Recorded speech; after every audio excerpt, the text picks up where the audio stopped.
good, aren't they? Why haven't they started?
Looks like a surf, though.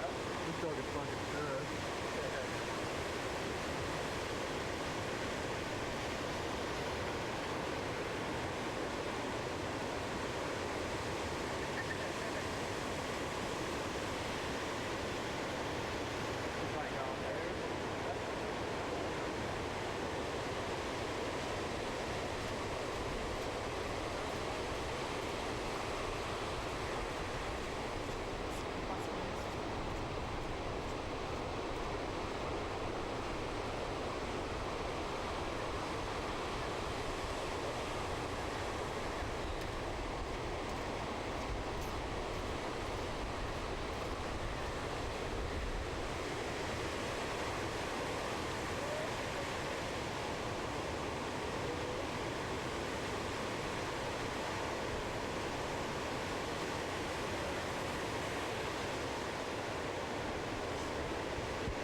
This is one of the greatest moments of my life. It's easily one of the greatest contests I've ever been in.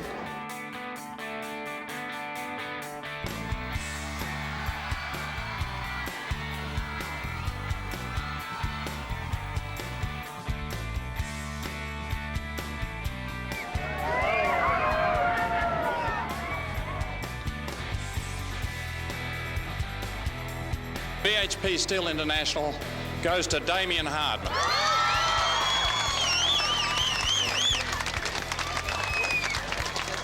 Congratulations, Damien. Well done.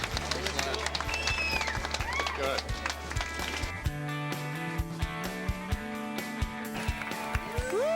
Yes.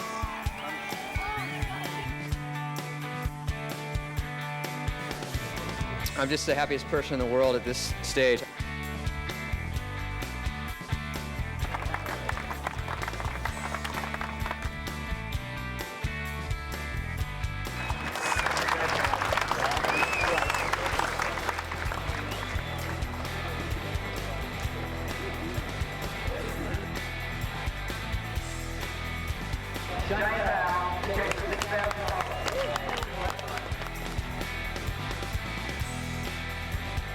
I've never won a contest before, not a proper ASP one, and I can't believe it. I can't really think straight right now.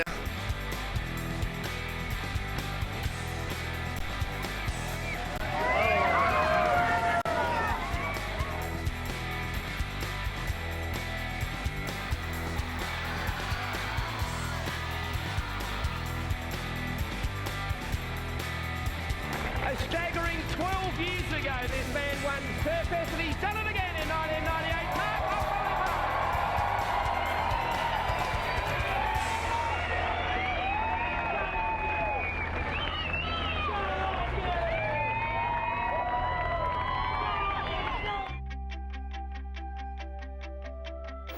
So again, the winner of the MR Pro and overseas contestant, Taylor Knox.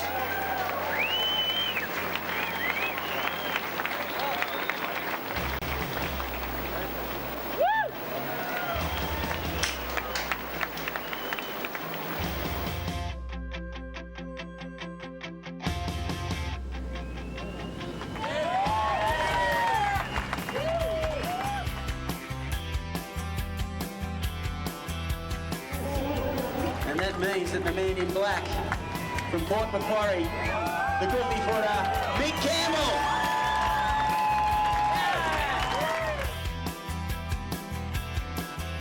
Oh, I'm stoked. Yeah, I'm just so stoked. He hails from the Tweed. He won it in 2000. The 2002 champion, Michael Fanning.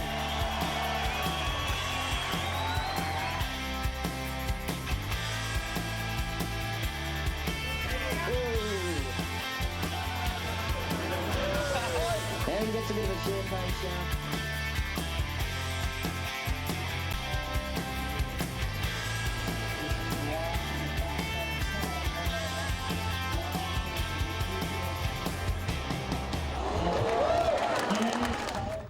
Who's the winner for 2004?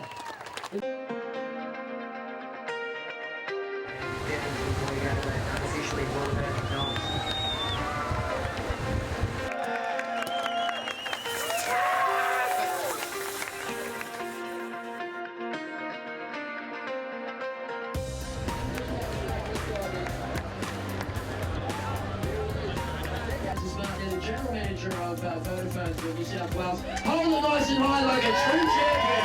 And there he is, ladies and gentlemen. First place, Nico. Yeah, just started off with it just perfectly planned, and I'm just so happy, frothing.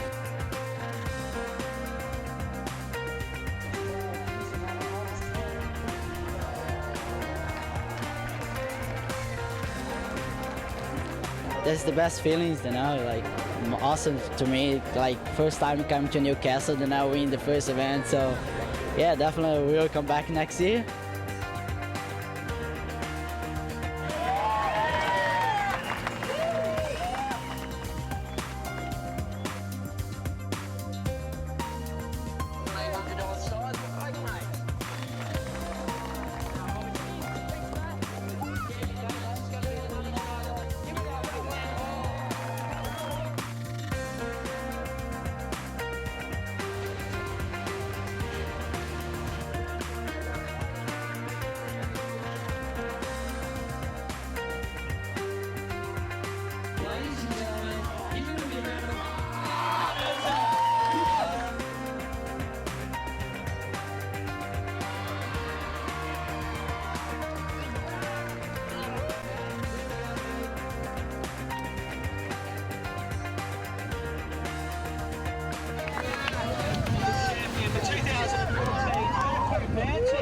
looked, I was a bit nervy going into it. I really wanted to win, and it was great to get a couple of decent waves and show a bit of my surf, and I'm happy, so happy. There it is, ladies and gentlemen, the big winning trophy.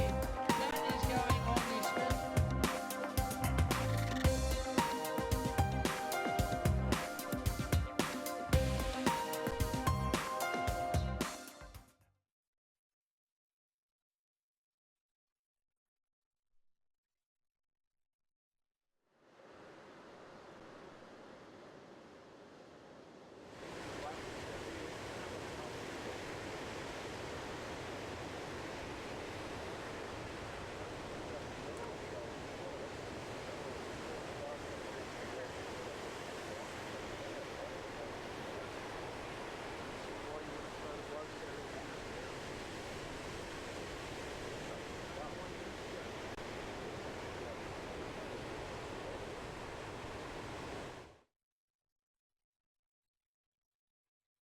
Ago, the Burton family first opened their doors. And for 50 years, they've been your local Toyota specialist. Specialists in service, advice and support. Specialists in giving better deals.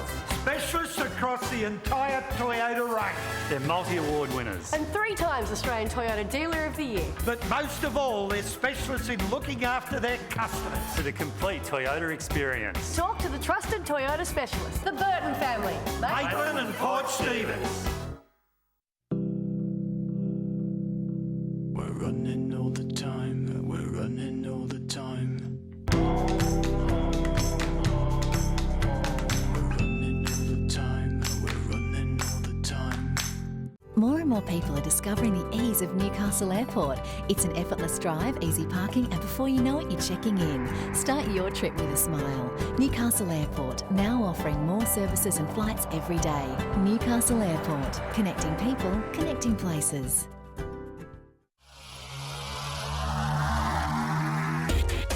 This webcast is brought to you by Newcastle Now.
put the blokes in this. I don't see why you wouldn't.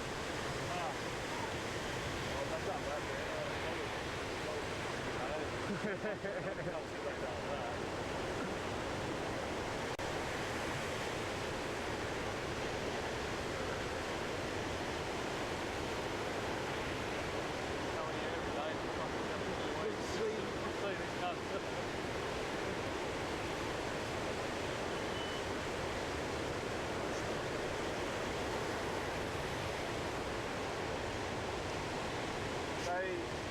Well, the good guys standing in front of you watch them when they surf. Here he goes now.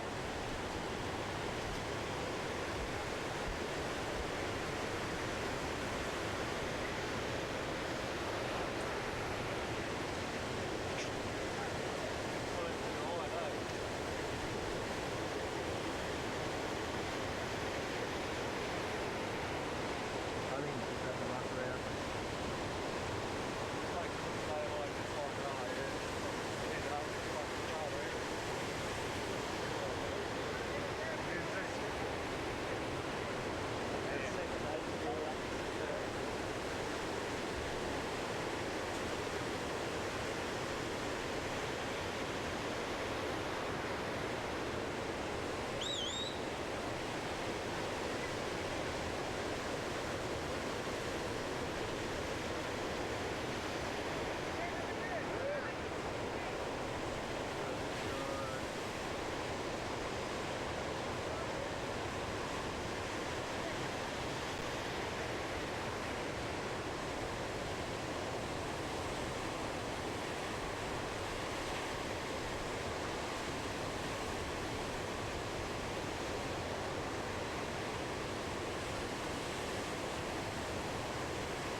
Using this shot at the moment.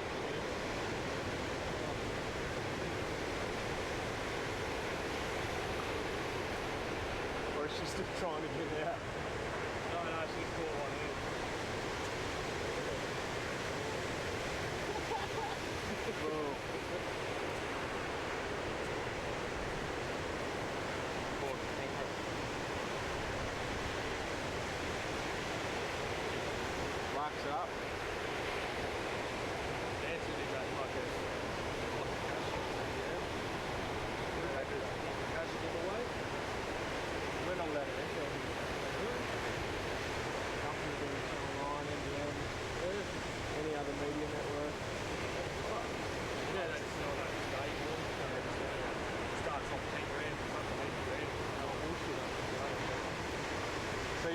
your phone number, you pick up and say, I won't come today or something. I texted about 30 times actually. Yeah. And they had last night and it said 55% plus chance to get the That's probably good. Every time I've entered it. The phone doesn't ring, I've been waiting for it to ring. Every morning you're going to wake up, I'll wake up with today. Yeah, well between 7:45 and 8:15 they do it, so my phone rings, I've done it before with the old girl, she rings off private, I don't phone private, I'll wake up with today. And like, my mum's been at home, so you go home and I'm like, fuck it, I'm not risking it, just in case.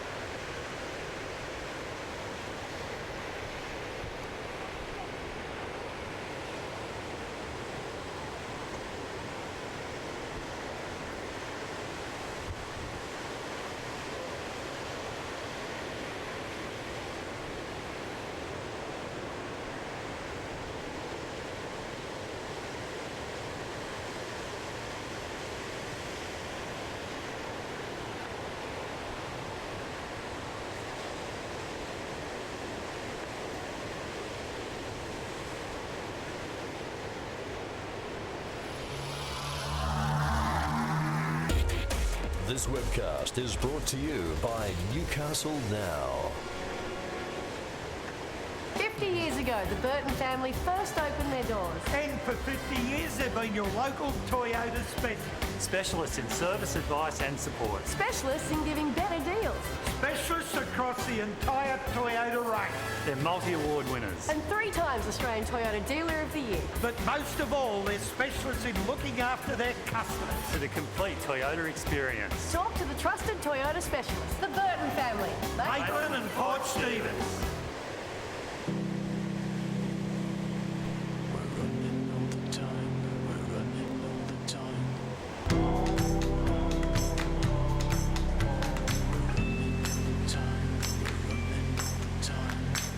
More and more people are discovering the ease of Newcastle Airport. It's an effortless drive, easy parking, and before you know it, you're checking in. Start your trip with a smile. Newcastle Airport, now offering more services and flights every day.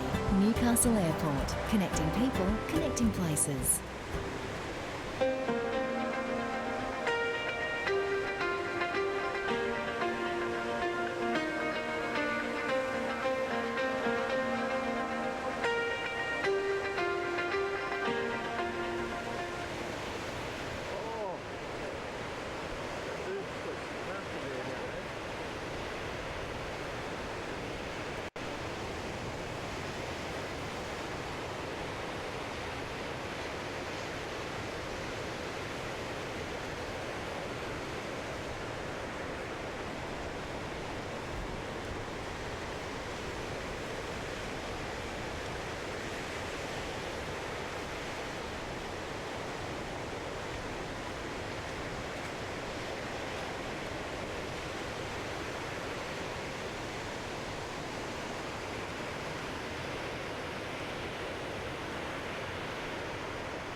This webcast is brought to you by Newcastle Now.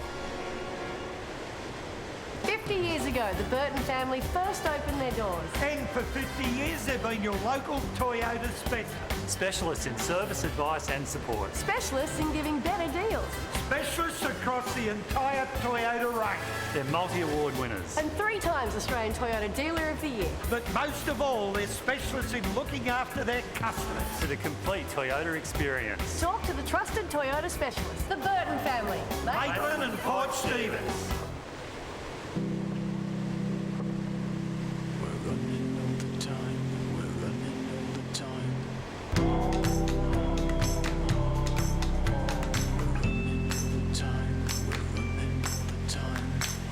More and more people are discovering the ease of Newcastle Airport. It's an effortless drive, easy parking, and before you know it, you're checking in. Start your trip with a smile. Newcastle Airport, now offering more services and flights every day. Newcastle Airport, connecting people, connecting places.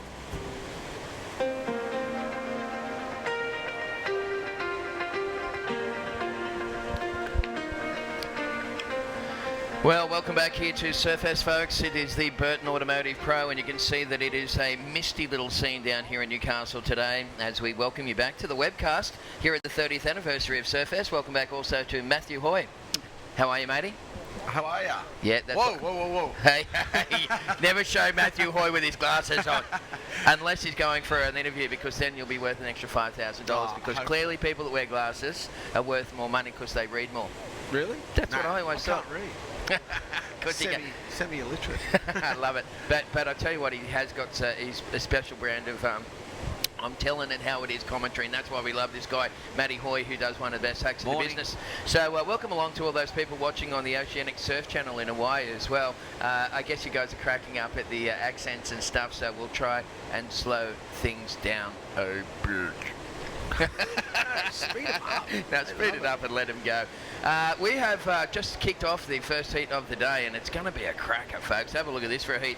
Well, yeah, we've got Joel Parkinson.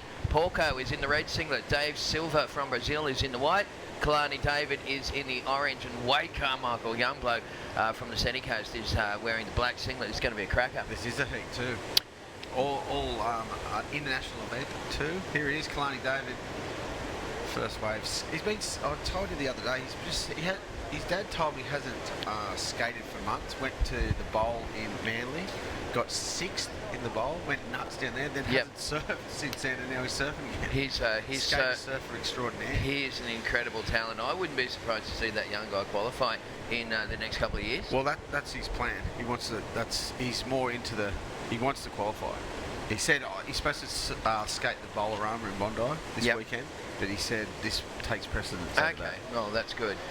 Well, here goes Joel Parkinson, folks, having a little look at this one. Joel, of course, won the event a couple of years ago, and it looks like Parko is into his opening wave here. Hoya? Yeah, let's see this. Smooth as silk. Wow. Look. That looks so fun. Parko feels like he's way back home on the points at Queensland and punching away a nice little finishing move there. So Joel Parkinson off to a good start in this first heat of the round of 48. Well, he was saying that the waves have been pumping up there. I said, but you got to work. He said, oh no, it's not all play. You got to work something. I was like, how good is this for work? Yeah, I know. Yeah, very good. Here's the replay, thanks to Newcastle Now, and Joel Parkinson in the red singlet, of course, the former world champion, up and into his first wave. And I tell you what, looks still pretty good up there, mate. We've got the size, the winds are behaving themselves. Yeah, the wind's gone a bit more south today, but yeah, the waves are still pumping. I think it's about the same size as yesterday. Hasn't really jumped up that much. How smooth is Porco? It makes it look so easy. It's crazy, isn't it? That's why I think he gets like, well, he did, I reckon, back in the day, he got underscored because it made it look so easy. I reckon. People would go, oh, he's not even trying. But he's doing the best turns out of everyone. 100%. And you know when you really appreciate Joel surfing is when you slow it down. Yeah. Because at normal speed, you just take it all for granted. When you slow it down, you see how radical every tiny little piece of that act is, and it's just superb to watch. Yeah. He's great to watch. Smooth. Makes it look so easy. That's what I'm saying. So smooth, easy. It's buttery. Here's Kalani David just opened up with a .83 when he kicked out of that one. They're going to probably wait a little while before they get Joel Parkinson's wave is, because they probably want to get some comparisons going, mate. They like to do that, don't they, in the guinea pig heat, the first heat of the day? Well, I reckon they might just score that one, though, and compare that one to everyone else. There you go. You know what I mean? Do it the other way. So that's the benchmark. I love that. Go the other way. Yeah, I think I always, as a commentator, sit in and listen to the head judges and stuff, and we've got Tamo on here who's doing a great job, but they normally say, let's get a couple of waves in first, let's talk about them, set the benchmark, and then get the scores in. Yeah. Right. So I think they'll probably wait for a couple more rides to come through. Coming up in heat number 2, Parker Coffin, kid from the USA, little goofy-footed young brother of Connor Coffin, will be in the red singlet. Jake Sylvester will be in the white. Alex Ribeiro will be in the orange, and Ian Gouveia will be in the black. So you've got 2 Brazilians, an Australian, and an American coming up in heat number 2. Did we work that out? There you go. We're going to do it. Okay, so Jolie's first wave 7.0, and just waiting for Dave Silver and Wade Carmichael to get on the scoreboard. Looks like some nice lines coming through. It didn't really pick that up that much, eh? No, I think that we're not going to see the rising swell until probably tomorrow morning. I reckon we're going to see the full grunt of the swell hitting these Newcastle beaches. Looks like Dave Silva from Brazil using up priority, enjoying his first wave. Once again, it's up the beach, folks. So Dave Silva, that's a fundamental little area there, just catching a bit of an edge on the way down. He'd be. Do you think anyone in Brazil calls him Dave? No.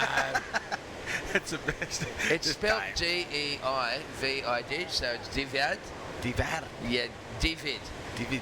David Silva. Dave's the best. We just call him Davo. Davo. Because we're so lazy we can't pronounce stuff here, can we? No. Isn't it funny when you're here's Marco on his second wave? We're going to come back to that combo. What? Wow. Just beautiful to watch, isn't it? It's a poetry in motion when you see that guy surfing. His boards look really good. I saw him surf at that Australian Board Riders battle, and his board just looked super under his feet, just really light and how dialed just up responsive. Must their equipment to be in them. How many boards do you reckon Parker are getting in? Seriously? 100. Yeah, crazy, isn't it? They get 20 boards at a time. I know. And just go, how do you... that's what I want to know, look. Where's the... look at the cockadoodle, dude. How's the rooster tail that Parko throws on that? Did you see who his favourite surfer is too? I know. I love that. It said Matty Hoy. I was thinking when I went home yesterday, does Parko say that at every... Like, he picks a local. He picks a local at every contest. And then that makes the commentators go, yeah, good on you, mate. You knew I was commentating. Wouldn't that be a good... be a good strategy? Good point, yeah. I honestly think that he does look up to that, Matty, for the big hacks. Hopefully he doesn't just pick it at every spot. Not a bad strategy, though. No, I like it. It's a great idea. Some of the managers might want to build that into the act of the top pro guys. As we see Orange, once again, Kalani David, this kid's got a lot of originality and inventiveness in his surfing, and taking that one right the way through, getting a little frothy one. Went to do the old Larry layback on the inside, but it didn't work out too good. So Parko's got a 7, David Silva's got a 1, and Kalani David's surfing backwards. Nothing's impossible for that guy at high speed. He's ripping too. Going left. So the town has just been awash with pro surfers and stuff. We had a bit of an in-store promo at the Sandbar Surf Shop yesterday afternoon. You get on down to that one, Matty? Yep, everyone down there and having a bit of fun. Yeah, it's good. Nice. He puts on a good show. Yeah. Kick on. Yeah. Kick on it all. Here it is. Here it is going right instead of going backwards and left. Ouch. That was nice, wasn't it? Just a big hack in the pocket. Kalani David got a 257. This one, he just got that little pump. Looked like Woodsy there, didn't he? It's just his head. Wood, yeah. Look, this sort of looks like an older Woodsy. Look. Thank you. Just with no speed, you can't do a layback with no speed. No, can't do anything with no speed. That's true. So coming up in heat number 2, Parker Coffin, Jake Sylvester, Alex Ribeiro, Ian Gouveia. Saw a cool little package on NBN last night, and they did a flashback to when the year that Kelly Slater broke his board and won the contest. Oh, yeah? And that one you were talking about? Yeah. And it was, because after I said it, I went, was it Jake Sylvester? Oh, maybe it wasn't. It was. Yeah. It was. And they had him talking this little Was that when you were looking in the mirror last night? Yeah. Was it or wasn't it? Let's not go there. Here goes White, Davey Silva from Brazil. Yeah. How do you pronounce that? David. Yeah. David Silva. D-E-I-V-I-D. So the second part of it is Vid for sure, and D-E-I would be Day. Yeah. Yeah, it's David. Dave. That's it. throwing it up there through the lip. Normally a very consistent competitor. He got the first move in, no problemo, and he went to go up for this second one, and he just kind of blew the fins out a little bit and lost a bit of momentum, got stuck at the top there and ended up in the back seat. So Davey Silva. That was a good wave too. He could I fit know. another couple of turns in there. Yeah. And turn that into a huge score. Maybe should have just pulled the volume down a little bit and just played it cool and kind of, you know, just made sure that he should have gone harder. Finished it off. Gone harder, even harder. He should have done an air. He should have did a big air. Exactly. What's he doing? No, yeah, it just got stuck. Released the fins and it didn't drive out of it. Yeah, so early days, Joel Parkinson in the lead with a 7 and a 3.5. Kalani David with a 3.17 and a 2.57. He's wearing the orange vest. We've got the Brazilian just holding on to two small scores at the moment, a 1 and a 2.97. And Wade Carmichael, he's playing it pretty cool out there, Hoyo. He's got about 13 and a half minutes left in his first heat of the day. Well, I think he's got first priority. Obviously he has. So, and then Joel's just hunting around him at the back there going, get rid of his first priority. Because Joel's like the master of priority. So, watch, he's sitting right next to him. Look, yeah, he's right. going, go, mate. Just try to fake him into one there. Selling one. Yeah, so I reckon Joel will have second priority. So Yeah, he's, look, he'll stick by him the whole time. How good are these? He's a master tactician, isn't he, Porco? You what? Yeah. Oh, he's done the smart thing, I think, Wade, and moved away. Yeah. Porco will do 2 paddles to be with him ananyway. Just go, boom, boom, I'm going to sit right next to him. What's going on? He's not. He's like he's been beamed back from the future, isn't he? He's like a T2. Here's Dave Silva on his backhand. That's a better one. Dave lifting it up, little rock and roll kind of action, and then he whips it into a finishing manoeuvre and kicks out on that one. You can see up the beach there. That's the scores comp up there where the Warren's got what was it, like 70 or 78 teams came from all around the state to surf a 2-day high school teams challenge. Been a great success. This is Wade Carmichael. Let me tell you, this kid rips. He's got some good skills. Whoa. Blowing a tail right into that last turn. Maybe overcooking it a little bit. He did try to ride out of there, but his fringe got in the way.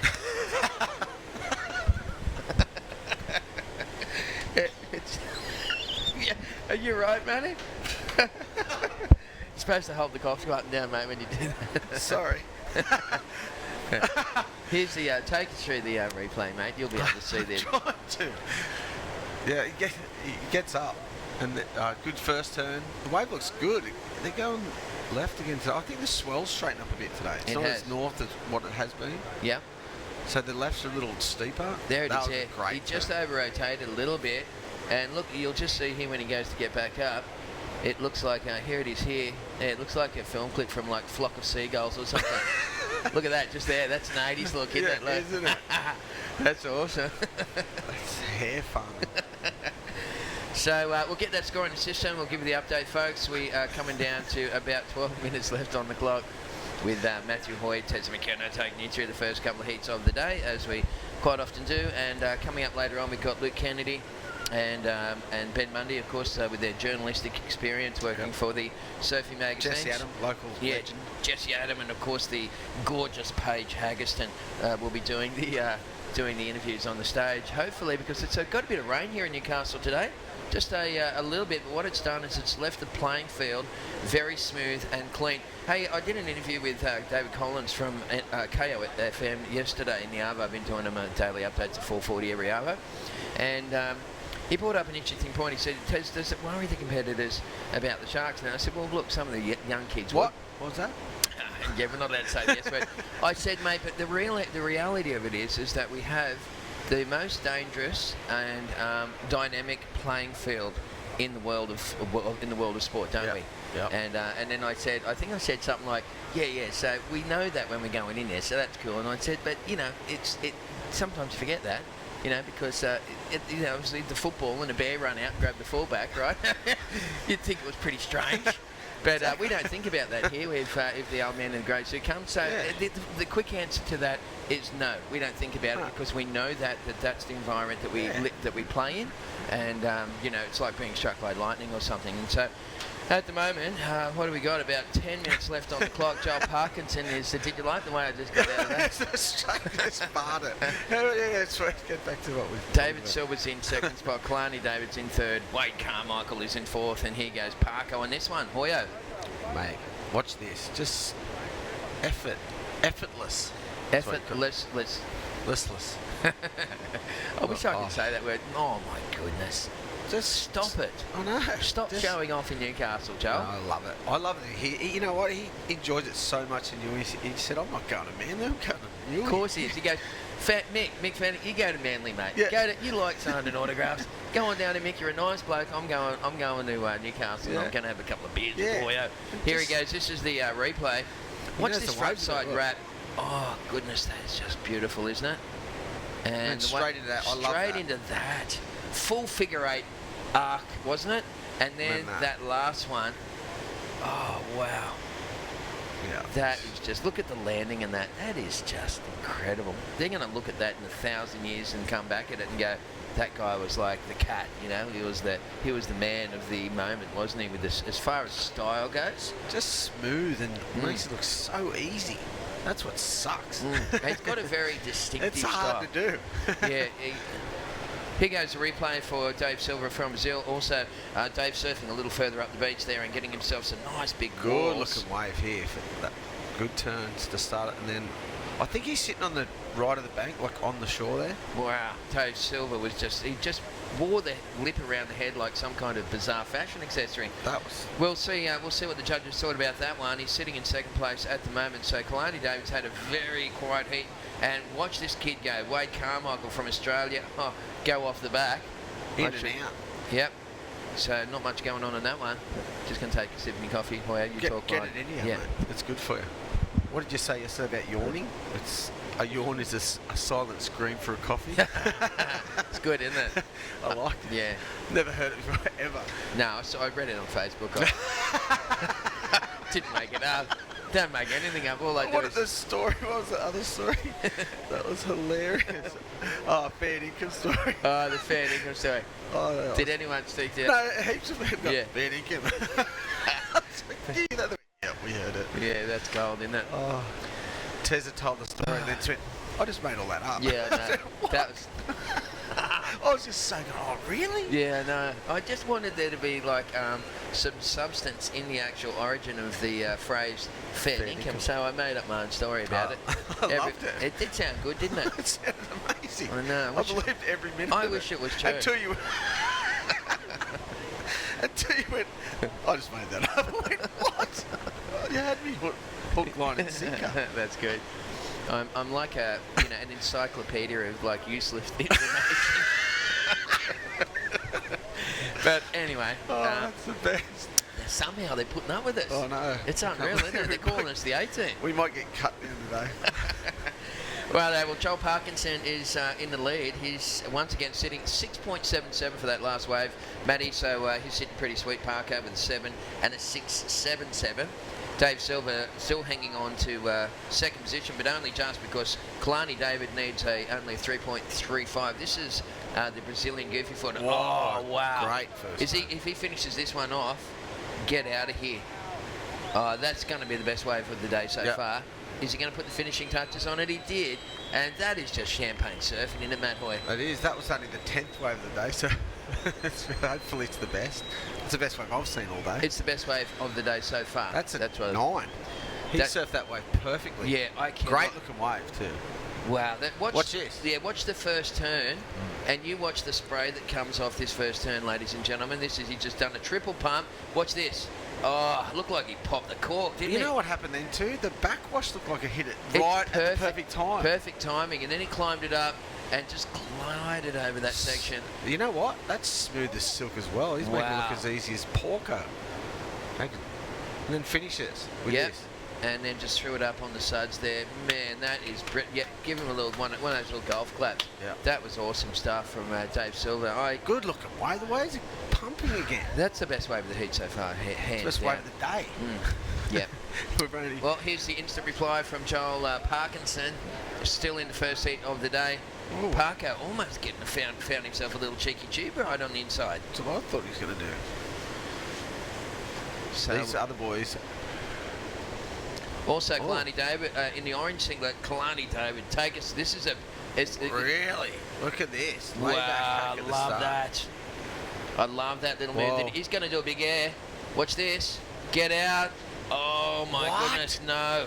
He's not. Is he going to make that?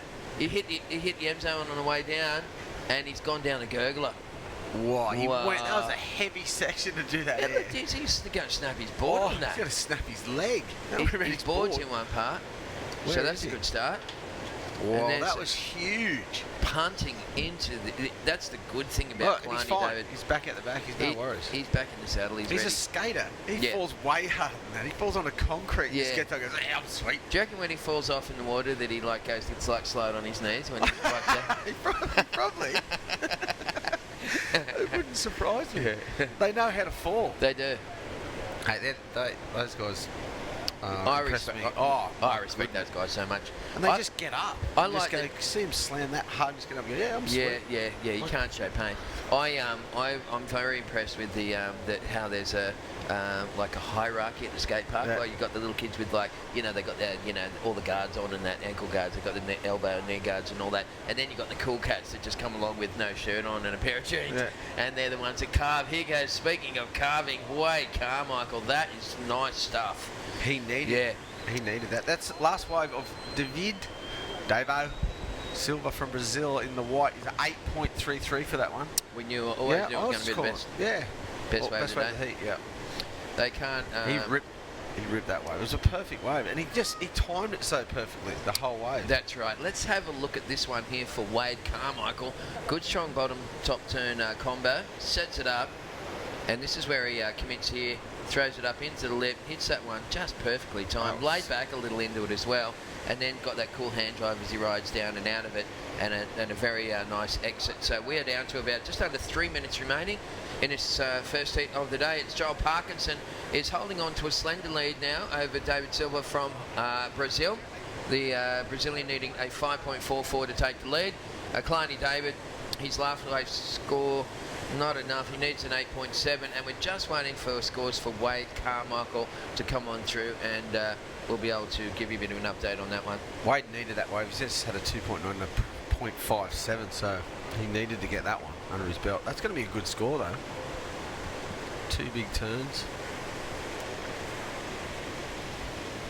I thought the swell was going to kick today, but it's kicked yesterday afternoon, really, didn't it? Yeah. I think it was bigger then. The good, clean conditions, though. The wind's sort of southeast, though, today. It's just no wind, actually, at the moment. I think all day it's going to be like that. Overcast, light winds. They said today it's going to be really light winds all day. Yeah. It's Friday, isn't it? Yep. All day? For Matt Hoy, every night was Saturday night. Wasn't it a Belushi line? Monday night. Yeah, because Saturday Night Live. Yeah, that's right. Every night is Saturday night. That's what it was. Yeah, that's what it came back to. I thought it was just that he partied out all the time. Yeah, he did. Obviously. A little too much. Well, we're down into 2.5 minutes left on the clock. And last wave scored for Wade Carmichael in the black singlet was a 5.83. It did take Wade up into third place, and he now chases a 7.11. Done that a few times after the old pub closed, haven't we, ladies and gentlemen? I was waiting for that. I knew you were going to go. We've chased that a few times. After the kebab shop, just to get yourself one of those ice cream sandwiches. Here's Kalani David throwing it up and looking for something. He's going to have to play it pretty cool. He does never plays it cool. What? Oh, big alley-oop attempt. And, well, he needed to land that because there's now about 2 minutes to go. Kalani, he's got the ability to conjure up big scores with just one move like that, hadn't he, mate? Oh, for sure. That would have been a great... He did a good turn before it, too, so that would have been a huge score. And the backwash didn't pay him his time. Then a hit at the same time as the backwash. Let's check the Newcastle Now replay of Kalani David from Hawaii. This kid skates, he surfs, he's just got the... He really is the complete package. Here he goes here. Just a little check turn to set that up. Then he starts to drive it. Up he goes. Look, backwash hits. Wow, just on the top of the lip. And there's the backwash, yeah. And that's what probably brought him unglued. Yeah, he would have made that if the backwash didn't hit. Very observant of you, Matthew Hoy. Now I know why you're on the big money. And you've got a VIP pass to the you've been sneaking up there every day for lunch. Yeah. Here's me eating bangers off the friggin' barbecue. Yeah. You're sitting up there with Kim Burton, like with a glass of champagne. Yeah, sipping like this. I'm coming up. I'm coming up there with you today. We were arm in arm walking up there the other day. What a classic. All right, well, we've got about just under 1 minute remaining on the clock. So last wave scores for Kalani David not enough, unfortunately, to change the situation. It's still Parko. This is Kalani, get out of here. Hey, is he going to do something crazy? No way. Get out. How's that? An 8.70 Oh to go my into God, second. Kalani David, here's the instant reply. Let's see what this kid's going to do. Floats up on the lip. He's going to have to do something special as he just goes wickety whack with about 30 seconds to go. He needed a better 4.6. Okay. Kalani needed to get an 8.7. He got barreled and did a sick air. I reckon that Kalani would have gone really close to getting the score, but you know what's going to happen is Dave Silver's probably going to get rid of that 4.6, and then that's going to raise the bar for Kalani. But then he could go in front of Porco, and then he's out. Here's the tube ride for Kalani, just puts it into the barrel, and then he really took a risk on this wave. It was the very last minute of the competition. Big, tail high air reverse. Look at him there, that little dash there, to just say, thank you, Lordy Lord. I've made one. Finally, because he's doing a couple of airs in that heat. But he'd be stoked because that was sick. That other one he should have made, but just that backwash hit him. So this could change everything. It could, and here's the replay, the Newcastle Now replay of Kalani David, who needed to replace the 4.6 on this wave. Good little lip line floater out the back, sort of just dropping down into the flats. Then he sets it up there for a nice little check turn. I mean, he played it pretty safe on this wave. The reality is he didn't really go to town too much, and he lost a little. Like you said, there's some backwash in the early heats here today because we're going into high tide in about an hour and a half's time. So that looks like Joel Parkinson lies down, and looks like he's through another heat here at the Burton Automotive Pro. We will just wait for the judges' deliberation and find out what those final scores were. I want to know. A nice little I think we should wait for the result before we wind off this heat and go into an ad break. It would be nice to just close the book on this one, wouldn't it? But it was an awesome update right now, Ted, is it? Yeah. Here we go, Kalani. Didn't get it. No, he didn't get it. 6.83. So you know what? It's Joel Parkinson through to the next round here at the Burton Automotive Pro. Dave Silver joining him. Looks like we must say goodbye to Kalani David. Aloha, brother. Good watching that kid surfing. Wade Carmichael is a little champion. Let's have a bit of a yak when we come back here live at Surfest. 50 years ago, the Burton family first opened their doors. And for 50 years, they've been your local Toyota specialist. Specialists in service, advice and support. Specialists in giving better deals. Specialists across the entire Toyota range. They're multi-award winners. And 3 times Australian Toyota Dealer of the Year. But most of all, they're specialists in looking after their customers. For the complete Toyota experience. Talk to the trusted Toyota specialist, the Burton family. Maitland and Port Stevens. We're running all the time, we're running all the time. We're running all the time, we're running all the time. More and more people are discovering the ease of Newcastle Airport. It's an effortless drive, easy parking, and before you know it, you're checking in. Start your trip with a smile. Newcastle Airport, now offering more services and flights every day.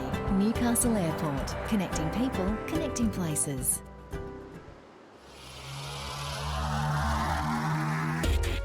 This webcast is brought to you by Newcastle Now. Okay, welcome back, folks, here to Surfest 30th anniversary. We're coming to you live from Merewether Beach in Newcastle, New South Wales, Australia. And joining me in the booth once again is Matty Hoy. How are you, mate? Morning. We're loving this stuff, aren't we? We can't get enough of it. Yeah, it's a pleasure to watch. What Joel about Parkins in the last heat? Yeah. Kalani David going there. David. And what about, that was crazy, and then Dave Silver ended up getting the nod on him, but great heat that first one. This time around it's Parker Coffin from USA in the red singlet. Jake Sylvester is in the white. That looks like Alex Ribeiro straight to work in the orange singlet. And also joining him is fellow Brazilian Ian Gouveia. Whenever you get 2 Brazilians in your heat in a 4-man heat, Hoyo, I always think that red flags just go flying up, mate, because when they're together, even with the 4-man priority system, somehow they just dominate the lineup. Yeah, they dominate the lineup everywhere they go. They do. Yeah, they do. They're just competitive. They try. They're competitive by nature. Yeah, exactly. Because they come from that environment where you got to scramble to make it. Here goes Ian Gouveia. I love the way this kid surfs too.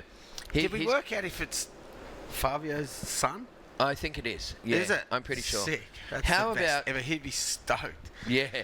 Yeah, because remember Fabio Gouveia and Flavio Paterats, the two the boys from Brazil, they rocked up, years ago at Surfest and went like, Brazilian surfers, get out of here, no way. It's been dominated by Hawaiians and Australians at that point. Kelly hadn't I guess he just turned up. Tom Curran, I guess, turned up in about 85 as a young kid. So, awesome to see the next wave of Brazilians. Jake Sylvester's first wave. This is the local guy here, Matty, and Jakey, whoa, hang about. That looked, ouch, look at that board. That's the best dismount of the comp. That looked like it was... What happened then? He come off the bottom, it looks like he's board tracked. He looked like he could have tweaked his back in that thing, and then the board came down, and they could have even taken out the family jewels.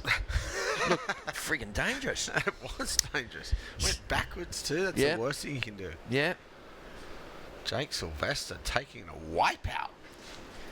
Okay, so first wave scores for Alex Ribeiro. How you going, Paige? All good? Yeah. She's keeping herself fit here, Paige Atkinson's doing the interviews, but because the contest is 400 or 500 metres up the road, what she's got to do is run up there and go, you got to come back and have an interview with me, and then the guys just look at her and go, I'll go anywhere with you. No problemo. No worries. Of course, you'd never say no to Paige, would you? So, well, here goes. It looks like Jake Sylvester is into this one again. The local guy, Matty, take us through it. I'm taking you through it. We're watching it. So we said this the other day. I'd rather watch that wave and then commentate after and watch the replay. Cool. No now worries. We can go. Yeah. Okay. So he got a little mix up. See the way that he checked the back of his board there? Well, that's what I said. That last turn he did in the last wave, he went over backwards and nearly lost his family jewels. Yep. He's board tracked. Okay, so here's the replay. This is where we can talk about it. Yep. So Jake just getting a little double pump. I reckon there's something going on with the fin there. It's like Lucy. He's forgot to screw it in. See the little wobble in there? Yeah, and it's catchy. Look. Yeah, I reckon. Oh no, there is an equipment. Something's going on with the equipment there for sure. He'd have a spare board on the beach anyway, and you can see him at the end here just had a look. Yeah, picked the board up and had a look at it as if to say, what's going on there? I reckon too. It looked like it did on that other wave. It's tracked like that. Maybe no fin. Yeah. Or too big, wrong fin. They can make a profound difference to the performance of a board, can't it? The fins, eh? Yeah. So Ian Gouveia, he's opened up with a 6.0 in the black singlet. Jake Sylvester is holding on to a second spot at the moment, thanks to a 2.5 and a 2.17. Alex Ribeiro in the orange is holding on to a 2.0. And right now, it's just waiting for his opening wave. I saw a funny clip that for red. Jake Patterson put on Instagram with Canoa, one of the Quicksilver Groms. Ran down the beach with his board, slid along with no fins in it. Went to get out there. It's the funniest thing. I've got to show you. That's cool. Just ran down there. He's like, guy, I'm out there. Slid his board and it just kept sliding. No fins. That's hilarious. And Jake videoed it. It was hilarious. It's been done. Back in the day, we didn't have that problem. No, the fins were in. Yeah, go with them everywhere. Yeah, that's right. Do you? What are you a fan of? Do you use the Futures or the FCS2s? Or I use Futures. Or do you still ride boards with glass in? Yeah, I'm still glass on. Do you reckon there's a big difference with the glass in ones? Yeah, because I had Futures in one board, got exactly the same board with glass on, and it felt completely different. What's the characteristics of it? What's the big change that it makes? I reckon they're way more not I think with like Futures or FCS they're like really responsive. Yeah. But then with glass ons there's no slide. Yeah, right. Just solid. Yeah, rock solid. I want big stiff fins. Yeah, right. And you need them too for that. Futures don't make. Oh, well, none of them do, actually. Not Futures. And big enough fins for you. Big enough and stiff enough. Right. They're all I hate flexi fins. Well, that's why they changed the bases on the FCS2 so they could have some more rigidity at the bottom of the base. Yeah. And in fact, they came out with a couple with the sort of fake ravings on them. Yeah, Did you see that? I've seen them. They were pretty cool. Yeah. I don't think that'd work, though. It's just still a... I was always worried when they came out with that concept, because... I thought, no, how was it? Okay, let me rephrase that. When I did get aboard after the new fin systems came out, and I got a glassed on fin, and I felt like it was dragging a bit. Only reason is here, right, is because I always thought with aquadynamics that water will stick to a curve. Yeah. And when you've got the curve at the base of the fin, like where the rovings are, that's actually a curve. Yeah, yeah. Right. Oh, so it's full curve. So that would sort of grab the water a little bit, but you're saying you like that grab because then that will hold your fins in and hold your turn in when you want to do a full face hack. Yeah. Yeah. Well, yeah. So that makes sense. Yeah, it's the other way. So. Yeah, that makes sense. Mm. All right, so holds the board to the wave more. Yeah, nice. I've been. How's the dynamics? How would we know? I don't know. I just like glass. Yeah, I know. I'm not. I'm just trying to pick the brain of Matt Hoy. Yeah, I like it. Just trying to get in there, mate. It's once I get through that front door, it's just this big black cabin. I'm like, hello. That's exactly right. Well, we've got Ian Gouveia in the lead. That's him up and running, and he's needing to replace a 0.43 for the Brazilian. He's got a good air game, this kid, as well. Gee, that bang. How's that backwash assist on that one? And Gouveia bamming it up there, and maybe a little too vertical. He just pushed that one a bit too hard. Jake Sylvester's very lucky at the moment. Here he is here. He's in the lead too, Ian, so he's killing it with a 6-point ride. That one's going to be better than that, I reckon. That was a great wave. Yeah, well, it's definitely going to get rid of his 0.43, and it's going to improve his situation as we see the Brazilian. Got a good style, hadn't he, Ian Gouveia? I remember he came out, 4 or 5 years ago for the World Juniors down in Narrabeen. Yeah. When he was a Grimer, he was boosting up and doing all these tail-high air reverses, and I was thinking, who is this guy? How many of them is there? It's like they got a factory in Florianopolis. They're just like pumping them out. Yeah, there's everywhere. I just come unstuck in that last turn. That was a good wave, though. Those first 2 turns were great. Look, there it is, the overview of Dixon Park. The waves, mate, everyone's been stoked with the waves. I see all the boys after, it's so fun. That was epic. Here's the replay for Jake Sylvester in the white singlet. Local kid throwing it up on the lip. I'm telling you right now, that there is some kind of a problem with the tail of that board. Something wrong with the fin. It's like the fin box got a crack in it or something, or it just doesn't seem to be getting the same kind of squirt that he normally gets out of his bottom turn. Yeah. And you can see some kind of drag action happening at the tail there, but he's got a spare board on the beach. I'm sure that he'll go to it if he needs it.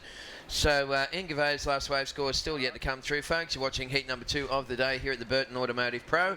Coming up in heat number 3, we're going to see Keanu Singh from Hawaii. He'll take on Hiroto Ohara from Japan. Hiroto's been on fire lately, a little natural footer. Love watching that kid surf. William Cardoso, Big Willie, and Cooper Chapman from North Narrabeen. So another stacked heat. Some killer heats coming up here today. To watch William out there, he'll throw some massive hacks in every time. All right, so Parker Coffin been real quiet, and Hasn't he? I didn't even know he was in the heat. That's his first wave, eh? No, a little reverse off the suds. I love that stuff. Just to get an extra half a point from the judges. That's Alex, though, wasn't it? In the orange. Oh, was that orange? I think so. Oh, okay. My apologies. Sorry. It was just, it is orange, actually. So that's Alex Ribeiro. That was beautiful stuff there from the Brazilian. Let's check the Newcastle Now replay. And Ribeiro, who's sitting in 3rd place, this is going to be bad news for Jake Sylvester there. Ribeiro up vertically, right in the critical part of the wave. This bit? Watch this, up on the suds, and then reversing off the suds. Whoa. Yeah, that's cool. Just as a little bit of originality. Sick. After the whole wave, just not flicking out, doing that over the phone. Perfect. I liked it. 2 good turns, 2 on the face. That last turn was really good. Got a couple of funny comments yesterday on my Facebook page. People saying, "Hey, watched you and Hoya yesterday." Said that's the most Aussie brand of surf commentary that I've ever seen in my life. And I said, "I'll take that as a compliment." Yeah, 100%. I will too. I'm an Australian. What do you expect? So are you. Yeah. What? It's all right. And they said that they were laughing along with us all day, and they said that's nice because it's not supposed to be too serious, is it? Well, it is, but it isn't. Yeah. It's still surfing, and we're talking about it. Yeah, we can be a little serious enough to hold it down. But let us know if we're not, but we're going to do the same thing anyways. Yeah. Sorry. Yeah, I know. One of my good mates yesterday, we were watching webcasts together, and in the end, last night on the YouTube channel, through Apple Telly at my joint, and my mate goes to me, I've got some feedback for you. I said, what's that? And he goes, actually, no, just keep doing what you're doing. What can you do though? You can't do anything except that. Nah, that's exactly right. Time check, 13 minutes to go. We are into the second heat of the day. Alex Ribeiro last wave, 5.07. Here goes Ian Gouveia. So it's the Brazilians dominating the lineup at the moment. Gouveia just blowing the fins out a couple of times. And... Wow, another. Yeah, tagging great that thing. Look, see, the lefts have gotten way better today. The swell has straightened up a little. It's not so far from the north. Yep. So the lefts have got a bit more steepness. That one just went into a big fat hole at the end, but Ian Gouveia, yeah, I'm not writing the left off. He got some good turns beforehand. Yeah, that's just that channel on the inside. Here's the replay for Ian Gouveia, who's currently leading the heat. He's looking to replace a 4.83 strong bottom top turn combo, tossing the fins over the coping that time. And again. Yeah, lovely stuff. This kid's got the... You're knocking the left, you're a goofy footer too. Yeah, wow, that's really nice surfing there. So he's going to get a 6 or something like that. More? Yeah, maybe more. And then your full rail carve. And this is where this thing went a bit fat. And you can see him there just sort of bouncing like bed springs on a honeymoon, but he couldn't make the connection. Nothing happens good on a honeymoon. I've used all the other cliches like the Huntington hop and, like the Bondi bounce. So I'm just struggling. No, that was a beauty. Here's Jake Sylvester. Oh. So we say it again, Tez. It caught when he did try to do that bottom turn. Then watch this bottom turn. So they show the replay. Where's Dan Frodger, mate? Run the other board down. Who's coaching this kid? I would be going to get another piece of equipment. I'm serious, but he might have even creased the tail of his board. Remember when he had that radical dismount at the start of this heat? Yeah. I reckon that something's happened. Maybe that board came down, hit him, hit him underwater and maybe cracked the fin or something. And he's flipping it over and not having a good look at it. But I reckon maybe the fin's even like changed its angle or something. Well, it looks like it's catching on the bottom turn. That inside fin looks like it's catching every time it tries to do a bottom turn. So all right, well this is Parker Coffin finally off and racing. Parker has had wow, that would have been crazy if he made it. That would have hurt too. Yeah, that looked like just a thumping landing, and he's okay. Right. He'll get back out into the lineup. But the waves look really nice here today, folks. Celebrating the 30th anniversary of Surfest as we see Parker Coffin. Take us through this one, Matty. Yeah, this is that wipeout he just took. Watch this. He goes for it, hits the lip, and the lip hits him. Look. Right in that M that you call it. The M zone. The M zone. Yeah, he got hammered then. Yeah, that was. He's all right. It was a nice attempt, Dave. If he had pulled that, that would have been just a 7-5 single move wave. But at the moment, he is lingering in 4th position. Jake Sylvester's had a whole bunch of 2-point-somethings, and that is not like our Jakey. He's in 3rd place. He needs a 4.38 to go. Doesn't need much. It's a low-scoring heat. That last heat, it's the same as yesterday. It comes in a flurry heat after different heats have got more waves, and it's just heat on, heat off. There you go. That's what it was like yesterday. Sort of like it's Karate Kid, remember? Wax on. Yeah, wax off. But this one is a bit different. We've got Ian Gouveia in the lead, 6.27. I thought he was going to get a 6-point-something for that. So he's now sitting on a 6.0 and a 6.27. It's Alex Ribeiro sitting in 2nd place. Alex is chasing a 7.2 to take the lead. So the good news for Jake Sylvester fans that are watching here, and there's a few of them, is that Jake only needs a 4.38 to go to 2nd. And also for Parker Coffin fans who are watching in there from California, possibly even in Hawaii from the Oceanic Surf Channel, g'day to you guys. We've got Parker Coffin needing a 5.74 to go into 2nd place. It's and low 9 minutes to go. Isn't it? Yeah, it is. And you know what it is? I'm just going to check the Coastal Watch app. I don't know how many times I poke this thing a day, Hoya. Does it change? Look at the swell coming up just on Sunday morning. 7.2 feet. What direction? It says here that southeast. Wow. You know that all the focus was from that action that's happening up north. We're not getting any of it. Yeah, probably not. Not for this contest, right? So funny. And then nobody looked down south. Yeah, there's a massive load.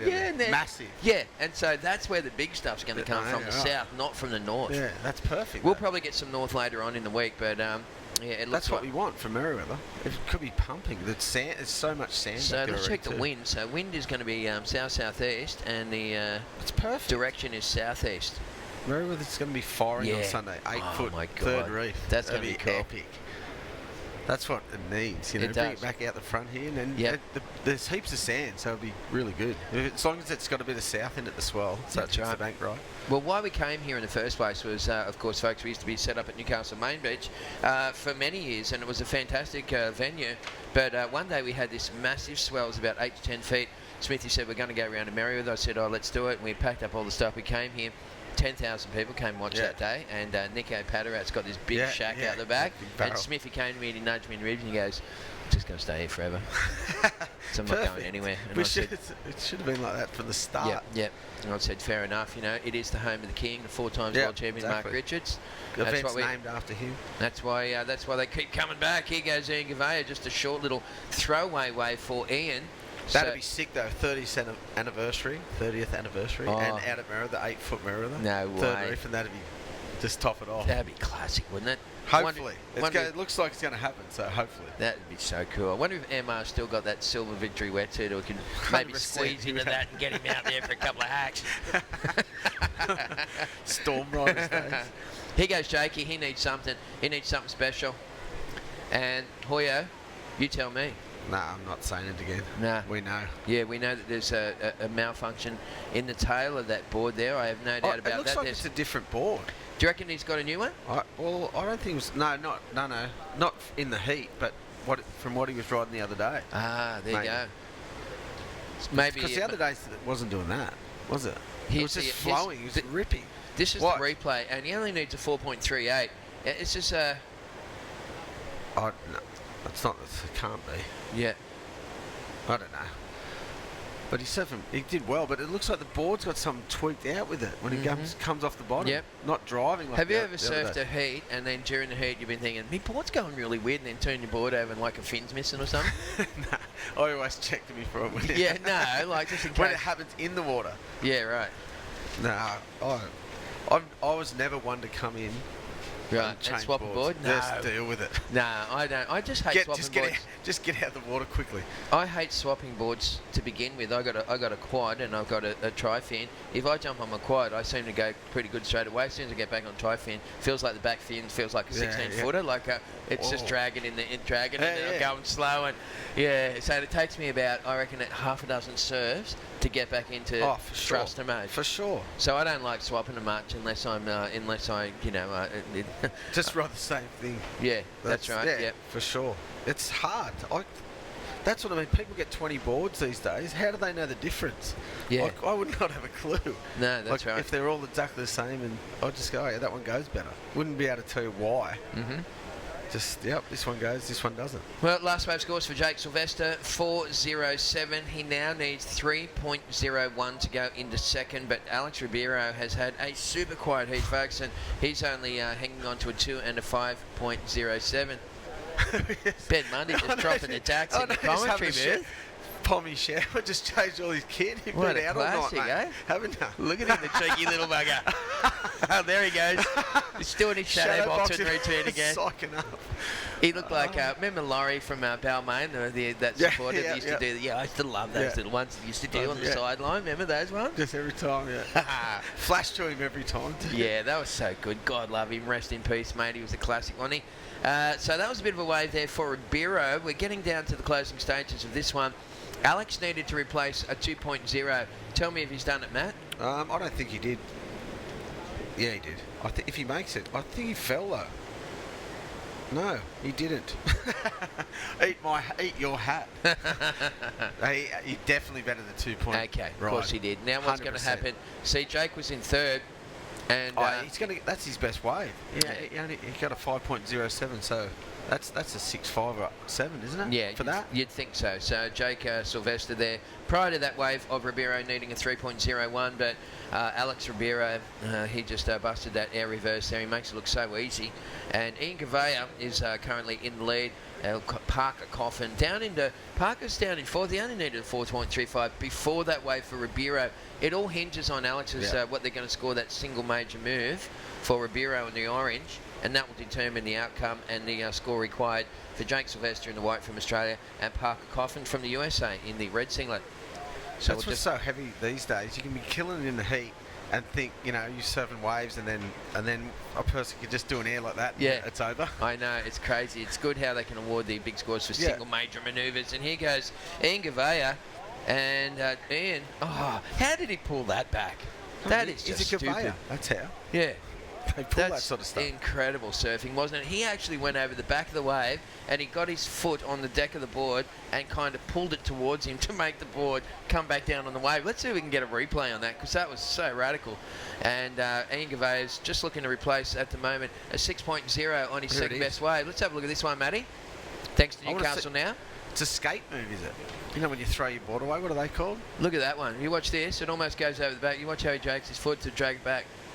Look. See how his back foot, pull the board back around? Yeah. Full skate moves, aren't they? Yeah, that's crazy stuff. Loved it. The slow-mo just said it. I wouldn't have even seen that in normal motion. No, I kind of caught it. Jake Sylvester, he has to do something special on this wave, folks. Here he goes up into a nice little front side hack.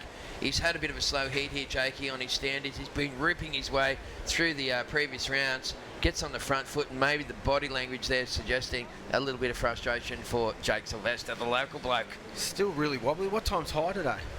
Let's have a look at the coastal watch app. Let me have a look. Luke Kennedy's got one of those special rip curl ones that tell you the tight. It's probably a GPS one, is it? How Luke? many Ks you done today? It's a GPS one. I'd like to know that. I want one of those GPS watches. You seen how?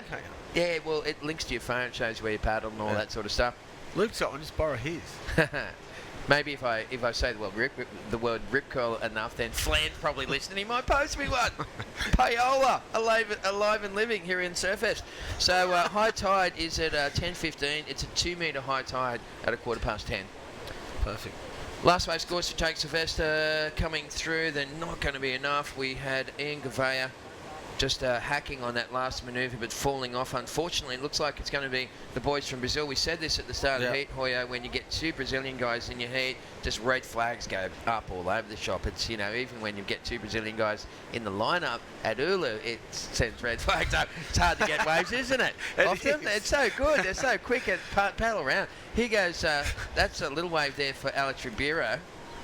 And Ribeiro just overcooking that one a little bit. I'll tell you who's been quiet in this heat is Parker Coffin. Hasn't he? Yeah, we've hardly usually seen... not though. Yeah, it's 3 waves and nothing over a 2.73 is his highest, and he's usually all over it. He's had a 1.33, a 2.73, and a 2.37. So it's first is Ian Gavea, second is Alex Ribeiro. Jake Sylvester needing a 6.2. We're inside the final seconds. This is the last blast for Jakey. Let's see what he can do on this one. He did a couple of turns before that as well. He did, but look, he's shaking his head on the wave while he's riding. That's not good. You never shake your head when you're riding a wave, because that sends a message to the judges saying this isn't up to my normally high standard. So anyway, we'll see what he just. I guess he knows the gut. He's got a gut feeling about that one, matey. Is that why they claim so much these days? Because he's going, yeah, that's the best I can do. We've seen a few too many claims here, haven't we? But you know what, if it goes the other way, if you're spewing about it, here's Jake. These first two turns mean everything. Oh, wow. What did he need? He's 6'2". Oh, He's going to go so close. Good 2 first turns. The ball looks fine now. Yeah. Maybe it's just because of those fat waves before. It could have been that one sucked up a lot more than the other one. We thought he had a mishap with his equipment because something was going on weird on his early couple of waves, but... Did you watch? No. Okay, so last wave scores are just coming through. We're going to wind up this heat here, folks. We'll just get this last final score update. You are watching the Burton Automotive Pro, the 30th anniversary Surfest. They've actually signed off on that one, and we'll get the boys... We'll get the boys to confirm who does that, and Jesse Adam and Luke Kennedy's coming in next. We're going to throw to an ad break. We're actually going to go to a Guess Who package and be back with more action from Surfest after this.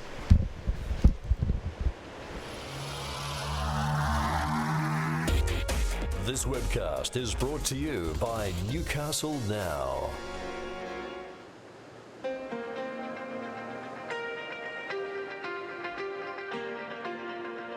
I'd really like to do well because I'm at home and everyone around here is really supporting me, I think, and I'd rather do good here than anywhere.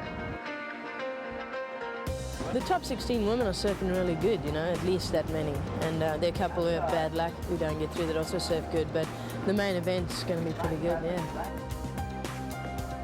I don't feel very good about my performance out there. I think I can improve on that, so I have to pull my finger out. Well, we've had a good run with the waves in previous years. Storm during the week doesn't hurt. You know, we get the swell up and the boys like that. Well, it would be great to win this event. I've won events all over the world. I've won all the other events in Australia, and it would be fantastic to win this one. It'll be a hard event to win. I think a lot of people think that because the contest is in your hometown, it makes it easier, but it doesn't make it any easier. It's just as hard as any other event around the tour. But I think I'm going to be trying a lot harder in this one than I have anywhere else.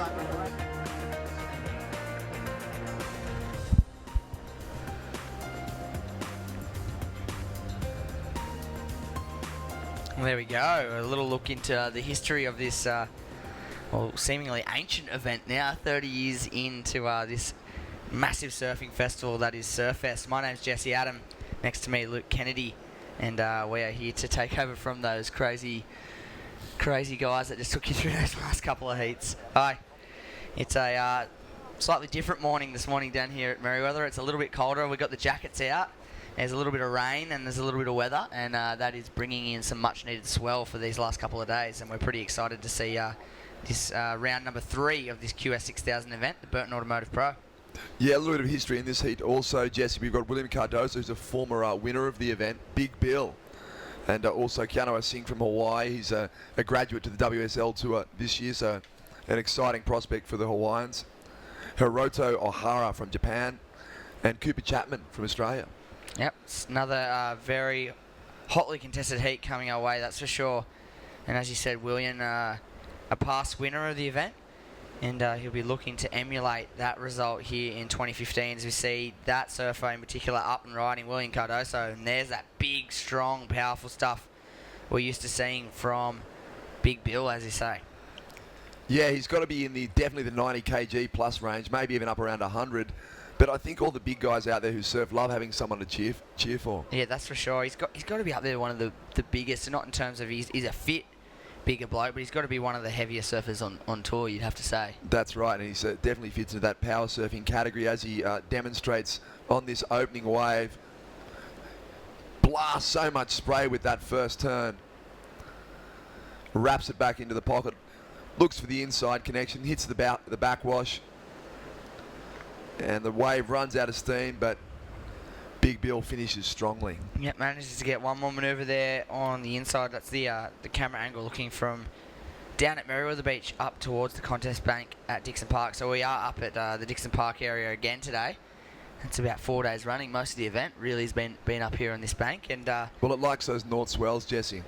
It definitely does, and it has been providing us with some of the best conditions throughout the week. And here we go, White Hiroto on his opening wave, opts for the left-hander, and looks very smooth on his opening couple of turns, flowing between those backside hits. And there's another nice crack out of the top. Gets a little bit hung up for his last turn, but finishes it off strongly. It's a pretty good opening ride there for the surfer in white. So we've got scores coming through for Hiroto and William to start off this heat. A couple of minutes in.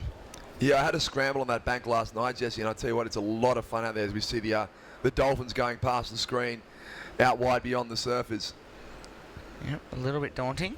Well, yeah, unfortunately of late, the long-held sort of notion that dolphins were a surfer's friend and that the sharks don't come anywhere near them, unfortunately, courtesy of Newcastle, that myth was dispelled. Yep, I can't believe it's taken that long for that myth to be dispelled. It's been a long, well, for my entire surfing life, for the amount of time I've been in the water, I've always been certain that seeing a dolphin was a good sign. But apparently not so much. Apparently they're being closely followed most of the time. Well, I mean, we shouldn't dwell upon the subject matter too much, but I did read a story in the paper recently about a gang of killer whales actually ganging up on a great white shark and eating it. So we still do have a friend in the ocean, it seems. It's everything. Everything against everything out in the big wide ocean, that's for sure. But at the moment, what we're focusing on is these 4 competitors against each other. 2 will go through, 50% progression rate through to the next round. And as it is Friday, that means the last day of the week before we get into that Surfest weekend. So We have those 2 huge days of competition coming up. Super Surfest Saturday and Sunday. And it looks like we're in for some really good waves and some a couple of awesome days ahead, as we see William trying to work his way into the weekend by getting a couple of quick waves under his belt to open up his campaign in this round 3 matchup. Well, he's surfing this one into the weekend, Jess. He's taking it all the way through to the inside. Smaller inside wave. So William just getting a couple of sort of base scores locked in early on. But you'd have to assume he'd be looking for the bigger set waves this morning. Yep, that's for sure. And we have seen just a slight increase in swell yet again. So every day just picking up just that little bit. And it's going to probably just improve all day, you'd like to think. The swell's going to fill in. I hear just north of us, up towards that Port Macquarie, Taree region, where there's a lot of swell at the moment. And it's heading down our way, so it should increase. And by tomorrow, we could be looking at some solid fun waves. Roto up and laying into that last manoeuvre, so just got a glimpse of that last turn for that second scoring ride of White. Yeah, we haven't had a chance to see the scores of Roto's first wave, which we're expecting to be quite strong. As we see Cooper Chapman having a look at this one and just kicks through the back. Right, so... Yeah. But obviously yesterday, Jesse, we saw optimal conditions on the other side of high tide. So once that tide starts to drain out a little bit, with the swell tracking down the coast, the tide going out, we can expect to see some premium conditions midway through today. Yep, that's the plan. Hopefully what has been predicted comes to fruition. Here we go. Keanu Asing in the red singlet. He's had a bunch of good results here in Newcastle before. He's going to look to back him up here in 2015, and you'd have to say probably his strongest quality in his surfing is his backhand. He's got a very, very strong backhand approach, and keep an eye out for him picking off some nice left-handers as we see Surfer in black. That's Cooper Chapman from Narrabeen. Just throws to the backside air reverse, almost lands on the fins. Kind of felt like he hadn't done enough with the opening turn, had to throw something big on the second one. Yeah, went for broke on that second manoeuvre, and it's not often that you see Cooper Chapman fail on a backside aerial attempt like that. But in a heat situation, it does get you on your toes and thinking on your feet, and I think that was a sort of a last-minute decision there for Cooper. Let's take another look at it on the Newcastle Now replay. A nice backside under the lipper. It's a little caught, sets up this next section though with a bit of speed, flicks the tail out and around, and he seemed to be connected to his board for the most of the rotation there. I don't know what went down there for him to flip his board like that, but not to be on that occasion for Cooper. Definitely got a good amount of projection. Tail was really high as he rotated through it, so it would have been a high scoring wave, I think, Jesse, had he landed that and ridden out. Yep, for sure, and he'll be looking to get another opportunity like that and stomp something cleanly to maximise the scoring potential there.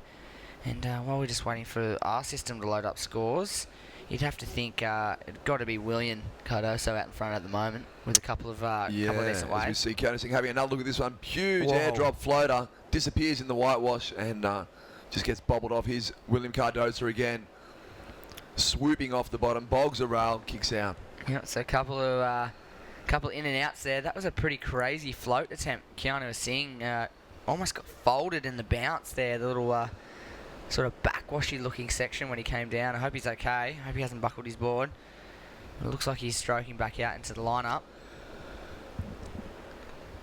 And, well... Yeah, interesting thing about Keanu Asing, Jesse, we were interviewing him for Tracks recently, and he actually dates a mixed martial artist. So his girlfriend is an MMA fighter. And we put it to Keanu, if it came down to it in a kind of a fight, would your girlfriend choke you out? And he said, yep, definitely. Oh, I'd be in a lot of trouble. Yeah, that is that's a crazy sounding situation. I'd hate to get into a fight with my girlfriend. You just wouldn't want any kind of altercation at all. You'd be a complete pacifist, wouldn't you? Yep, the full diplomatic relationship. I think later on this year, I think it's in Melbourne, he hasn't actually been and watched his girlfriend in an actual match yet, but he's going to get that opportunity in Australia. So, strange concept, going along to watch your girlfriend fight in an MMA match. You'd be leaping over the cage, and half your mind and the other half would be staying well and truly out of it.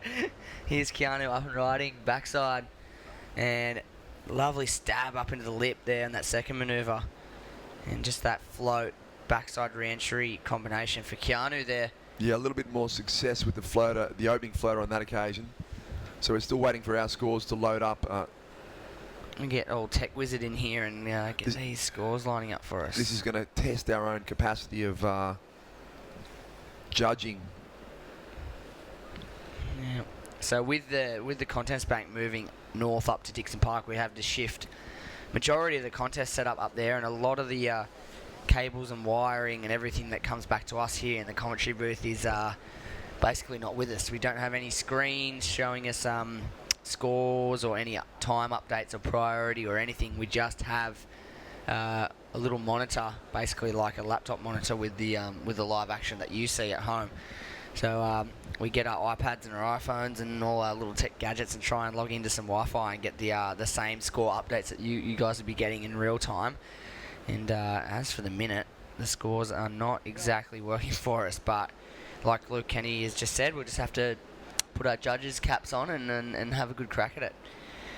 Yeah, at the moment, Jesse, it's looking pretty tight between William Cardoso and Keanu Singh. Still plenty of time remaining in this heat, though. Cooper Chapman really yet to put his name on this heat, although we did see a very strong opening ride from Hiroto Ohara from Japan.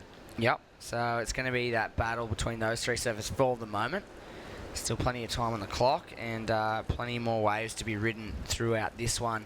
And on your screen you do see the surfer in the black, Cooper Chapman. Down the line speed, wraps into that first turn, setting himself up for a frothy section, which does not allow much at all. So he finishes up there in that manoeuvre attempt, just the one slashing frontside manoeuvre. He's looking very sharp, just needs to get a wave of substance and give himself a better opportunity to lock in a big score. And I think he'll be doing that over the course of the next 10 minutes or so, you'd have to think. As we see Red having a look at a left-hander.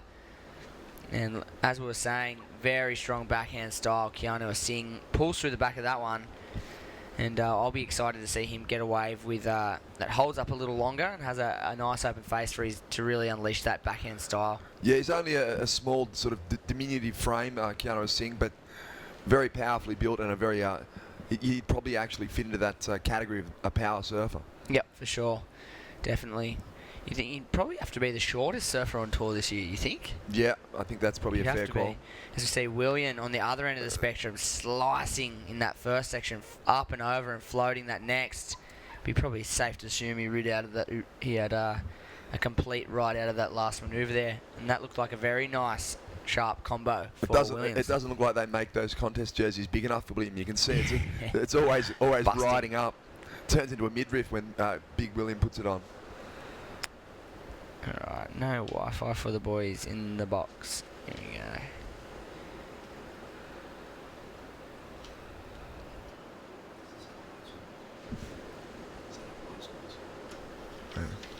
go. Alright, so we're going to give up on the iPad. I'm going to go with the iPhone. Here we go. Cooper Chapman finds another one down the line. Big frontside aerial attempt. Oh my goodness. That was a crazy, crazy launch pad, and he went right out into the flats. Nearly got the whole 360 degrees of rotation. Just a little straight-legged and a little bit too shallow. The question here is, did he sort of hit the eject button because he was looking at landing heavily in the flats and possibly incurring an injury or a broken board? I reckon for sure he saw the landing pad and thought, oh, I've got to get out of here. Ready? Let's go the rail, and back foot comes straight off. Oh, that didn't look comfortable at all. Probably would have liked to have just rotated a little bit more, then he would have had more of an idea about what was actually transpiring and where he was in relation to the wave. Yeah, definitely. So we know those guys, under pressure can land those big rotations in the flats, but not the ideal scenario. Yeah, perfect timing is required for a section like that. Here we go, Keanu Singh, nice looking wave, big frontside hit, throw some water. Whoa! Really went through everything at that last section. Well, there is some big sections out there, Jesse. We saw Keanu get one on that the second sort of section he was presented with there. First turn he was kind of a little bit conservative, just kind of a really nice forehand slash. Second section gets really steep. Keanu goes for it, but unfortunately just loses control as he exits the manoeuvre. Just a little bit high on it, and until he kind of leant over his front foot, he kind of had a really nice looking frontside hit under his feet. But if he had ridden out of that, That would have been a crazy big score. That's right. We know that they only need 2 turns to produce scores in the excellent range. Keanu just getting, one of the key elements there. You saw the board get a little bit too far away from his body as he tried to exit that manoeuvre, and that's one of the key elements when they're riding out of the kind of the fin wafts and the rotations, is to keep the board underneath the body where possible. Yep, that's the idea. Definitely keeping over your board, balancing over your board is the key. And sometimes through those rotations, you can get very inverted and lose that. Being over your board, you can be completely on the opposite side of the scale, but the rotation will allow you to land back over your board. That's the trickiest part about it, and that's what makes some of these guys very, very good at what they do. You can probably talk from experience, Jesse. I'm talking purely from a perspective of observation when we talk about the rotations. Well, I try. We'll put it that way. I try. But it is really, really difficult, and that's why these guys in the lineup are the best surfers in the world right now. Well, we're on the money. We've pulled up some scores here on the trusty iPhone, and Keanu Singh is out in front. His opener was a 7.17. A 4.93 as a backup score in the mix there, and he has the lead. William Cardoso has a 6.33 and a 4.4 in second place, and Hiroto's opener was only a 5.33. So, not liking that opening wave of white as much as the openers for red and yellow. And it is Cooper Chapman with a couple of small scores to his name, but looking very deadly for when he gets onto something of consequence. Here's William Cardoso looking to manage that second place position or move up into the lead. And there he is, just 2 turns, displacing a lot of water in the lip there, Jesse. He's trying to replace a 4.4. It's going to be close as to whether or not that was enough to do it. You'd have to think 2 pretty solid turns could get him up north of that 4.4 range. Here we go, Keanu Singh back to the wall, slices into that first section. There's a lot of wobble in the face as he gets a semi-float, pops out of that one with a bit of style.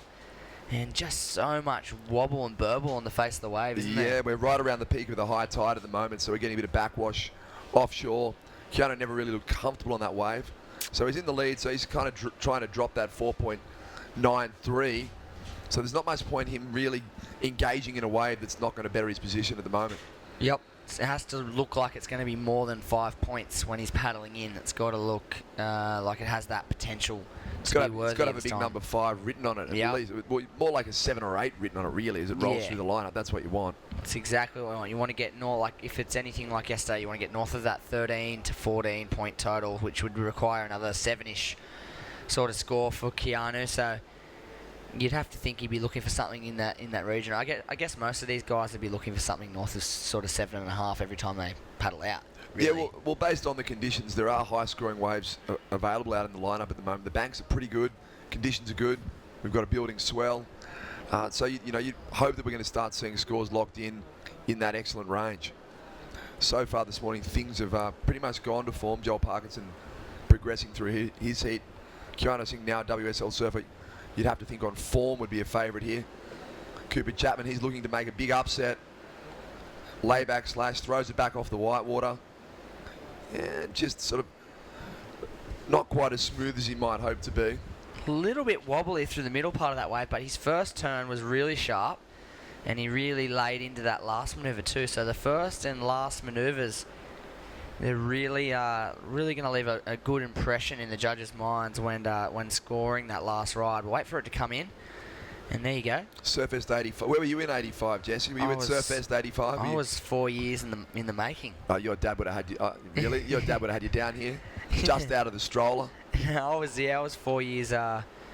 4 years before I was around, actually. Oh, really? 89. You hadn't even made an appearance then, right? I was in the I was the twinkle in the old man's eye at that stage. So I wasn't here. The inaugural Surfest.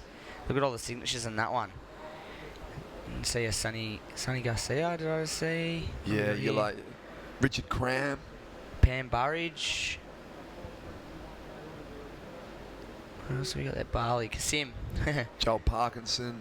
Yes, there's some big names on the signature board. You kind of need to have a degree in decoding to read them all. Yeah, there's some classics amongst that though. Just off the screen, you had like your Tom Currens, your Tom Carroll, your Oki. and a bunch of guys that have come and gone through the surfing world as well. Here's that replay of Cooper Chapman's last wave. A nice first turn, little murmur through the middle there, and really slashes out of that last section.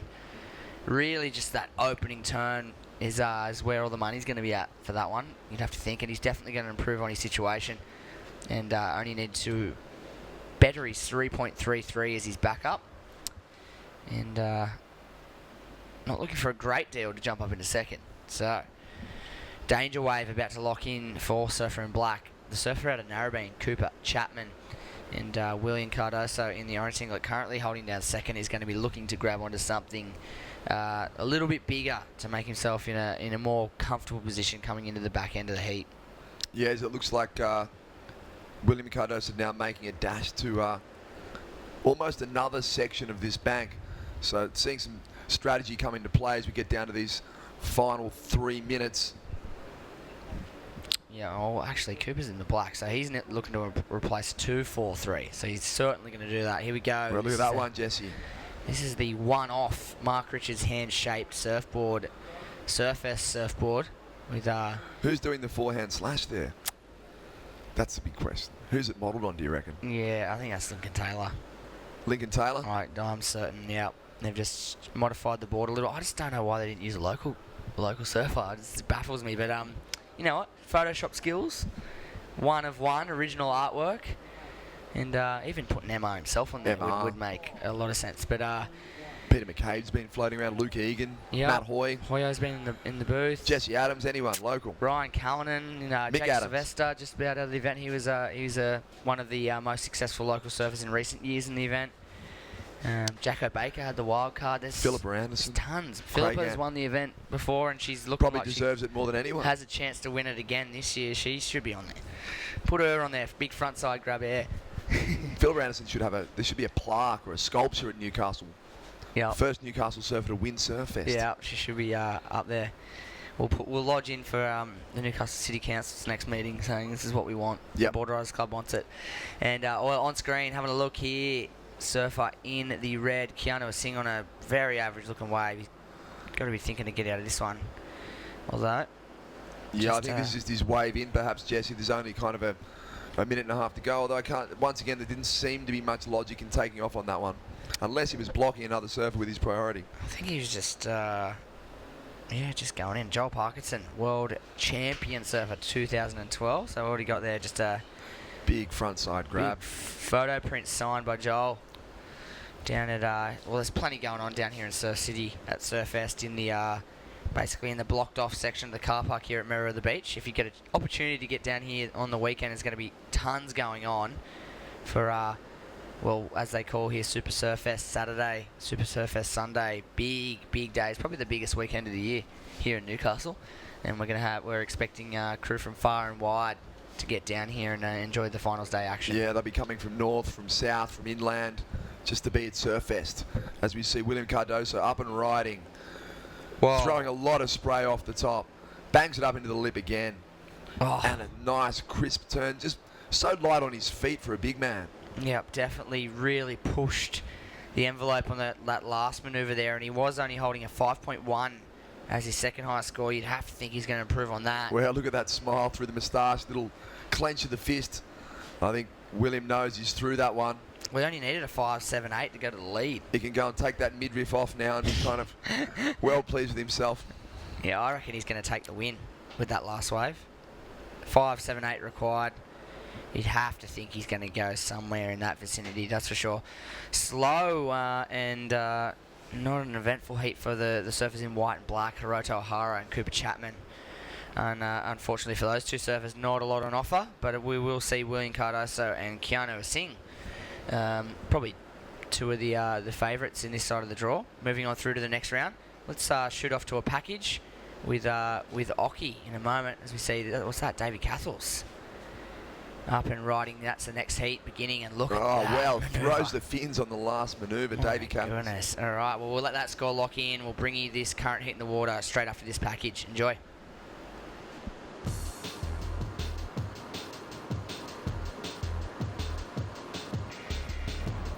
It started out a near-perfect day in Newcastle for the final day of Surfest 86 and the BHP Steel International. The surf had calmed down overnight and was pushing through it around 1.5 metres. Like yesterday, a massive crowd was at the beach to watch the world's best. In the morning session, world champion Tom Curran accounted for Hawaiian Derek Ho in a 4-1 decision in the first semi. In the second, Cronulla's raging bull Mark Occhilupo outsurfed lanky American Wes Lane. That set the scene for an American-Australian thriller in the final, and a clash between the world's #1 and #2 surfers. As the two paddled out, Mother Nature let Newcastle know that she wanted to be in this one as well, and up blasted the southerly buster just to make things a little bit more interesting. Occhilupo started the final like a man possessed and scored several good rides before the champion could find his feet. As we watch now in replay, this is Occhilupo. But Curran wasn't going to give in to the young Australian. In a tight 4-1 decision, the judges gave Mark Occhilupo his second win for the year and more than $10,000. Earlier in the day, Florida's Frida Zamba gave the Americans some of the glory by taking out the Shockwave Women's Classic, defeating Sydney's Pam Burridge. In the Coke Surf Trials, Wollongong's Terry Woodowis took the money, while surfing legend Nat Young took the longboards.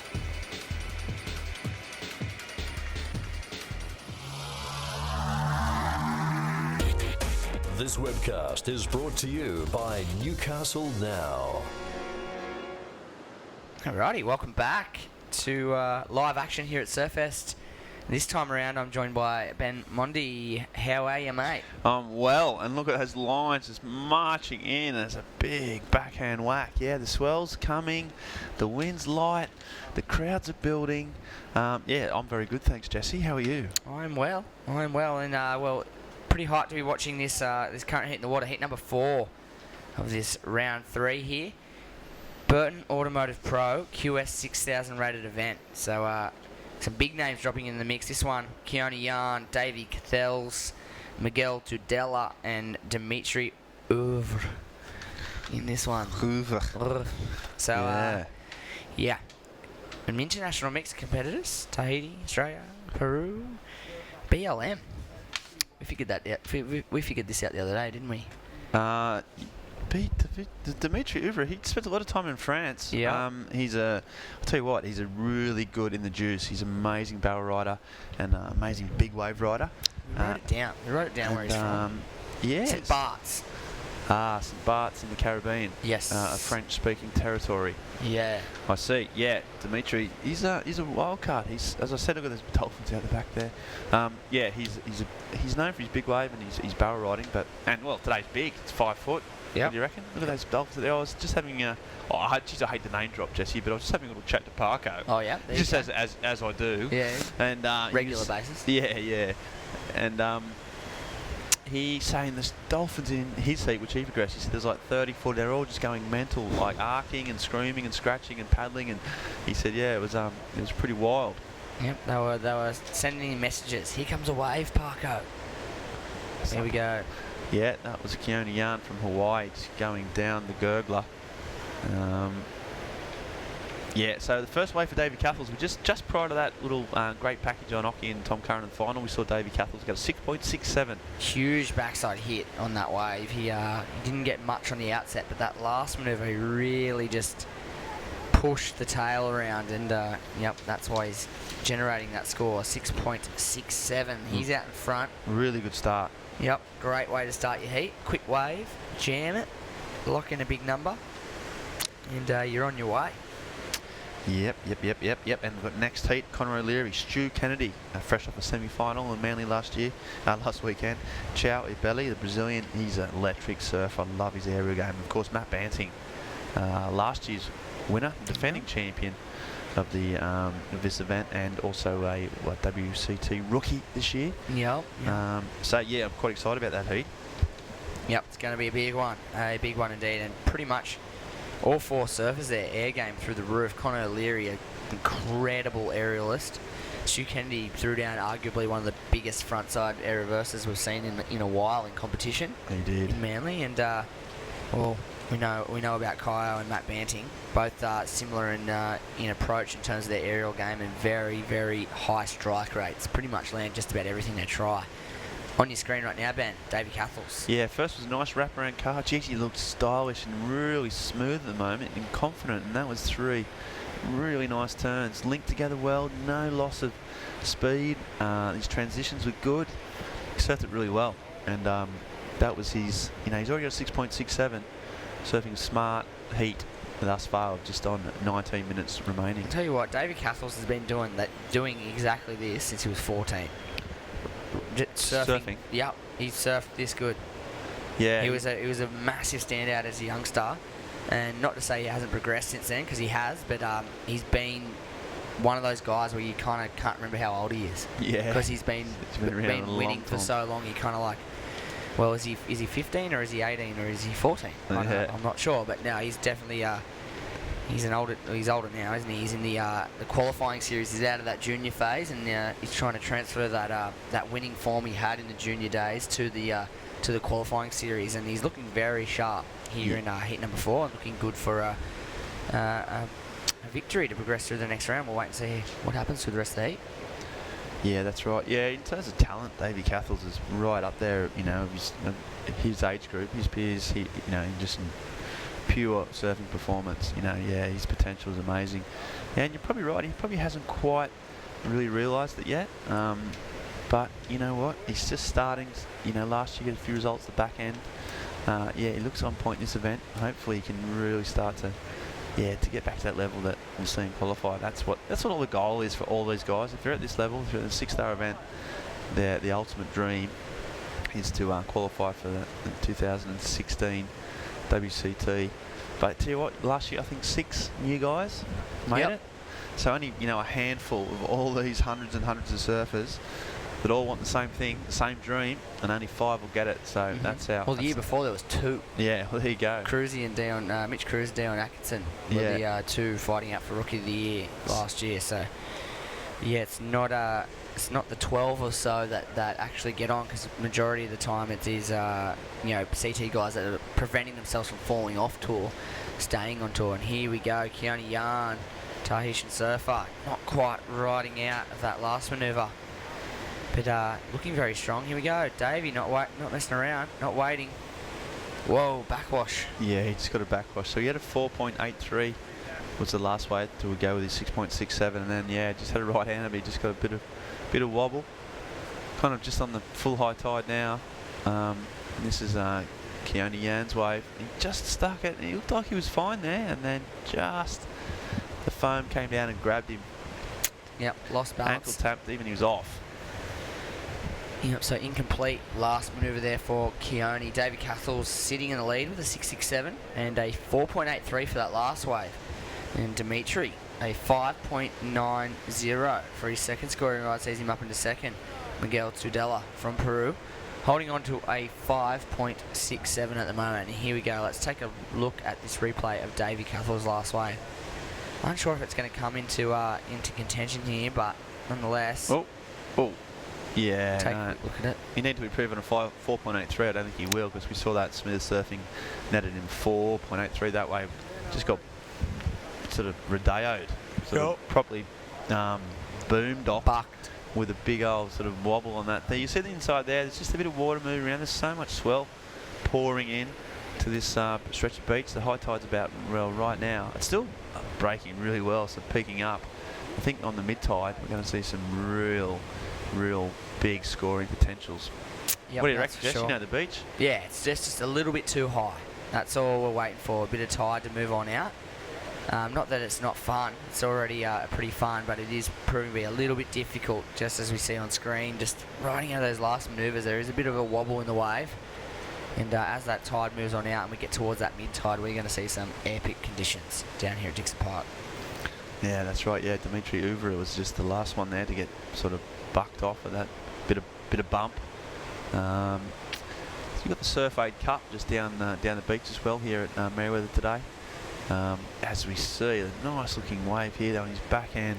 Miguel Tudela, the Peruvian, and just coming around.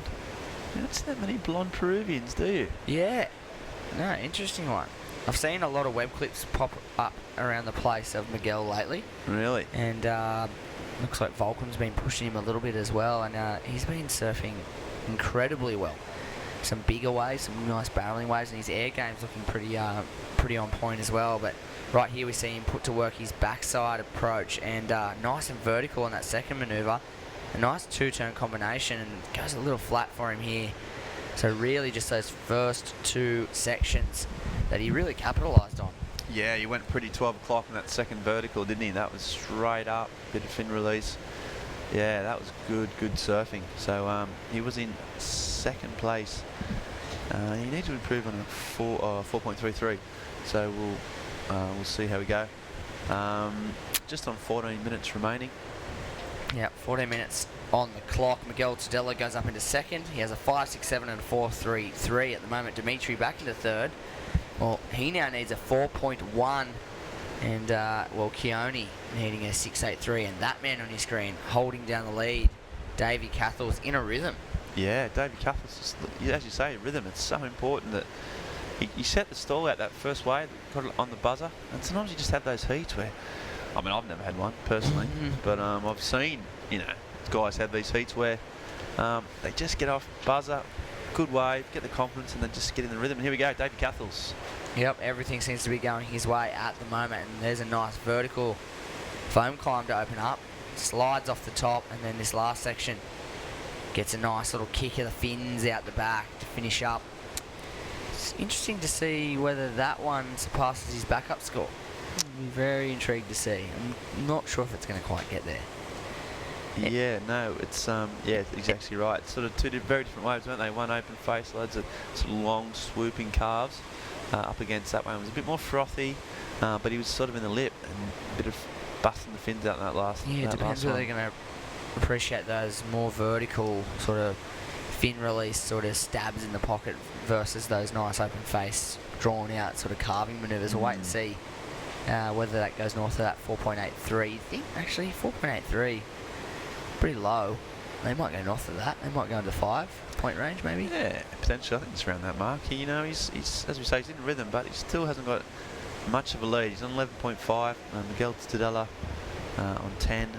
Dimitri Uvlich 9.07, and then 4.04. So it's really close. It is close. It's anyone's game. Pretty much fourth to first, and anything could change with one big score.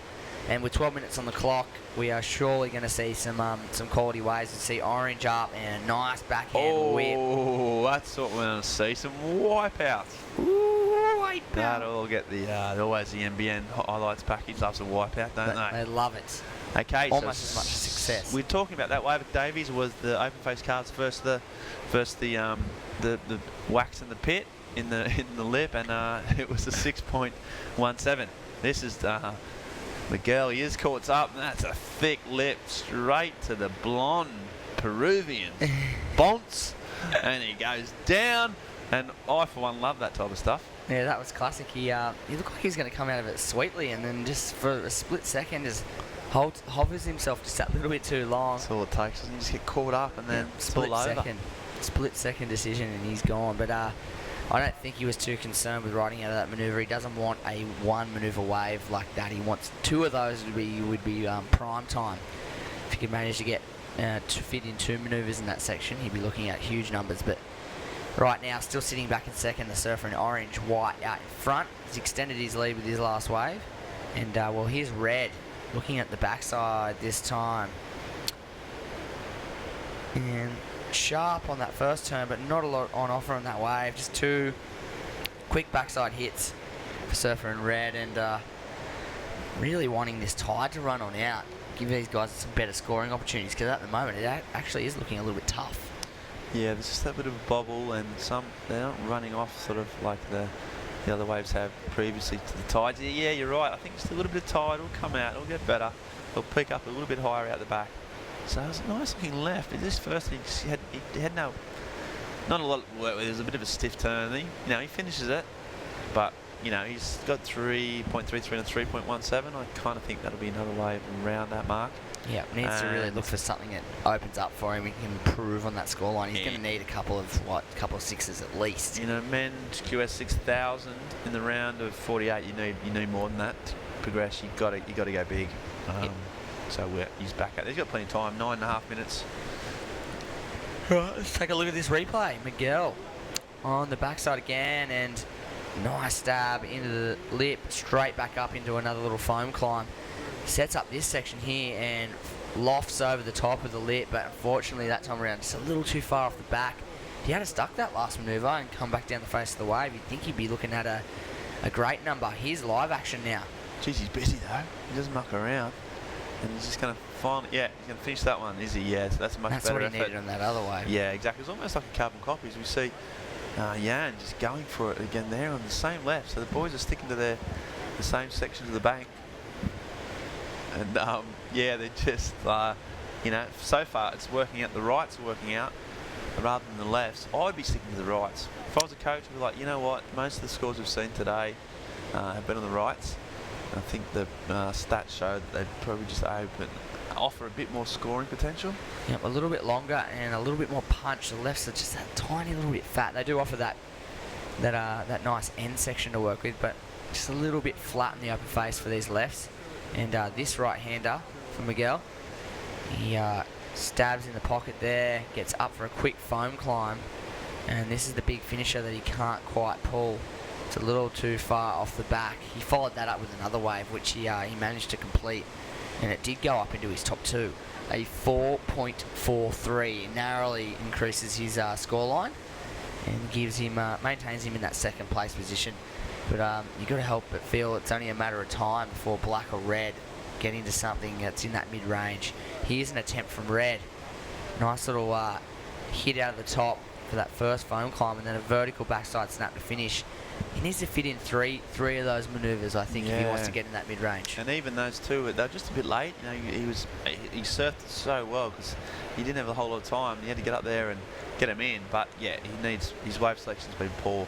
Yep, for sure. Just I'll just say it. Yeah, straight up. 0.87, 3.17, 3.33, progressively better, but still in that average poor score range, so it's an accurate call. 3.27 for his last wave, and not an average surfer by any means, but picking very average waves at the moment, Keone Jan. And you're right, but despite that, he still only needs a 6.27 to move up into second place. So, he's well in range. If he gets a wave, his surfing looks pretty strong. He looks like he's finishing his turns. He just needs a wave, as we see here. He's going for it again. It's the goofy footer. This is Dimitri. Nice front side wrap.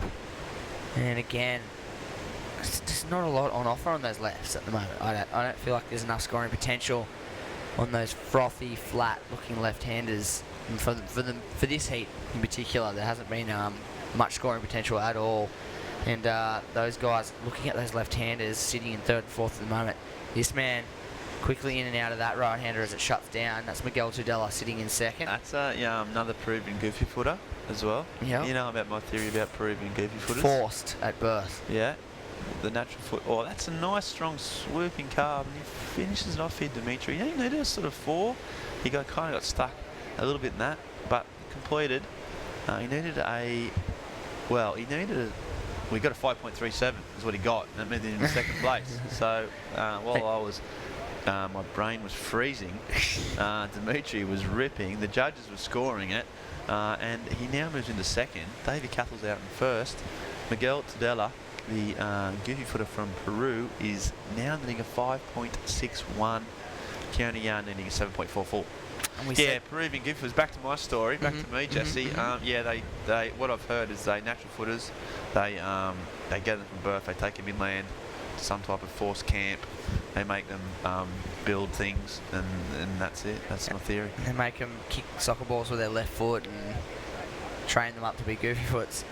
See, Davey Cathel's a current hit leader, and section down the line lays into that turn and finishes up strongly. He thought he was at Narrabeen Alley then, didn't he? As a little right-hander, he surfs those rip bowls at North Narrabeen, is where Davey's from, and you probably are very surf fans. Oh, there's a Peruvian though. He's sticking to these rights, which I think is a winning strategy, and he's going to get up again. Wow, okay, well, he claims that, which is I like to see, the passion. He needed a 5.61 prior to that exchange, so, geez, Davey Cathles is flying. He gets around that fighter, nice vertical. Do a nice little swoop here, and then just a little bit of a layback just here. Ha! And yeah, so he needed to improve on a 6.17. We'll see. And then, yeah, Miguel, he was confident. He needed a 5.61 and did the old double clenched fist to the chest, which is always a good sign. Yeah, it's always a great sign. Well, he's only looking at a mid-range score, and we said it before, the next guy to drop a 5.5 or a 6 is going to go in a second, and Dimitri's done it. And, well, will this wave be enough to take him back into second place? This is Miguel's wave on the Newcastle Now replay. Hits the lip. This is a better turn. A little caught and manages to fit a little foam climb for good measure. With those 4 manoeuvres, enough to lock in the score he needs. Yeah, it's going to be tight. You know, he hit him. He definitely hit him. The last one was a little bit late. I think he got a bit caught up. Yeah, so it's super, super tight. He was motoring though. He did do 4 turns in a blink of an eye. He needs a 5.61. Just don't know if there was a major, like a full-blown major manoeuvre in the mix there. It was an odd angle too. We couldn't really see it front on. Couldn't see how intense that one biggest manoeuvre was in the middle there either. But in comparison to the 5.37 that Dimitri locked in on that left, I think it's better than that wave maybe. Yeah, that's it. That's the exact comparison that the judges will be making as we speak between that left and the big swooping cutback and a little tag versus those 4 more rapid-fire right-handers. It's a 6.23. The judges think that was a superior wave by 3/4 of a point. Miguel moves into second, but we have an exchange here on the left. Dimitri, that's a good swooping carve he's got on him, hasn't he? It is nice, and then this is a better wave. So already you got to think it's better than his 5.33. And whoa, why did you do that? Yes, that wasn't probably needed. Wow, all he needed to do was just do a little Davey Castle's check spray there, and he was No, but you got to reward these guys going for it. You know, got to go for it. You got to go for it. Well, yeah, exactly. If he managed to ride out of that last manoeuvre, he was clearly in second place. But I still think he's going to go close to getting a score here. Big wrapping frontside carving manoeuvre, nice and smooth. A little bit late in that turn. It would have been nice to hit that sweetly. Another little slash, and then this is the section. Frontside grab. Just doesn't get enough rotation out of it. And can't ride out of it. So really he needed that last turn to be complete. I think he did, and then he did, and you're right, it was a risky, high-risk manoeuvre he needed. I mean, he probably might not have known he needed a 6-point ride. He'd done the hard work out the back. If he kind of just, you know, went radical but not crazy. These are the split-second decisions you've got to make under severe competitive distress, though, isn't it? I think it was safe what he tried. Dude. The frontside grab manoeuvre, I reckon if he had gone harder at it, he would have had more chance of riding out. Right. Safe, kind of didn't rotate very much, grab frontside grab, it's all pretty easy. If he had just jammed it, just as safe, he would have guaranteed rode out of it. I think it was a semi, kind of a brain snap, in a way. I mean, the other thing is he's 5.33. That last wave was way better than his 5.33, and he only needs a 6. Yes. But at the same time, I don't know if it was as good as Orange's last wave. That was a 6.23. Yeah. So now you tell me where it's going to lie. Oh, I not. I won't. I refuse to. I have no idea. He's up again in the meantime. Might be all that conversation might just be completely irrelevant. Here we go. Oh, this is a great looking left bowl. How good was that wave? Here's us saying the left. That. Yeah. Don't go left, guys. Left. No, there's no scoring potential on the lefts. Yeah, there is. That's got to be Dimitri just potential scored my ass off. Yeah, that was one of the better looking waves as a wave goes in that heat. Yeah. You'd have to think. And one of the best looking waves of the heat. Yeah, and he was happy. You could tell he was. You know, he probably knew he'd made a mistake. I can't believe he got another opportunity. Oh, it's a mid-wayer. Yeah, he's kind of halfway out. Little grower. Yeah. This is where it stands up. Carves out of the top. Snaps that one perfectly timed that time around. Then carves out of the top again and just strings together some nice maneuvers. Throws the tail out in that last one. That's what he needed to do. He touches the bicep. You know, he didn't go safe. He done the bicep touch. Flexes out of that one. And that's all done. That's all done. We wait for that score to drop. He needed a 6 point 1:01. He's clearly got it. Our reaction and his reaction would indicate that he has got that, but we're not the judges. No, we're not, but I'm going to throw my body on the line. They've been really consistent. I can't really reflect on any type of decisions there. We thought it was there was close. this one heat where this guy got 2 interferences and it was weird. Well, apart from the interference, that was a weird call. The judge's been doing a great job. I'm on record. Ben Mundy saying the judge has been doing a great job. And we're going to go to an ad break. After we come back, we'll find out the results of that heat, and there'll be more live action. Don't go anywhere, folks.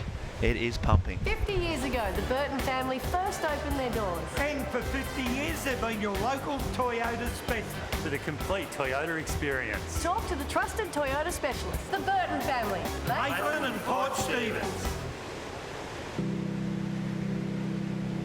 We're running all the time.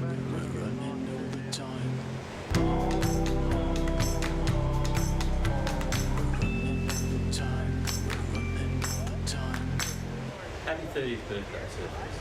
Congratulations for reaching such a major milestone. It is richly deserved.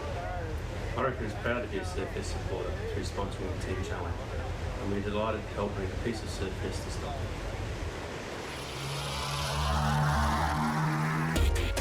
This webcast is brought to you by Newcastle Now. Okay, well, welcome back, folks. You're watching the Burton Automotive Pro. It is the 30th anniversary of Surfest. It's a QS 6,000 point event on the WSL, the World Surf League. And once again, sitting in the booth here, Tez McKenna holding it down with Matty Hoy. Morning again, Tez. How are you, mate? Yeah, good. I feel better now that I've got some sugar in my system. I can keep up with you. Oh, I know. And then, yeah, I needed food too, so it's good. Needed a lot of food. Looks like that last heat just wound off. You'll be able to see the results on the page, the results page at surfest.com. But right now we're watching Kaya Abelli, the Brazilian, opening up with a nice little combination there for Abelli, and he's taking on the defending champion Matthew Banting is in the black. We got Stewie Kennedy in the white, and Connor O'Leary is in the red. Good heat. Yeah, awesome heat. The waves look good. Is it high tide right now, Tez? Is that about right? That's it, mate. 10:30. So it's got that wobble in it again like yesterday? Yep, just a little tiny bit of, maybe a little bit of overnight, it's a bit of morning sickness still, actually. There's a little rock and roll floater from Kaya Abelli. This Brazilian kid's got skills. How was that? That was nice, wasn't it? He's ripping. He's been ripping all week. I like that hand drive there. It's cool, isn't it? Just those L-shaped arms and making him look all stylish and stuff. Smooth. Throwing it up on the suds and finishing off on the inside up the beach there. And what is the tide's really high. I saw that. It doesn't even look like our beach with that green, with that grassy knoll and then the shore break right on top of it. That was right on the grassy knoll, as you call it. That's all the beach care. What do you call it? Dune care. Yeah. Doing a fantastic job, Matthew. Let's keep on to the surfing. Here we got Connor O'Leary in the red singlet. We've got Stewie Kennedy in white, Kaya Abelli in orange, and Matty Banting is in the black. No scores yet. We're just waiting to see the first of orange. Oh, there you go. First of orange is 7.33. Great start. That's epic. No one else's scores are in. No one's even ridden a wave, actually. Just orange with a 7.33. Bit of a break. Look, dolphins on the outside too, Tez. Don't worry, look on the outside, heaps of dolphins. Let's stay right away from that. That's sea life, isn't it? It's dolphins. That's where they live. Yeah. That's okay. Yeah, it's fine. We know it's a dynamic playing field and probably one of the most dangerous in the world. Yep. But we enjoy surfing. We love it. And, well, there it is. I tell you who else loves surfing is Kaya Abelli. 7.33 for Abelli. So he moves into the lead. Matthew Banting, defending champion, opened up with a 2.83. What was that? Was that the actual noise of a dolphin? Yeah, it was. I told you they were dolphins. Wow. Yeah, heaps of them. It's the sea life around here, because the water is so clean these days, and also warm. Yeah, and warm. There's been a real lot of action in the water lately. That's for sure. A lot of bait fish around. Well, it's very warm waters, and as a result, It brings out the nutrients with a bit of upwelling with that north swell as well. Brings the nutrients from the cold current in, and it also brings the nutrients from the bottom up to the top. When that happens, the little ones come in and the food chain begins. So Kaya Abelli is with a 7.33 and he's holding the lead. Matty Banting sitting on a 2.83. And girl down the beach surfing. Yeah. Free surfing. We did that yesterday. Remember that yesterday afternoon? We filmed that free surfer down the beach with the long sleeve black vest. I was actually in the webcast booth, and I said they didn't know that. And they said, and I said that was a free surfer, and they went, huh? I said, guy wasn't even in the contest, but hey, he had his 15 seconds of fame. That was sick. Everyone's entitled to it. He ripped that wave too. He did too. The director did that. He ripped that wave. We're like, oh, this guy's winning his heat. Okay, well, just grabbing the rail and going into the pig dog sort of stance there. That's the right terminology for that, isn't it, Matthew? Pig dog, yeah. He just wanted to get out. It might have barreled that one. Looked like a good line with the foam line there. So that might have barreled that one. Yeah, that's why I grabbed the rail. Yeah. What I remember the first time that I ever saw anyone do a pig dog, it was Stuart Cadden and Barton Lynch at a Pro Junior like 25 years ago, and I went, what are they doing? Because before that, people used to do the Simon Anderson laid back. Yeah. Right? That's what everyone used to do. Remember those layback barrels? They used to be so cool, didn't they? Here's someone that's smashing a lip here, Connor O'Leary. Well, this kid, yeah, he is, mate, and he just needed to stay on his feet there to probably put the finishing touches on that one. He's got some real stiff opposition in the form of Stewie Kennedy. Stewie's been just in ludicrous form at the moment. Here goes Stu on this one. Let's see what he's going to do. And Stewie lifting it up onto the lips. So much control there from Stewart. And he had a bit of backwash there, but he dealt with it very well and finished that one off.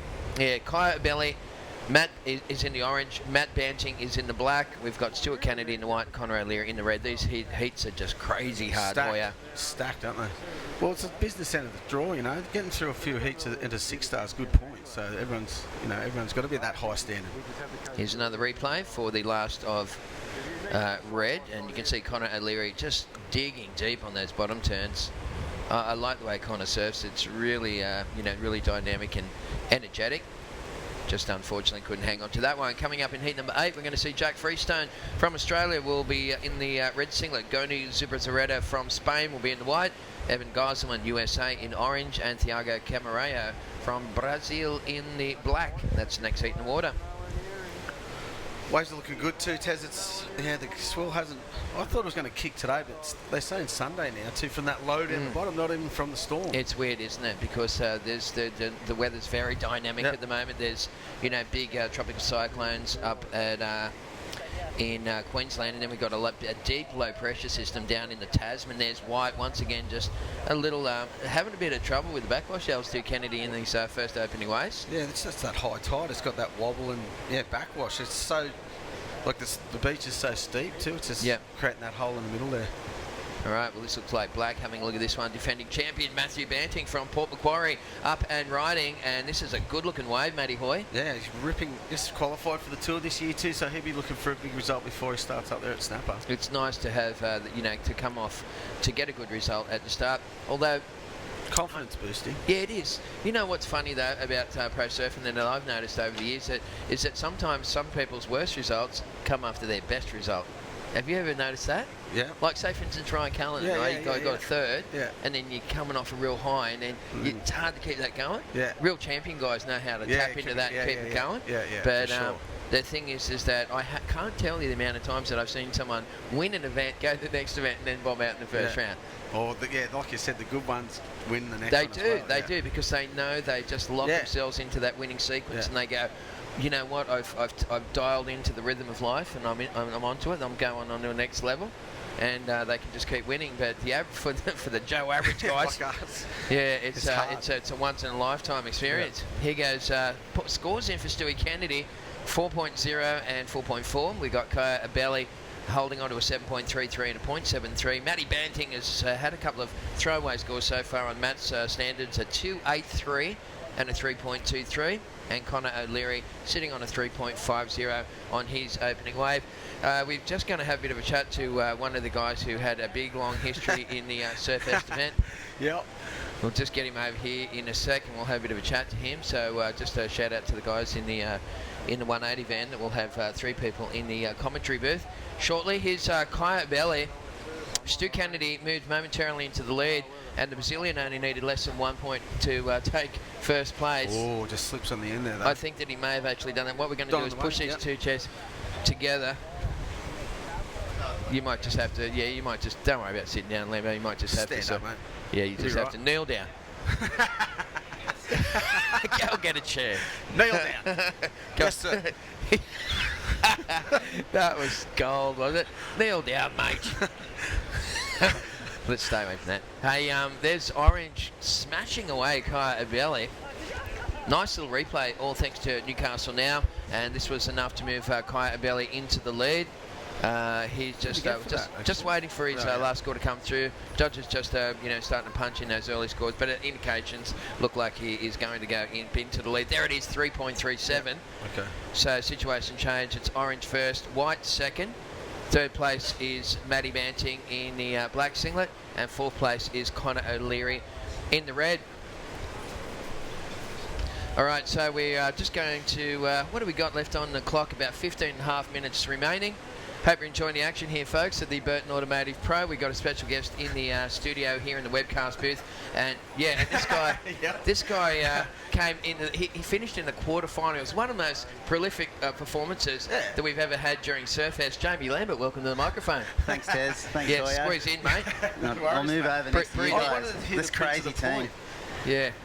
We dubbed this guy Prince of the Point because what happened, folks, was one year we were down at Newcastle Beach, and he ended up just, we said to him, go out of the point, mate. That's where the good waves are. Yeah. And it worked for you, didn't it? Yeah, I used to sneak out the back, and I don't know what year it was. In the 90s sometime. I don't know. Yeah, it was unreal. And move over this way, Hoyer, because we can't see him, mate. That was the 90s. So Matt Hoy, Tez McKenna, Jamie Lambert taking you through this day here at Surfest. And mate, what's some of your other classic memories of Surfest? Oh, just Tom Curran and Ockie in the early days. They're classic memories. I know there used to be so many people down there. It's like the natural amphitheatre that it was.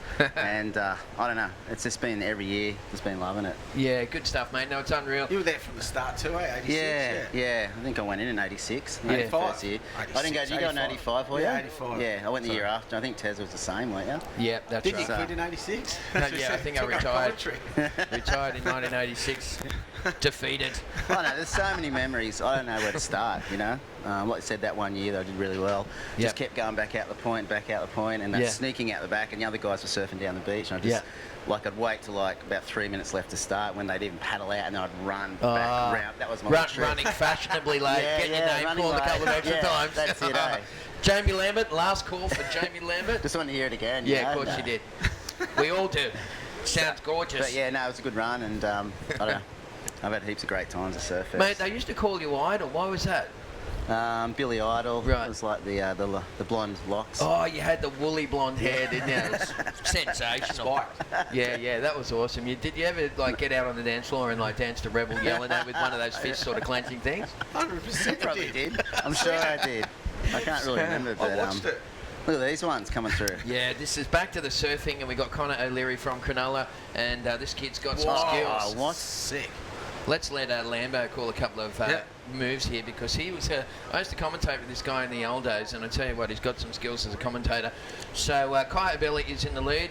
Who's in second place at the moment, Lambo? Good old Matty Banting, last year's winner, Tez. Let's see, he's got a 5.33 and a 3.23. So he's in second place. Looks like someone's going this one, or that's the replay, is it? Yep, that's Connor O'Leary, goofy footer. Oh, wow. Massive first slash. Tom Carolish. That was lovely, wasn't it? Are they getting many lefts, or is it mainly rights? What are they doing out there? It's a little bit of both at the moment, isn't it? But there's surprisingly more lefts today than there was yesterday. Yeah. So the swell's definitely straightened up today. Yeah. It's not as from the northeast, it's more east. So one major manoeuvre on that one, Tez. We'll just wait for that score for Connor O'Leary to come on through. So what are you up to these days, mate? What do you do with yourself after you've finished up as your title of Prince of the Point at Surfest?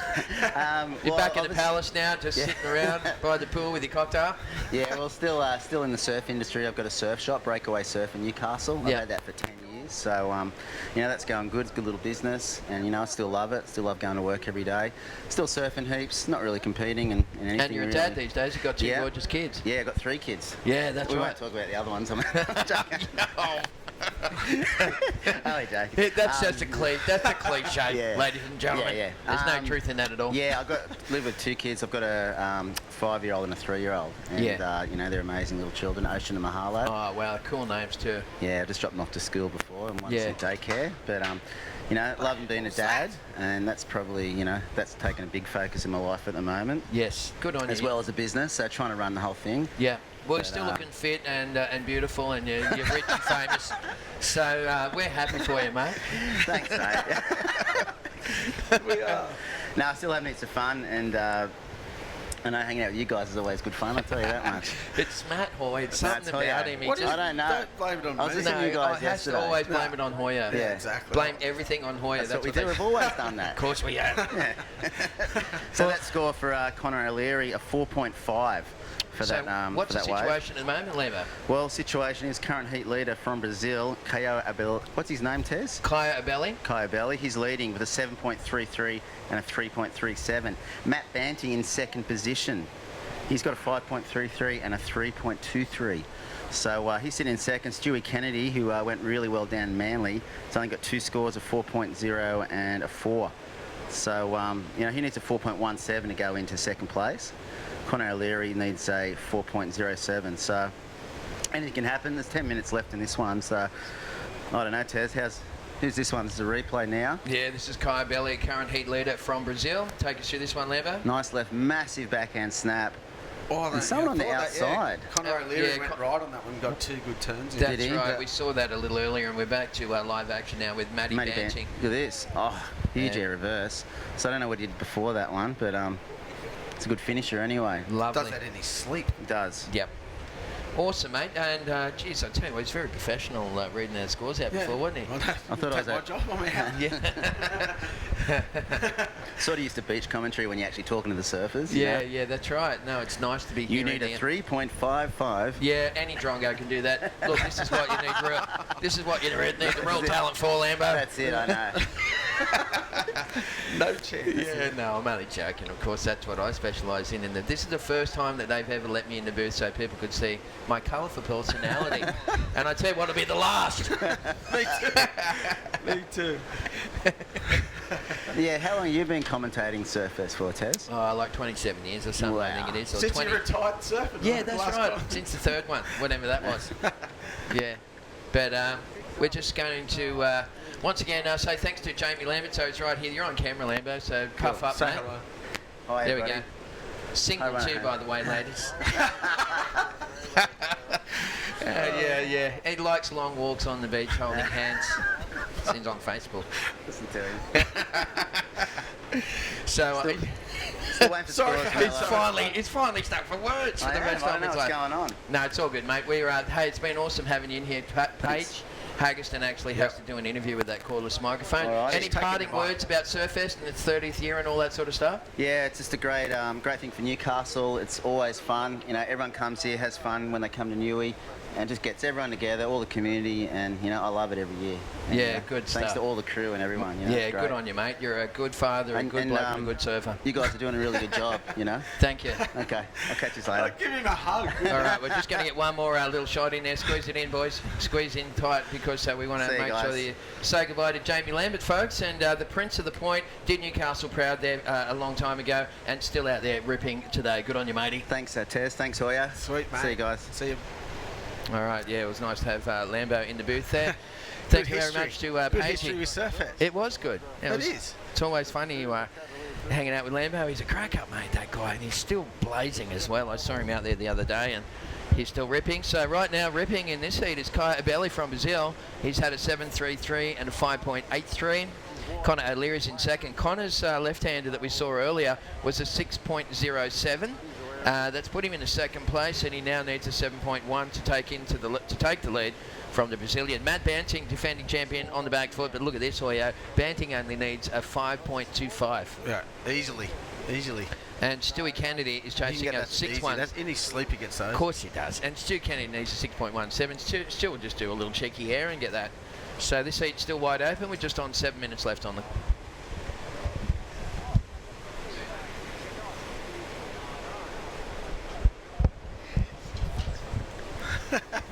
Sorry about that. Yeah. Back to it. See you, Lambo. Yeah.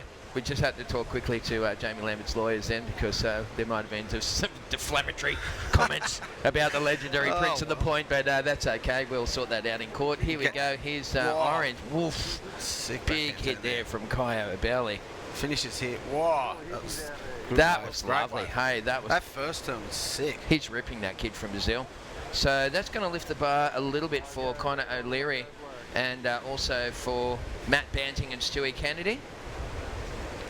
Next heat in the water is... here it is, the replay. What's his first turn, Tez? Yeah, this is sweet surfing, isn't it? Take it through it, Matty. Boom. Belts it there, straight vertical, and sort of flicks the tail out, and then just gets a little stuck there, but finishes really well with the floater. Boom. Yeah. Just well surfed. He's joining the dots and he's choreographing his heats extremely well, like he always does. We're watching heat number 5 of the round of 48 here at the Burton Automotive Pro. It is the 30th anniversary of Surfest. Tez McKenna, Matty Hoy teaming up to take you through what is another exciting day of competition here in Newcastle. All men today too. Yes, and coming up in heat number 6 of this round, we're going to see Jack Freestone. He's an exciting surfer, isn't he, Jack? He's former world junior champion, and he's been on fire lately. He'll be taking on... Apparently his part in Cluster is amazing. His what? His movie part in Cluster is amazing. Right. Yeah. Oh, I can imagine. He's got all the tricks, hasn't he? Yeah. And he's awesome for the old school stuff as well, just the big calves. Goni Superzaretta is one of the informed Spaniards. He'll take on Evan Geiselman. Evan Geiselman is an excitement machine. He's going to do big airs out here. I don't know if this is good for airs. It's sort of because there's hardly any wind, is there? They normally need a little bit of wind, don't they? I reckon they can do them whenever wind. Right, doesn't matter what. Offshore, onshore, offshore. They just do them at will. That's right. Offshore is hard to do airs. Yeah. They always say that. The onshore's the new offshore. Yeah. I want a T-shirt like that. Let's make it. What's that? What's the name of your grip that you make? The Dreaded. What is it again? Sorry, mate. Dreaded. How do you spell it? Dreaded deck. How do you spell it? D-R-E-D-E-D. That should sell a few. I didn't even know what I was doing there. Like full ad. Sorry, everyone. Yeah, available at all good surf shops. Oh, holy. That is funny. Lucky I could spell it. Yeah, that is good. It's .com, by the way.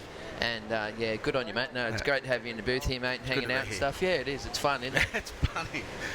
For sure. We're at Merewether Beach, as you can see by the... We've got one of those big handmade wooden desks like they have at the ASP, and you can just see the top of it there sticking up in the screen. But they've gone, they've spent no expense when it comes to setting up this beautiful webcast booth here at Newcastle. Matt Hoy and I hanging out with you, having a great time, and some really good surfing coming away throughout the day here at the Burton Automotive Pro. So make sure you stick with us. And big g'day to all those people watching live in Hawaii on the Oceanic Surf channel. What happened? The scores are gone. Okay, let me bring them up on the... What's happened? The scores are gone on the computer. Oh, massive alley-oop attempt there by yellow too. Yellow, orange. Yeah, but yeah, the sky, we're back. Yeah, there we go. We're sweet with the scores. Yeah. Okay, so Kyo Belly, there's about 3.5 minutes remaining in this one, folks. Kyo Belly is sitting on a 7.6. That's what he got for that last three. Those last 3 turns. And that was good. And a 7.33. Here goes Banting, and Matty needs to do something on this one. He normally can pull it out when he needs to. Little tail whip through the inside. He's looking for the connection. What's he need, Tez?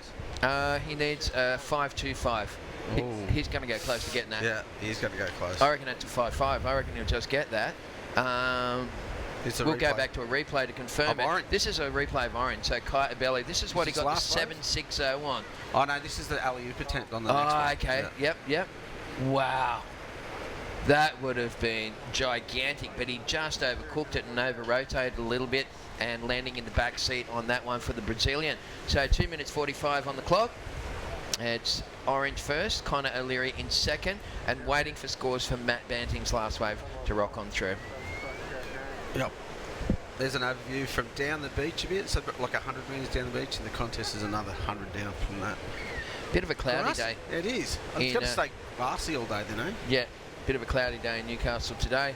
Not hot enough to wear a pair of long pants, though, is it? No chance. It's cooler today, and I think it's going to be overcast all day, so the winds are going to stay pretty light. Yep. I looked at the wind charts, and I don't believe it's going to get that much stronger. Maybe about 1 o'clock. I think it just comes up a little bit. Yeah, right. For the south. It's just onshore. Yeah, it just showed easterly, I think. Because there'll be some waves around today in town. There's waves all around. Shouldn't tell anyone.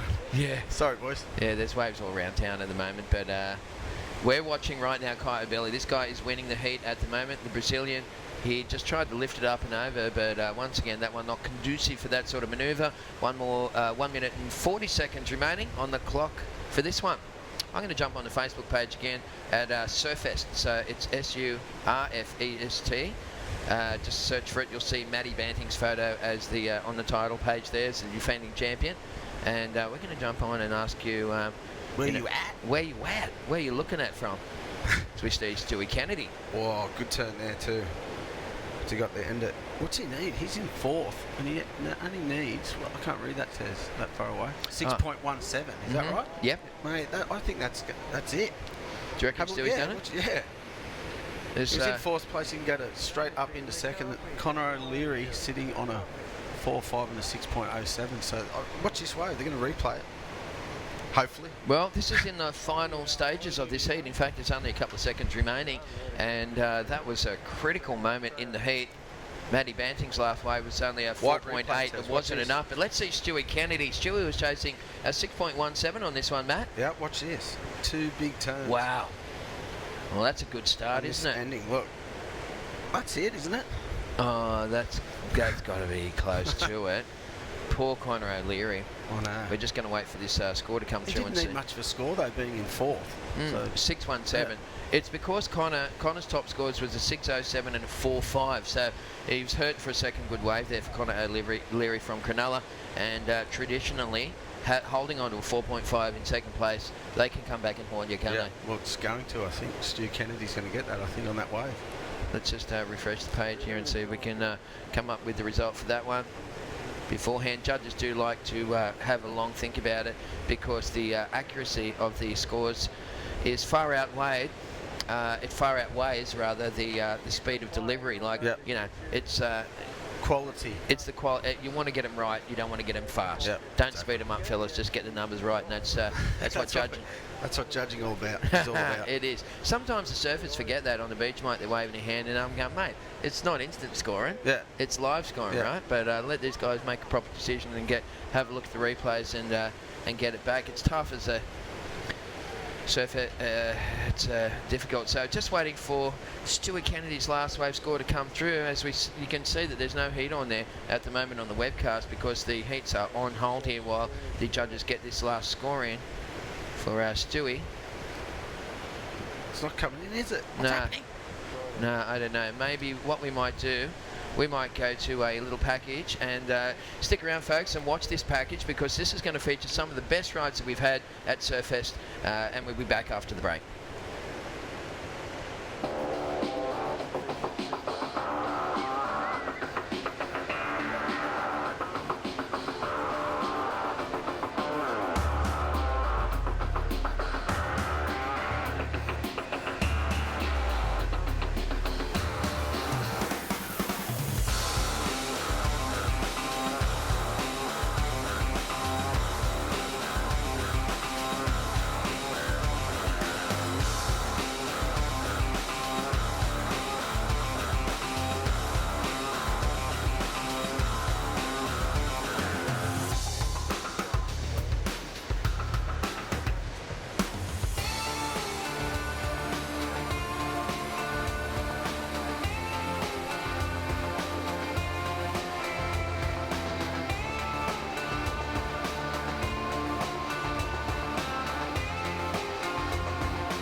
This webcast is brought to you by Newcastle Now.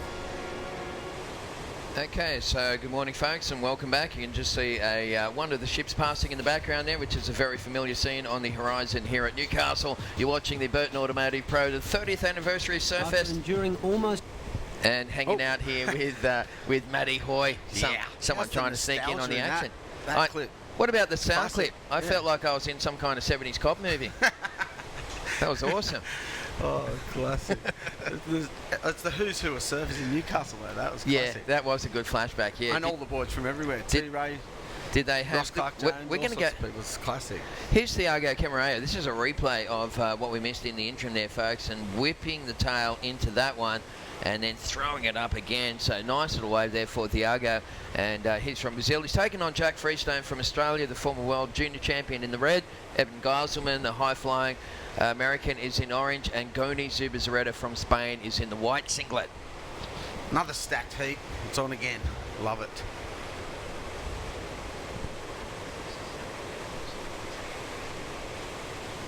We're just working out our roster here in the commentary booths. Sorry about that. Scores are up. Everything's rolling well. Waves are looking good too, T. I'm stoked it's on again today. Yesterday afternoon looked so fun. Boys were absolutely ripping too. It's good to watch.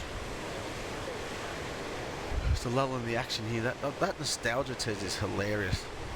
Love it. Surfest. 30 years on. I was just rambling to myself, don't worry, mate.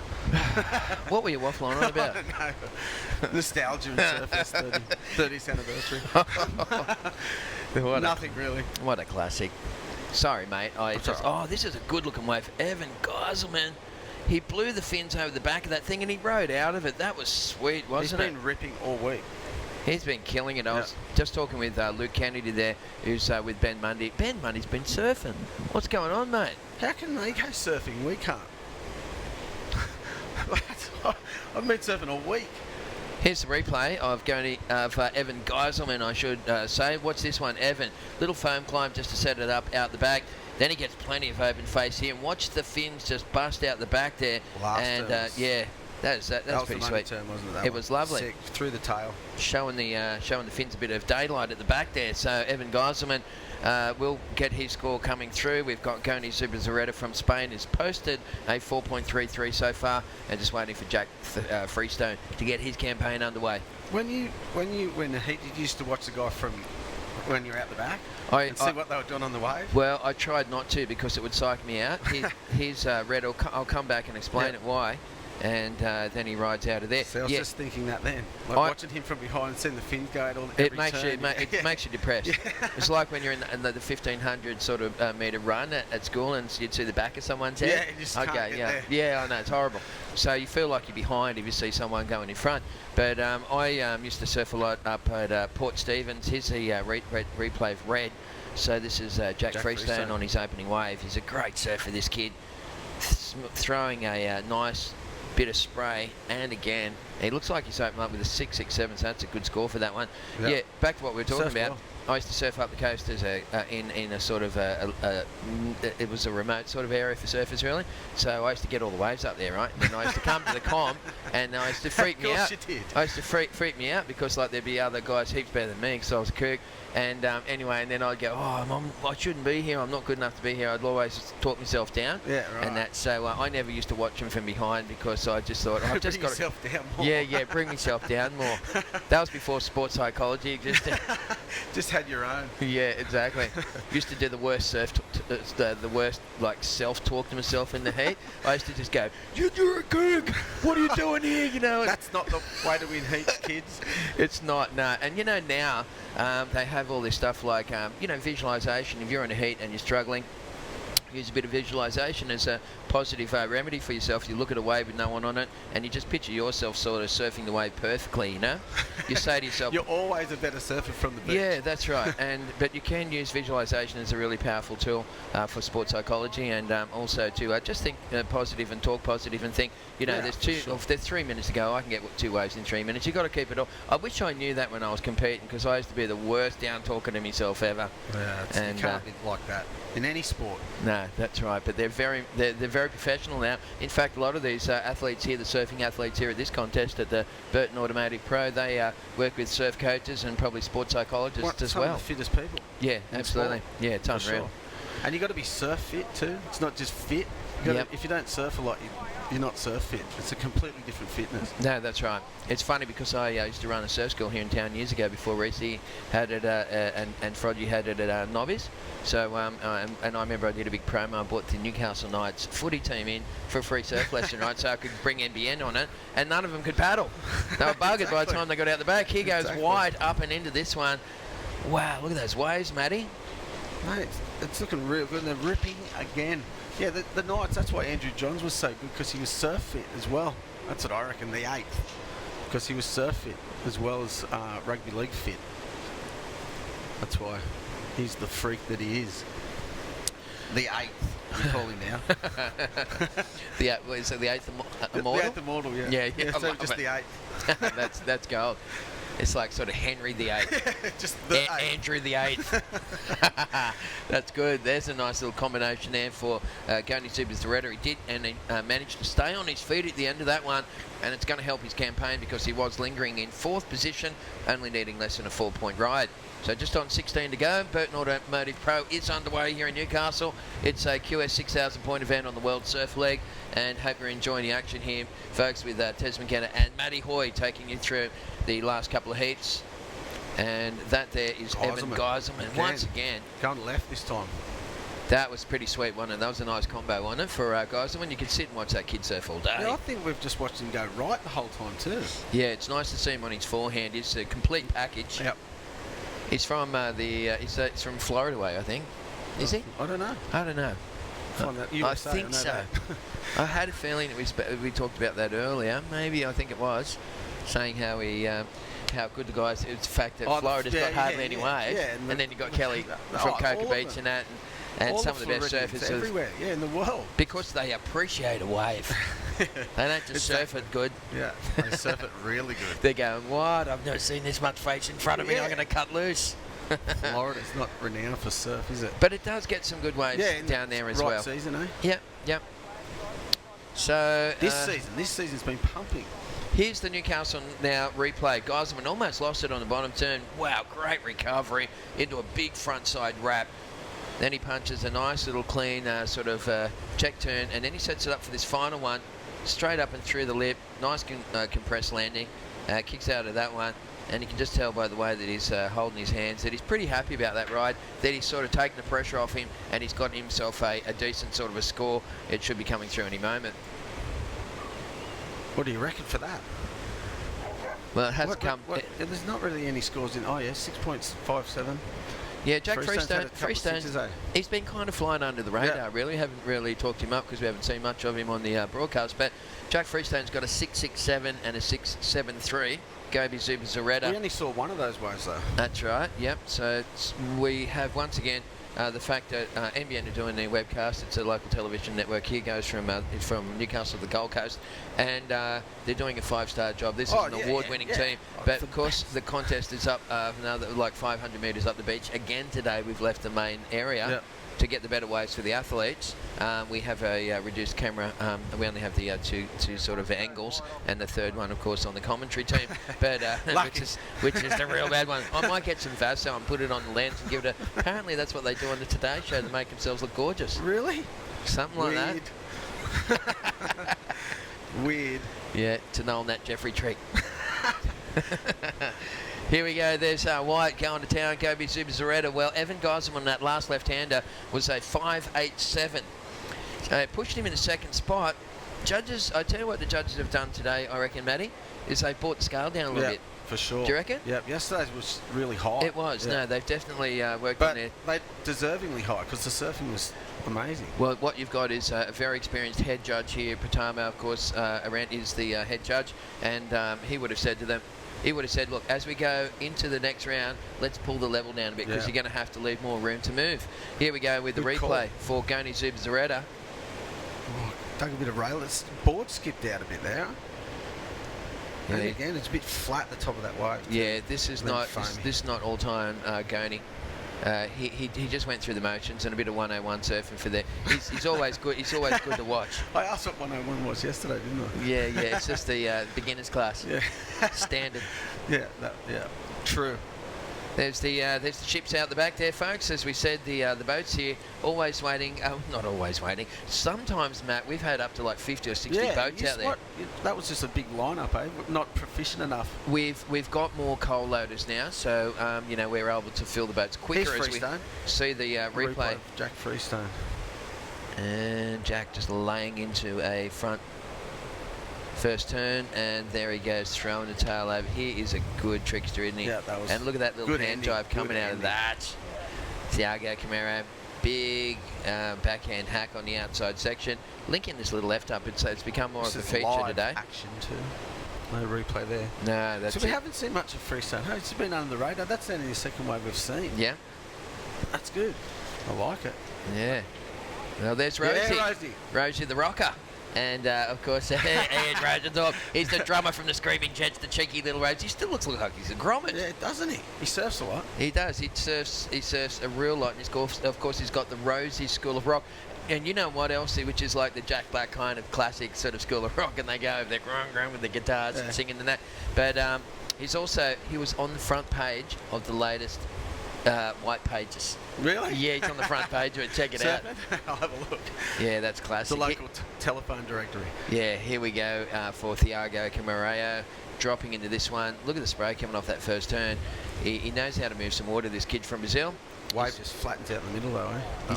Yeah, sitting on a 7.17 and needed 3.66. So there's a couple of scores to go in here. And we'll get them in and we'll give you the update, including a last wave for red for Jack Freestone, who on my screen right here now is currently leading the heat. With the score to come in too. About 10 minutes remaining. That last wave has not come in yet, so we'll let you know. Freestone still in the lead though, so he's only going to better his score, isn't he? There it is. He did it? Yeah. No, he didn't. 6.2. Wow. So I thought he might have there. No change in that respect from Freestone. Everyone's got 3 or 4 waves apiece. So with 9.5 left, it's red first, white second. This guy's in third. And Evan Gosselman needing a 4.96. He's got a lot of face to work with, Matty. Hasn't he? On the inside here, we'll see what he's got. Doesn't need much of a score. It just closes out. It's going to be close too. Yeah. I don't know. Have he done enough there? We'll wait and see what the judges thought about that one. Meantime, going to Zubizarreta, the Spaniard, getting a little cheeky one there. Inside the last 9 minutes. He wouldn't need much either, though, huh? Goni, it's a better score, 5.5. Yeah. Oh, what happened? Okay, here's a replay of Evan Geiselman's last wave. What happened was a bit of a wave came through for Thiago, and he's gone into second. Geiselman's gone down into fourth. So. Well, and this is the score coming in for this wave, isn't it? Yeah, it's a 5.87, and it's left Evan Geiselman in fourth position. Evan is sitting on a 5.87 and a 4.9. He requires a 5.14 to go into second. Goni Zubizarreta, the Spaniard, he's trying to hunt down a 5.51 to go to second.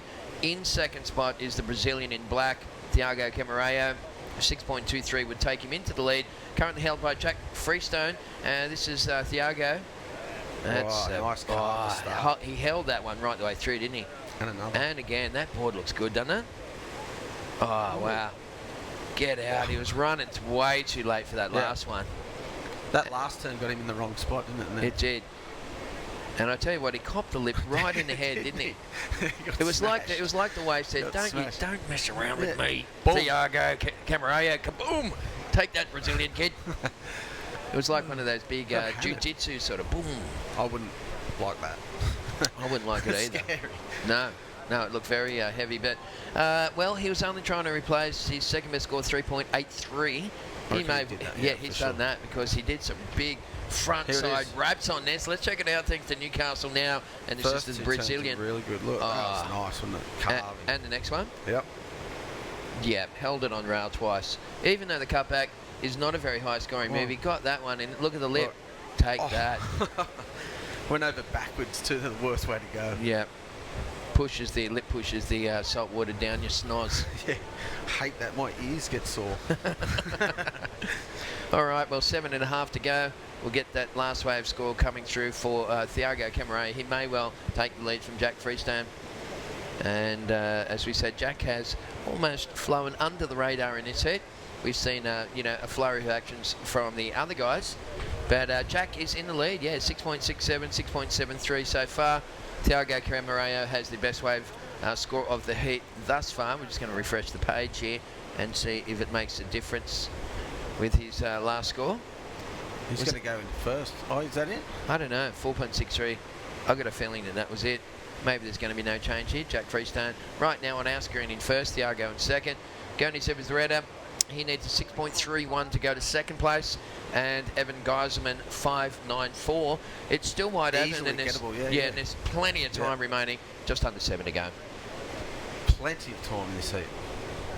Heat number 6. Yeah, a low scoring heat again, really. They must, like you said, they have put the level down, the judging down, haven't they? Yeah, you can see that. I always notice it when they do that. Yeah. Because... so you wonder if the surfers, like, if anyone else knows. They must. Doesn't really affect the performance levels of the athletes, I reckon. No, but it's a judging thing, and because I've spent a lot of time in the tower, you get that. They, it comes in the morning, goes, right, let's all get together, have a good day judging the day yesterday, blah, blah, blah, mate, you didn't pay attention, put your mobile phone down, like, don't get on Facebook. I'm only joking, they don't do that, they don't do that. But what he does say is, okay, look, yesterday, people didn't finish their waves or whatever, and they have real good talks, and I like to sit in on those talks. That's good, because you learn a lot. That's what you got to do. Yeah, that's good. And I reckon that they would have gone, look, we're going into the next round of competition, Parko's going to open up, we're going to see some crazy surfing, let's pull it back a little bit, fellas, and leave some room for the following rounds. Yeah, fair enough. So that's why we're seeing these kind of scores. Jack Freestone in the lead with a 6.67 and a 6.73. We just analysed the judges. How's that? Tried to, sorry. Yeah, we're just... They're doing a great job. We're like the new critic bench, aren't we? Oh, well, it's all right. It's all right, isn't it? Yeah, I know. It is. Of course it is. Yeah. But it's good. They're doing a great job. If we're back in a couple of heats' time, then it's okay. Exactly. Yeah. Okay, so Jack Freestone in first in the red, Thiago in second, going in third, Evan in fourth. Who's your favourite commentator, combination? I like the cricket commentators. Yeah, right. But do you have on the surfing and that, who's your favourite guys to listen to commentate on that do surfing contests? Potts. You love Potts, yeah. Oh, he's my mate too. Yeah. He is good in there. And I was happy that it was on the, last year the ASP and this year the WSL World Tour because, he added a nice dimension to it and even stuff out. But who I really like? I like listening to Brad Gerlach. Commentate. He's the best wordsmith. And I like it when you put him with Mike Parsons. That's like kind of like the good cop, bad cop thing like we got going. What am I? I'm the good cop. You're the bad cop. You're the bad cop. I'm the good cop. Remember, you're the one who hits him with the phone book and that, and I come in to make him a cup of coffee. Oh my God. Yeah, it's hilarious. Here goes Thiago.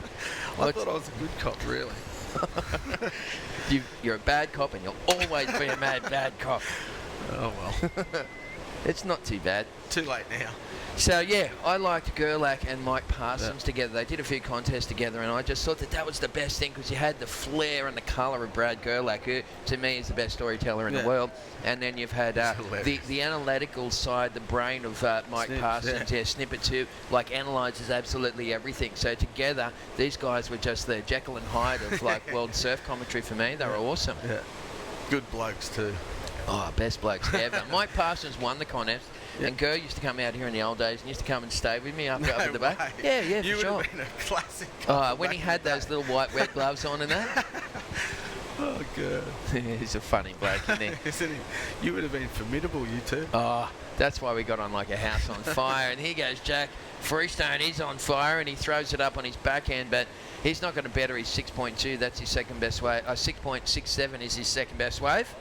As we see Geiselman. Waves just then too. A long break then between nearly 10 minutes for no one rode a wave. Yeah, that's right. Yeah. Just got a text from Paige saying, do you reckon a quick interview with Jackson Baker about his heavy parkour would be good? And let's have a talk to him about it, eh? That'd be awesome. Let's just send one back that just says, yep. We'll just wait till the end of this heat though. It's only 2.5 minutes, so. Yeah, she'll do it during the next heat, so I guess it won't be through us. Here's a replay now of this last wave, Matty, and backwards. It's got some big backwash out there. Here goes Oh, mate, in the orange singlet, Evan Geiselman. Okay, so we're down to the last couple of seconds in this one. Evan really needed to get a wriggle on. Is he going to make that? Yep. Wow. Okay. Does he come out? Yep. Okay, well, I got a feeling that we could have a big old situation change. He needed a 594, so, you know, that's pretty close. I reckon you're right. Yeah, he got some hits on that thing. So this could spell trouble for Thiago Camaro, the Brazilian, or Camareo, I should say. I do apologise if we do pronounce some of these names wrong. That's why I let you do it, Ted. Yeah. But anyway, you know, that's what happens when you finish in year 10, doesn't it, Matty? Exactly. Twice. Just. Hey, there's always radio. Oh, exactly. Righto. Well, Jack Freestone. I think he's going to hang on to this, but the big question mark is, I'm just going to keep hitting refresh here, try and get these scores updated for you people back home. Evan Geiselman. Just trying to. There's another pot of dolphins out the back there. They're just doing the right thing, aren't they? I always remember people used to say to me, if there's dolphins around, you got no problems with the sharks. Yeah. Do you reckon that's just a crap line that someone made up to make you feel better? Yeah, 100%. Oh, definitely. It's heavy. If you've, you know what's going on lately, you just go, no, dolphins, they're everywhere. Yeah, that's right. We're not allowed to say the S word. So, yeah, we've got Jack Freestone in the lead. Still waiting for the last wave for... We're inside the final 30 seconds too, by the way, Matty. This is a real close one here. And it's going to be super close between Thiago Camareo from Brazil and Evan Geiselman from the USA. Evan on that last wave. Well, it's a 3-2-3 in the end there. That's surely not it, is it? No. No way, that's it. Just still waiting for that score. It's gonna be the difference, for sure. Oh my goodness, 7.53. You know what? There was a big change up there. Evan Geiselman ends up going into the lead with a 7.53 on his last wave. It was put Jack Freestone down into second. He'll rock on down into the next round. Third position has gone to Thiago Camareo from Brazil, and Goni Zubizarreta, I believe, has finished in fourth place. It looks like that's all she wrote for that heat there, Matthew. That one has wound off, and well, it looks like we've got another commentary team that will come in and talk us through the next couple of heats. Thank you very much, Matthew Hoy. Always a pleasure. We might just throw to a surf break here, an ad break here after this wave of white. So... I think that's the next heat, it must be. We're going to let the next guys introduce the next heat, fellas. We're going to throw to an ad break, if that's okay, and roll back with more Surfest live from Newcastle right after this, so hang in there.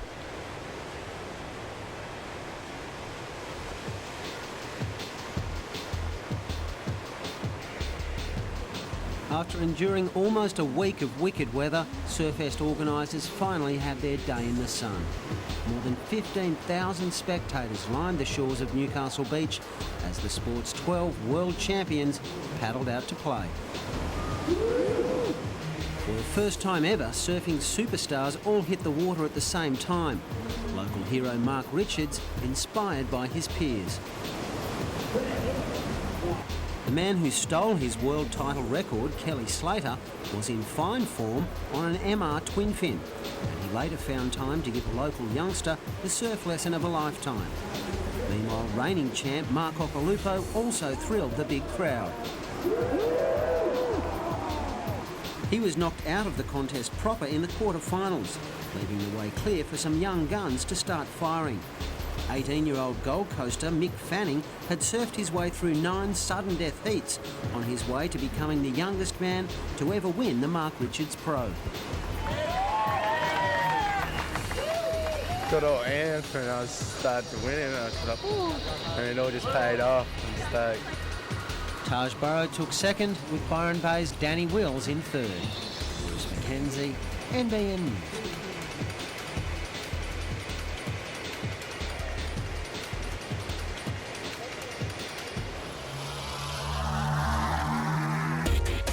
This webcast is brought to you by Newcastle Now. Yes, welcome back to Surfest. That was that was Matt Hoy and Terry McKenna. It's been replaced by myself, Ben Mundy, and I'm with the current editor of Tracks, Luke Kennedy, and that is Nomar McGongle. And smooth backhand sweep straight up. Look at the waves, Luke Kennedy. Just geez, they got a nice little glint on it. It's getting lower tides, about 4 or 5 foot. You just had a free surf. It looks pretty good out there. Yeah, the swell's building, tide's running out, so we're going to see. It's pretty interesting. You've got like, insiders that are around 3 foot, then there's the odd rogue, bigger 4 footer breaking way out beyond the break. So it's kind of good conditions, but a little bit tricky. Competitors going to have to make a decision. We look for these like inside double ups, which we're seeing surfer in red paddle into now. That's Rafael Teixeira. Comes hard off the bottom. Big slashing turn, just gets hung up. But yeah, a lot of really good inside pockets, and then a few bigger sets rolling in from way outside, Ben. Yeah, that's right. So you're right. Often it's a case of sitting at the back, getting wave, and paddling back out. A little reform pops up, or as we see the dolphins at the back enjoying the swell. But yeah, it's tricky in some regards in terms of where you got to sit. But geez, there's some waves there that when they reel off, there's probably a couple of 100 yards of whackable walls. Yeah, really competitive conditions, and we suggested as this tide runs out, we can expect to see some super high performance surfing. We're down to the business end of the event, so obviously we've got guys like Mitch Cruz, who's a former WSL competitor, Mitch Colborne scraping through yesterday. He's an exciting surfer to watch, and Noel McGonagall put on a big performance yesterday as well. So pretty good heat this one, Ben. Yeah, of course. It's just they're stacked. We've said it once, we've said it 1,000 times, but at this stage of the event, with this calibre of points on offer, 6,000 qualifying series points, there's no duds, and the guys have been absolutely shredding. Really enjoying the swell. These guys, they follow the qualifying series around on the WSL. Not always getting the best waves, a lot of beach breaks, a lot of tricky conditions, but when they get to swell, there's Mitch Colborne, a massive backhand fighter. That's his backhand hook that you know so well. So much spray, so much sort of torque, hasn't he, Mitch? So much body torque. Yeah, you're getting into the biomechanical terms there, Ben. I like it. And Mitch, we know he's got an incredible aerial repertoire, but probably just surfing just within himself on that one, getting a solid score to open the account. Really having to adjust his approach for the WQS. He's not free surfing. As we see Mitch Cruz up and riding, he knows his way around ahead. Smooth cutbacks, looking for a steeper section on the inside, and jams it up. Swings left, throws the tail into a controlled tail slide, and well, I'd say he surfed out that last manoeuvre, Ben. Yeah, it was pretty nice, wasn't it? He just really controlled. He had a bit of a flat spell in the middle of the wave, but he just pumped his board and got more speed, and then did 2 turns at the end, the classic sort of wrap, and then went faded left and did a big backhand belt. He got a 5.5 to start off. Let's have a look at this wave. Nice clean face. Comes off, grinds it around, a bit of spray. He's just waiting for a section to stand up. Has to go back to the source again. And this is what I was saying. He generated a lot of speed here. Got the fins out, and then just again got the backhand turn and just whipped it around and looked pretty comfortable and fell off. So maybe a bit nonchalant with that last turn. I would have liked to see him ride out just a little bit cleaner, just to assure the judges that was a scoring manoeuvre. Yeah, I mean, he's an electrifying surfer. He's got a big air game, so he can go big. And he probably had 2 sort of sections there. We could have maybe pushed the boat out a little bit, but early stages of the heat, you're just looking to get it, lock a keeper in. It's a solid score. It's such a fine line between that. Surfing solidly and consistently and completing manoeuvres or pushing it. But as you say, at this early stage, when you don't really need to push it, he's just completed the wave and gets a score. Got a 5.5. He'll be out in front. He'll have something to work with. Yeah, definitely. That will be a good backup score. But we talked about the wave quality, and in terms of QS events, this one's pretty good right now, Ben. I was actually had a little paddle at this bank last night, and there was so much good surfing going down for the late free surfing session. Yeah, no, you're right. I mean, there's push, which is, there's real...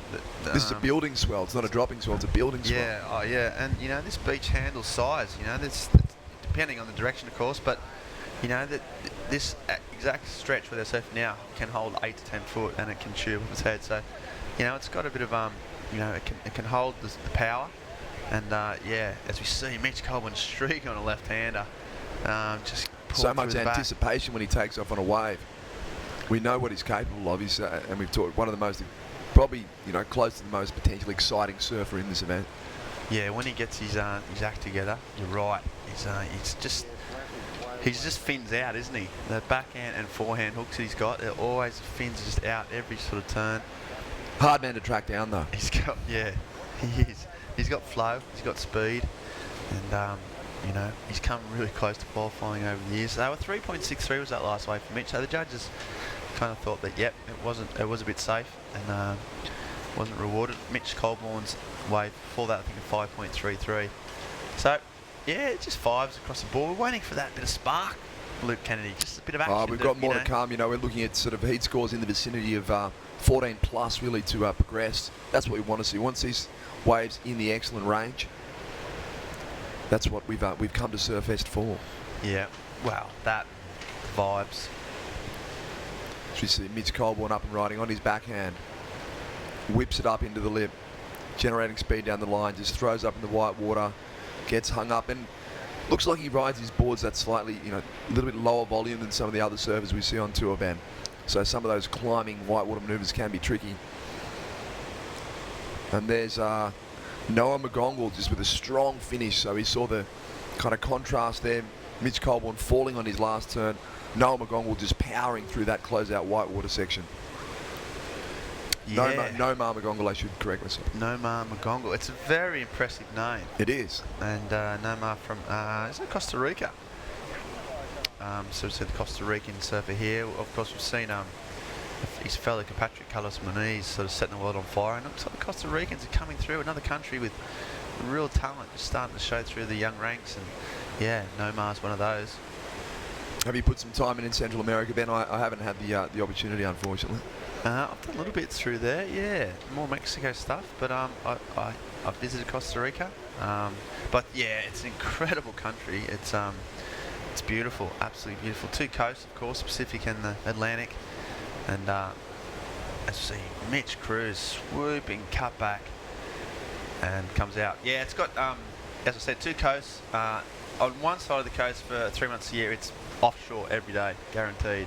And the swell's pretty consistent, so yeah, you do the math. Yeah, there's some amazing wildlife, like natural parks there with some incredible wildlife. Yeah, we had Moniz talking that up yesterday. He did. He doubles as an agent for Costa Rica tourism. Backhand. Rafael Teixeira, Brazilian. Two strong, flowing, powerful turns there, Ben. He was, yeah. He's going to his backhand. Not one of these Brazilians that they're just so competitive and such a a solid act. Well, we're seeing more and more Brazilians who sort of fit into that power surfing category also. Like traditionally, the Brazilians were known for their kind of aerial hijinks, for their kind of really flicky acrobatic type surfing. But we're seeing a lot more Brazilians now that fit into that power category. Yeah, and as we see, Nomar again up and riding, he's just going to go off. He's going to go to the air there. He could. Yeah, not only power surfing, big wave surfing. That's right. When you think about some of those Jaws sessions, there's usually, probably 10 or so of those big Jaws sessions. As we see the Brazilian here, not quite Jaws, but a lovely right-hander nonetheless. One top turn. He's going to finish this. Wow, real fast, zippy sort of snap off the top. Yeah, I mean, Carlos Burley, of course, is, a famous big wave surfer. But yeah, some of those other guys that are out there, just sort of underground Brazilians that are absolutely charging monstrous waves. And coming from a place that doesn't have a whole lot of big waves, it's pretty impressive. Yeah, they don't necessarily have the optimal training ground for the big wave surf, but it's still pretty gung-ho. May Gabera, I think, is Brazilian girl who's really made a name for herself in the big waves. Yeah. Exactly. Yeah, Maya is incredible. Diego Santos is charging. Of course, we just lost Ricardo dos Santos, a tragedy, the Brazilian surfer who was shot in a gunfight at his home beach, and he was an amazing big wave surfer. So yeah, the Brazilians have, just a well-rounded surfing nation now. They're not just beach wave specialists. They're big wave riders. They're small wave charges. There's Gabriel Medina that perfectly sums up all their strengths, doesn't he? Well, we're actually in the golden era of Brazilian surfing right now. They've got their first world champ. They have. They sure have, and a well-deserved one. You could not take that away. He stood up to the plate every time it counted, and graced the cover of tracks in illustrated glory. Yeah, he did. controversial cover. Yeah, wow. As we see, Mitch Colborne. So here we go. Cracks it.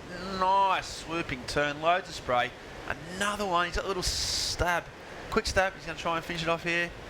And just, you know what? Solid surfing it's from solid Mitch. surfing. Probably lacking a bit of variety, but he got his 3 turns in. They were committed rail turns, weren't they? Yep. Which the judges love. It's almost a little bit harder when you're one of those surfers who's known for incredible aerials. When you're doing sort of really solid backside turns, it's almost like everyone's, well, what more have you got? They're expecting more. Yeah, it's a bit like when John surfs his heats in the WSL events. Yeah, exactly. Come on. You just did a full rail carve. I saw you do a pretty solid backhand snap in the free surfing session earlier, Ben. I'd actually give you the heat as far as the commentators go. Oh, thanks, Luke. I think I fell off on that one, though. Well, I fell off on all of mine, and I didn't even do a backhand hook, so you got There's the backhand. Talking about backhand hooks, Mitch Colborne's backhand is a real strength. His forehand's pretty good too, isn't it? But he's got that real variety in his backhand surfing, which elevates, which is difficult, and which is what backhand surfers do. Okay, speaking of backhand, Mitch Cruz. I thought he was going to go right, So then he went left, then faded, He went then nowhere. kicked out. I also like Mitch He did a lot. Cruz's hair. He did a whole lot without doing his much. Hairstyle. He's got a good It's hairdresser. impressive, you know. He definitely. He always keeps it just right. Looks good. It just looks like he means business. Well, there's always a lot of anticipation about his post-heat interviews. It's like, what's Mitch done with his hair today? Yeah. His post-heat interviews are good too.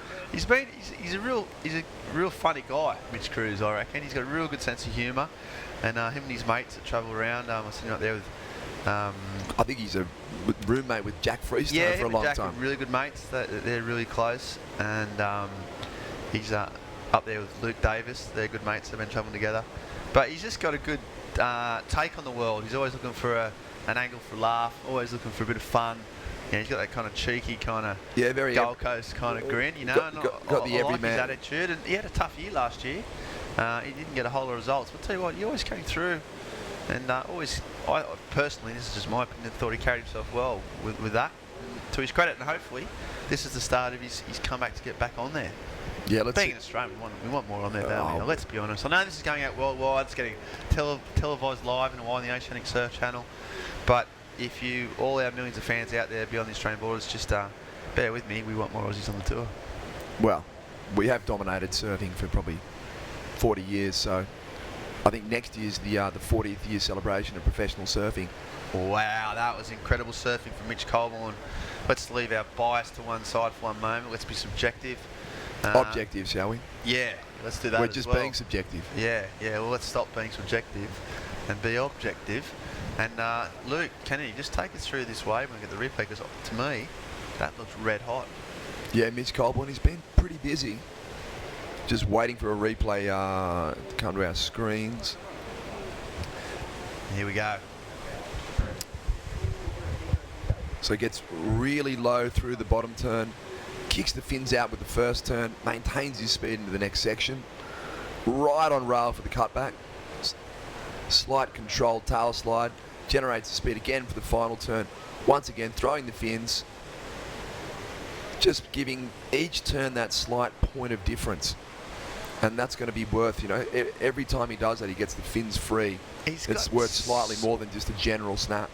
Okay, as the Brazilian goes up, that was that Nomar Makongo.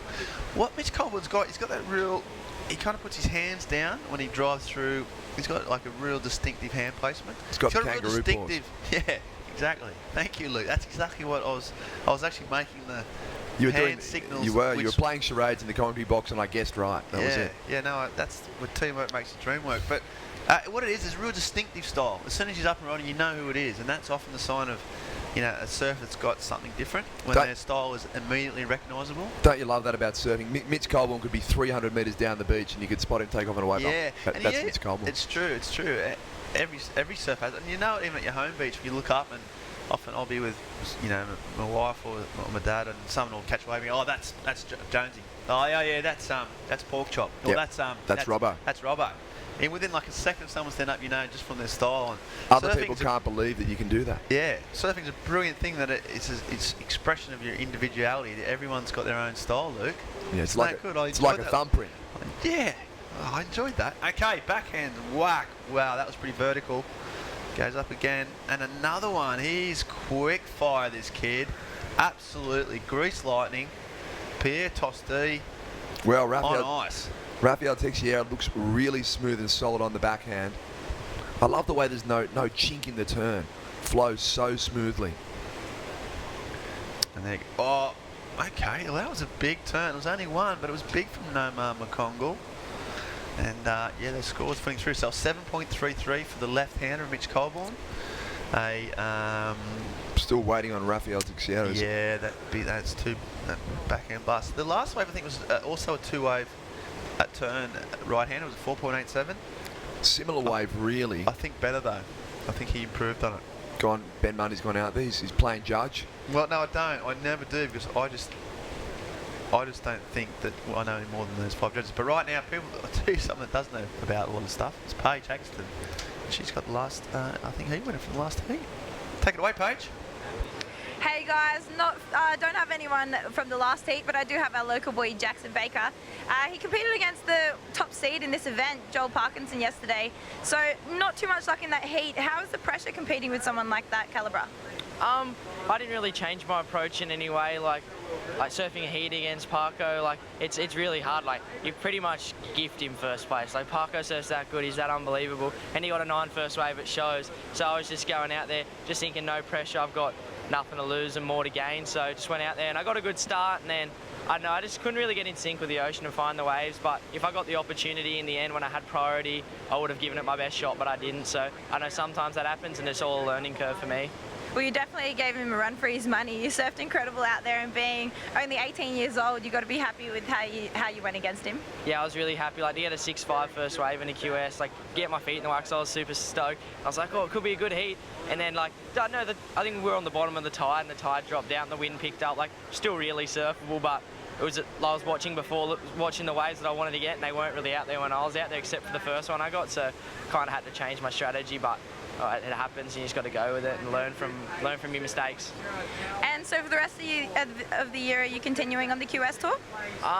Probably after August, they have like a 6-month cut-off, and you get your points from the first half of the year. So I don't really have any points until this event, and the 6-star has a lot of points from just being in the main round. So after August, I'll enter a couple just around the world and see if I get in and just build my ranking up for next year, and hopefully do what Ryan's doing and just do good on the QS and get a good result here and there, and yeah, just try and push and make the world tour. That's the aim, but you just got to keep pushing hard at it. Sounds great. Well, it looks like you got a lot of people backing you here from your hometown, so all the best in your future, and well, good luck for the rest of the year. Yeah, thank you so much. Back to you, Tez and Hoy. No, Paige to spend money on Luke Kennedy, much better. That's better looking. Yeah, we'll take that. Yeah. Anyway, tell you what, I like that. He's the future of Newcastle surfing. He was just motor mouth, wasn't he? He was just so he knew he's what got he a lot had to to say. He's ready for a big career. He's got his media side down. Yeah, I loved it. He was just like, this is what I got to do. This is how I'm going to do it. And I'll tell you what, he will do it. Well, I guess when you come from Newcastle, there's big expectations upon your shoulders. It's a surf town, and it's almost expected that at some point in time, someone from Newcastle is representing on the world stage. Yeah, that's right. Well, and he mentioned Ryan Callahan was he name-checked probably the best, well, the highest rated Newcastle surfer right now. And yeah, if he follows in Ryan's footsteps, then he's going to have a good career. But yeah. Just made a couple of cameos in tracks, Jackson. Had a couple of shots from another Newcastle legend, Peter Boscovich. Yeah, good old Jackson and Bosco. That was interesting. We had a chat this morning for the 100 Business Board Riders. Had a charity breakfast on. They actually raised money for the Pro Junior event here. So it's such a community event. They all get together, raise money, so they can have the juniors like Jackson get more experience. And but I was talking. They had a guest speaker, Richie Lovett, former CT surfer who overcome cancer, but also back in the day got hit by a tsunami in G-Land. That's right. And they were all in the huts, got smashed by a tidal wave, got ripped through the jungle. Bosco was there, and they all came back all bloody, bruised, and Rich was like, "Boss, give us a torch, give us a torch." He had to check physically what damage was done to his body. Bosco was like, "Nah, mate, I'll check it my cameras." He was like, no way. He was like more worried about his cameras than he was about people's limbs that have been ripped off. Well, that's a sign of a good photographer. Cameras first. Yeah, it was a remarkable story. It was a remarkable breakfast, actually. Great MC. Okay, there we go. There's a big swooping cutback from the Costa Rican, and it goes down. So he needs a big score, actually. Yeah, Nomar's back and forth now, chasing well. Good mid-ranger of 5.78. Jesse Adams is in the booth. He's just had a surf in the corporate cup, it looks like. And then, that was a Brazilian backhand, smooth as you like. Well, look at the double fist clench, Ben. He was happy with that one. Rafael Teixeira now up into second. He did get a better score for that second wave. Unlike a Brazilian surfer to claim, isn't it? Well, it's highly unusual. That's right. There's there are a lot of variations on the claim these days.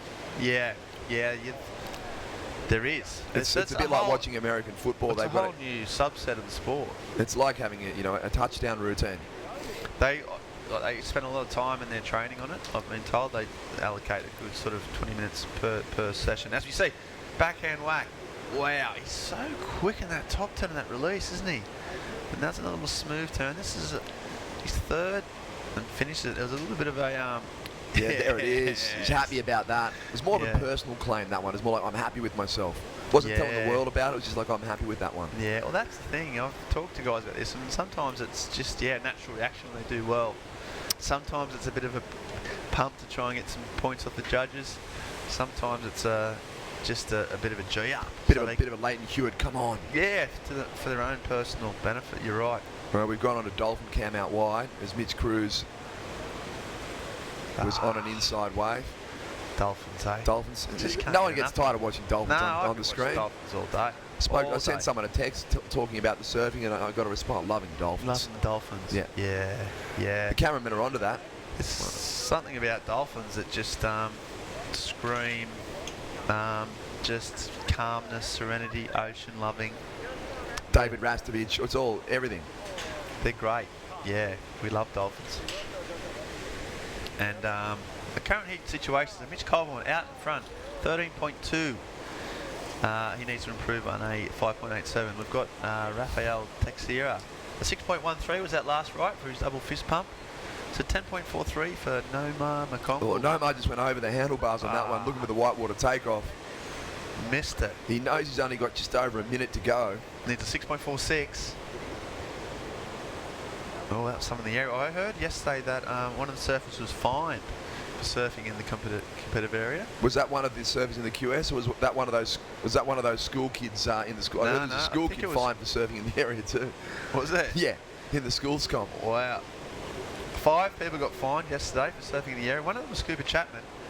I think the original fine was $5,000 and it was brought down to $1,500. Right. But still, $7.5 grand. That's a good payday. Mitch Colvin. Oh, way back slash into a half reverse and rides out. That was radical. Absolutely radical. That was a real adaptation because he was halfway through that and then he tweaked it and went back the other way. On. He was the heat through. He's through to the next round, the round of 24. Well, that's Mitch Colvin. He puts variations on variations. Oh, he's a walking variation. He is. He's a variable factor. And he's through, and he'll be happy with that. He's through with the Brazilian Rafael Teixeira. So, yeah, through to the round of 24, which is the losers round. Sorry, no losers round. So 3 surfers will surf in the next round. You'd have to call that a big upset with Mitch Cruz bowing out in that one, Ben. Yeah, Mitch Cruz is put on the high seeds coming off the back of his WSL year last year. We're going to go to a break. We're going to continue on with the men's QS round 3. Don't go anywhere, folks. Time for a break. 50 years ago, the Burton family first opened their doors. And for 50 years, they've been your local Toyota specialist. Specialists in service, advice and support. Specialists in giving better deals. Specialists across the entire Toyota range.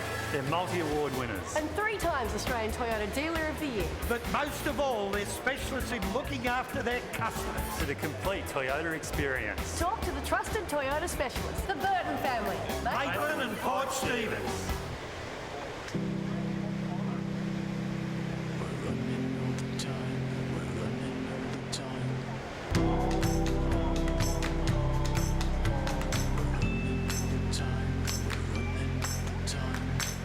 More and more people are discovering the ease of Newcastle Airport It's an effortless drive, easy parking, and before you know it, you're checking in. Start your trip with a smile. Newcastle Airport, now offering more services and flights every day.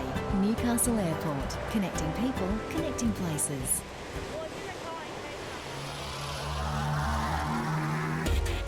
This webcast is brought to you by Newcastle Now.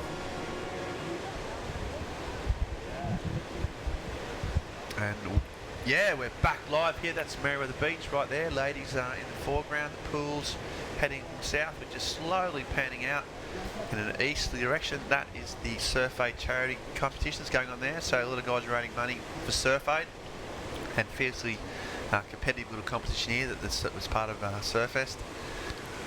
Another great heat coming up, Ben. We've got Pedro from Brazil. One of my favourites, Heath Josky from Australia. Billy Stamman, a.k.a. the Stairmaster, after that famous heat in WA against Kelly Slater a few years ago. And, you know, one of the guys you really like, Luke Davis from USA. Yeah. What was this, Stairmaster? I think he served against Kelly in Margaret River a few years ago, and it was like maxing Margaret River about 10 to 12 foot. Well, maybe that's a little bit of an overestimation, but Billy took a free fall drop and went down about 4 sets of stairs. Right. And beat Kelly in the heat. Yeah, Billy. Yeah, it's great, real great, smooth Kiwi.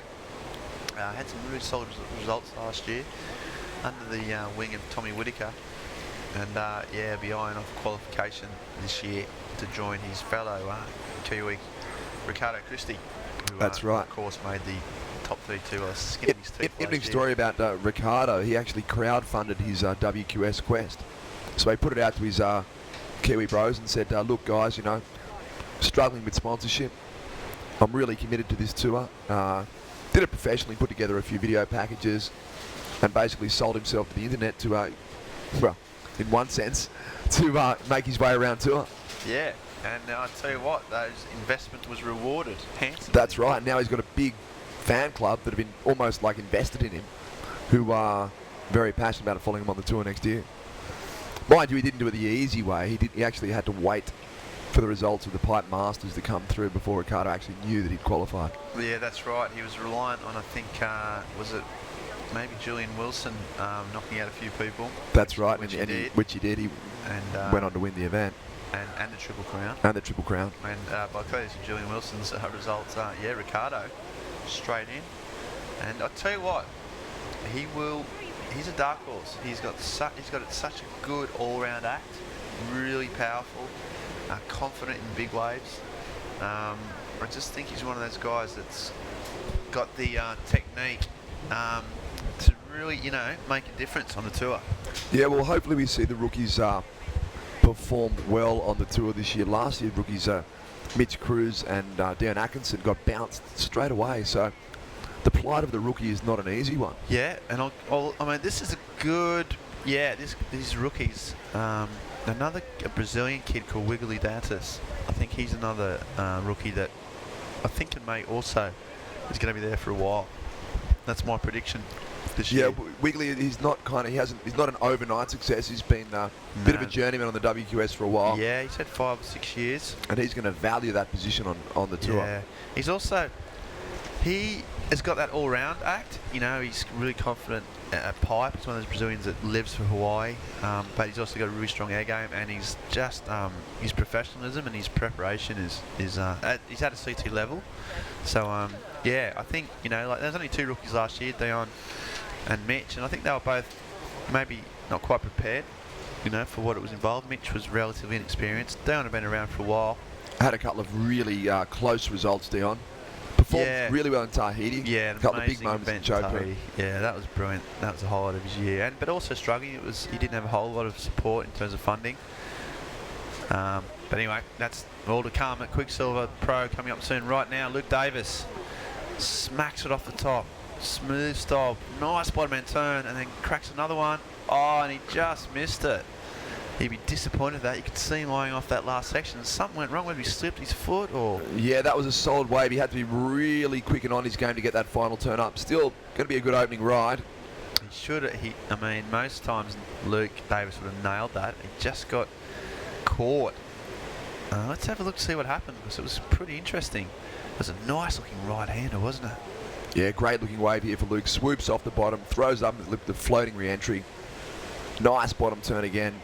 Clipping a lip on that occasion, and I think that section just shut down a little too quickly for him. Just came too fast, didn't he? But I think that was because his second turn. You reckon he went too early? Yeah, we just kind of got a little stuck. It wasn't his normal flow, and then I think it's those kind of minute errors, isn't it, that compound themselves, and it's a matter of milliseconds. Yeah, maybe 3 turns in that one. As we see, Heath Josky obviously got a wave also. Big opening floater as we see that and he can't trademark beard drifting down the line. He just gets caught behind that one. Yeah, he'd have beard slowed him down. Best beard in surfing, I think, in my eyes. Yeah, I'm just trying to think of anyone else. Are there any WSL guys rocking the beard? There's been some good ones in history. Todd Holland used to rock a pretty good one. Yeah. Well, actually, Mitch Colborne, he had a pretty good beard there for a little while. That's true. Matt Hoy had one for a while. Yeah. Of course, the Malloy brothers. Yeah, true. I got in trouble from Matt once for calling him Matt Malloy. He didn't like that too much because he had the beard like one of the Malloy brothers instead of Matt Hoy. I see. Yeah. No, but Heath Josky, yeah, strong beard, strong act, strong surfer. Really, just on rail. You know, throws a bit of vogue. He's got a real smooth kind of, almost old school. Well, I saw him out in the water yesterday, free surfing, and his trademark turn, as we have a look at Luke Davis, who's kicking out, is that double-handed cutback where both arms go behind the body, sort of pioneered by David Rastovich in a sense. And he said, I've got to use that one with a bit of restraint, and it's got more impact if I pull it out at just the right time. Yeah, he's thinking about it. He also he just hits that nostalgia button for everyone when he does that. Quite famously, I think it was 2 years ago in the we thinking J-Bay? Yeah, well, it was actually WQS event, and it was 8 to 10 foot perfect J-Bay for 4 days. And I think Heath may have made the quarters, maybe even made the semis. And at one wave, I think it was a perfect 10. Halfway through it, after a couple of searing top turns, crazy, he just bottomed off and did a massive soul arch. Yep. He already had the 10. A homage to Terry Fitzgerald, and mate, it sent the crowd, it sent the internet. The internet broke. Yeah. It just but don't worry about Kim Kardashian's ass when he did that. When he did that soul arch, it boiled. Yeah, if you're watching the webcast at home, get the double screen going and Google Heath Josky. Yeah. J-Bay Heath soul arch, which is worth a look. YouTube that, and it's brilliant. But anyway, and he was struggling. He was working away, trying to still make the qualifying, and he turned up. I think sponsorless. No major sponsor anyway. But such was his level of surfing. He beat the world's best at the world's best way. It shows the talent of the guy.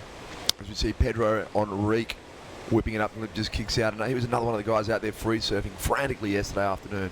There's an extremely high performance level out in the water for those free surfs in and around the events. Photographers lining the beach looking for one of those magic moments that often goes down in and around the contests. Yeah, Pedro Enrique, he's quite an experienced competitor, isn't he? He's been on the, I'm pretty sure, made the CT. That's the Dolphins just out there just going for it.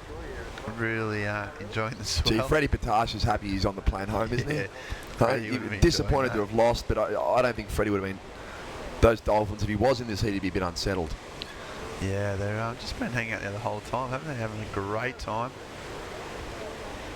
And a pod hanging out, enjoying. So it's a very good view from there. Maybe they get fined if they're in the area though. I think I think they've actually. Police I think the WSL are looking at Dolphin Cam this year. They're going to strap a GoPro to a dolphin, and we're going to have that live coverage. That'd be good. That would be very good. So that's innovative. One of the local lifeguards is going out for a look. Yeah, he's having a little scope. And just on 15 minutes to go, so a pretty slow start this here. We saw Luke Davis, we see that's Heath Josky there.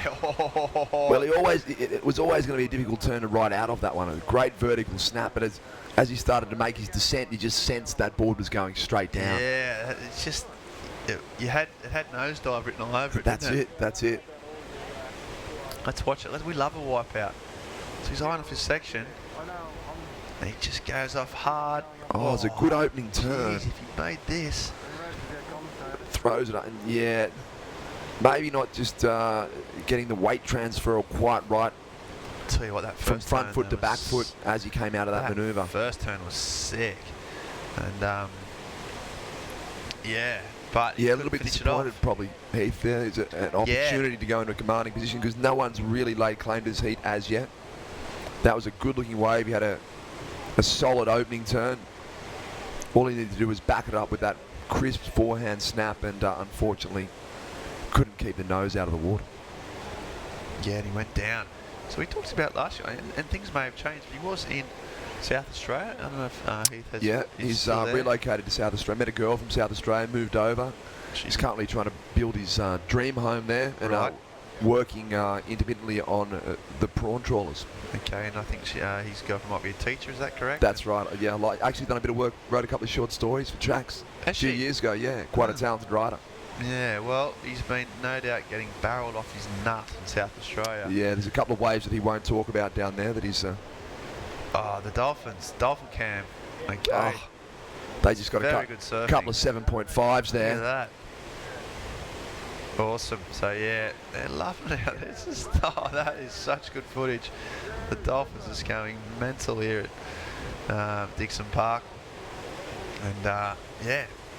Dolphins. Showstoppers. I remember making in my university days, I had to do a bit of extra work on home and away, and you'd have to go to the beach. And the director once told me to get out of the water because I was scaring the dolphins away. Right.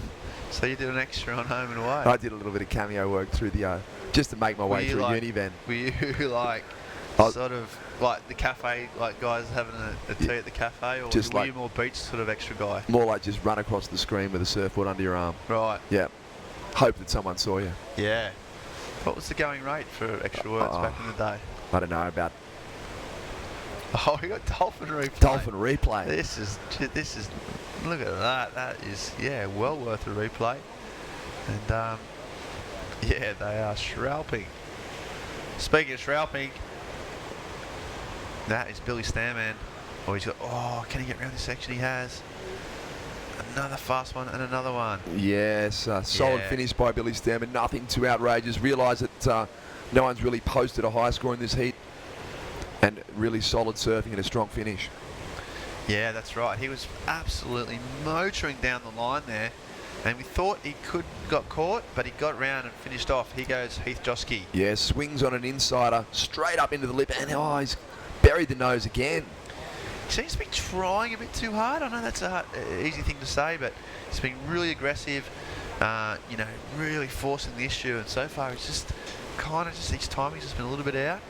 Yeah, my father actually said something to me once, wise words, trying too hard but not hard enough. That's a cryptic one for you, Ben. Yeah, is that a bit like hurry slowly? Yep, that's the one. All right. So really using too much effort and energy and not perhaps just thinking about the control and being in the moment. Yes, right. I see. My dad once said to me, why don't you get a real job? Yeah. Yeah. And I said, well, I didn't have much of a response to that, to be honest. Well, what do we got here? So, we're still waiting on the trophies, the Surf 8 trophies. They're going in, we're going out. Oh. And that's what the Surf 8 guys are, the Surf 8 Cup. That's look at there's Warren Smith. Warren Smith. Oh, and there's Heath Joss. Great camera fade work there. Straight up into Heath Joss, inverting. He's ridden out of that one. He's happy with. I can see a smile through the beard on his face with that one. Yeah, as I said, that he's so aggressive and he's not holding back. And he almost, I thought, was going to dig a rail then, as he had done that last one, but he just rode out, pretty cleanly. Yeah, psychologically, he must have been thinking, just don't bury the nose, don't bury the nose. Yeah, you've done it twice already. He's got that. I love that first roundhouse sort of gouge. It's almost as amazing. That's pretty much his. Let's have a look. You want the amount of water that gets moved from this. So he takes off. He's diving off section already. Comes around and just buries the hand and snaps it hard off the back, and then he's got one more to finish off. And does, there was no bury rail there. That was smooth. Well, he's scoring points with cutbacks, which is pretty. You've got a pretty good cutback when you feel like you're scoring big points with a big. It's more than a cutback, I guess. It's a big front side carve would be a more accurate description, but fundamentally, it's a cutty. Yeah, that was a round. Oh, that's a roundhouse cut back. Don't you think? Where you come back and whip it back off the phone. Yeah, that's right. And one of the difficult manoeuvres, and you're right to do it with real style and get big points. It's not easy. You know, cutbacks. Who's had the best cutbacks over the years? Oh, you'd have to say Tom Curran would be right up there. Taylor Knox was pretty solid. Yeah, obviously Richard Cram. Richard Cram. Famous for yeah, his let's throw a Bondi name in there. I'm trying to think. Ocky's cutback had a very kind of stylish look to it. Danny Wills. Technically perfect. Amazing, technically perfect cutback. Stuart Cadden from the back stalls. Daff Cadden, yeah, he had a pretty good swooping, the goofy footer. It's all about holding the rail. As we see Luke Davis up and riding. Kicks the fins out of the first turn. Puts it on rail and wraps it back around. What's he got left, Ben? Throws it up into the lip. Another foam climb. Finishes strongly. Flick of the hair. Yeah, it's a real, very interesting and sort of contrasting styles, isn't it? Across the board here, especially between Luke Davis and Heath Josky. We've got, as we just hold that thought, I'll come back to that because I think I've got something there. You see Pedro Henrique, though, the Brazilian, flying down the line, looking for a right-hand snap. Oh, nice section. Throws it up. That is it. And another. And he's not done yet. And another. So you just keep me going all the way. He's busy, this kid. And that was some pretty electric surfing. Yeah, Luke Davis with that wave. So we'll have to get a replay of that. So talking about contrasting styles. Yeah, the clean cut. Really sort of precise surfing. You know, he's got the model American girlfriend. You know, he's a real character. And up against. Here he goes. Look at his surfing. It's crisp. That's the word. Just bounces off the top. Bit of fin release. Comes around. His body positioning is really good. Drags it back. He's going to try and finish it off here with something a little bit more. It's just a fighter. He would have been happy to do something a little Probably bit more. Probably the last turn he did exceptionally well with, given it was just, you know, foam in front of him. He actually got the board right up into a vertical position. And then you got him against, you know, the Heath Josky, the South Australian, big bearded, big gouging, you know, all Australian, unsponsored prawn fishing, power machine, and you know that not. One's not better than the other in terms of style. They're just different. Again, I'll keep going back to that point. That's what we love. That's what makes surfing so great. You know, contrasting styles.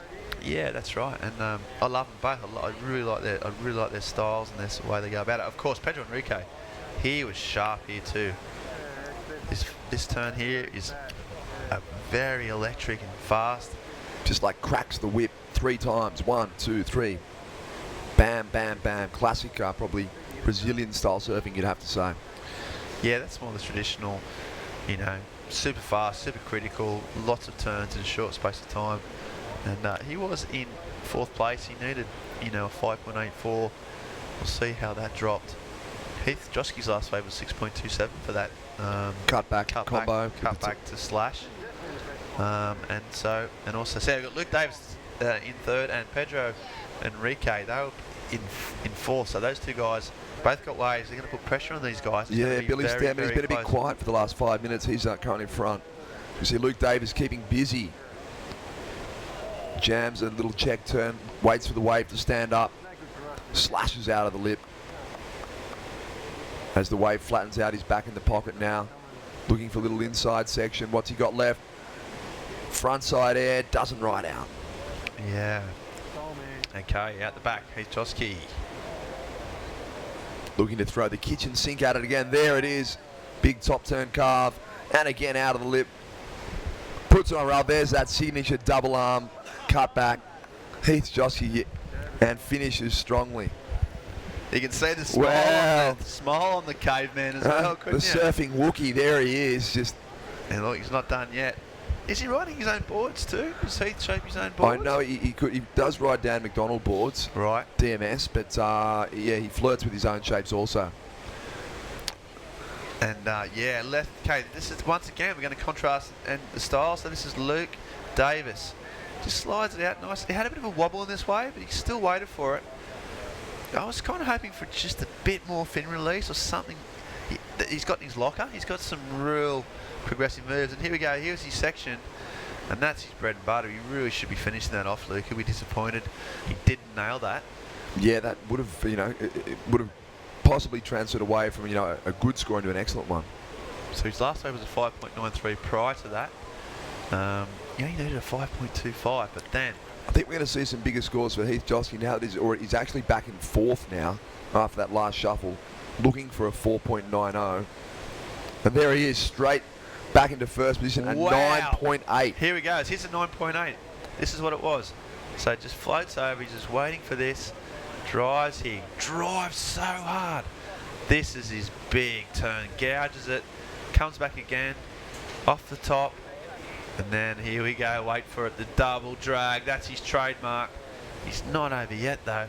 He's still going through. He's already got the grin on the face. And then he just finishes it. And look at the smile. That's a 9.8 smile. That's what that is. Actually, the replay doesn't do him justice because there's the speed and power of it. It's kind of what it stands out. That were the key factors for the criteria. And interestingly, he exited every turn with maximum speed as well. Threw a big turn and then exited with speed. Well, speaking of speed and power, Pedro Enrique just whipping the lip violently, racing through to the inside now, and bounces off the whitewater one more time. Kicks the fins out. Wow, he was happy with that. I'll tell you what, those first 2 turns were electric. It was like we were on fast forward or something, wasn't it?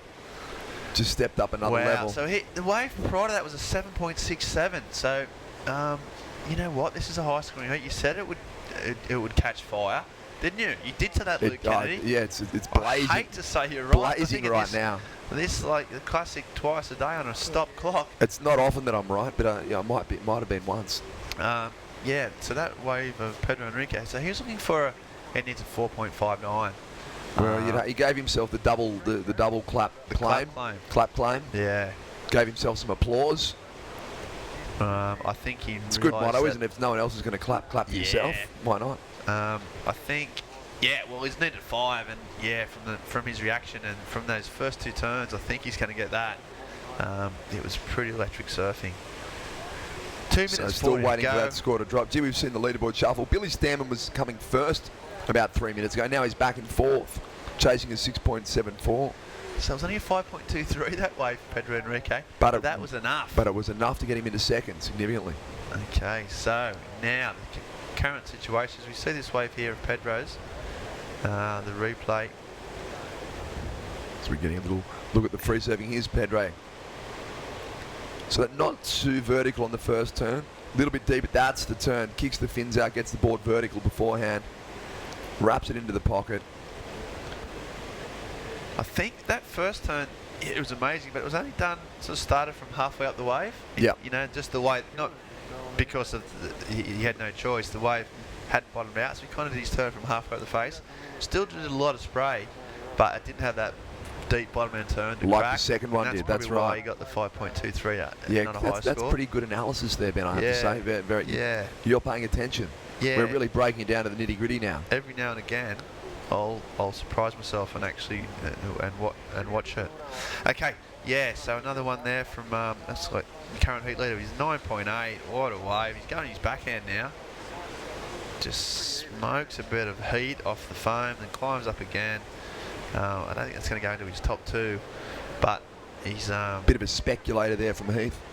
He's trying to replace 6.27. He had a good run here last year from memory. Yep, this is one of his favourite events. I don't know where he got to, but I think it may have been the quarterfinals. I think it was a quart. Yeah, that's a fair estimate. So and he's originally from up the coast, not far away. Not far from Coffs. He's actually at Valor Beach. Valor Beach. So his dad's a very sort of well-known local shaper.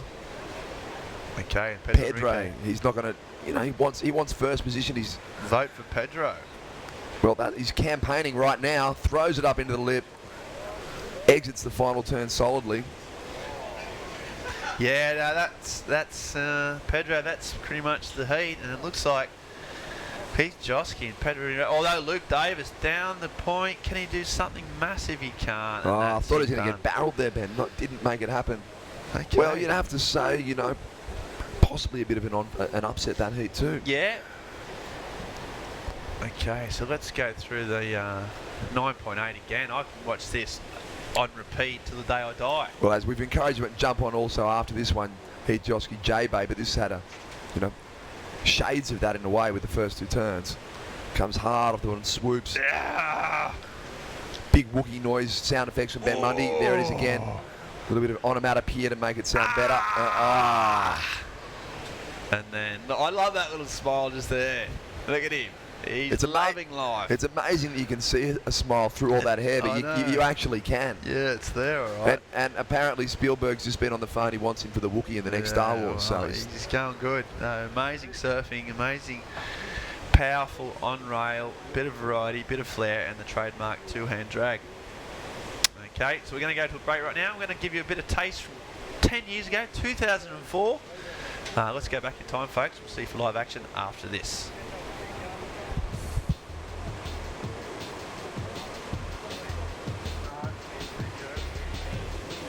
To the younger fans, this is what it's all about. Trying to get their piece of surfing's royalty before Surfest's final curtain falls. And what a show. 6-time world champion Kelly Slater didn't take long to ease into the Newcastle break, taking just minutes to post this perfect ride. Avoca Beach's Adrian Buchan was breathing down his neck though, as was Phil McDonald from the state's south coast. But nothing, not even a snap board with just 6 minutes remaining could hamper his push for his first Energy Australia Open title. That's a crucial time in a heat too for a board to break, but in hindsight, I guess the board served its purpose and knew it was time to go or something. A humble Adrian Buchan finishing second, but with a personal win of having competed against this calibre of surfer. It's only a 4-star, but like everyone knows, it's one of the hardest events to win, so I'm really honoured to get second, in the contest, which is in the name of MR. Adam McIlroy, NBN News.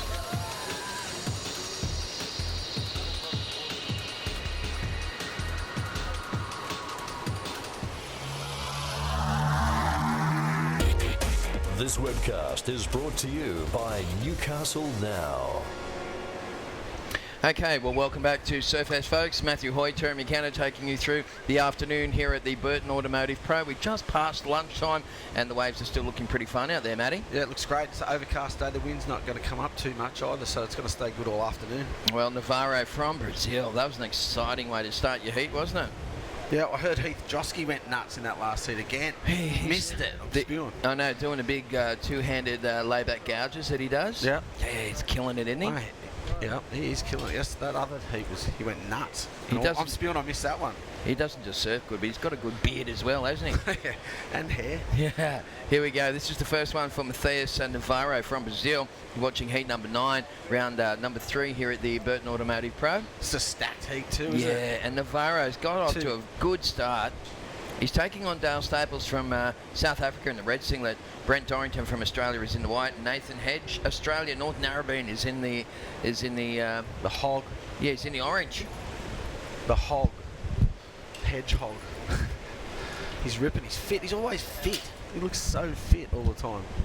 I'll tell you what I really like is his passion. Yeah, he's got a lot of passion. I've never seen true. passion in someone's eyes like that. Passion. Ever.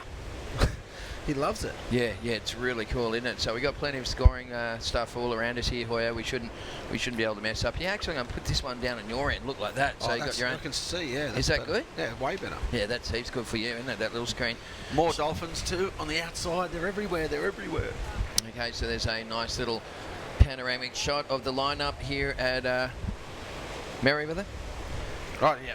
So I'm leaving them on today. You're watching the Burton Automotive Pro. Whoa, how's the Dolphins on the outside? Sorry. And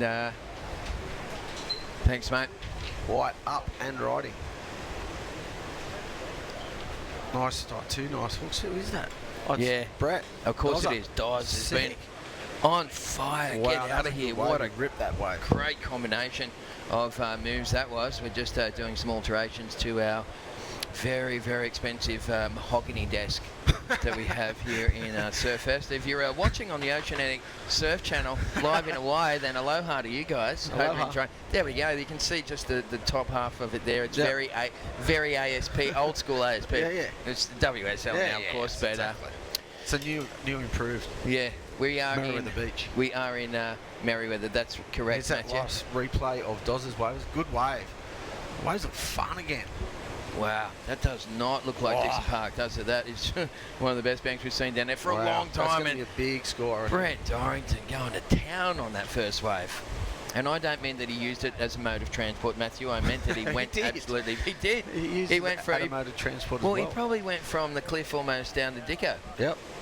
Poggos to Merewether. So he did use it as a mode of transport to correct ourselves. From the outside to the inside. The dolphins are going nuts out the back, surfing. They're the real surfers, man. Isn't it funny when, I tell you when they come in is when a set's coming. Yeah, they know when sets are coming They pulse, don't they, with the sets? I love sure. that. So normally you see a dolphin jump and you go, set's coming. Yeah, exactly. They're onto it.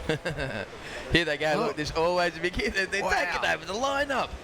This is beautiful stuff here. Look at the dolphins going through, taking out. I hope they don't take out any. Look at this. They're dominating the lineup. Wow. And that is just a celebration of 30 years here at Surfest. There it is. It's almost like Warren Smith has been down here overnight burning surfboards to the Huey the God of Surf.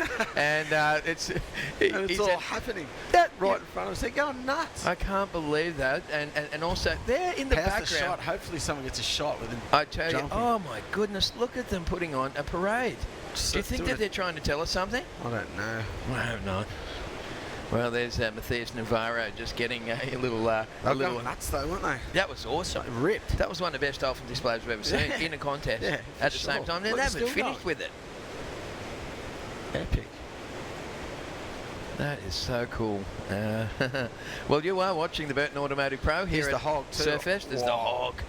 Goes to town. He has got so much fire in his belly at the moment. Big turn there, but didn't get any other turns after. Yeah, so. he's determined to try and get himself back on the Dream Tour. Got those scores in for Brent Dorrington. It was a 7.83 on Doz's wave. And I believe that we've got a few more scores yet to come through for the other guys. There was mine, Tess. Yeah, gives a look. So I don't know. There's that replay of the Hegarty's wave. See this little one here? hits that little foam float. That little symbol there, it means refresh. You just press that. And I'm just learning how to use a computer here. Yeah, there we go. Never done it. And it should refresh. It's a bit slow because once again we're on the dongles. Oh yeah. Here we go. Scores are in. Down the road. So scores are in for Matthias Navarro from Brazil. He's in the black singlet, a 5.67 and a 0.43. Big wigs are up there at the top of the surf club having a big VIP breakfast or luncheon today, of course, as we welcome along some of our major sponsors of Surfest here to the actual contest site. And of course, most of the major sponsors, they get themselves a whole bunch of passes and that, free lunches they can watch from the balcony. And without their support, this contest would not be possible. True that. Thank you very much. Yeah, thanks to Burton Automotive, to Destination New South Wales, to our media partners, Newcastle Herald, NBN and NXFM. That's 106.9 on the dial with Sophie, Heath and Normie in the morning. Thanks to Orica, the City of Newcastle Council, and Wandiali, of course, who, of course, is a community organisation assisting Aboriginal and Torres Strait Islander people of Newcastle, the Hunter and Lake Macquarie. Well read, Tess. Can't open. I don't mind reading the ads. That was good. I like that. Well done. It sure beats I doing can't read that well. Yeah. I used to hate it in class when the teacher used to say, Terry, get up and read this. And I'd just go, I'd get a big lump in my throat and my heart would start beating and that. It was horrible, wasn't it? Yeah, the worst thing ever. I agree. And there was always someone in the Public class speaking. I'll read it, miss, if you like. You know, and then they'd get up and do perfect English and I'd be thinking, looking out the window going, which way the wind's blowing? Exactly. Go on, Get me out skateboard of here. down to the beach. Get me out. Here's the Hegarty on another one. Well, He's good big paddle for this. It's going to get good on the inside. Wow, that's a dream runner through the inside, and the Hog just tagging that 2 times before jumping off. His first wave was a 3.83. That was for one turn too. Yeah, but it was, he's going to have to. He'll be replacing that one undoubtedly as we get towards the end of this. We've got 17.5 minutes remaining, and you are watching heat number 9, round number 3 of the Burton Automotive Pro. Here's the replay for Nathan Hedge in the orange from North Narrabeen. Nathan Hedge. Yeah. Hoggity. He's ripping though. 2 big turns. That last one was really tight. Yeah, cool little hand drive at the end there from the Hog as well. So heat number 9 in the water. Heat number 10 is coming up next. We're going to see Ramsey Bulkheim from Morocco, Michael Dunphy from the USA. We're going to see Marco Giorgi from Uruguay. That's the bearded man in natural foot. He's been surfing unreal here. And Vasco Ribeiro from Portugal. So more high octane action coming your way here at the Burton Automotive Pro throughout the afternoon. In fact, we're going to be going into the next round, which is the round of 24. We're going into it. I do believe so. We might even, I don't know how far we're going to go into it, but they just said to me before, Des, we're going in the next round because the waves are good. They're pumping. Exactly. Run up when the waves are good. That's a go. You never know what it can do the next couple of days, so get as much done as you can. But no one knows what it's going to do. I think we're going to get a south swell. Sunday looks good. Big Merewether would be nice. Happy birthday. Wouldn't that be fantastic? That would be the ultimate, reward for all the hard work that's been put in and for the army of, volunteers that have made Surfest possible over the years.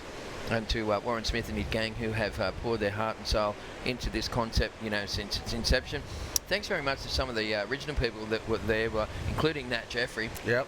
Who was really instrumental. Thanks to Wayne Bunn, to of course Robbie Wood was a big player behind the scene, and Roger Clemens as well. These are all people that made the first Surfest happen in '85, and here we are again. And Nathan Hogg, how was that, Hoya? Yeah, he ripped that wave. It's going to be a good score for sure. Well, we're going to dissect. I don't like to commentate on the waves. I like to watch. That's the why wave. I kept talking because I know that there's going to be a Newcastle Now replay. Yeah. And that you're going to talk us through it when the replay comes. I don't know about that, but I don't know. It's a weird thing. I just like to watch it. Here we go. What? More dolphins? Here he goes. What do you reckon? Okay, so the Hog just tweedling, setting it up. He didn't get much on the outside, did he? Not yet. He hasn't done a major manoeuvre. That's his first major. That's pretty sweet. And it was really it was only two turns. I thought he did a bigger turn on the outside then.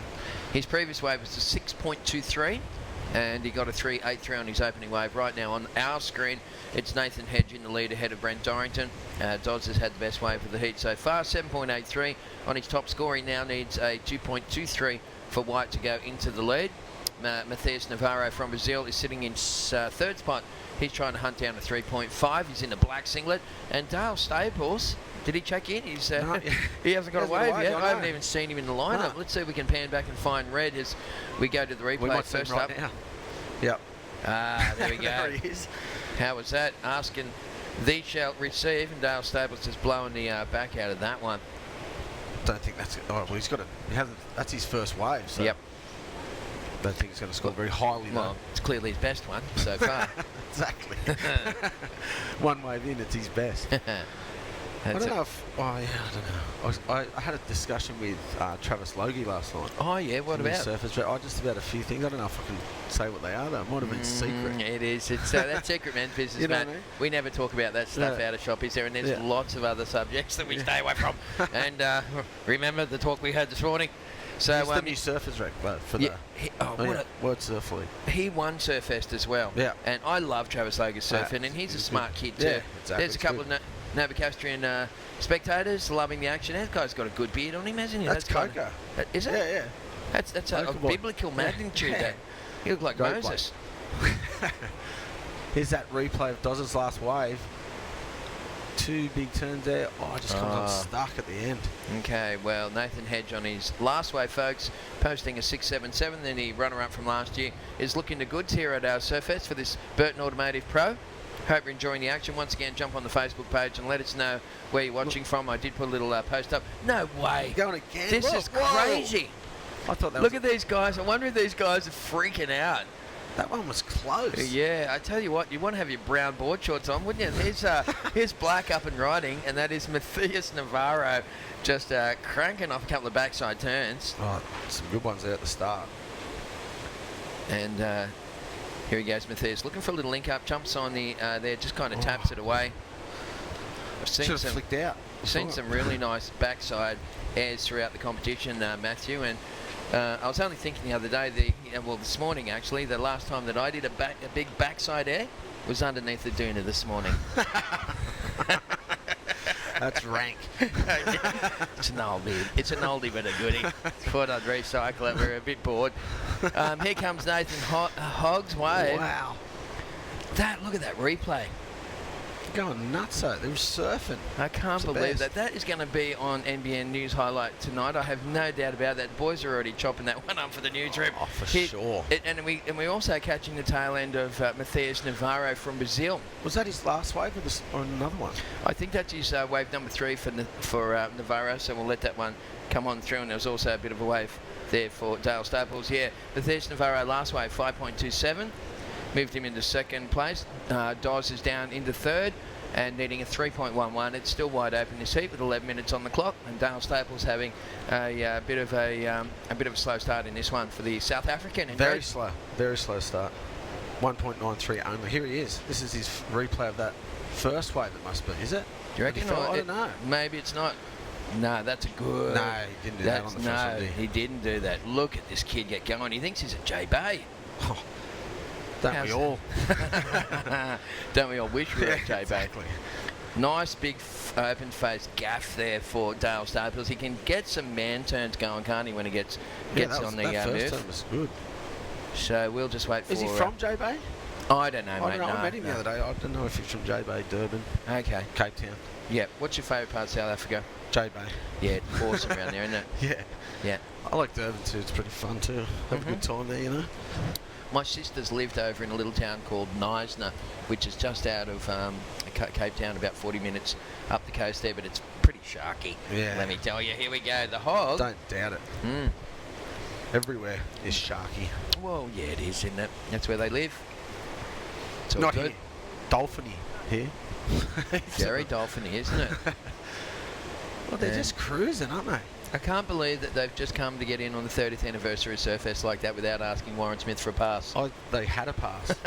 They got the pass. They have. Here we go. Nathan Hedge driving through this stuff, and I love his tight surfing on his backhand, Hoyo. You know what you were saying yesterday about the compression and... Yep. You know who was doing that? I forgot who you said it was, but that's Haggerty's got that down. Yeah, that's right. Remember I said it was Mitch Cruz that he looked like Adriano de Souza, and Hedges logged on to 2. You know what it is? It's core strength, mate. Yeah. It's those guys that can actually generate speed by the extension and compression of the torso and legs. So, oh, wow, that is good. He was running real late there. He almost got hit in the noggin by that one. Like those first 2 turns were good, though. Just if he had completed that one, that would have been a high score. Oh, that was up in the 8s, high 8s for sure. If he had landed it, no, that was the previous wave. It was a 6.67. We'll get that last one in for Nathan Hedge and bring up the speed here, folks. Hope you are enjoying the action. It is, of course, the Burton Automotive Pro here at Merewether. G'day to all those people live in Hawaii on the Oceanic Surf Channel. Great to have you people just looking over our shoulder. It's just like you're here with us in the booth with me and Matthew Hoy. And you don't want to do that. You don't want to see what's going on here behind our mahogany desk. We've got chips with hot chips with tomato sauce. And it's pretty crazy stuff, isn't it, Hoya? Yep. Because there it is. there it is. That's it. That's staple a stable diet. That's a stable Paul diet Sherman. in Australia. There, right there. That's all Brazil eats. Chips. There's a girl. They've been there for about an hour. They're stone cold. I just used that as a prop and I ate it. Oh yeah, dryness. Do you want a drink? Maybe, yeah. I noticed when I listened back onto the webcast yesterday, I was going, gee, my mouth's dry, I've got to drink more. Yep. Good plan. Not too much, though. Drink more water. Yep, drink more water. Okay, Nathan Hedge. Looks like he's still hanging on to a slender lead. Right there is Brent Dorrington on screen, and Doz is in the white singlet, only needing a 3.11. Dale Staples is in 4th place, needing a 7.11. So we are down to 7.5 minutes left on the clock. Thanks again to some of our supporting sponsors here at Surfest who've been really cool, including Boom Logistics, Juicy Beans Cafe, Surfer Living, who helps with all the travel stuff, and Ace Scaffolding. Thank you very much to those people. And also to Grant Sprowley, Richard Bartlett and Gary Luke capturing all the action, our official photographers here at Surfest. Doing a great job, mind you. Yeah, really good. And some cool images on the Facebook page. Good on you. Thank you, everybody. Yeah, thank you. It is a big team effort here to bring this contest to you and to make it look, so professional. And then you get 2 amateurs like us to go and ruin everything. Yeah, that's it. Amateur hour. Yeah. Me and Tez. Let's bring that up in the post production meeting. So you guys go to all this trouble of putting on a good show, and then you get a couple of little larrikins like Matty Hoy, who's been, he's been dubbed the Bon Scott of Australian surfing. No, how do you thanks. like? How do you like that sort of tag? The rock and roll sort of surf star. Oh. Did it sit well with it? Not rock and roll. Do you surf play star. guitar? No chance. Have you I'm got the any worst. musical No. stuff? Can you sing? No. What's- one song. Yeah, TNT, right. That's it. TNT. Yeah. Oh, that's a good crowd favourite. That's the only one. Is that your karaoke go-to song? Yeah, always. Oh, that's gold.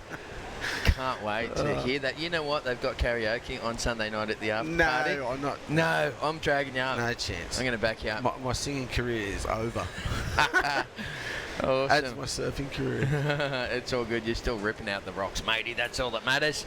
We've got Brent Dorrington in the lead, and you can see Daz just sniffing around in the lineup, just cooling himself down. That used to happen to me too. It's funny, isn't it? You know, like the amount of energy that you can expend in a 25-minute heat equates to about a 3 or 4 hour surf. Yeah, for sure. Yeah, so, all right, there's a little break in the action. We're heading across down to the main stage where we've got Paige Haggerston having a talk to the winner of the previous heat. It was Heath Josky. Take it away, Paige. Thanks, Taz and Hoy. You're doing a great job back there, keeping us all in stitches. I'm here with Heath Josky. So he won that last heat, moving on through to the round of 24. So you look like you're in really good format there. Were the conditions a bit different to yesterday? A little bit different to yesterday. We're on the same bank up there, obviously, and it's been pretty fun, really. Been getting some nice long rides on there, and it's still really clean out there today, so hopefully that wind just holds off, and it's just going to get better and better as the day goes on, so I can't complain at all with the surf we're getting. And you're up again at the end of this, at the end of today. What's your preparation surfing 2 heats in one day? Oh, I got my mum and dad down here, and we've got a big van, we've got all our picnic lunch and stuff set up, so I'm just going to go back there and have a sanger and just have a bit of a lay down in the back of the van and read up on the latest tracks I got given yesterday from Alex. So I'm just going to relax and take it easy for a couple of hours and then go check out the waves again, probably an hour before my heat, and start to fire up again and get back out there. Sounds like good preparation, and great to see all the family down there, great supporters and everything. What kind of sponsors do you have at this event? I'm getting boards from Dan McDonald, and I get my accessories from Palmer's. And that's it for me at the moment. Just Dan's been a really good supporter and been giving me some great boards, and yeah, I'm stoked to be getting his boards. They've been working really well. So yeah, and Mum and Dad are probably my main sponsors. Cheers, Mum and Dad, legends. That's great. Well, all the best for the rest of the event. I must say you got a really good beard growing there. Yeah, thanks. Hopefully it doesn't get in the way. Nah, extra spray. It's good. Well, thanks again, and good luck for your next round. Back to you in the booth. Alrighty, thank you very much, Paige Haggerston, having a bit of a chat had a little bit of a chat there to Heath Josky. He looks a bit like Travis Fimmel, doesn't he? Like Ragnar off Vikings. He's got that crazy wild man of Borneo look going. That's insane, isn't it? Hoya? Is Hoya here? Anybody? Hello, Hoya. Earth to Hoya. I just was choking on water. Sorry about that. Yeah, Heath Josky. I'm spewing I missed his heat. Are we going to get Joel? Joel just come in and out. Joel Parkinson, Yeah. everybody. No, I thought he was going to... That's what I thought. Yeah. Oh, well. We thought we were going to interview him, but he just walked out.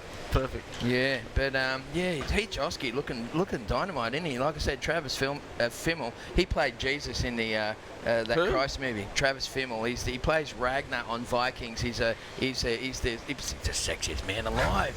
Boy, yeah. Really? But yeah, anyway, Heath is ripping and looking good at the same time. I'm spewing I missed his heat. That other heat I watched, he absolutely went to town. Yeah, so yeah. Spewing I missed it. They said he did the same again, so how good's that? He's on a roll. We love watching Heathy surf. Very clean conditions, perfect waves. In fact, out here as Nathan Hedges is up his priority, and Hedges got a good clean one, and nice bit of rotation through those top turns on his backhand. Hegarty's only fitting 2 turns on his waves. It must be hard to pick him if he's not picking them. Well, they just don't seem to be, you know, yesterday we had 4, 5, 6, 7 manoeuvre waves, didn't we? Yeah. Today it's effectively been 1 and 2 and possibly the 3. wind looks like it's come up a bit too. It looks like it's almost like a light sort of south-southwest almost. Yeah.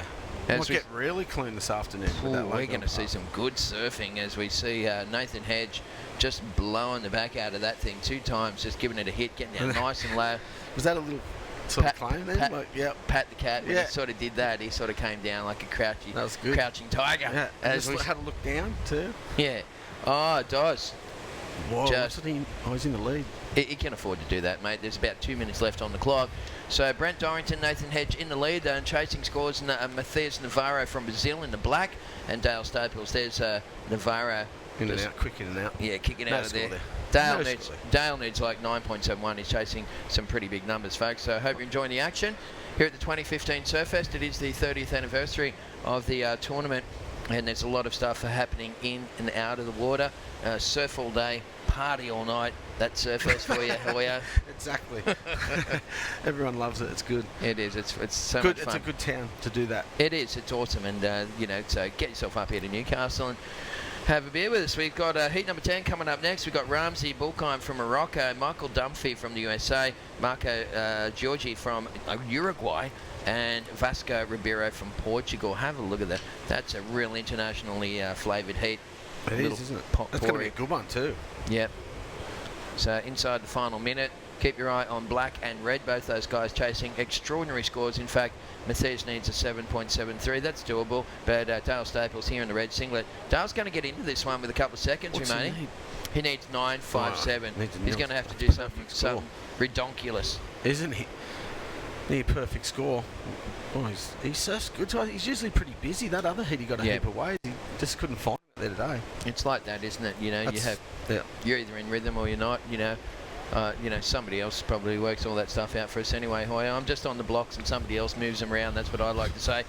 Here's Red, the replay, thanks to Newcastle now, and Dale Staples just setting the rail. So he's got some good style when he gets going. Comes up the tag that one, freed the fins up and lost a bit of control. So it's not going to be enough for him. That heat looks like it has concluded.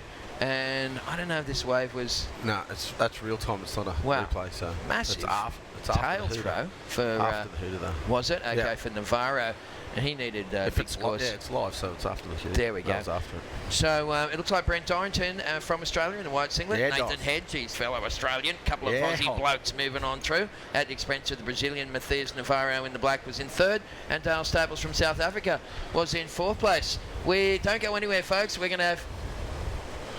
Yeah, we're going to go to more live action on the other side of this break, but stick around because here's what happened last Sunday at Nobby's Beach for the Guinness Book of Record attempt. Check it out.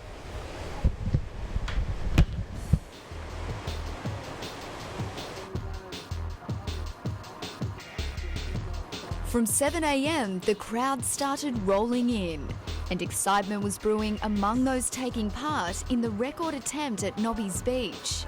I'm going to try and get in the Guinness Book of Records. That's pretty cool, isn't it? Yeah. Good to meet people and good to be part of a good community event. One by one, their surfboards were lined up. Leading the way, proud Novocastrian and surfing legend Mark Richards. It's great to see so many people down here supporting the record today. Each board was carefully put in place, with each touching the next before getting the official nod. But it was clear early on that numbers were exceeding expectations.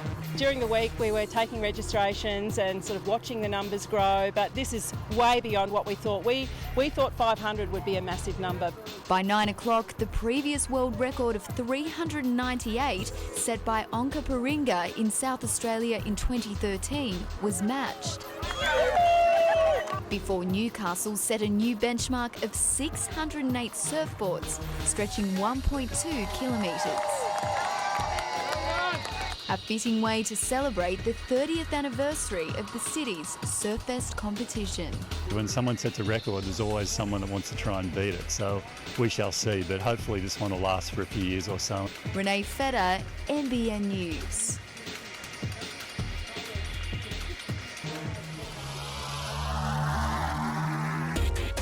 This webcast is brought to you by Newcastle Now.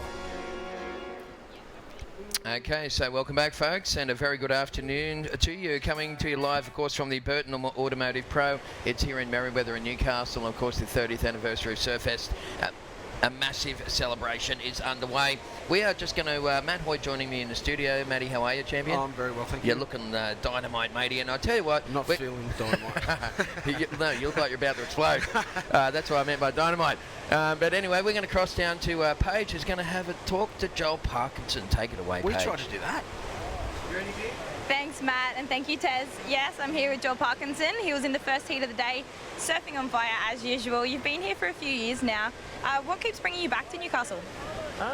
I just like coming down here. I've always, every time I've come down here, I've always had great waves. And I mean, last year was pretty hard to get some waves, but the year before we had pumping waves, and this year again, I've had a couple of really good, not only good heats, but good free surfs. And it's kind of a good one to, I guess, a warm up for next week up at home. Yeah, it certainly is, and the waves are on fire out there, so we have been really lucky with that. Because you're the top seed in the event, who would you probably most like to have it if you made the final? I think I'd like to have one of the younger Aussie kids. I'd love to have Freestone or a Cruzy, or one of the guys that I guess that really push me. They'd be good to have, and plus it'd be really good for them to get a really good solid result. Whether they won or lost, or I got first or they got second, I'd be really happy with that. And so you're on the tour again this year. You seem to be sticking around with that. Is there a lot of events on? There is. It's kind of all I know how to do. I'm worried that one day someone's going to pinch me and tell me to get a real job, but at the moment it seems like it's working. So, we start here and it feels like we have 10 days at home, and then next thing you know, you're on a plane and you're away again. But it's at that point now. I've kind of been doing it for quite a few years, and it's like I don't want it to end. I really do enjoy it, and surfing for a living is just something that I pinch myself every day about. Well, your surfing is still right up there with the rest of them and above. I know that a lot of the young surfers here, they're definitely trying to look down the line for you to be in their heat so they can push themselves as well. But all the best for the rest of the comp, and we look forward to getting you up here again. Thank you. Back to you guys in the booth. All right, thank you very much, Paige. Talking with Joel Parkinson there, and she's a lovely girl, isn't she, Paige? She's a lovely man. Yeah, and he's spoke well. He did. He said the right thing. It's good. He loves surfing and stoked about his job. That's right. epic. Yeah, he does, mate. And that's what he loves, doesn't he? And well, we all dread that moment in life, don't they? When somebody says you're going to have to get a real job. Yeah, I've been dreading it for years. Yeah. I might just eat a couple more chips, then I won't have to worry about it for too long. Okay, so Michael Dunphy is in heat number 10. He's so far posted a 7.5. He's in a white singlet. You can see him sitting out there at the moment. Dunphy having a little sniff at this one, and he's going to get into it for the American natural footer. He surfs good, this kid. He surfed good in that last heat, didn't he? Yeah, I like his approach to wave riding. It's got a very snappy style. Wow. Nice turn. Big body whip straight into that thing. He just had a lot of body torque as he taps away on the suds at the end of that thing. So Dunphy puts his second wave in the bank. Marco Giorgi, as we said. Yeah, good backup score. Marco Giorgi.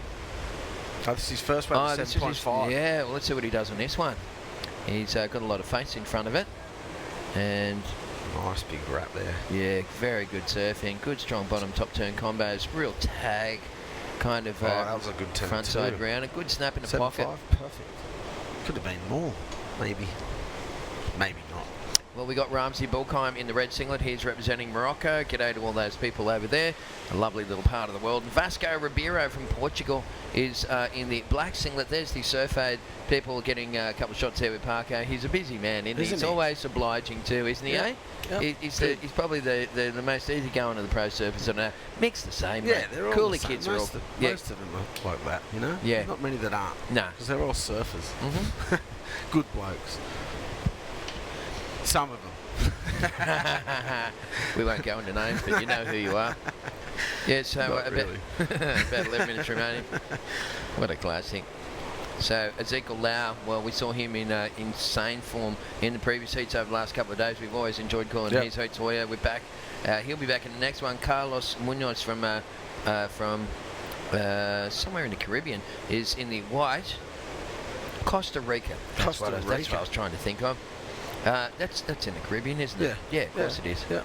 So when you go Florida, and then you've got that big one that Fidel Castro runs. Cuba. Yeah, that's right next to him, isn't it? How close is that? Yeah. Here goes Marco Giorgi, parking it in the tube, and he just kind of tries to punt through the back. Last wave scores for Dunphy came through at a 4.1, and currently up and riding is Ramsey Bulkheim, just blowing the back out of that thing. Didn't make it though. Didn't ride out of that one though. No. There was a big turn though. Yeah, nice valiant effort there. And let's just go back into the Newcastle now replay. And this is Marco Giorgi. This is the bearded guy I was telling you about. Was ripping the other day from Uruguay. Yeah, we watched his heat. Yeah, nice bloke. He ripped in that one. Yeah, nice bloke. I went outside and he had his board there and he was like, "Oh, my board busted." No, that was the guy. Oh yeah, we thought that. Yeah, when he did that air. That's right. That's right. Remember in that last air of the day, and he cut his foot when he did that, and he also cracked his tail. So I saw him the next day. He goes, "Mate, do you know anyone that's fixed?" I said, "Give us your board," and I took it down to Parandos and he fixed it for him. And there he is out there on his board again and ripping on it. This is right now Ramsey Bullkheim, and that last manoeuvre, pretty solid, and unfortunately just wound the windows up as he kind of fell down into the suds. He did. And well, he's only got a couple of throwaway scores at the moment for the Moroccan. I'd love to go to Morocco. That looks like a great spot. I've always wanted to go to Morocco. We're going to come back to Morocco after Marco finishes this wave here. And Georgie just... What's that tail? Getting all wacky. Watch out for the board, mate. We just fixed that thing for you. Exactly. My sister went to Morocco years ago, Matt, and just on a holiday, she just doesn't surf or anything, and every picture that she got right on the beach, right hand is just pumping behind her. I just didn't even see her in the picture. All I could see, and I just had the perfect rights. And I always thought, what a mystical place to go as we see that bloke there, Dunphy, thrashing the lip on that couple of combos there. Mate, that's better than a backup. That's, I reckon, better than his first one. This is the replay of Marco from Uruguay, and he tries to go for some kind of crazy aerial, but that just all went kind of weird as he was in the air, and it didn't work out for him. So Michael Dunphy is in the lead. He's had a 7.5 and a 4.1. Georgie sitting in second. Super slow heat for those kids that you're watching on screen there at the moment. On the left is Ramsey Bullkheim. He's the goofy footer from Morocco, and Vasco Ribeiro, who's from Portugal in black. He needs to get a wriggle on. Here's that last wave of white in the replay. This is a good wave. He always choreographs his heats really nicely. This guy, big turn there, and then finishes well. Yeah, boom. He goes out and he always gets two quick ones, and then he goes cherry picking. He's got a good, he's got a good, he's got a good. He can construct his heats really well. Yeah. He knows what to do. That's right. I never knew what to do. No. I just went, tried to surf. I had no strategy. That's good, mate. It worked for you for 10 years, that's for sure. There's Black up and riding and smashing away on his opening wave. Vasco Ribeiro finally getting on the scoreboard. We've got about 15 minutes left on the clock. You are watching heat number 10 live from Merewether in Newcastle, New South Wales, and the Burton Automotive Pro, of course, a QS 6,000 point event on the World Surf League, the WSL. So coming up next, Ezekiel Lau will take on Carlos Munoz. We're going to see Frederico Moraes and James McMorland, as that is the replay of Vasco on his opening wave. He surfs good, this kid. I go to Sintra every year in Portugal. It's near Lisbon. I really like it over there, and I go over there and do a bit of work on a big contest that they've got. And anyway, I saw him, Ribeiro, when he was a grommet. He was free surfing at Sintra one day at Praia Grande, and I said to the guy who was running the contest, I went, "Who's that?" And he goes, "Oh man, he's our most promising junior." So I've sort of seen him over the last 4 or 5 years, really developing into a fantastic talent. At the moment, he's wanting waves. That's a nice overview of the lineup there, isn't it? Beautiful. Look at it. And you can see, like we've been saying, the wind's not going to come up that much today because of the overcast conditions. And they said it's going to stay light, so the wave's going to be pumping all over. Yeah, that's right. And the boats there turning to the south, Matty, maybe indicating a possible swell change or wind change. They're just going out to sea, I think, Tess. They're going up the coast, you reckon, again? But we do use the boats here, because they anchor from one end, and then what happens, either the swell, depending on which is stronger, the swell or the wind, will swing the boats around, and they'll be anchored at the front with that little house white bit at the back, and then they'll point into the wind. Yeah, so good wind director. They are. Director. Before that, and in the old days, we used to use Big Harry's paste because the smokestacks. Classic. That's a BHP, the old steel. Let's just go that way. That's a good one too. Yeah, that's gone. Yeah, that's gone, kids. Can't use that anymore. Nah. Other than that, we just used to sort of put our finger in our mouth and hold it in the air. That always works. Isn't that what you did yesterday for your surfing? That's right, yep. Washed my hands first too, by the way. All right, so Dunphy, he just dropped a 7.43 on that last wave for Michael. He's now holding on to a pretty commanding lead. In fact, he's comboing the field. So Marco Giorgi knitting a two-wave combination. He's in second on the strength, up a 3.5 and a 2.67. So it's kind of a low-scoring heat. It's all one-way traffic, and Michael Dunphy dominating at the moment. Black has a wave to come in too. He got one, didn't he? I'm sure. Yeah, he did, didn't he? So we wait for that wave to come through. Hey, coming up in the next heat, we've got the last of the Novocastrian. James McMorland is coming up next. James is... I was just about to ask. Yeah, he's from he's down Caves Beachway. I've seen this guy coming through the junior scene for the last 2 or 3 years. What he's doing is he's accelerating at an incredible rate. So he sort of turned up and you went, oh, he's got a bit of potential. But then in the last 12 months, he's just gone to a whole new level. Yeah, right. Yeah, he's heading for somewhere, and he really is someone. He's a great surfer. I think you're going to be surprised when you see him tomorrow. I can't wait to watch it. Yeah. Tomorrow. He's preempted it. He's through. So, well, that's the next heat in the water. Oh, yeah. Yeah, he'll be in the black singlet. Federico Moraes will be in the orange. Carlos Munoz from Costa Rica will be in the white. And Ezekiel Hawaii will be in the red singlet. That's the next heat in the water, folks. 12 to go. We're just in the shadows of half-time for this current heat in the water. There's that wave of black, too, of 6.43 just came in. So what's gone into seconds. It's a pretty low-scoring heat, this one. What's the situation, Matt? What's situation first in white on 7.5 and a 7.4. Second in black, a 6.43. Yellow or orange is in third with just small scores of 3.5, 2.6, and then in the red, two small scores as well, 1.83 and a 2.27. So they're having a shocker. Yellow and red. So far, and you can come back so quick. It's not the paddle's not that hard. You can get 2 waves in 5 minutes. That's what a lot of people have been doing. Yep. Okay, well, plenty of time remaining for both Marco Giorgi from Uruguay in the orange and Ramzi Bulcom from Morocco in the red. So, yeah, you can see the playing field out there. It's nice and clean. The wind's behaving themselves here in Newcastle. Swell probably around about 3 to 4 feet. Had a high tide at 10:30 today, and around about 5:30 this afternoon we got a low tide. Winds light and variable pretty much all day. Water temperature sitting on about 22 degrees. Maybe it's a bit cooler now, isn't it? Actually dropped down with the with that fresh swell. Nice. Maybe more like 19 or something. There you have it, Ted's surf report right off the bat. Yep. Everything you needed to know right then. We'll be back again later on, thanks to Burton Toyota. That was classic. There's a little bubs having a bit of a chew on a bit of corn, and that's always good to bring the teeth through for the little grommies. And but our kids are all growing up now, Matthew Hoy, haven't they? Or growing up. Growing up for you, and sort of almost there for me. Growing up. I always used to say, this was my theory of life, 20's all about you. No, it's a good one. 20's all about you. 30, all about us. 40, it's all about them, man, driving around in that. 50, all about me. Really? That's the circle. I like that's that. the circle of life. Really? Oh, that's to look forward to. Yeah, I know. It gives you something to look forward to, doesn't it? Yes, turning 50. Can't wait. Yeah. I'm on my way. Yeah. It's more than just a surfing contest, Surfest, isn't it? It's almost like a sort of seminar. Here goes red at the moment. Ramzi Bulcom, a life seminar. You could be a life coach, couldn't you? No chance. I could. Can't coach my own life. No, about how to have fun and enjoy yourself in life. And not to take it too seriously. This guy, I'll tell you what he's taking seriously is surfing. Michael Dunphy, that's a sweet little dream runner, isn't it? Isn't it? On the inside, hits the inside really. Oh, no, it fell. So Dunphy just probably pushing out a little too much. This is Marco Giorgi from Uruguay. Bit frothy on that one, but the natural footer smashing that down the line. And he got that in as well. Yep.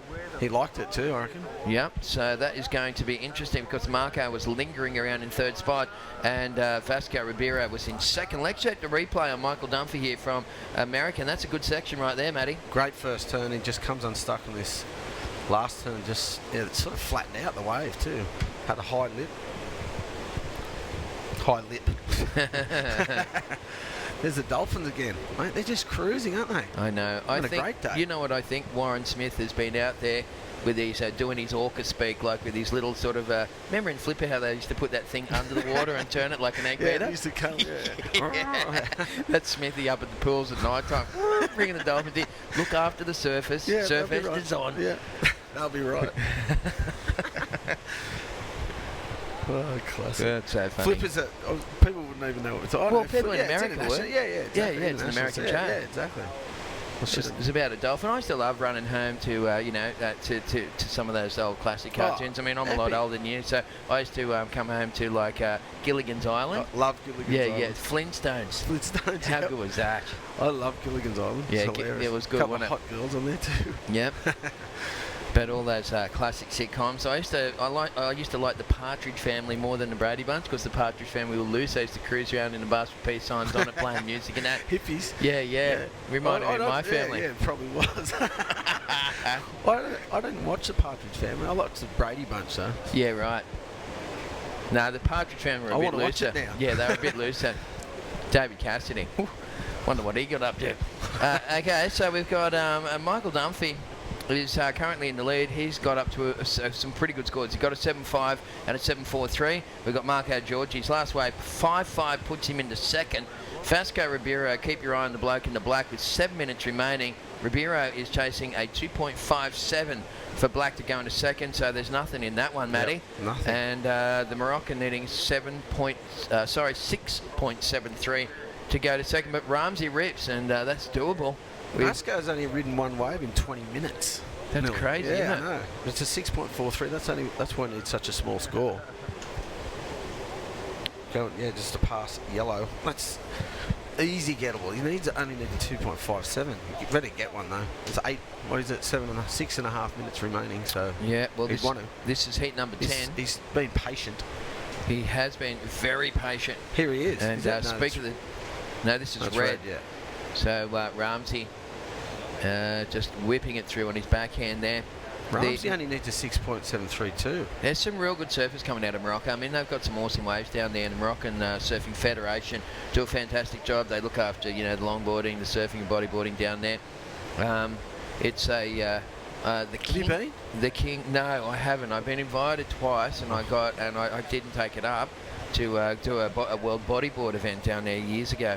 But he goes black, cracking away that's this red one. Again. That's the is that replay red? Yeah, it is. First Sorry, bit was called black too. Totally, it looked like black. Yeah. This is a good wave. He only needed a small score, 6.73 he needed.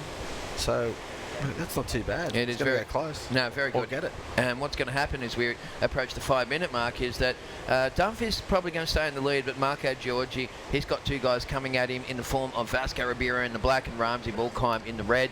Both red and black only needing kind of mid-range scores to try and get themselves back up into action. Not exactly sure what's happening with Matty Hoy's iPad there, Matt. But I touch things. Oh, yeah, that's right. I forgot about your magnetic personality. It doesn't work well with electronics, does it? No, it does not at all. Not at all. Well, that's why I don't touch them. There's no power tools, no electronics. No, that's right. Don't let him near power tools, folks. There's a warning on the side of the can. Well, I don't know. I don't know what's happening with that. With that iPad there, Matty, let me just try it. Here it is. Okay, I've got it for you, mate. Oh, there it is. Look at Tessa. The old boy's good on the technology. What's going on? There it is. There it is. Got it. This is a replay right now of Vasco Ribeiro, and Vasco's got two quick waves in the under his belt. This is a replay of the last one, and Ribeiro. Well, I tell you what, that's lovely surfing there for Vasco, and when these come through, it's going to be a bit of a sad story for Marco Giorgi, who Orange is now going to chase scores here for Marco. You can see him on screen there with his trendy little beard and his little haircut going. Beards. You've had so many different looks, haven't you, Matt Hoy? What about when you had the Ned Kelly one with the short hair and the big beard? Yeah. And then the long hair and the short beard? Yeah. I've had that. You're right. All sorts of looks. Why not? Beards are right in at the moment, though, aren't they? Yeah, beards have been in forever, though. True. Beards are cool, man. They are. I like it. Yeah, I used to like having a beard. It felt good. Once you grow it too, you don't want to let it go. You have to get past that punishing stage, don't you? Yeah. Well, this is the comeback from big frontside wrap there for Marco Giorgi. Nice square surfing through the inside, and then he kicks out of that one. But I got a feeling he's going to have a bit of work to do. Yeah, after that last wave for sure. Once we get these scores through here for Vasco Ribeiro, who got a couple of quick waves in a row. We also saw Ramsey Bullkheim, the goofy footer from Morocco, getting himself a bit of a wave there as well. This is the replay for Marco Giorgi, the Uruguay surfer, the natural footer in orange. And he's only got a small score though, Ted, so this is going to be a good wave for him. But I think what's going to happen is his equation is going to grow. Because Vasco's will go in there. Yep. So, you know, he's going to, I reckon he's going to have to go, he'll go down in third or fourth, and he'll just try and get a bit of an update coming through here. Judges having a bit of a long hard. Look at that bloke reading the Newcastle Herald there, which is one of our, of course, one of our supporting sponsors. So let's have 6 times over the limit with 3 kids in the car. Don't drink and drive, you're a bloody idiot. Yeah, that's just stupid. And she looked like she was pregnant as well. I know. Either that or she's... That's terrible. Yeah, anyway. That's why I don't read the newspaper, Matthew Hoy. It's depressing. Yeah, it gets except for the Herald. Yeah. Because that's a fine publication. As we see Vasco Ribeiro, you know what? His previous wave, 5.57. Yeah, put him in a second.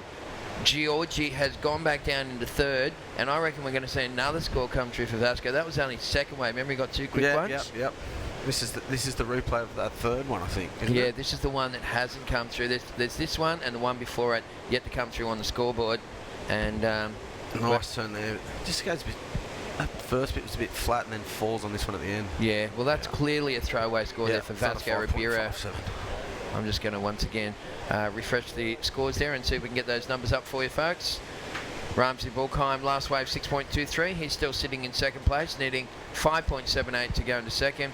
We do have a couple of wave scores coming through for Vasco Ribeiro, which may increase the equation for Marco and Ramsey. So let's wait and see on that one. He fell on that last one. I don't think it's going to beat his 5.57. Yeah, I think he had another wave after that. Really? Wave number 3.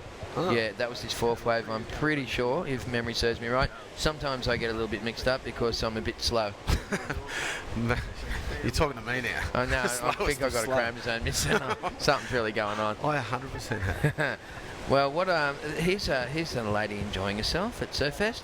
Come on down to have a local lady. She's down there every day. Is she? Yep, every single day at the cafe. Don't you love your Novocastrian locals? They're just such beautiful people up here in the Hunter Valley. There, you know, it's a lovely cross between the size of a small city and a country town. Yep, big town, little city. Yeah, that's it. So it's small enough so people don't know your business, but it's, I mean, big enough so they don't know your business, and small enough so that you know they can say good day to you at Coles. Exactly. Have a look at this one. Be friendly.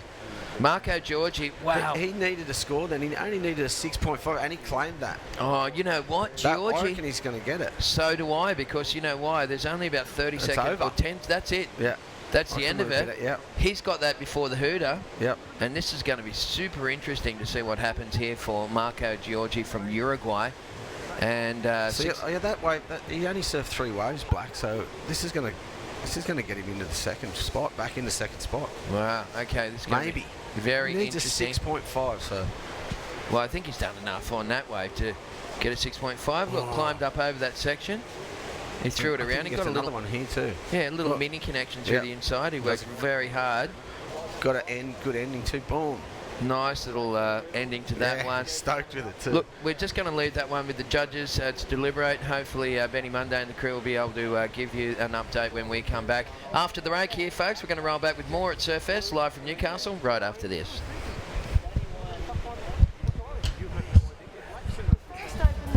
And for 50 years, they've been your local Toyota specialist. To the complete Toyota experience. Talk to the trusted Toyota specialist, the Burton family. Maitland and Port Stevens.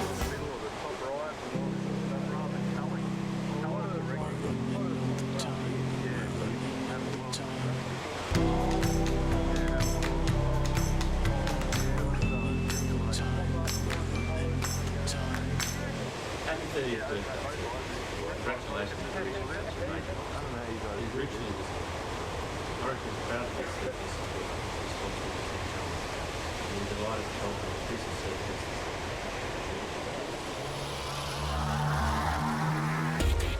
This webcast is brought to you by Newcastle Now. And welcome back to Merewether Beach. We are at Surfest for this, the Burton Automotive Pro, a 6,000 point event.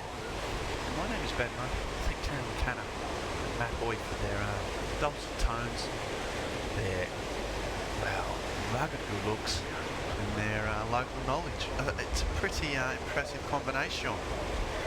We saw a pretty amazing heat. Now this heat is also huge. We've got a local kid in this one. I think it might be the last local men's surfer in the event, James McMorland from Caves Beach. He's a young kid, 19 I think. Really good-natured, young, real tearaway, you know, not a massive name on the scene, but it's just a quiet achiever. He's a quiet achiever, and he's just up against this guy here, which is Fred Murray, a Portuguese surfer, who is just winding up on his windscreen on the backhand and gets 4 or 5 in. You're going to finish it off. A strong start to the heat from Federico Murray's. He finished last year, ranked 49 in the world on the QS series, so into the top 50, and this is Ezekiel Lau, a very smooth, powerful Hawaiian. You may have seen last year the Red Bull team did a series on the qualifiers. They followed Ezekiel, was one of the surfers they followed around. It's a really good series if you want to check out Red Bull the series and have a look at Ezekiel Lau, which we can find online. And it showed the highs and lows of qualifying. You know, it's such a difficult competitive year. You know, there's ups and downs. You lose a lot. Some of the events Zeke wasn't even managed to get into the events. He wanted the dream so hard, and but it's a long process. He's back again in 2015. He's known for his real strong, powerful style in a waves of consequence, but he's got enough flair. As we said, the local kid, James McMorland from Caves Beach. What's the Macca guy? He comes up high, nice first turn, comes around again, tags him onto the top. A feature of his surfing yesterday was this consistency. He was getting good waves, he was finishing them. He wasn't posting huge scores, but he was making it really difficult for his competitors, and he's doing it again. He's got a good start. Here is Carlos Muniz, the man with the best hair in surfing, the Costa Rican firecracker, and he's just winding up on these rides, and he finished as well. So a super strong start to the heat. 4 surfers all getting off to solid waves. Speaking of hair, I'm joined by the Chow in Belly lookalike and editor of Tracks magazine, Luke Kennedy. Well, there's a rule about hair in the Tracks office, Ben, and if you happen to have the title of editor, then there's a fair chance you'll lose it. And I hate to say, I spotted a shot of myself on screen the other day, and well, there was a bit of a Devon sandwich on top. I'm on the way out. Yeah, you're on the way out. I'll tell you who's on the way in.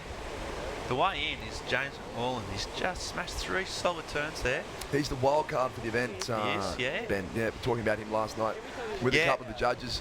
Big result yesterday, progressing through. Yeah, but I think eclipsing Freddie Patash. It would be his career high result. He's from Caves Beach, which is just a little lovely part of the world, part of the Lake Macquarie area, just about 20 miles south of Newcastle. And I was just up there he's being helped out by Dan Frodrum, who's a Newcastle surfer, had a really long career and is a super experienced coach, and he's helping James out. No better man to have in your corner than his mum and parents right there. But I was sure down in Cavesy, down there, they'd be Friday Arvo. If they haven't hit the Caves pub just yet, they'll all be hobbling around the one and only internet computer terminal down there at Caves. Yeah, they all have to hire, and they'll all be sitting around there watching it for sure. As we see up and riding Carlos Muniz. I hope he wins just so we get to hear him talk again in the post interview. Mate. He's just so happy. I'll hold that thought. So Ezekiel Lau on the inside. So plenty of waves. In this low tide, just emptying out. The waves are going to be a bit more critical, less bobble, and yeah, it's improving. When I was last year in Portugal, I was lucky to watch one of the QS events, and Carlos Muniz, and he'd come in, he had a wave, it was the last wave of the heat, and he didn't know if he'd got the score, and he was on the shore, and he got the score, and he just started burst into tears. He was just crying. He was so happy, he was so emotional, and he was just and then he regained himself, and he was just so happy. But he's a real emotional, kind of passionate kind of guy, and I love to see it. This guy, Ezekiel Lau, just driving down the line, just got this first section. Wow, it's a big, strong carve comes up again, and that's all the weight really let him do. So he needs more weight face to unleash the beast. Yeah, he's one of the bigger competitors on tour, Ezekiel. Very powerful surfer. We saw him with a big result at Sunset a couple of years ago, and it looked like he was maybe going to be sort of one of the Hawaiians, you know, in contention for qualification. Very talented. Yeah, he's won at Sunset before, not the big event. Oh, well, maybe he made the finals. He's had real 6-star performances, you know, good performances. And I'll tell you what, at Sunset, he's like kind of taking over the mantle of probably Punch O'Sullivan, or is a bit of his mentor in terms of the man out at Sunset right now. Yeah, that's a way that really suits his style, and but he has to adjust and, you know, hit the beach breaks. He's capable of, but last year wasn't one of his better years. No, that's right. But certainly, you know, the Hawaiians would love to see Ezekiel representing. Yeah, that's right. There's so many Hawaiians coming through, and of course we had there's a sausage sandwich eating competition going on there. You're quite nervous eating that sandwich on live on TV. Oh, there's a close up of the sausage sandwich. What have we got in there? Every ingredient known to man. Oh, bit on your lip there, mate. That's a little bit for Ron there. Yeah, mate, just on the top lip. Yeah. That's it. And no, I'll have another go at it. Yep, that's good. And incredible live action from Sausage Roll Camp. They look good though, didn't they, those rolls? I'm salivating. I want one. Can someone bring me in one? And yeah, there you go. Down there, just got, so someone they panned out as, I reckon that was Carlos Muniz spinning to win, doing a big rotor. And we pulled back to see the scenes. You can see the swell, the tide's going out now. But I think when we go close in, here we go. Here goes Carlos. Goes up, goes out, just flings it round, and nails it. Wow. So that's a huge air, one of the best ones we've seen today. And yeah, and he likes it. That was a cool claim. That's how cool he is. Even claims like cool. Yeah, that's well. That's not easy to do, Lou. No. That was like I can't even describe what sort of a claim that was. It was so cool. He's just invented. It was just cool. Avant-garde claim. Yeah, it was just nice. So he gets away with the claim, you reckon? Not everyone does, but Carlos? No, he can do anything. Anything he does is good, in my books. Big fan. He sort of went for the grab there. It looks like his hand missed the rail, but he still managed to complete the manoeuvre. Yeah, he had a fair bit of amplitude too. That was a pretty big air. So we'll just see. He got a 6.5 for his first wave, backed up with 4.5. Ezekiel Lau's first wave was 6. James McMullen got a 4.83 for his right-hander, and Federico Murray getting a 3.5. Yeah, so we're still waiting for that one to drop, I think, Ben. But I don't know. Where do you think the judges are going to go with that? Was it? We didn't see the opening section of the wave, but certainly one huge manoeuvre, and he's probably, I'd say, the biggest completed manoeuvre we've seen all day. The biggest completed progressive manoeuvre we've seen all day. Yeah, probably right. We'll see. James McMullen though, and he's just, you know what, surfing strong. A 7.17 is the answer to that question, Luke, for Carlos Muniz's air. So 7.17. So yeah, when you go big, when you put risky manoeuvres, you get points. The judges will reward you. See, James McMullen here, you know, he's a young guy from Case Beach. He hasn't had a lot of experience. And as you progress through this event, obviously, the standard goes up. And I think he's just going to have to... Is that considered to be part of the Newcastle region, the Case Beach? Yeah, we'll take him for sure. Claim that one as one of your own. Got him, So we've got a Nova It's not Central Coast. It's not Central Coast. No. It's Newey, for sure. And he's just going to have to, I think, really push his surfing.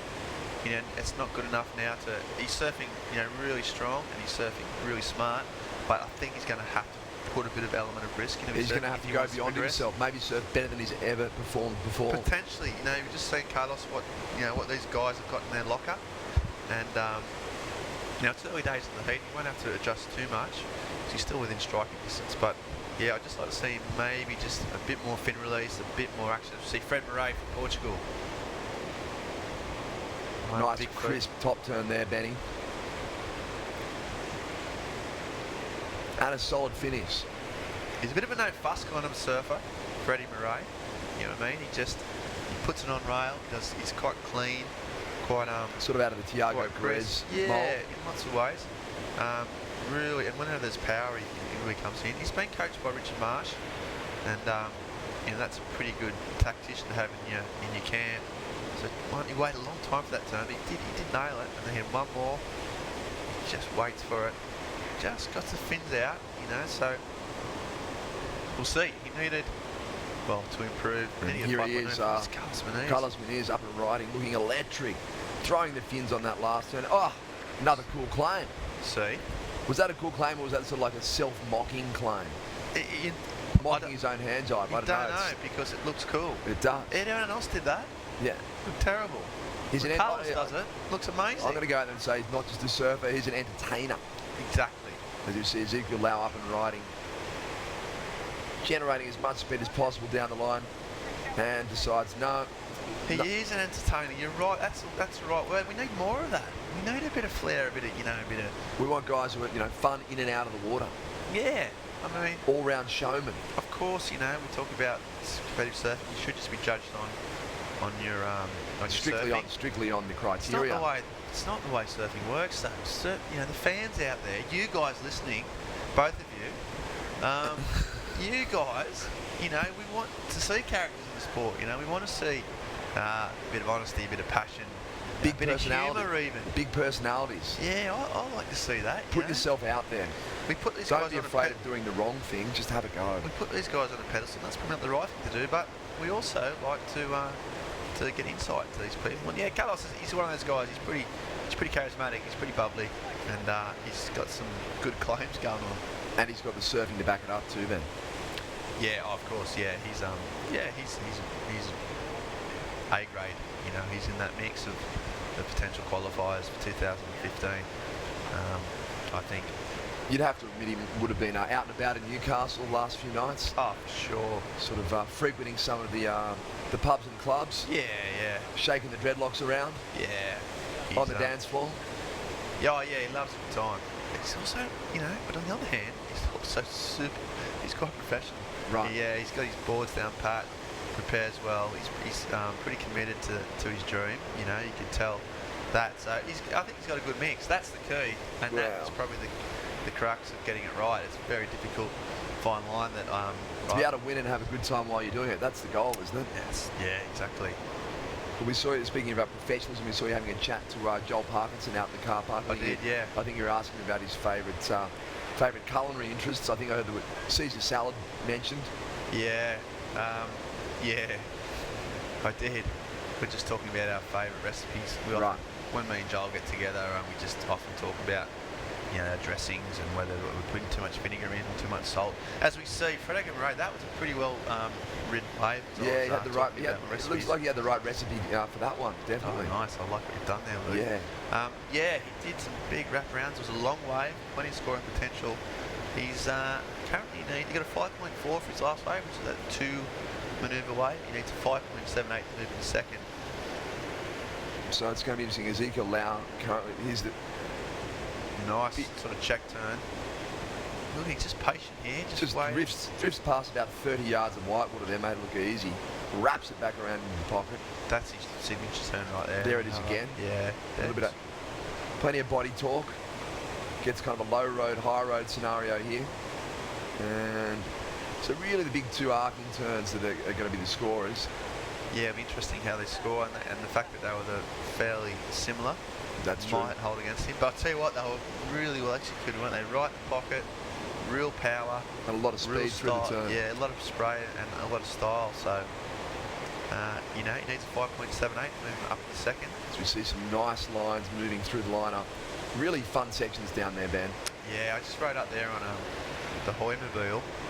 Did you have the Hoy helmet on? Yeah, of course. Yeah, you look like I'm fully aware of the road rules, Luke. Yeah, you look like you could go to war with that helmet on. I'm not one to flout the police jurisdictions. No, you're not in Europe anymore, Ben. We're a little bit stricter on those things here. Laissez-faire. No, not at all. It's, but I went up there, and yeah, when you go up, because just for your interest, where we are, we're a bit further down the content side of Merewether, but the content side has been moved up to Dixon Park. And yeah, when you go up there and look up from the top, you get a great view down of it. It's it's just wedgy peaks, lefts and rights, big space full of surfaces. You get loads of room. They're not on top of each other. No hassling. It's a really good competitive surf. Yeah, ideal scenario for these 4-man heats, definitely. Well, it just makes you want to go surfing, doesn't it? It does. And then you go surfing, and then it makes you want to go surf like these guys, and then you don't. And you come in feeling really bad about yourself. I always see, even when I was a kid, I used to go Surfest, and I used to get so excited.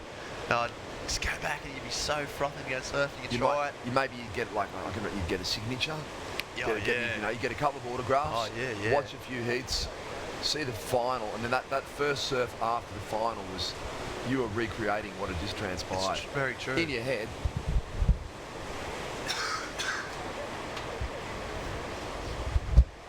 Yeah, I still get that feeling now.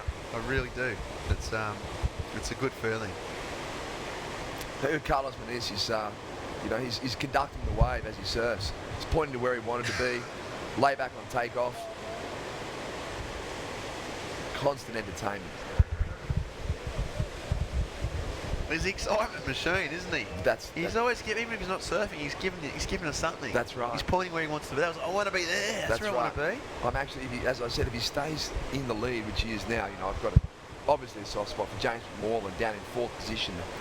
Newcastle's big hope. Love to see him lock in a big score, but if Carlos does retain the lead, well, it's going to be interesting to see what he has to say. Yeah, we got an 8-point ride that went with his 7.17. Not sure if we got a chance to see that. So, yeah, he's way up front with an 8 and 7. Kind of, I think, leaving a battle for second. Fred's last wave, Kick-Ass is his nickname in Portugal, is 6.13 for those two shrubs. Any explanation behind the nickname there, Ben? I know Tiago Sacco is Tiago Perez's nickname.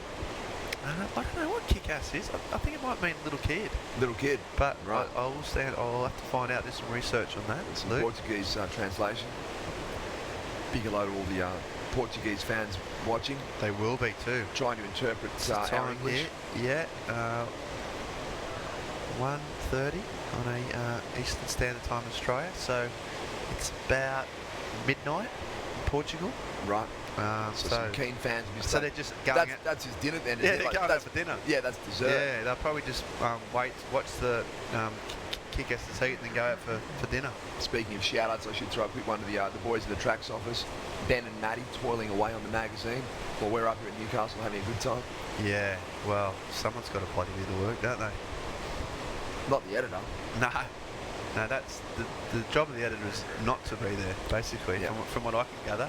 Is my 6 years as deputy editor. Oh, well, it's to do as much surfing as possible and as little work as possible. That's the job prerequisite. The reason I didn't progress was my work ethic was too strong. You had too good a work That's ethic. where I went wrong. Yeah. I learnt from that. Sean Doherty's been working on his surfing. Yeah. He's always out there. He's probably one of Jan Juck's sort of, standouts at the moment. Yeah, definitely. And down there, I saw another commentator actually out in the car park earlier, Toby Martin. Oh, yeah. Former WCT surfer, was floating around surfing in the Corporate Cup. Yeah, I saw the Murderer. Sometimes known as Toby Martinez to the Portuguese-speaking audience. He's had a big Brazilian following in his heyday. The Murderer. I saw Toby as well. It's always good when you see one of the old guys. Yeah, well, not that old, still ripping from DY. Had a really, big career. 3rd place in Bells, and then went on to do a lot of commentating. And has since turned his skills to real estate business in Manly. Yeah, quite common amongst post-professional surfers. Dayan Neve, former Trax employee, Cole Bernasconi, is now selling up a storm on the Central Coast. Once upon a time, you used to either run a surf school. Yep, that was it. Or become a bum. Yep. And they were the two kind of options you had. Or get a job in the industry. That's the 3. Yeah, marketing, bum, or surf school. Well, there's a new one because we saw this morning you were interviewing actually Travis Logie, who's he's kind of had a pretty charmed life, Trav, hasn't he? Spent a couple of years in and out of the top rung of the tour. Now he's been appointed as the commissioner for the WQS tour. Yeah, that's right. Yeah, it's a very important new role and a good one too. A really needed one. As you see, Koa Smith just getting ready there.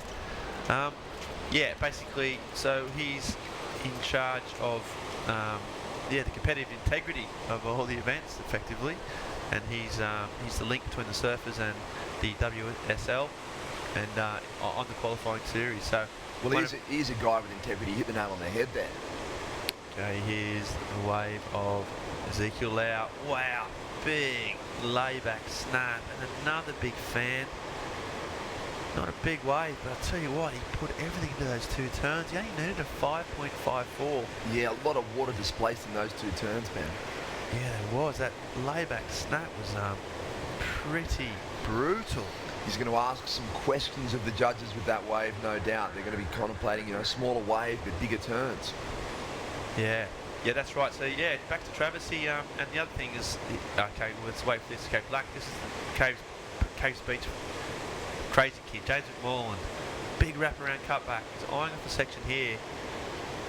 And a nice little tag off the top. And again, and that's where I'm just thinking that second turn where he may have to have gone a bit bigger, could have launched. I know he was looking down the line for one more turn, but he's in 4th. There's 3 minutes to go. There's probably, not much. He had to pull the trigger there. I think. Even if you haven't even if aerial surfing hasn't formally been in your repertoire, now's the time to discover it. Oh, he's got airs in his repertoire. Yeah, he's good in the air, and definitely got it in his locker. I think he was just trying to do that one section and move on to the next, but I think he's running out of time, and you might be better off not to die wondering. Well, it looks like we might get another Carlos and Muniz post-hit interview, Ben. Oh, wicked. Well, yeah, he's well out in front, 15 points. Some of the photographers on hand, amateur. But you were talking about Travis Logan. What I loved about it was his honesty in that interview when he had that kind of famous result in Chopu a couple of years back, and basically Trav told you in that interview that he didn't even want to go to Chopu. Yeah. He was scared. Yeah, he was scared out of his brain. He was like, so that must have been amazing. How did you feel? He was like, I was terrified. I didn't want to go. He let it sit that his wife said, mate, you're going. He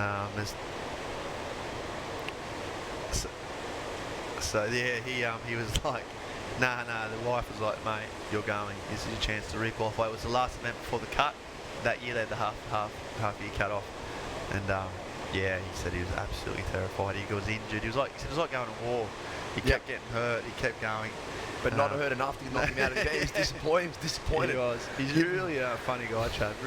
He's one of the most liked guys on tour. I know that's a stat that gets brought out there, and it's pretty hard to judge. But the feeling of positivity when Trav retired, it was universal. Everyone. No, I've never had bad words said about the guy. And he's perfect. Universal approval for that appointment. Perfect man for the new commissioning job for the qualifying series. Such a big title too. I love that, commissioner. Yeah. I keep thinking about American police shows, but I love the title. The commish. As you see, Carlos Muniz, the current heat leader, he's up and running. First wraparound, comes back to the source. He's got those cutbacks dialed. Now it opens up. There's another drop wallet. What's he going to do here? Oh, he's just putting. Oh, wow. Yeah, there you go. He's got a 0.5 extra in every turn for the dreadlock hair flick. He's just coming in. We didn't see a claim on that one. He didn't sort of think it was worthy. Didn't have to. That was a bit of a victory lap. He'd already pretty much nailed the heat. It looks like. And Ezekiel Lau's last wave was a 5.67, and that was just enough to move into second. So it looks like Carlos Muniz is through. Ezekiel Lau in second. Federico Murray just missing out at the death. And James McMullen also. That's the end of the run for the Caves Beach Grom. Well played, son. Great performance by James, though. But what we might do now, we're going to go to. Here's James just finishing off. I think that might be. Whoa. That might be a little bit too late. That's a wrap. We might now go back to look at some, because the 30th year anniversary of Surfest, of course, and the guys from NBN and the webcast now have got some, Newcastle now have got some incredible footage from back in the day. Let's just maybe go back in time a little bit, check out the action from years gone by.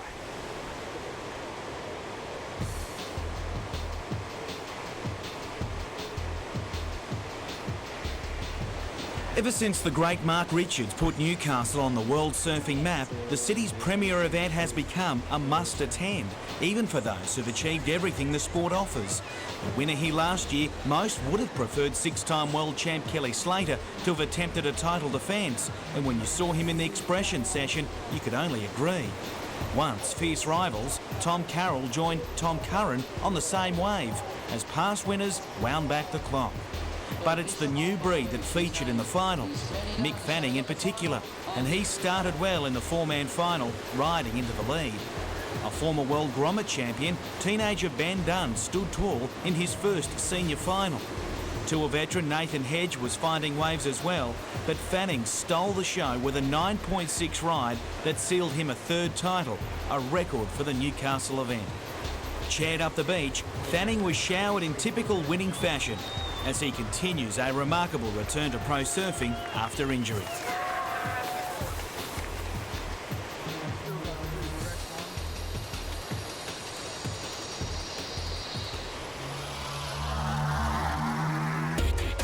This webcast is brought to you by Newcastle Now.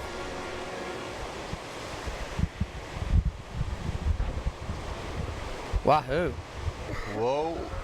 Yeah, we're back live. I'm joined, Ben Mundy here, and I'm joined by Jesse Adam. Just been out surfing in the Surf Aid charity event. Yep. How'd you go, mate? How was your performance? Well, me, not so great. My team did really good. Did they? We got like 99.8 points or something redonkulous. Who were you surfing with? Sandbar Surf Shop. Okay. So we did have a team full of surfers versus teams full of lawyers and accountants and so forth. And the Newcastle City Council, they got through with us as well. Did they? Very good, very good. But I absolutely folded my favourite board in half. Oh, really? Yeah, Buckled it. absolutely folded it. And I don't know if you guys can tell, but I am a little bit upset. Right, I'm tearing up a little bit. It's probably the best board I've ever had in my life. Really? Folded it. Just crumpled paper. Okay. Well, what you need to do is recalibrate, check out these surfing, you know, turn that negative into a positive. We've got David DeCarmo, Koa Smith, Leo Maniz and Adrian Toyon. Pretty stacked team. Brazilian, Hawaiian, Brazilian and a Frenchman. So, you know, I'm expecting some big things from these four guys. Yep, you got to be. Informed guys at the moment. Koa Smith looked really good in his previous heat. And, well, Alejo Maniz, it's pretty much built for him, these conditions at the moment. Yeah, it does suit your style, you're right. A bit of power, you know, beach break wedges. A bit of, it's sort of like a, you know, well, I guess you can see these kind of waves anywhere in the world, but you see a lot of this stuff in Brazil. Beach break style, sandbars like this. Adrian Toyon has got a very strong backhand style. He has. And I can't wait to see him get away with a bit open face. Here we go, Koa Smith. Loves to sit wide, pick off the bigger waves, and it generally works in his favour. Here he is on his opening ride. And he's looking like he's taken off where he left off, looking very strong, Ben, and whoa, big vertical hit out of the top to finish up. That's right, yeah.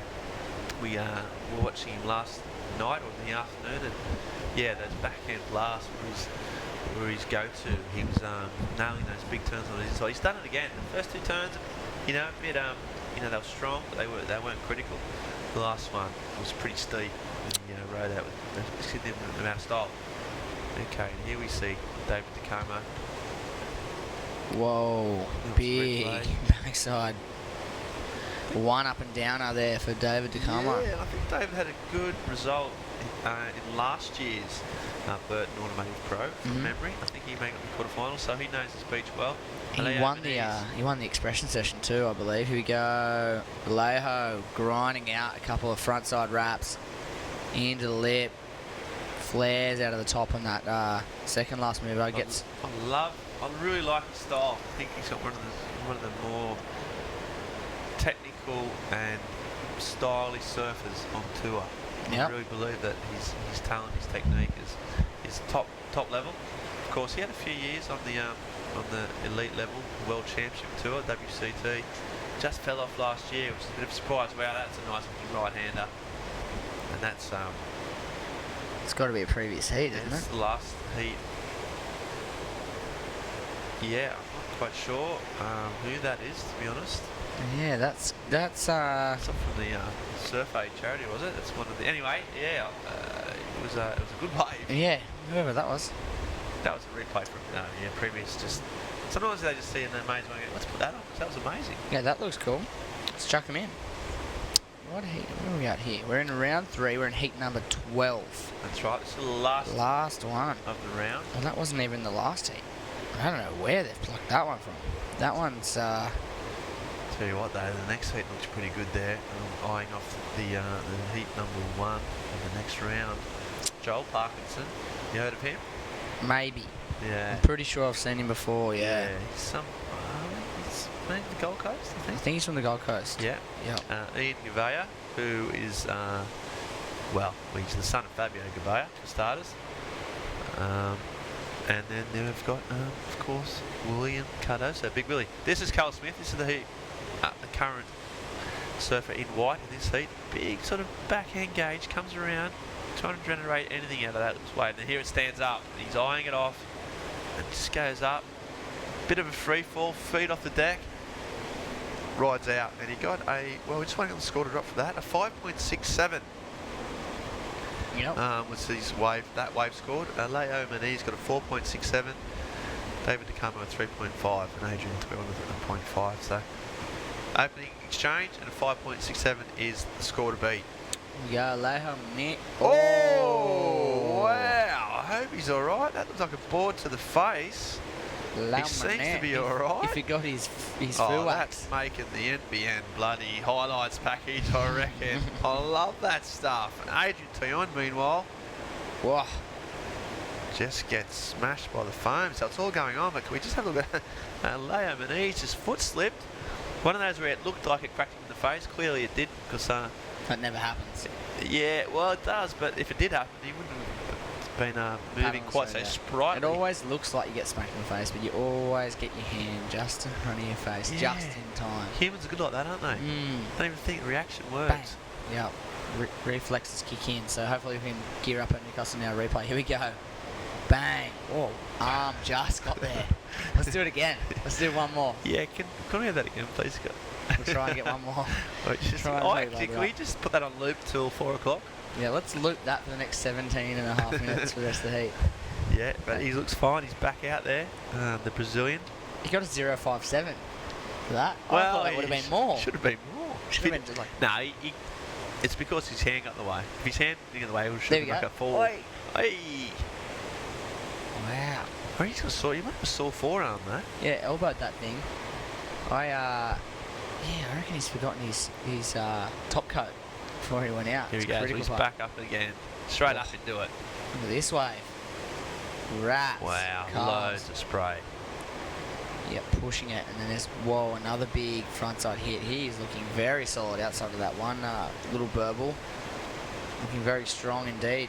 Looks like he's been training. You reckon he's been training off-season? Yeah, I think so. They all train pretty hard, those Brazilian guys. Yeah, he would have he famously was involved in the Pipe Masters in the end, when a lot of the guys that he knocked out in the Pipe Masters allowed Gabriel Medina to win the world title. But then, even though he got some good results, he was still knocked off the tour. So I think he would have spent, the off-season, with a pretty strong plan to get back straight away, and that would have been training, boards, fitness. It'd be a tough one, being on the tour for a number of years, like 3 or 4 or 5 years, and then just suddenly falling off. It'd be coming back to square one in a way. Especially a guy of his talent, like he knows with himself how good he is. He knows he can beat these guys. So you know what, to cop that, it can be. It's going to be a mental reaction to it. His surfing's good enough. It's purely going to be a preparation and discipline that's going to get him back. And I think he'll be fine. He's only 25, still quite young, and if anything, that last wave to go by, he looks like he's pretty fired up. All right, so late. Ready, rock steady for 2015. Looking for a requalification onto the WSL for 2016. And I would not be surprised whatsoever if he was able to do it in one go, get straight back on there. As for the other surfers in the lineup, same dreams. They want to build some points in this event and set themselves up for a big year and potential qualification. But as we've been noting during the event, there's not that many spaces at year's end to get onto World Tour, so you've got to be right up the top of that list. As you see, Adrian Tion absolutely drifting the tail across that last section. Looked really smooth. really buttery. Yeah, I thought it was a little bit late, but what that meant was that it meant that he had to sort of extend up and over, and he sort of did release the fins on that foam, which is technically really difficult. Here it is again. It's one turn in, kind of fades, and just waiting for this next bit of a slash turn to speed. And here it is. So it's late there. He gets up and just extends his board over and throws some spray. And you know what? He was in 4th place. He had a 3.77. He's going to try and improve on that. An 8.17 also was just dropped for Leo Mani. So that was that post fin, karate chop to his board. He's got up and he's absolutely strapped the right-hander and smashed an 8.17. Dave DeCamo. Well, big vertical backside re-entry, and looking to capitalise on that opening manoeuvre as he winds his way through to the inside. Will this thing stand up?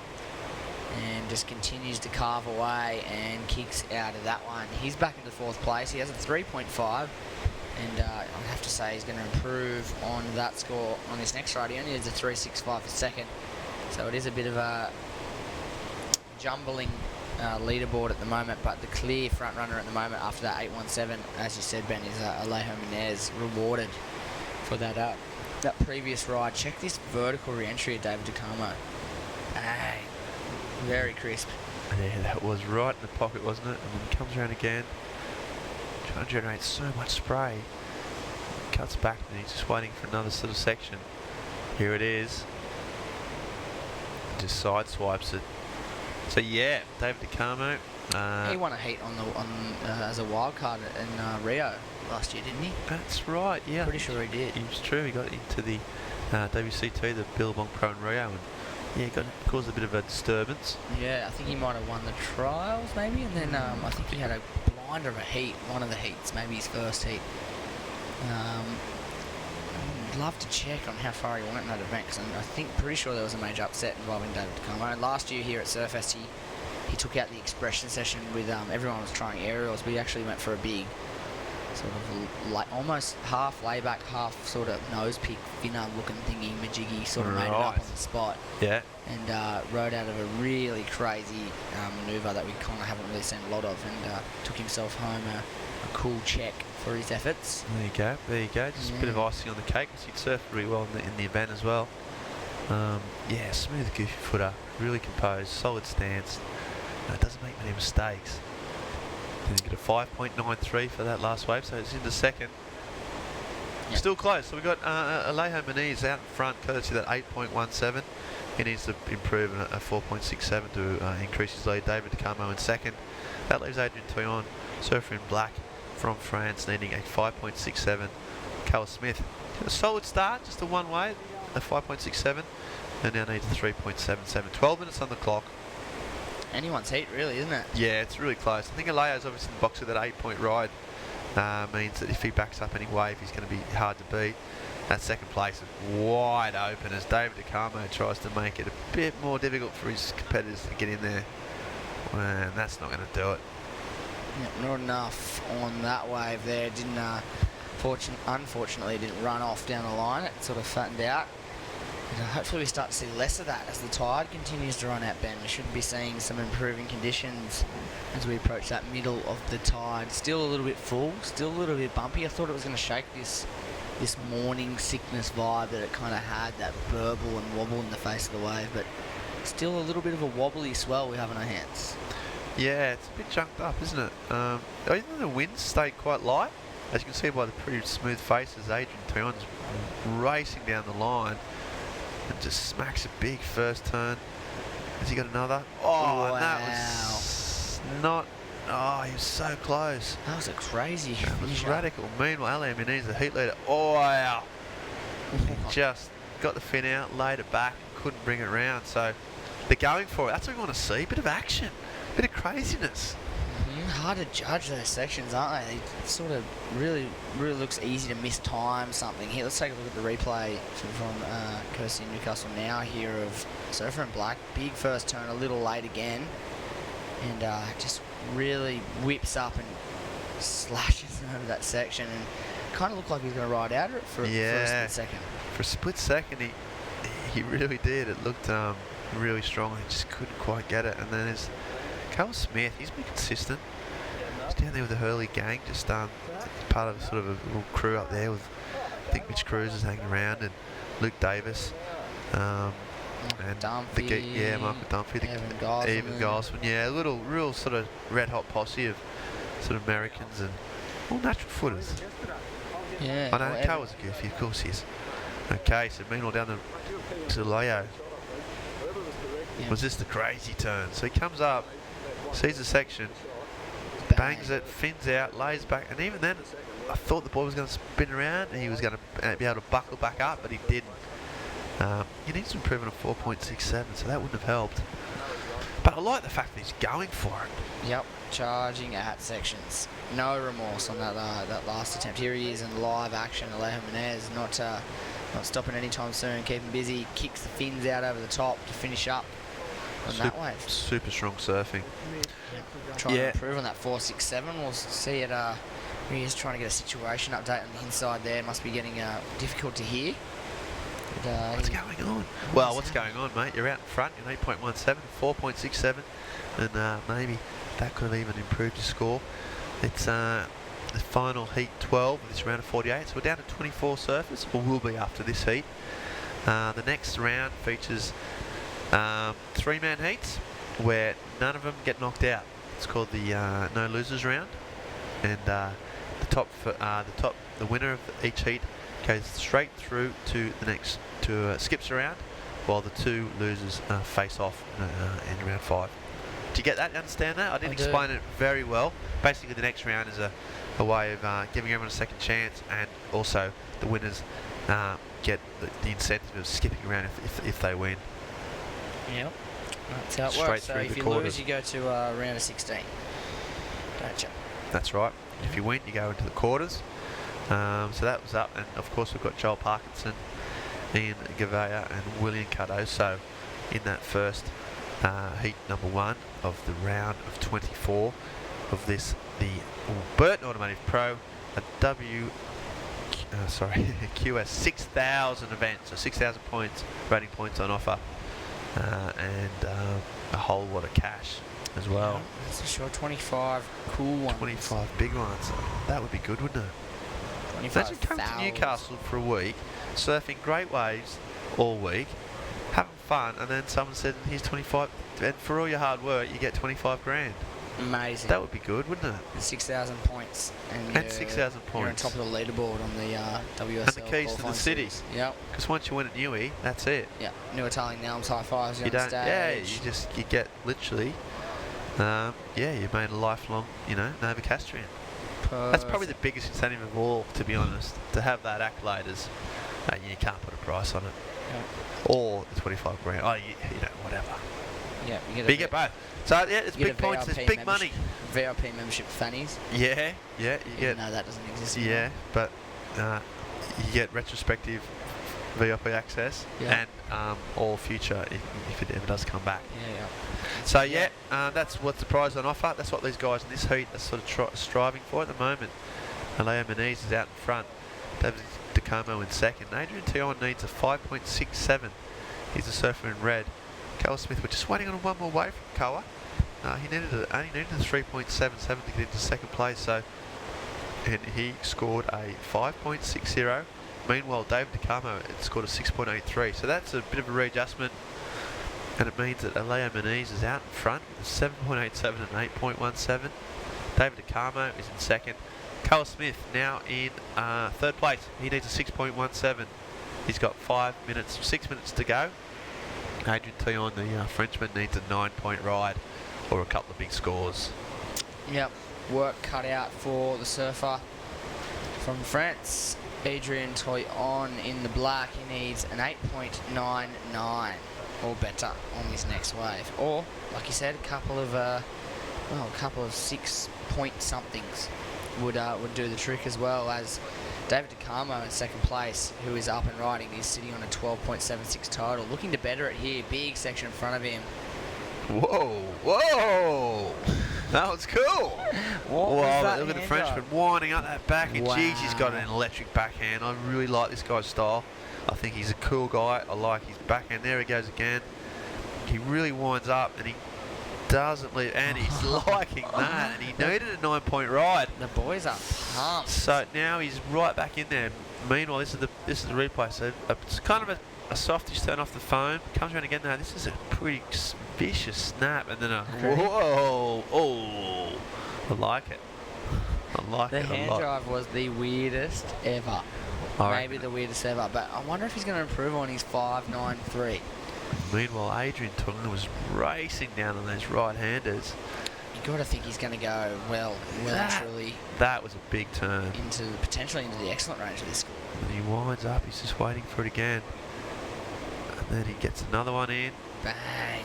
Gets off the thing and then sticks it. And then he's not done. Bang. And then what's this? Yeah. Wow, that's the old on the bicep. Take that. Get it up, Yeah. So whatever the French equivalent is. Yeah, that's the one. And actually I had to go down and do some beach commentary yesterday, and one of the guys threw out like a hand in the air claim, just stuck the hand straight into the air. Just that's what it was. There was no fist pump, no slapping of the bicep. Straight up. It was just a hand in the air, like that was me. Yeah, right. And one of the judges said hi, and waved back like, is he waving to us? What's he doing? Why is he doing that? So I don't know if it's sometimes I don't know if claiming is in some situations is that effective. Well, in an ideal world, it has no relevance whatsoever. Yeah, but maybe in certain desperation situations, clutch performances. I know, but it's hard. You know, judges are humans. Well, the ones I've seen, I think. I mean, they're human. So it's they watch the way they watch that reaction. It's hard to. No, I mean they're obviously they're super professional and they know how to divorce subjective reasoning from what they see. But I tell you what. It's hard to say, and look at that, a 9.33 from Adrian Toyon. He needed a 9, and that is some clutch surfing. Yeah, I'm a massive fan. So I'm all over this. I'm really excited. That's I'm not just like normally excited. I'm like really excited. Like actually excited. Well, yeah.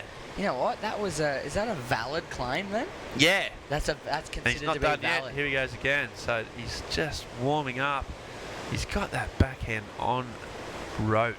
There he goes again. And nice smooth surfing, and he's just gonna. So he only needed to prove it on 3.77. So I think it's safe to say that he's just exploded into action in the last 2 minutes. Meanwhile, Callum Smith, he's the man that needs a score. I don't know if anyone's more pumped than Adrian Toyon. Look at that vertical backhand hit. That's not over yet. No. He won't be happy about that, Callum Smith, because that was his probably chance. You can see the frustration. Not done yet, though. Needs a 6.51. Yeah, except for Adrian got that wave too. So this is the replay here from Adrian Toyon. So how much further than 3.77 does he go on this wave? Well, I'll tell you what. It's a couple of points on, you'd think. He can. I think what's elevating him right now is he can make something out of nothing. He's even in those two check turns, he's putting so much effort and energy that they're kind of, they're getting scores. So we'll see what he gets for that one. But the 9.33 was the killer that got him back in the game, and he's just sort of cemented that again. And Callum Smith needs a score. Here we go. This is a replay of White's last wave, and this one got bogged at the start. Got up vertical there. This one's not going to be the score as he comes down to this one and just catches the nose on the way down. And that had more to give that wave too, I think. So as we went to that replay, there was some live action happening. Hopefully we caught that last wave ridden there, as we've only got, coming down to 30 seconds. And, Alejo Menez still holding onto the lead. And this is Alejo on a victory lap, what you'd think would be a victory lap here. Boom, drifts. And the fins just got caught at the front and he sent him over the hangers. It was an impressive attempt to lip line that section, but that could be his last roll of the dice for Alejo. He's the front runner. He's on a 16.04 total, big total. That's like, what's that, a pair of 8s? He's got an 8.17 and a 7.87. Big scores. Right. Yeah, and there's the drone getting some fresh angles. I'm not sure who's manning it, but I'll tell you what, if they got that, you better be careful up there because there's so much so much spray going on. This is his wave, so he's going to go big here. Oh. Wow. Kind of eject. Half Superman, half Batman, half Wonder Woman. Half Wonder Woman, half a nothing. Yeah. And, no, not enough. He knew he had to go massive, so he kind of got caught up in the air very high, and he was like, I couldn't do it. It was still anyone's game at the back end of that heat, wasn't it, Ben? Well, Adrian come back with that 9.33, but still only a 6.55 needed to cover at the end there. Yeah, but he got a 4.97 to back it up. So Alea Moniz and Adrian Toyona through. We're going to have to take a break. We're going to come back with a round of 24. Joel Parkinson, the 2013 world champion, a previous winner of the event. He'll be up next. Don't go anywhere, folks. This is huge. Bye for now.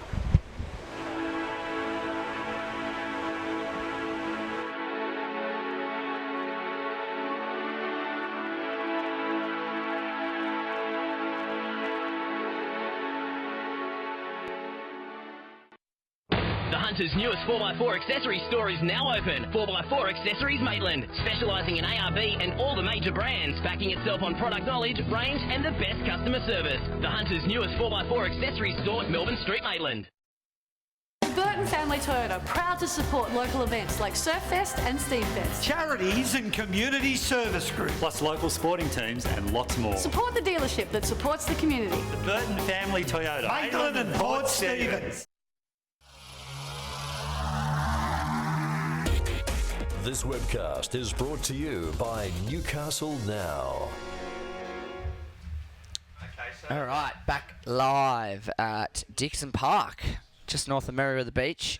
You are watching Surfest, the QS 6000 rated Burton Automotive Pro, and we are into the round of 24. And in the first matchup, we have Joel Parkinson taking on Ian Gavea and William Cardoso. So it's going to be a mental matchup in this round one heat. My name is Jesse Adam, and I think I'm going to be joined by Luke Kennedy of Tracks Magazine to take you through this initial heat. 3-man heats through this round. We've got 8 heats coming your way this afternoon in this round of 24, and we'll have, well, some of our quarterfinals decided and round of 16 ready to go as well. So exciting stuff coming at you all through this afternoon, and yeah, can't wait to talk you through these first couple of waves when they come through. Luke? Well, Joel Parkinson, Ian Gavea and William Cardoso, Jesse, I'm excited. Yep, it's going to be a big heat and an opportunity for these two Brazilian, two young Brazilian guys to take on past world champ.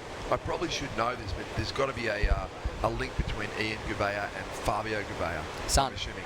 It's the father-son combo. Yes. So a bit of surfing, Brazilian surfing royalty in the blood there of the young surfer in the white singlet. Yeah, Fabio had that sort of classic flowing style. It was almost the Brazilian current there back in the 80s and 90s.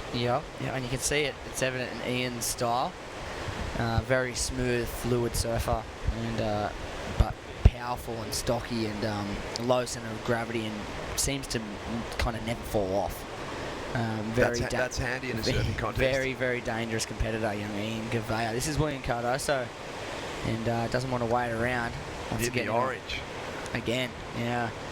In his mid-drift as he comes around this section, jams the absolute daylights out of that section and manages to ride out that last turn. He's pumped. Yeah. Big Bill, well, great opening ride. I think it was William that took down Felipe Parker a few years ago at Bells. Oh, yes, it was. In that major upset heat. Yes, so we were just talking about how William took out Felipe Toledo in the final of Surfest a couple of years back. He's the past winner. And thought that's where you were going there. But yeah, he did. He's had a couple of big upsets in that on the World Tour in that one year where he was, what was he? Injury wild card, yeah, first not to qualify. And wow, that turn there was just monstrous. Well, he's a classy surfer, yeah. I think probably a lot of people underestimate him because of his size, but very light on his feet for a big guy, very powerful, and really stylish turns. As you see, Ian Gavea whipping it up into the lip. Whoa, rarely falls off. Hit the speed bump there and got launched. I think that was a slightly different situation there with that double step. coming down into that shore break section. We can see the tide starting to run out now too, as it got really shallow on that inside section. And well, hopefully that outgoing tide will see us with a improve in the conditions. If I can reference my Rip Curl watch, give them a plug, they deserve it. It looks like about a 4:30 low, Jesse. Here we go. Okay, so we're still a little ways of away yet. We're approaching that 2 p.m. mark here in Newcastle in Australia, and which means we're a couple of hours off that low tide. This is prime time. This is probably prime time. Yeah. Yeah, mid to low.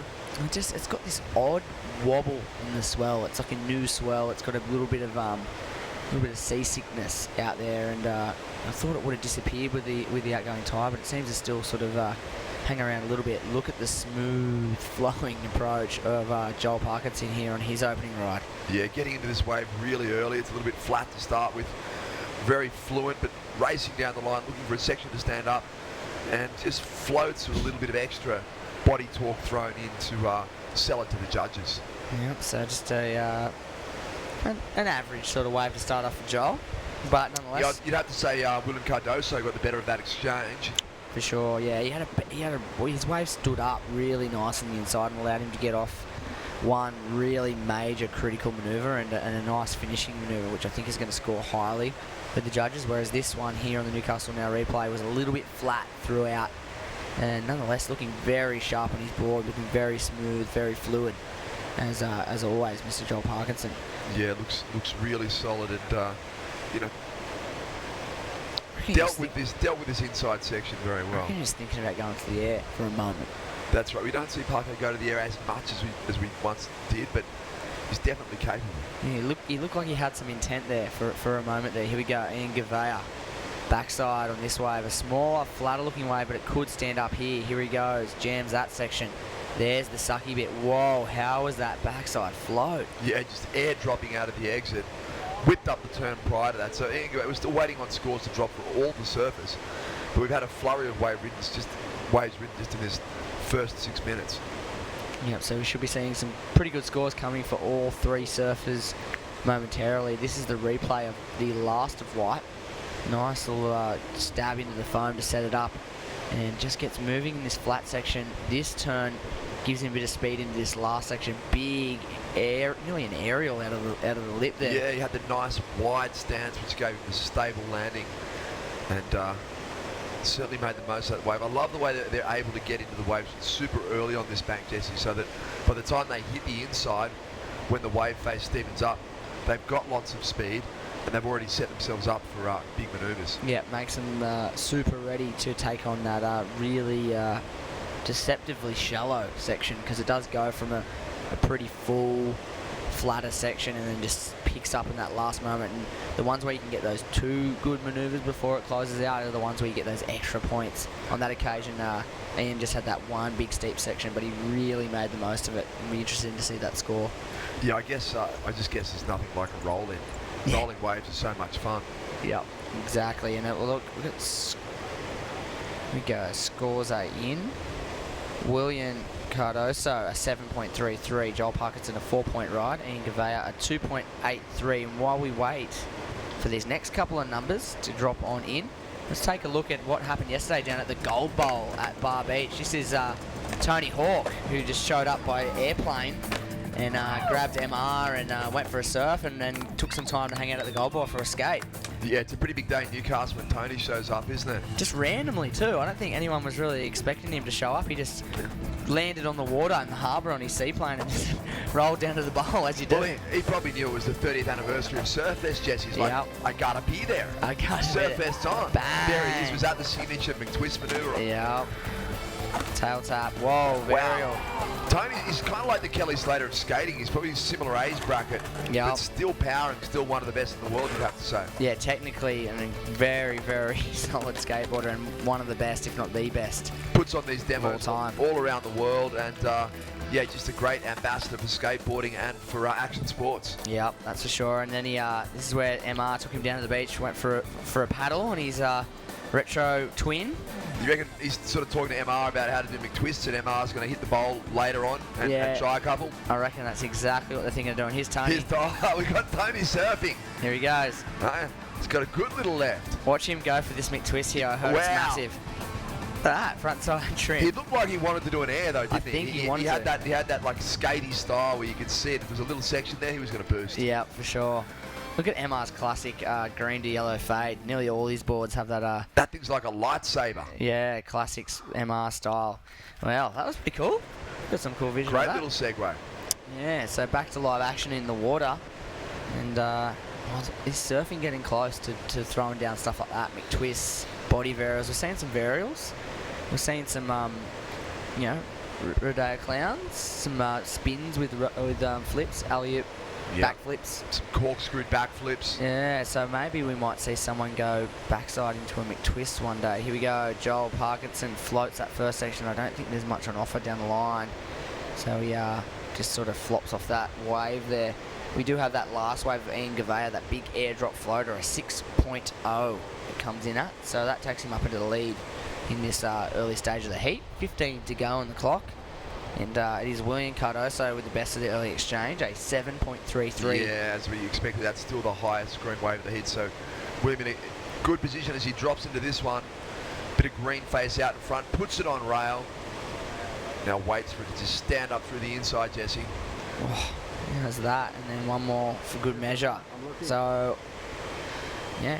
Was that a happy claim? Or? That was just like a little flick of the wrist. That was kind of like, yep, that's the one, brother. Yep, yeah, that's what's up. I only need a 1.5. I got that. So William Cardoso will be looking to go up into the lead on his second scoring ride here, and that'll be 2 waves apiece. You got to think William's going to be a chunk ahead after this next score drops. Yeah, I'm calling not as high a score as his first wave, but I might be wrong, but definitely solid. Yeah.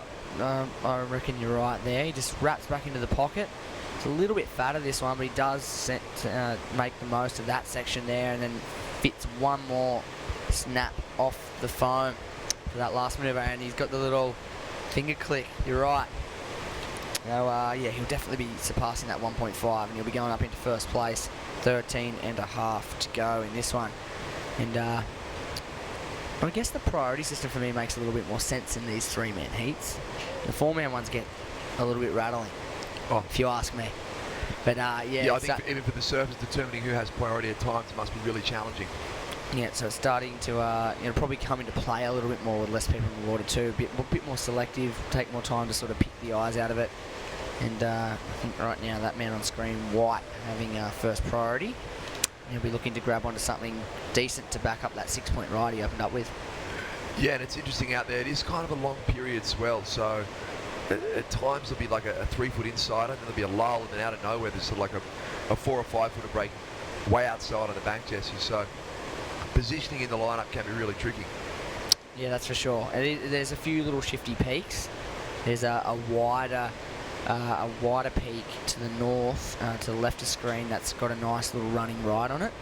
A little bit in the middle is kind of a split peak, you can go either way, and then to the south just a little bit, there's a little left, and kind of another right that runs into a closeout section as well. There's a few different sections you can sit on.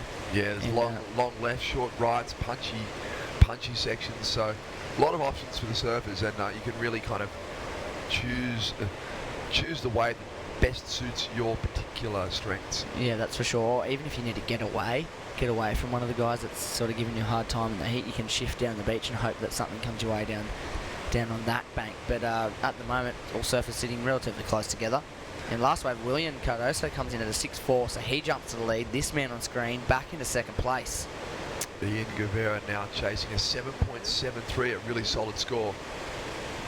Just trying to generate some speed here. Throws it up into the white water. For what he had to work with, he surfed that wave really well, didn't he? Yeah, the wave didn't allow him to generate that much speed, and didn't offer any of those really nice sort of steeper, crumbly sections until right at the final closeout. Yeah, and makes the most of that last section, giving it a touch up indeed. He just needs to get north of that 2.83 to improve his situation, which I think he may.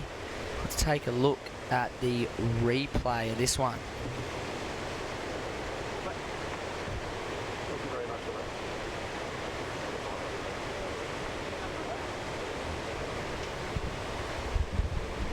There we go, there's that last big manoeuvre there, and Gavea just capitalising on that last section as it stands up in front of him. Just a little bit of flat foamy flat waterwork there on the outside for that way. So I'm not sure how high the judges are going to go with that last score, but I've got a good feeling it's going to go north of that 2.83 and make things just that little bit more difficult for Joel Parkinson in the red. Although you've got to think, I mean, both Ian and Joel are going to be looking to drop.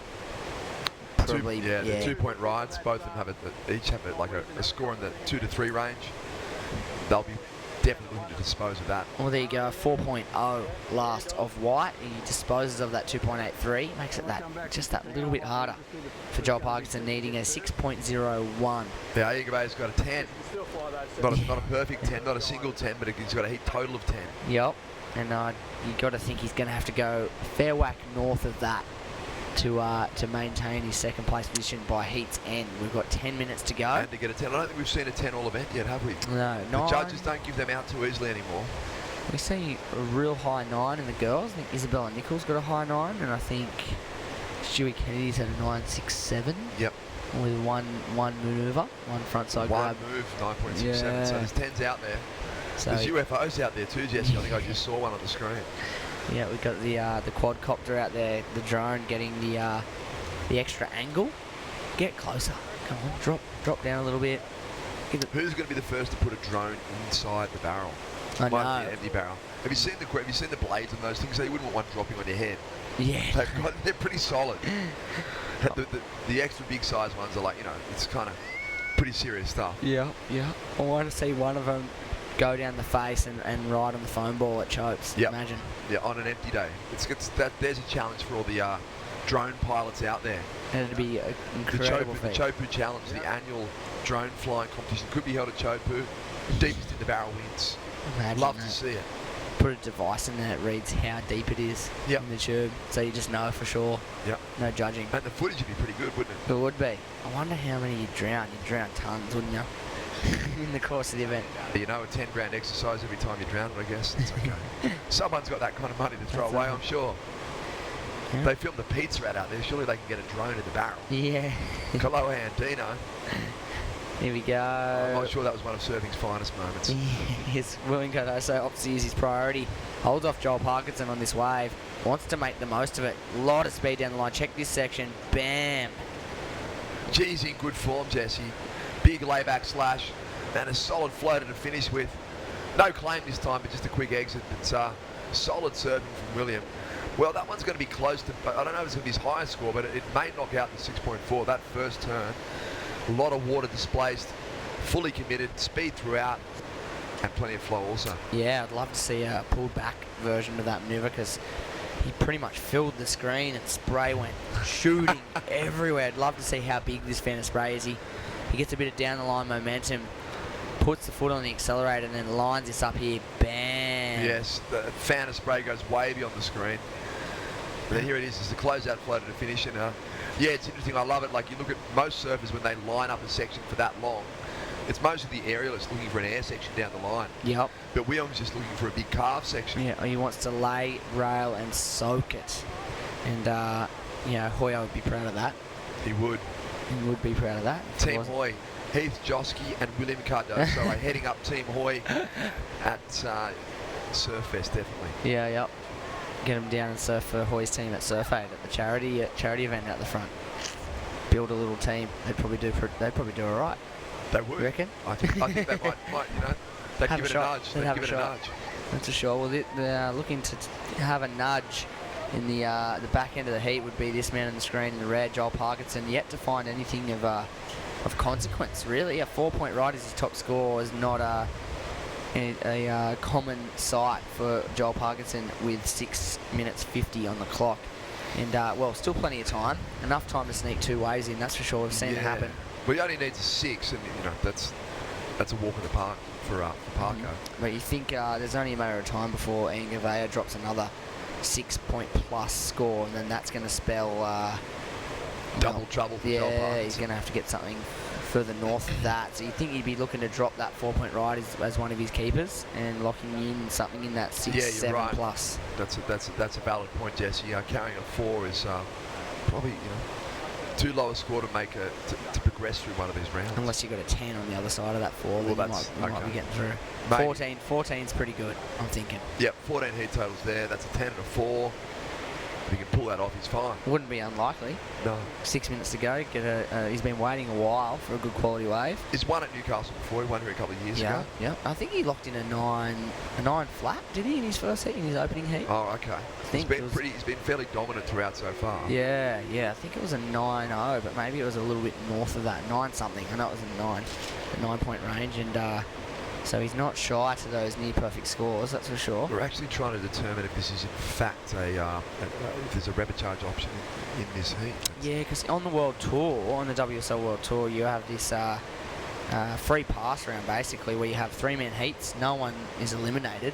The 2 losers go into the next round in a man-on-man format, and the winners go straight to the quarterfinals, and they skip a heat basically, where it could either be that situation, or basically 2 could go through to the next round, and we could keep trotting on like normal. As we see Joel getting to work on a small inside runner, and there's a nice slash out of the top to finish up. Was that the 6-point ride he was looking for? Yeah, that's going to go close, Jesse. Much better way. But here's Ian Guevara again, whipping it up into the lip, looking for more open face. Rebounds off the foam, holds on, trying to replace a 4.0. So, yeah, it's going to be interesting. And look how fast he's trying to get out the back. He's in the paddle battle with Joel Parkinson. He wants to get the second priority ahead of Joel Parkinson. Here's the Newcastle Now replay. Joel Parkinson, front side, slashes, throws a bit of water as he gets a little chip shot wedge into the next section. Looks like off the wall D-bar. That's where he thought he was. Bang, and then slides the tail. So it was a smaller wave, but he puts together a nice little combination of manoeuvres there. Yeah, the second turn was the money turn. Just managed to dig the board out. It looked like he was going to bury for a second there, but maintained his fluency and finished well. Yeah, but Ian Gavea, he's going to better that 4.0 as his backup score on that last wave, isn't he? Yeah, a couple of solid turns. We're looking at the replay now. Just a little cut back to open. This is the biggest turn. Bang. Big slash in the pocket.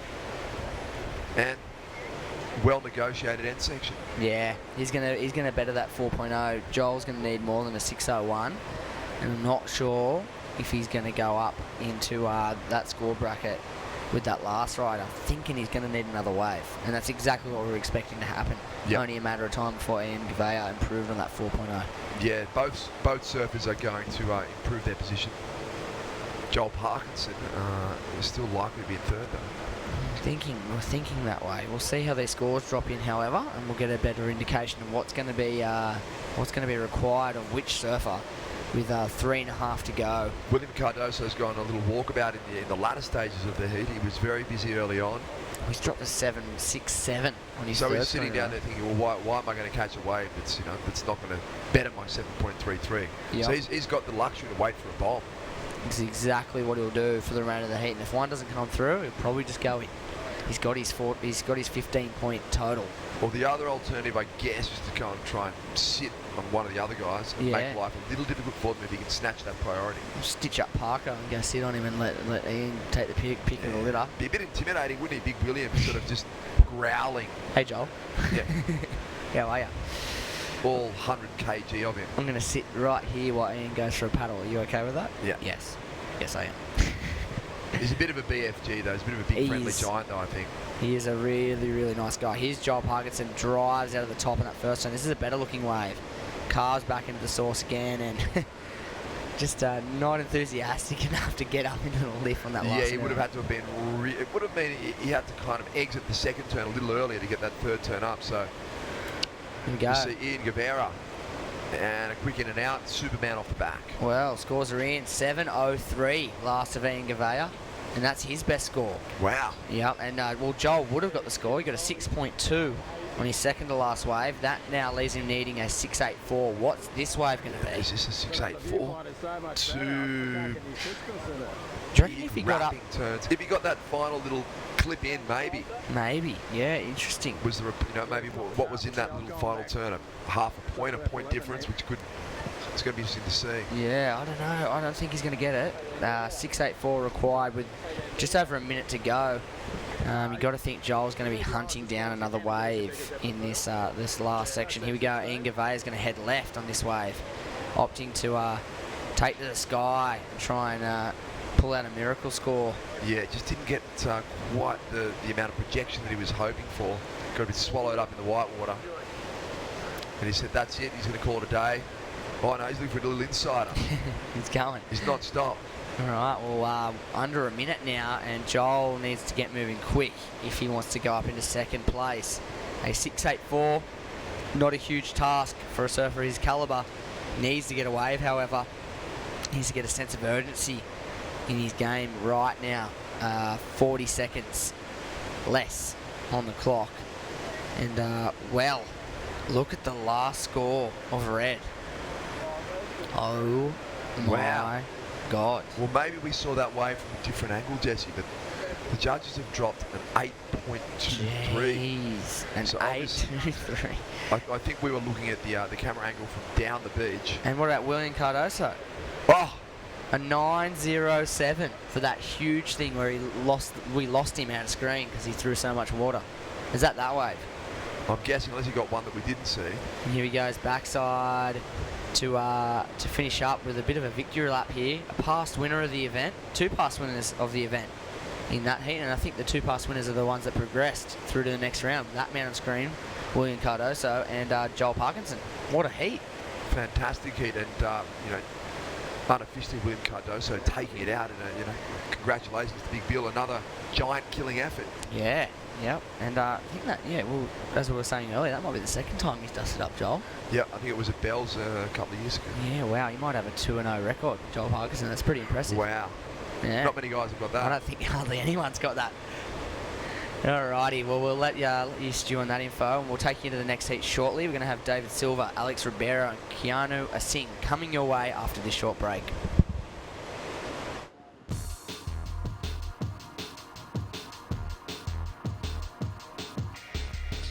It's the sort of day every junior Newcastle surfer dreams of, and Philippa Anderson had all of Merewether behind her today. Having beaten 3-time winner Rebecca Woods on her way to the final, the 17-year-old hardly looked a girl under pressure.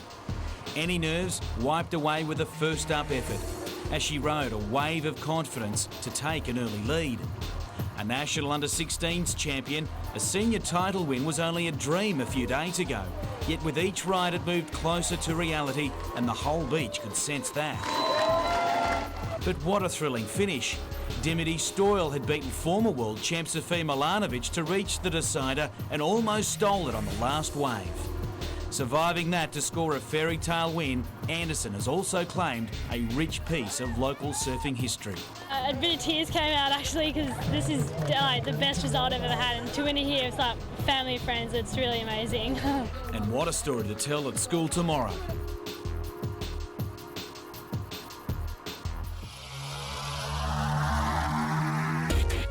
This webcast is brought to you by Newcastle Now. Okay, so welcome back, folks, to the Burton Automotive Pro, and joining me in the booth is James Lambert. How are you, mate? Good, Tez. How are you? Good, mate. We had you in the booth a little earlier on talking about your escapades, making the quarterfinals in the event one year, and had a bit of history with the competition. And, mate, great to have you in here getting your insights for this heat in the water. Thanks, Tez. Yep, and filling in, more importantly, for Matt Hoy, who's just having a little bit of a lie down in the back of the Kluger. He's going to be all right. He's disappeared for a while. Yeah, for Matt Hoy, every night was Saturday night. It wouldn't be a Surfest without Hoyo having a big night, would it? He is the ultimate sort of rock and roll surf star in the true sense of the word. Well, we have some really good surfers in this heat here. David Silva is from Brazil. Straight into one, Tez. Yep, and Ribeiro is in the white singlet. He's been on fire as well. Taking on the informed Hawaiian, Keanu Asing is out there in the orange. These are 3-man heats.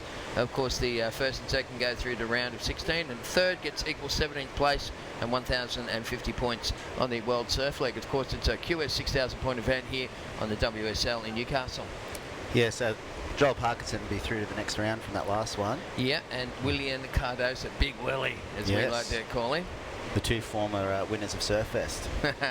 They know what it takes to get on top, that's for sure. So Keanu Asing, the Hawaiian, opening up with a 3.67, and David Silva from Brazil opened up with a 2.33. So now it's Ribeiro, Alex Ribeiro from Brazil in the white, holding on the first priority. Yeah, so that bank down the beach is still looking pretty good. I just was checking it out before. Tide's getting lower, so do you reckon it'll get any better? I think it just keeps breaking further and further out the back. This is clearly one of the best South Bar banks that we've seen. South Cliff banks, really, that we've seen. Yeah, it's Poggos as we see Alex Ribeiro on his opening wave. Look at the wave. Oh, massive turn. Ribeiro. Well, he went for it. He knew he had to do something, and Kamagutsa, we call it. Yeah. Isn't that what you call it? It sounds rude, Jamie. You better not be saying that. People in another part of the world take that the wrong way. So, yes, he did come unglued on that manoeuvre. Let's check it on the replay, thanks to Newcastle Now. And this is Alex Ribeiro, the Brazilian. Goes up on this nice little check turn, and then he goes to the big one. Boom, and he catches that rail, flat landing, and he comes off at high speed for the Brazilian Ribeiro. So everyone's got one wave apiece. Yep. Yeah, it would have been good if you made it. Would have got a decent score. Yeah, you got to learn that stuff to get the big points. Well, we're watching right now heat number 2, and it is the 4th round of the competition, or the round of 24. So started with I think it was 180 something competitors, round at 144 in the main event, and 48 trialists. So what's that, 196 or something like that? So there's a lot of people in this contest. Yeah. But in heat number 2, with only 16 left in the draw, we've got David Silva from Brazil. He's in the red team. We've got Alex. Hang on, no, that is the current heat in the water. Yeah. Heat number 3 is Davey Cathles, and the crew are coming up next. In fact, we do need an updated draw, so if anyone in Warren Smith's office is there, you might want to hold the phone. Here it is. Look, it's been hiding under a bunch of paper. Heat number 3 is Keanu Singh, Hiroto O'Hara. Hang on, no. No, is that it? He's in this heat. Keanu Singh, he's in... Yeah, that's really weird. Okay, so that's an old draw. We needed a new draw. That's effectively what's happening. Let's just worry about this heat. Yep. Well, there's not much going on. I tell you, if anyone's going to be worrying about this heat, it's going to be 3 guys that have got puny little scores. They got Keanu Singh's got 3.67, David Silva's got a 2.33, Alex Ribeiro's got a 1.67. Only early days, just under 20 minutes left. So, yeah, we've got Paige Haggerston has been hanging around outside, doing some great interviews and that as well. Also, just a bit of a shout out to Stevie Mayer, working and hanging out in Florida. He's going to be heading over to the Mentawais in a little bit in a couple of weeks, and he's on the Indus Explorer. So good on you, Stevie Mayer, is out there having listened to the webcast. Good on you, champion, watching all the way from Florida. Oh, cool. And live in Hawaii, we're on the Oceanic Surf Channel as well. So aloha. Aloha, Hawaii. Hey, what are we, about 3 hours ahead? Behind, aren't we, in Hawaii? Yeah. And it's yesterday. Got to try and work this out. You've just completely bamboozled me, mate. But anyway, they'll probably hear this tomorrow, that means. So Keanu Singh in the lead. He's sitting on a 3.67 for first of orange. David Silva has opened up with a 2.33. And Ribeiro's got a 1.67. So they're all throwaway scores here at the moment. We're hanging out in the booth with Jamie Lambert. And what about the year that Surfest... Yeah, what about the year, Jamie, that the Surfest brought all the world champions to Newcastle Beach, and they showcased them that time? Wasn't that good? Like, who was here? Can you name them all? Yeah, well, no, I can't name them all, but it was Potter, there was Tommy Curran, MR was here, Tom Carroll. Yeah. Derek Ho. Yeah. Did he win a world title? Yeah, it was after Derek won the world title. Ah, that's right. Yeah, beautiful. No, that was a good event that Warren Smith organised, and it was amazing. All the world champions here at Newcastle, and he did it for a couple of years as well. Kept it going, Tez. Okay.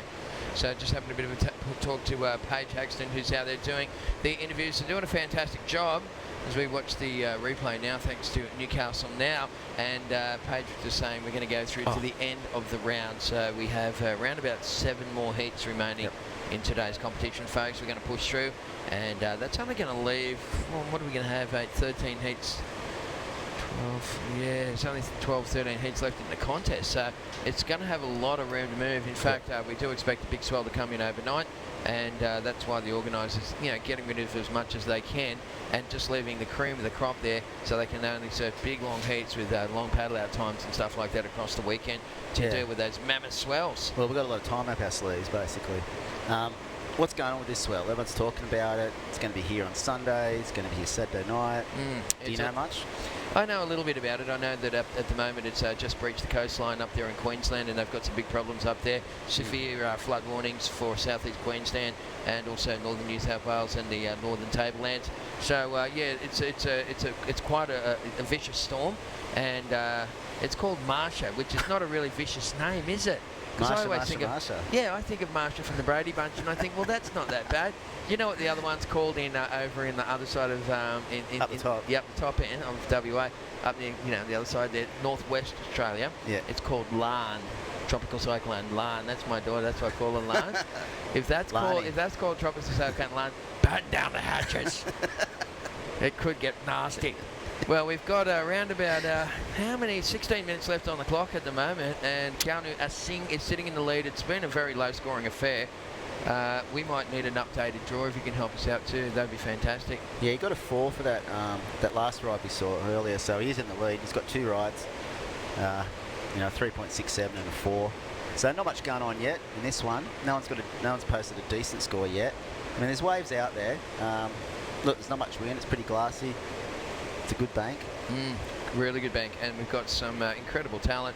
And as we said, plenty of heats coming your way this afternoon. David Cathell's in the gang heat number 3 will be coming up next, but now it's all about red. Dave Silver. Oh my God. That was crazy off the bottom, off the top surfing, and again. How's the spray coming off those 2 turns? Get out of here. This kid looks like he's surfing bells. This is going to score really good. Wow. Because that's what they look for, eh, Tess? Yeah, how was that little sort of head sort of wobble at the end there? He was just stoked about that stuff. And Alex Ribeiro also on this one up and riding in the white singlet. This might be a grower, this one. Who knows? Little frothy through the inside. And Ribeiro just tagging that.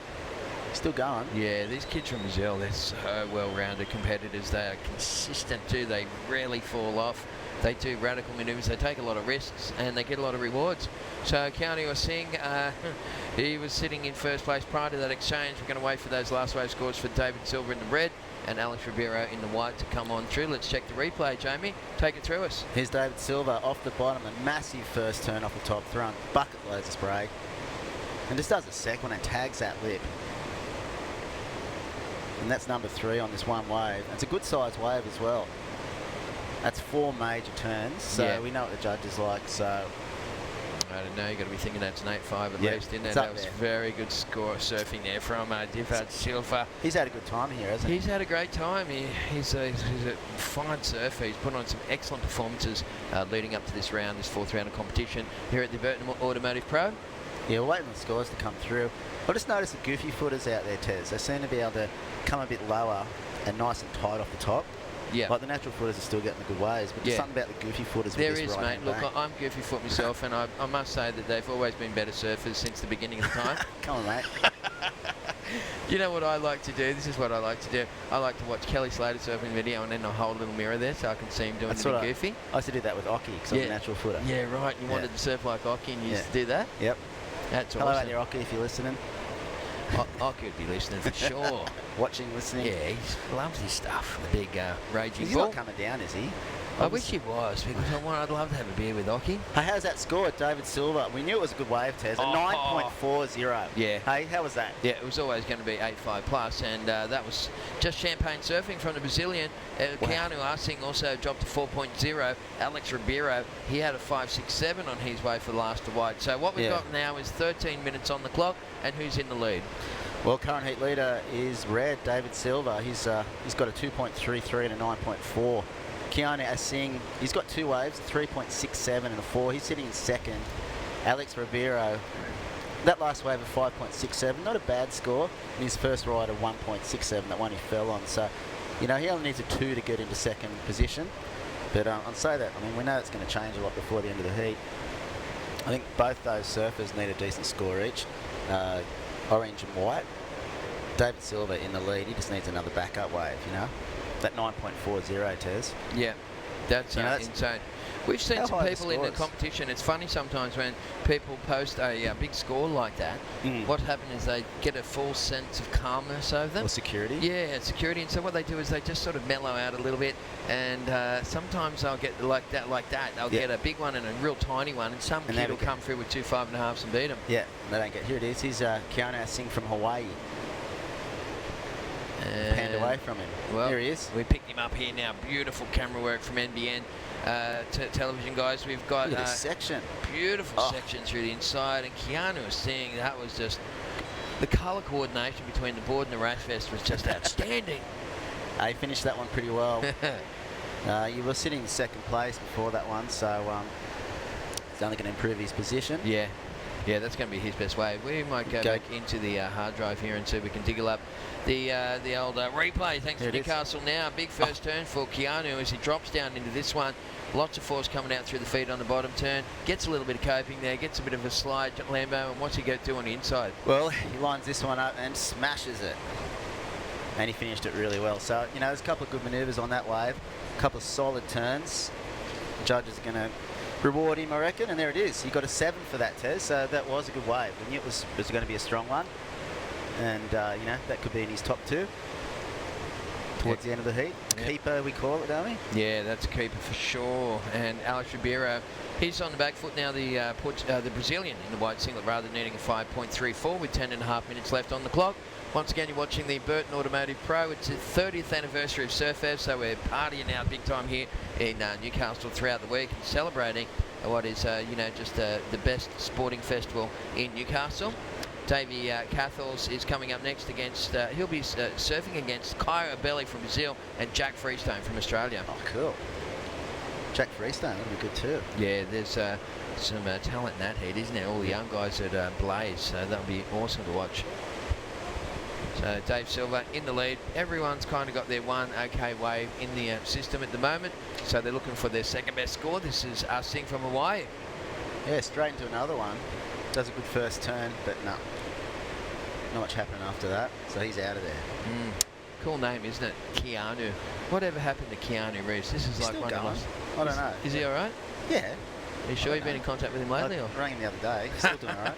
Still right. He was just like one of the biggest superstars in Hollywood, and then it's almost like he just disappeared. He must have just got to the point where he goes, he's stuck in the Matrix. Yeah, that's where he is. You know what? I just think he's just probably at home counting his money.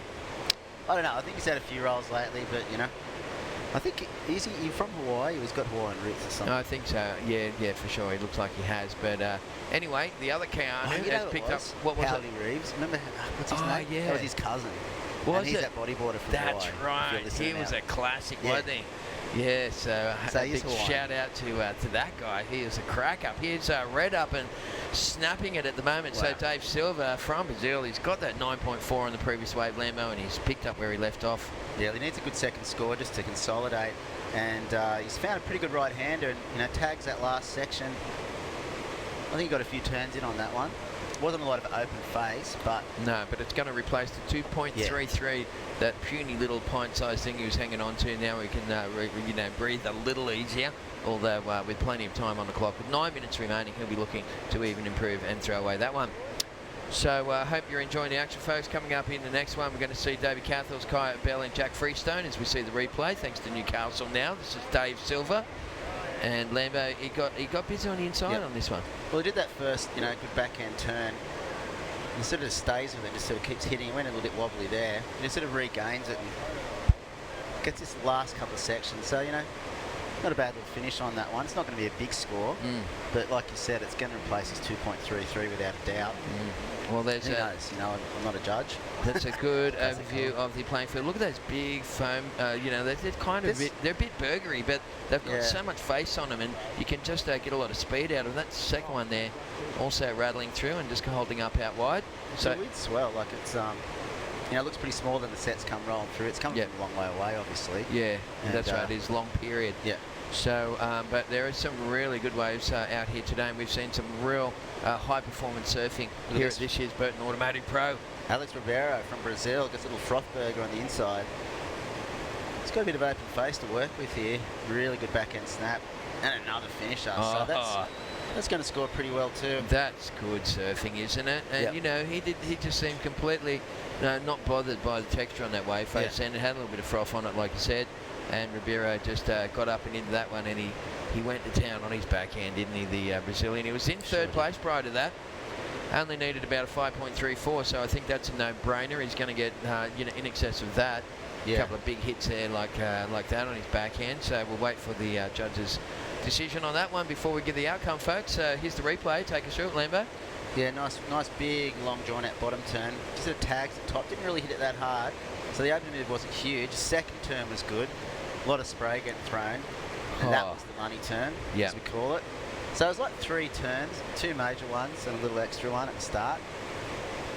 I don't know. Yeah, it's going to help him anyway. Well, you needed a 5.34 to go to second. Yes. There's no doubt about that. And that's what it is. Like, so the top 2 in this heat gets through, third gets knocked out. So Yeah, that's right. It's not like those CT formats where you have a non-elimination round where first skips the round, the other 2 guys go into the next one. It's not like that. This is a straight-out elimination format here. You're watching the World Surf League, of course, the Burton Automotive Pro, coming to you live from Newcastle. Tez McKenna holding it down, and Jamie Lambert stepping in for Matty Hoy, who will be back tomorrow for any Matty Hoy fans. He's asleep. He just needs to get recharged the battery, doesn't he? Sometimes he just goes, he's like the ever-ready bunny, but you know, even the ever-ready bunny needs to sometimes put new batteries in and come back strong the next day. Red David Silver got a 5 for his third ride, so that's put him a fair bit in the lead. You know, it's got 14.40 now, so that's pretty good. Do you reckon that was a 5, that 3 turns on that frothy one? Well, that was Alex Ribeiro. So there you go. Okay. 6.57 for White. So there right. you go. So he's gone into second place. All right. So now Keanu Asing from Hawaii needs a 5.24 to get into second place. There's about 5.5 minutes left. So yep, anything can happen. See, Keanu Asing's got a 7 and a 4. So if he just gets another decent ride, you know, that'll get him up there. Yeah, he's going to make it's a real tussle between Alex Ribeiro and Keanu Singh. But Dave Silver with that 9.4 and already holding on to a 5, his second best score, and looking to build from there, is probably in the best position. Well, clearly he's in the best position as he's in first place. And there he is. Keanu Singh. He's looking for a good section. This open face looks nice. Wow, that's a good, clean green one, isn't it? Yep. Oh, he tagged it, so that's gets a couple of turns here. Yep. So many opportunities to and go to another town. one. Wow. There you go. Now Look at that. He just opens his hands up and says, I can't do any more in a wave like that. And you know what? I reckon the judges are going to agree with him, mate. Well, he needed a 5.24 test. Well, think about David Silver's 9.4. All right, take your mind back to that one, because Keanu, at the start there, he played it cool. I guess I would play it cool if I got a wave that good. You wouldn't want to push it too far, would you? Here's the replay.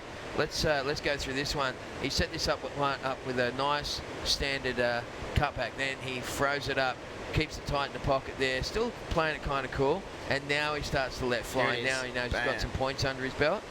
And look like the wave's going to finish there, hey? But then he just throws the other one up there, plenty of spray, and then another one. Wow. So yeah, that's going to score pretty well, hey? Yeah, that's right. He knew that was going to be a good scorer, and you can just tell by the body language on the Hawaiian that he was happy with that one, and you can see him just giving his board a little slap, and as if to say, not in a bad way, just to say like, I love you, this board. How good is it when you get one of those things that just, you know, the ultimate board. Yeah. And then it's so sad when they grow old or break in half, yeah. And they lose their spring, and you're like, oh.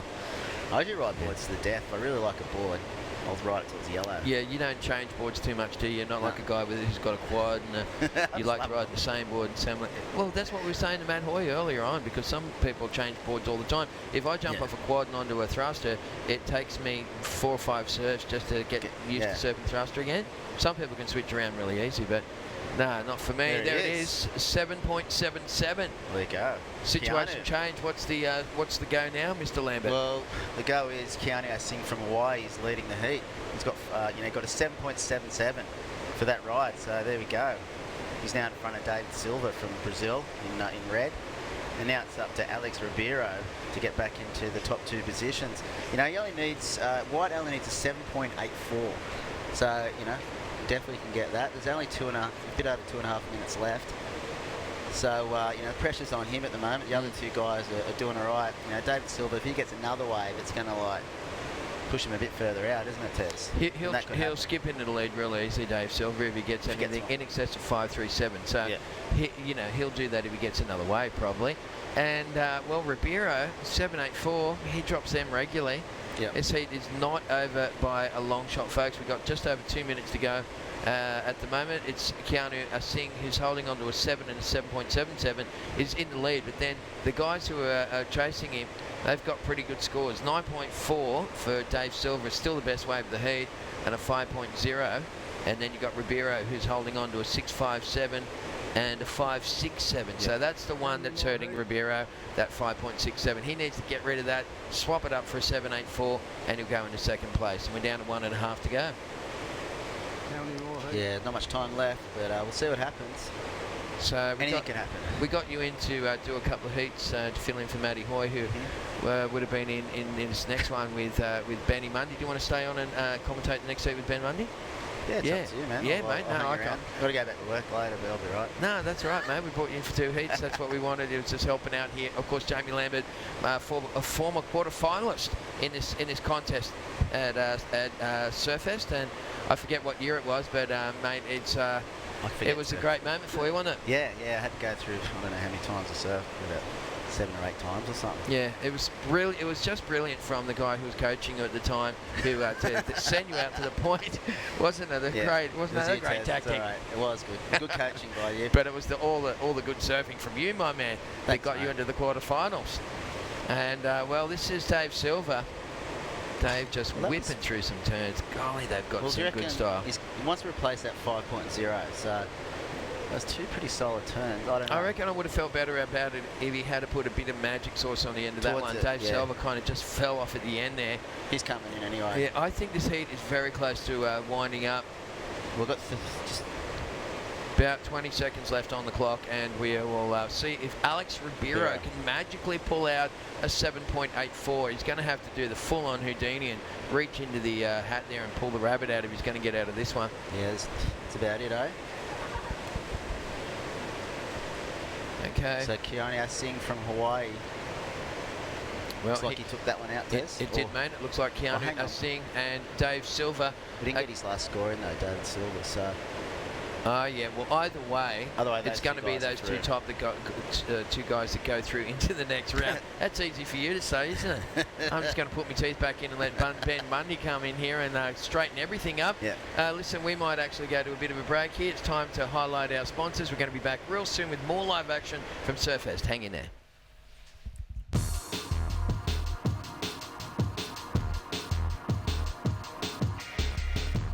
Winds blowing at around 30 knots whipped up seas of about 6 metres, making conditions for Surfest untenable at Merewether.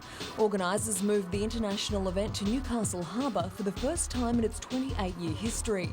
Extreme conditions and a world-class wave, and deserved a world-class event, as Joel Parkinson said.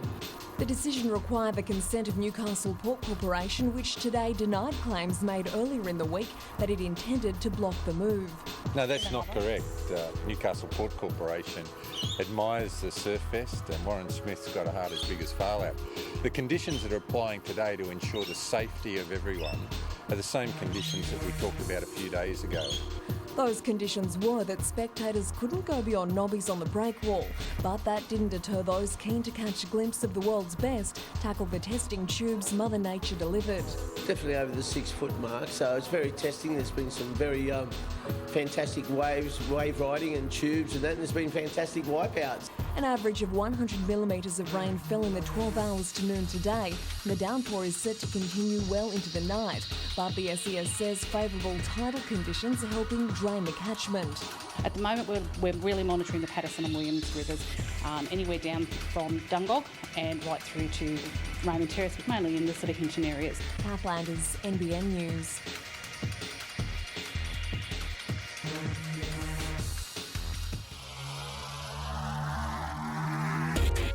This webcast is brought to you by Newcastle Now.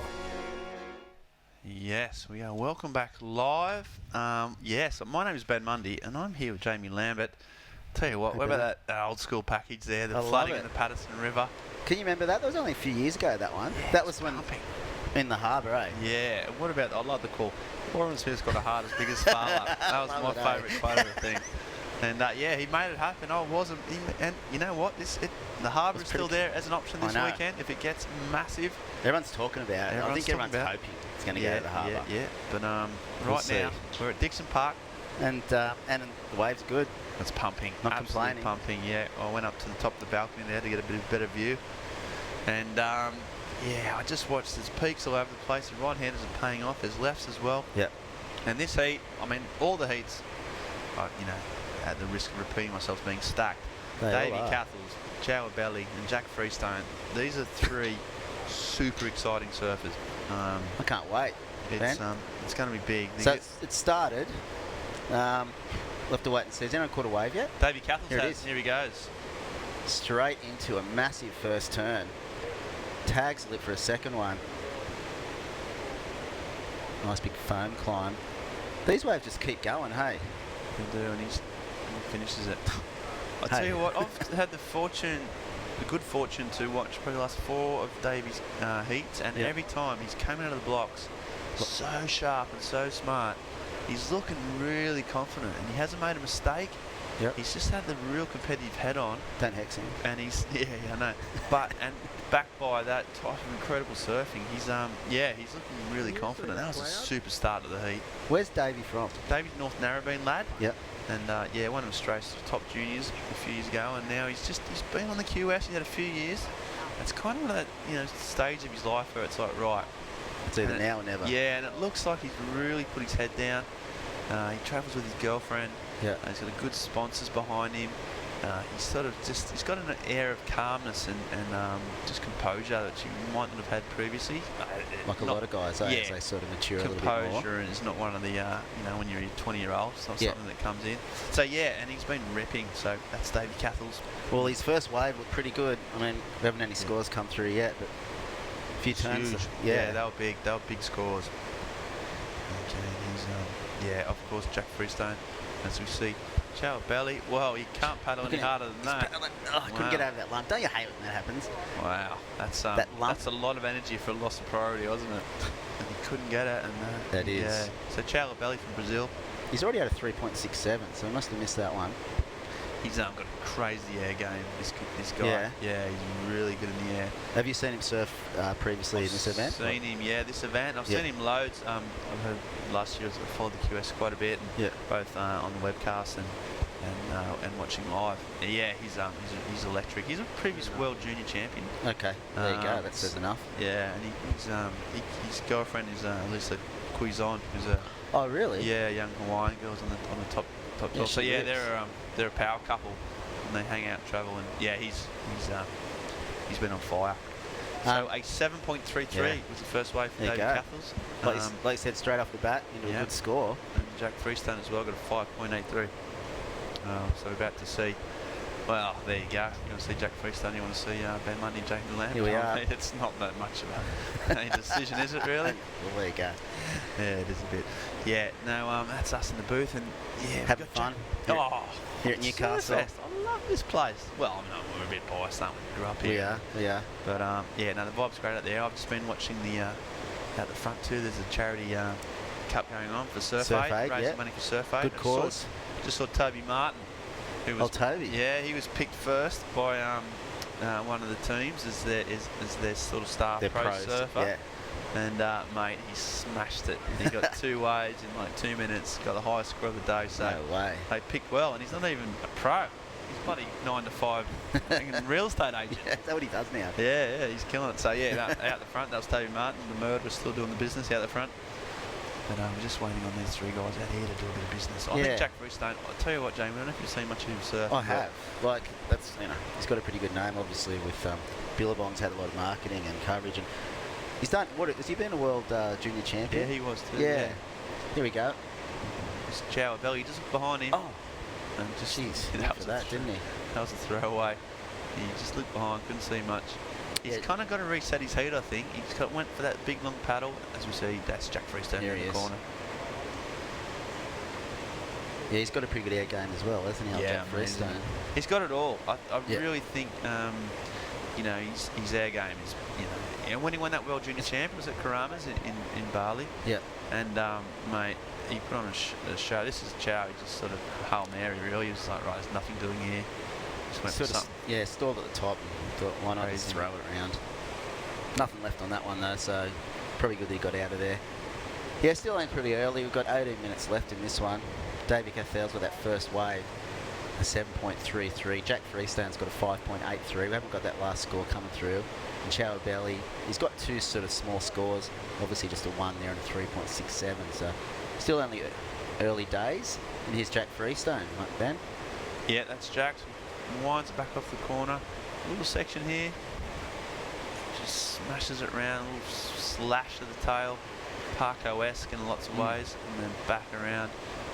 It's a bit of the power couples because obviously Jack Freestone's quite well known for his girlfriend, Lana Blanchard. It's a bit of a dream team in terms of professional surfing. And then Chow Belly and his girlfriend Lisa Cuizon. So between the two of them, they should have like a, you know, like a mixed doubles. That's what they should do. like a four-man heat or four-man heat. Yeah, mixed doubles. They should do that. WSL, if you're listening out there, and you will be. Yeah, maybe that's a good concept. Put that into the mix. Okay, Chow Belly. He's going left. Good little first turn. Spins it round for an air reverse. So not much happened on that one either. Ball looks tiny, doesn't it, under his feet? Yeah. It's a weird swell. Like I said, it looks about 1 to 2. Then these sets come through. Yeah, he's got some long period stuff that comes over the top of the short period, doesn't it? So the big sets kind of roll in, but in between there's a lot of sort of short period stuff that you can pick up little wedges. He's about to see this wave of wide again. Yeah, he just didn't know whether to go left or right at the start of that. So he's come from behind, smashed the first one in. I've seen him, and it just doesn't finish that one. I mean, it was a bit of a nothing start. Anyway, right. He is really one of those busy surfers. Like, I watch him. I've sort of seen him free surfing. He's just always catching loads of waves. One of those frothers. That's always on waves. Like, come on, mate, give me a wave, please. That's his kind of style, and I think he brings that into the comp. Jack Freestone, though, take it away, Jamie. Here What's he he got? He's got a little sort of inside right, but it looks like it's got a bit of face on it. Nice big first turn. Sort of going down the line, floats. Another turn off the top.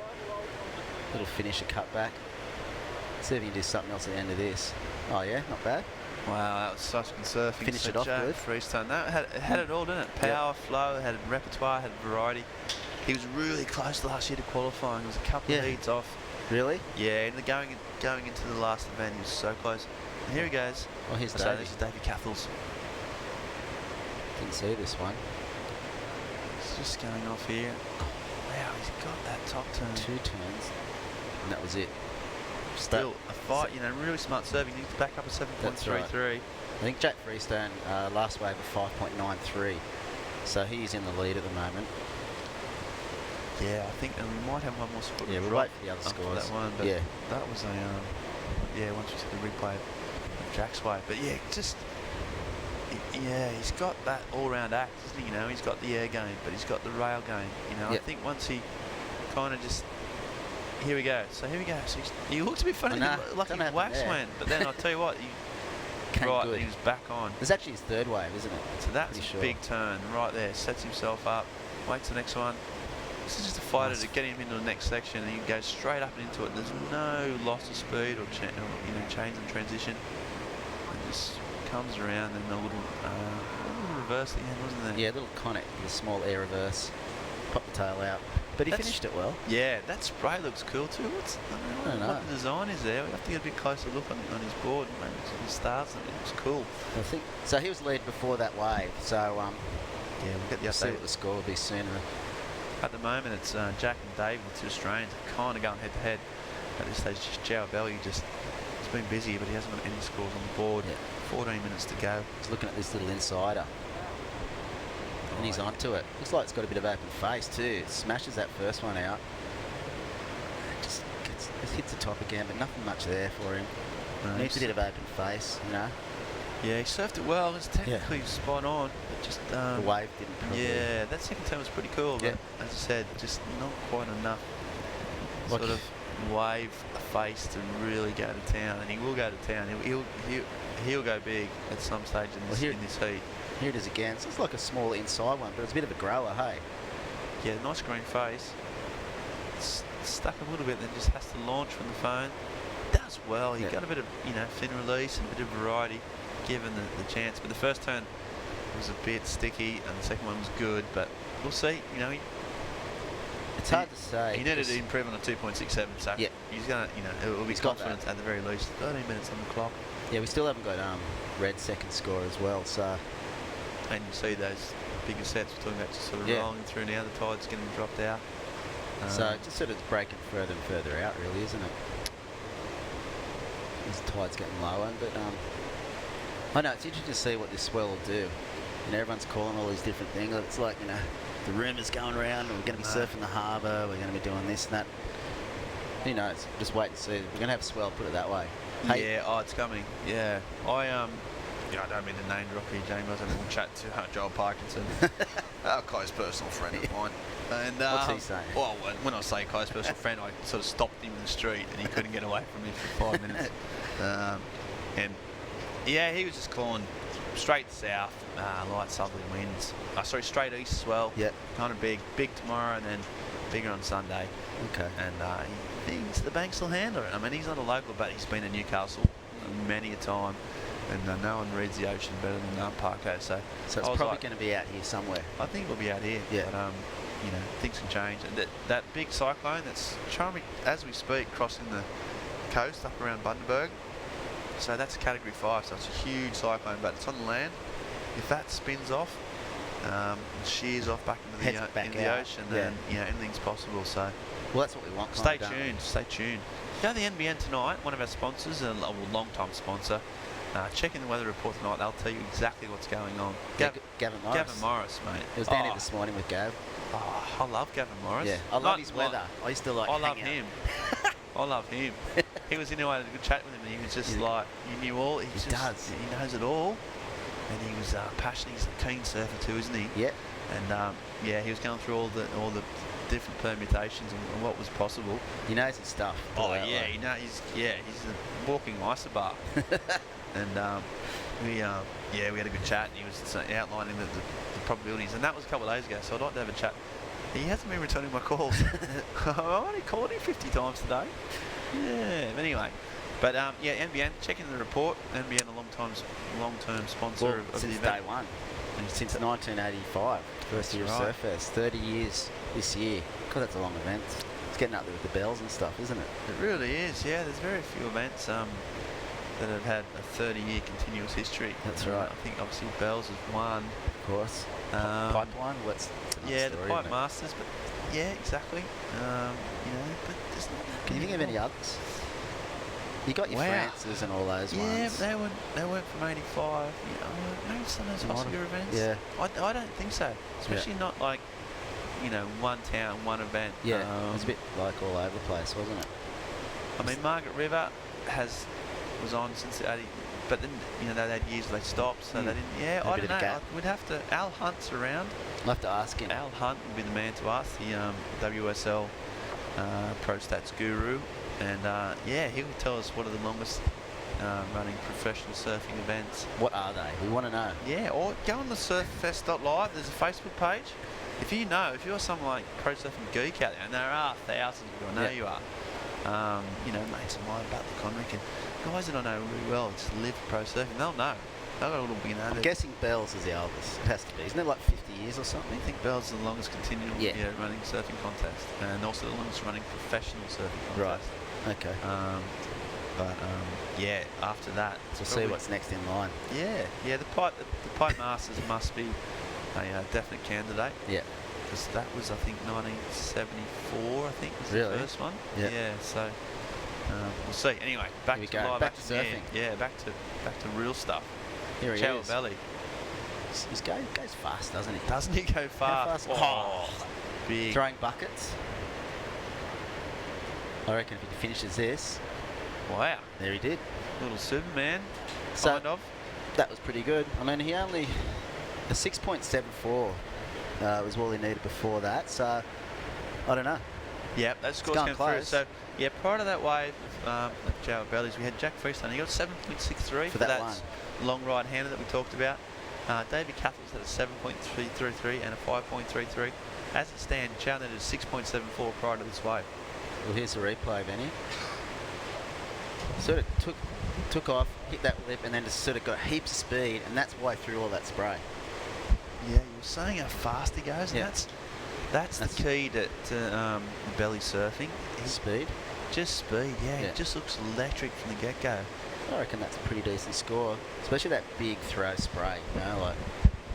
It was a strange sort of variation on the aerial, wasn't it? Yeah. But, it Yeah, worked, double. you know, a bit of double hand grab, something. A bit of variety, never goes astray.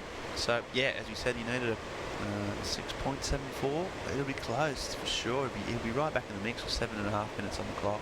So, of course, there's no losers in this round. No, well, apparently there is. Oh. Yeah. Oh, of course there is. Well, third, third. Yeah, we thought that it was like all three went through, but actually third is getting eliminated. So lucky for Parko, I guess. Unlucky if you got knocked out of that last one. That's right. If you didn't get a second. Yeah, so that is true. That's a good point. Yeah, so it's a battle for really the second place is all That's important. Right. So you just don't want to get third. No. Obviously. Yeah, you are a loser. Not only do you lose the heat, you lose the you're out. So that's the. Well, he's got it. Is that the score he got? 4.47. I don't think so. I think it might be more than that, but we'll see. Unless you got a wave in between. As it stands, he needed a 6.74 to a 4.47. It must be the last one. We'll just double check with that. Maybe that. Well, I suppose all he had was that big sort of layback wallet was the one turn. And that was the major. The aerial. It was a bit of a nod one. It wasn't paid. It was a bit of a smaller wave too, I think. But look, current standing is 6.5 minutes to go. Jack Freestone is in the lead. He's got a 7.63 and a 5.93.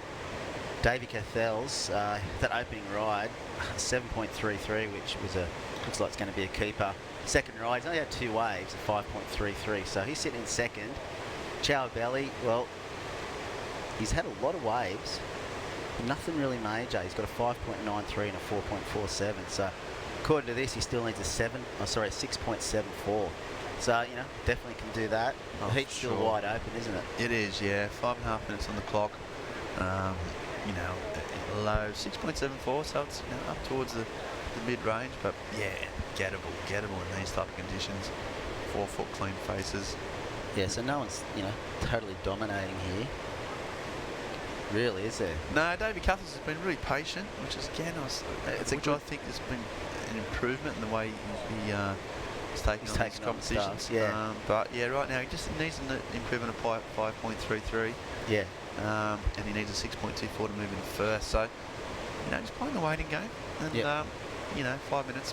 And that shows a bit of maturity, like you were saying. Hey, for sure. He's not going out catching everything. Wave selection. Yeah, he's going to wait for the right wave. He's backing surfing, which so far is, his surfing's been amazing. So yeah, but it's all good being patient. But then 5 minutes gets down 2 minutes. Wow. Yep. Well, he's in second, so he can still be patient. Like he hasn't got a lot of pressure on him, so he might as well sit there and wait for that. Replace that 5.33, like we're saying. And as I said at the back, so the guys are looking at it. Looks like probably Davey will be in priority. It's just sort of junking and lumping through. Will it wall up? No one liked it. It's hard to tell, isn't it? Looked like that was fully going to feather out the back. It is difficult. I mean, it's hard even some of the ways you're not quite sure what you're going to do when you take off. So you went for a surf earlier. The water's cooled down a little bit. Have you been in the water? I have, yeah. I've had a couple of surfs. Yeah, I've been frothing. Everyone's saying the water's cold. It's not that cold. I think it's just dropped. I think it was so warm last week that... I surfed in Manly on Saturday. I was down there for the last comp. The water was like a total bath. I reckon it felt like it was 24 or something. Yeah, no, I heard warmer than here. As warm as it's ever been, yeah. Do you reckon? And then it had just dropped. So it's probably dropped down a couple of degrees. So I think it's just about 19, 20 degrees. So nice and refreshing. It's warmer than that, isn't it? I think they reckon it's just under 20. Okay, well. A degree means a lot in the water temp, you know that. It does, yeah. But right now, we need some action. We need to heat up. We need the water, some hot water action. 3.5 minutes to go. Jack Freestone in the lead. Yep. Needing he needs to improve on a 5.93. Davey Cathell's the narrowband flyer. He's in second, which gets him through. He's safe, but he needs to improve on a 5.33. Yep. And that man, Chow Abelli, he's the surfing white. He needs a 6.74 to go through to the next round and make it through the round of 20, round of 16. Well, pressure's all on him, isn't it? He needs a wave. Like, he's got 3.5 minutes to go. And down there at Dixon Park, we're looking back towards Merewether Beach there. That's kind of where, straight out the front of that is kind of where they're surfing. That's right. That was Jesse Mendez and Brazilian contingent. They always support their fellow Brazilian surfers. They're always, they don't care. At the end of the day, they always stick around. They support their fellow mates, good and brethren. Yeah, they're solid, really solid, man. They're massive. Well, 2 Aussies so far. No one's watching that. They're like, mate, what are you talking about? It's Friday, it's 4 o'clock. Like, mate, I don't watch shit. No. They just got their partners up there watching. Yeah, they'll have their crew. And I tell you what, their parents and the whole of Narrabeen's on the internet for sure, checking in. All the Narrabeen crew in one of the great hotbeds of Australian surfing. They'll be watching their man. And Narrabeen be like today. Oh, I'd be pumping. Wouldn't it? They might be watching, mate. Might be yeah. Actually, you're right. Yeah. He'd be pumped it. Okay, here he goes. He's looking for a decent score, and he's not going to get it, is he? That was a poor wave choice from Chowbelly. He's just getting a bit desperate, I guess. He's got 2 minutes, and he's thinking, I'll just take anything, do a massive air reverse or something, which they can give you the score with one manoeuvre. True. Down at Manly for the Hurley Pro, like, they were given 9s for one major manoeuvre. Yeah, if you nail it. But they're big. Massive air, yeah, exactly. And he's capable, he's so capable. But that wave, yeah, you're right, he was desperate, you know, maybe right. It was the last throw of the dice, he's now got 90 seconds. He's probably back out there. It's such a hard decision-making process in that situation. Look at this one. This little right-hander, so here we go. He's getting desperate. He's going anything here. He's looking for a big turn. He's gone big. Yep. Oh, we could get back out there still. It's not all over. Chowbelly just looking for that one big turn, as you say. Davey Cathle's still these waiting. Guys, they're being patient. They know that they're sitting in first and second respectively. Might as well wait for something decent. Yeah, well, David Cathle's just 2 waves caught in 25 minutes. Yeah, especially in these conditions, there's a lot of waves, and he's eyeing off a left-hander. So here goes David Cathel. He'll take this, won't he? Yep, he'll take it. Good first turn. Massive spray. Shut down the rest of it. He's done. He's happy with that. That's a really strong performance from Cathels. I'm really impressed with the way he's gone about his surfing all throughout the event. It looks like he's going to progress through now. Whether it's first or second is relatively irrelevant. Although the first place getter might get Parko. What are we in? We're in 2 or 3. Yeah, we're in heat. Yeah, so that's the only... Oh no, they won't. I think first and the last one will get Parko. So that wasn't maybe that wasn't a good Freestone. thing. There's that spray I was talking about. That's pretty cool. It's cool. I like it. So yep, Jack Freestone, David Cathels are coming through. We'll just see that last wave for David where that's improved his position. He needed a 6.24 to go into first. So we will see. See if that changes things. There's Jack Freestone. So he was leading the heat prior to the last couple of waves. Okay, so when we come back, we'll give you officially the results of that one. But it looks like Jack Freestone and Davey Cathel through. We're going to go to another highlights package from the great history of Surfest. Watch this package. Get excited. Stay tuned. Come back after the commercial break. We're going to be here live action here at Newcastle. Bye for now.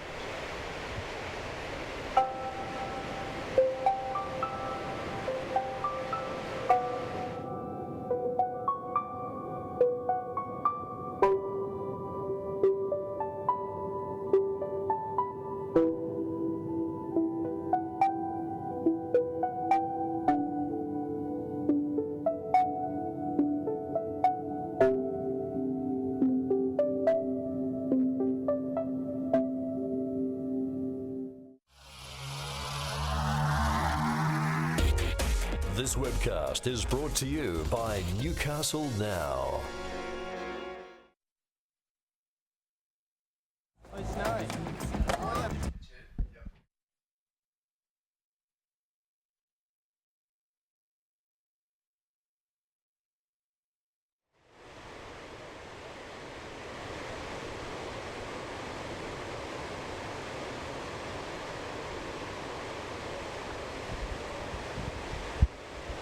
And we are back live. Sorry there, I was just, you know what? I was just thinking about that last heat and what an incredible performance from the two Australians, Jack Freestone and David Cathell through there. My name is Ben Mundy, and I'm joined by the current editor of Tracks. You love saying that, don't you, Ben? I do. Always introduce me as the current editor. I like that. Well, you are. You are the current editor of Tracks, and you're, unfortunately though, your lookalike, your namesake, no, not your namesake, yeah, your man Chow Belly. Yeah, your bastard child. I was out in the water with him yesterday, and it was actually him and his girlfriend, Alessa Kazan, out at sort of the southern corner of Merewether, and it was only the two of them out. And look, I felt like I was interrupting the romance. Really? I actually had to pat You them should have straight went up. in. You might have known. See, because apart from like his talent, his good-looking girlfriend, his money, his surfing, you know, you could be exactly the same. That's right. Yeah. Yeah. Oh well. Actually, speaking of Alessa Kazan, we did a little like Instagram sample while we were in Hawaii last year. We took an Instagram of Alessa at the Surf Pole Awards and one of Kelly Slater. And Alessa came out in front. Did she? 4 likes on Instagram from Kelly Slater. There you go. No bloody surprise. I reckon she'd get more than Kyle Avelli, more than her boyfriend. Following would be bigger. Yeah, well, she's amazing. He's got all of Brazil to support him. Yeah, well, she's an incredible surfer, Alyssa, and had a really good event here actually last year. She made a big impact on the event when it was a higher rated event. Yeah, but unfortunately for Chow and also for Alyssa, yeah, he's gone. The Brazilian just couldn't quite get a handle on it, and it was left to Jack Freestone and David Cathell, who just surfed, you know, not conservative, but they just played really smart heats. You know, they got 3 or 4 waves each and did the work. Right now, this is the Frenchman, well, from the Caribbean Isles and Barts, Dimitri Ouvre. Great pronunciation there, Ben. I love it. A bit of a French inflection on the surname. Probably wrong. Oh, we just bogged around there and just comes around. That was no bog there though. That was strong. Yeah, he's a really good big wave rider, man. This guy, I've seen him ride some barrels of Hossiger on the sand, like 10-foot drainers, and he's absolutely fearless. He's had some big. He goes to Porto. He's spent a lot of time in Puerto Escondido in Mexico. Yeah, he's a charger, and but also, as we just saw, pretty handy in the beach breaks. Grew up, you know, on the beach breaks. Yeah, rips. We're going to get a look at his wave again now. Just takes it up onto the foam on the opening section. Most of the best surfing is getting done on this inside section where the wave doubles up. This is that turn where he just bogged a little bit and then a strong finishing turn. So it's not going to be a huge score, but great way to finish.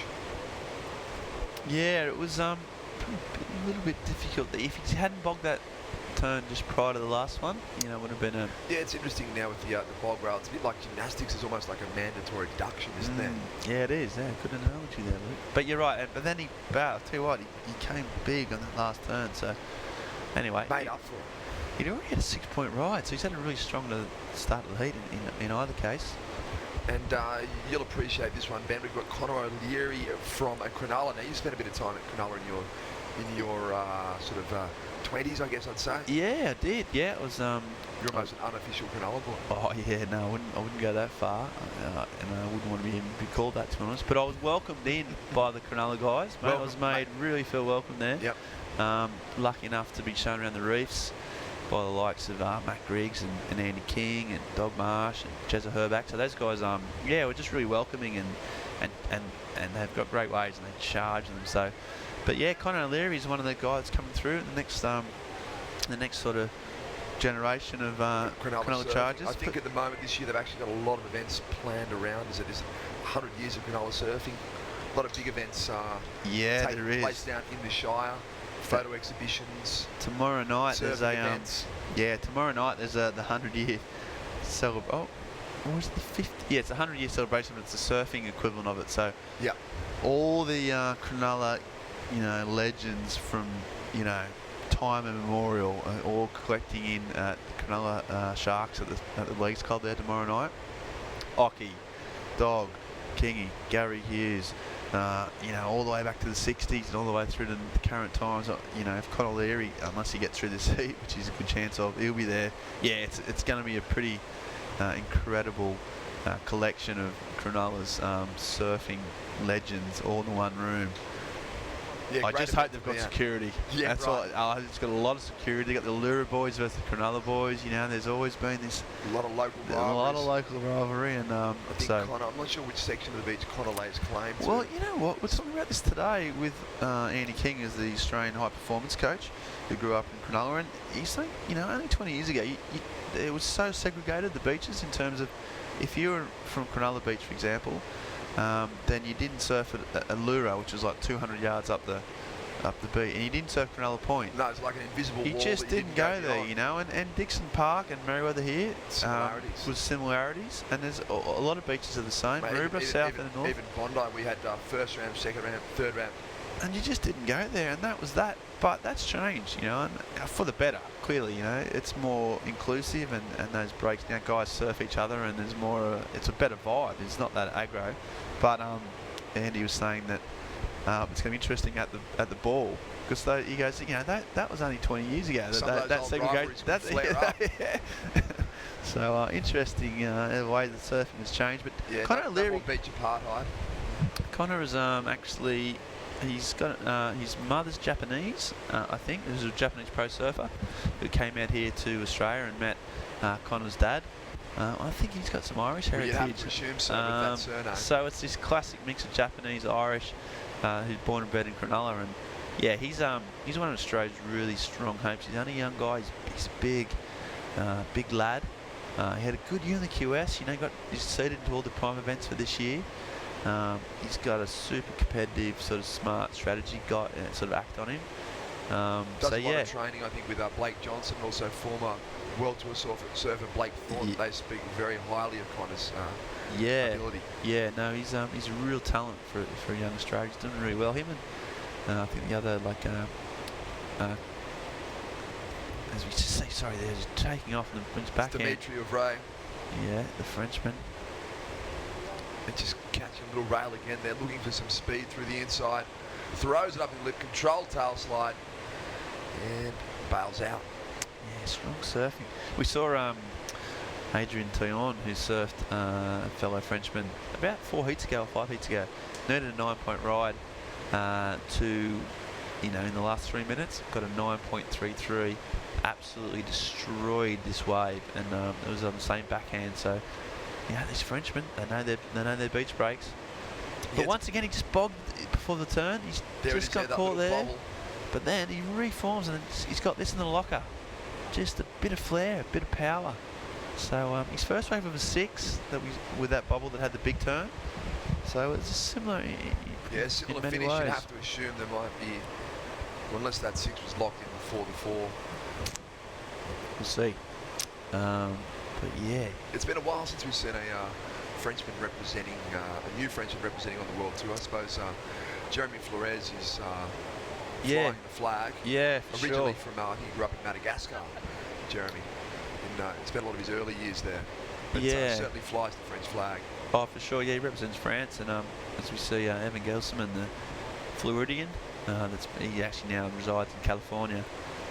He's just looking for this last. He needs a big turn there because a lot of body talk. Mickey Mickey, no, that's right. We're looking for the next European push. Yeah, no, there isn't that many. Marc Lacamere is a Frenchman who's came quite close the year before, actually. Yeah, he actually made the cover of tracks as well. Yeah, he's a ripper. But yeah, no, for all the waves and the talent, that first turn was a little bit soft from there from Evan. Tries to get around again, just cracks it up there, and he's generating the speed he needs. And that turn didn't have much in it, and he does finish it well here. Yeah, it's a little bit of a steeper wave face on the inside. Cracks the final turn. Wiser decides to perform the turn before the lip starts pitching, so it's a little bit safer. Yeah, I don't think he surfed that wave.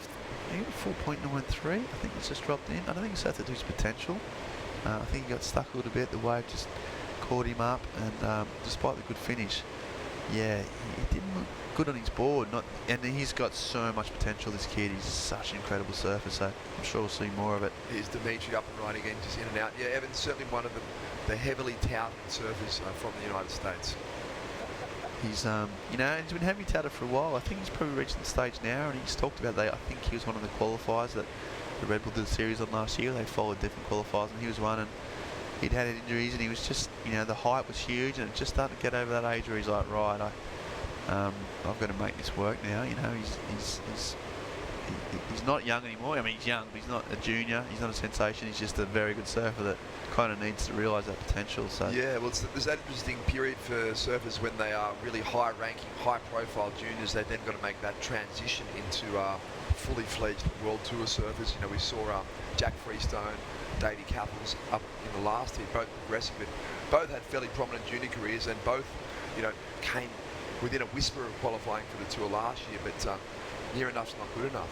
No, that's right. And yeah, well, obviously Jack was a former world junior champion, so he couldn't have got much more higher rated than that. And yeah, they got time. They're probably doing their third year. Often they've got third-year plans for the QS. So as you see, Evan looking to just get a bit of confidence here, I think. Yeah, didn't really choose a good wave there. No. I'll tell you what, that also. Go, Luke, go. You might have been right, just looking for a little confidence builder. Still sitting in second, only looking for a 5.25. So it's kind of slowed up just a little bit. I think that last heat we didn't see a whole lot of waves ridden. It might have just, as we see this last wave of Evans.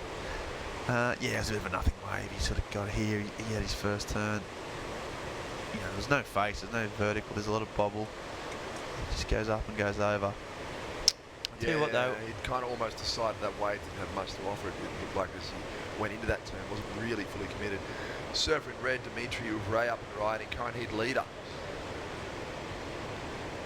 And he's not finding the open face either. So we're getting closer to that dead low tide point. We're about an hour away from the bend. So it's certainly quite a tidal bank down there at Dixon Park. Yeah, no, you're right. I think the mid tides have tended to be the sort of optimal.